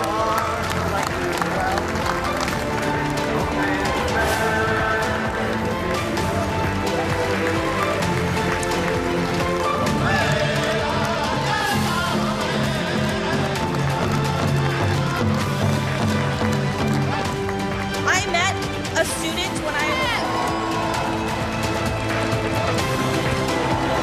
My name is Rob, and ain't the damn rat!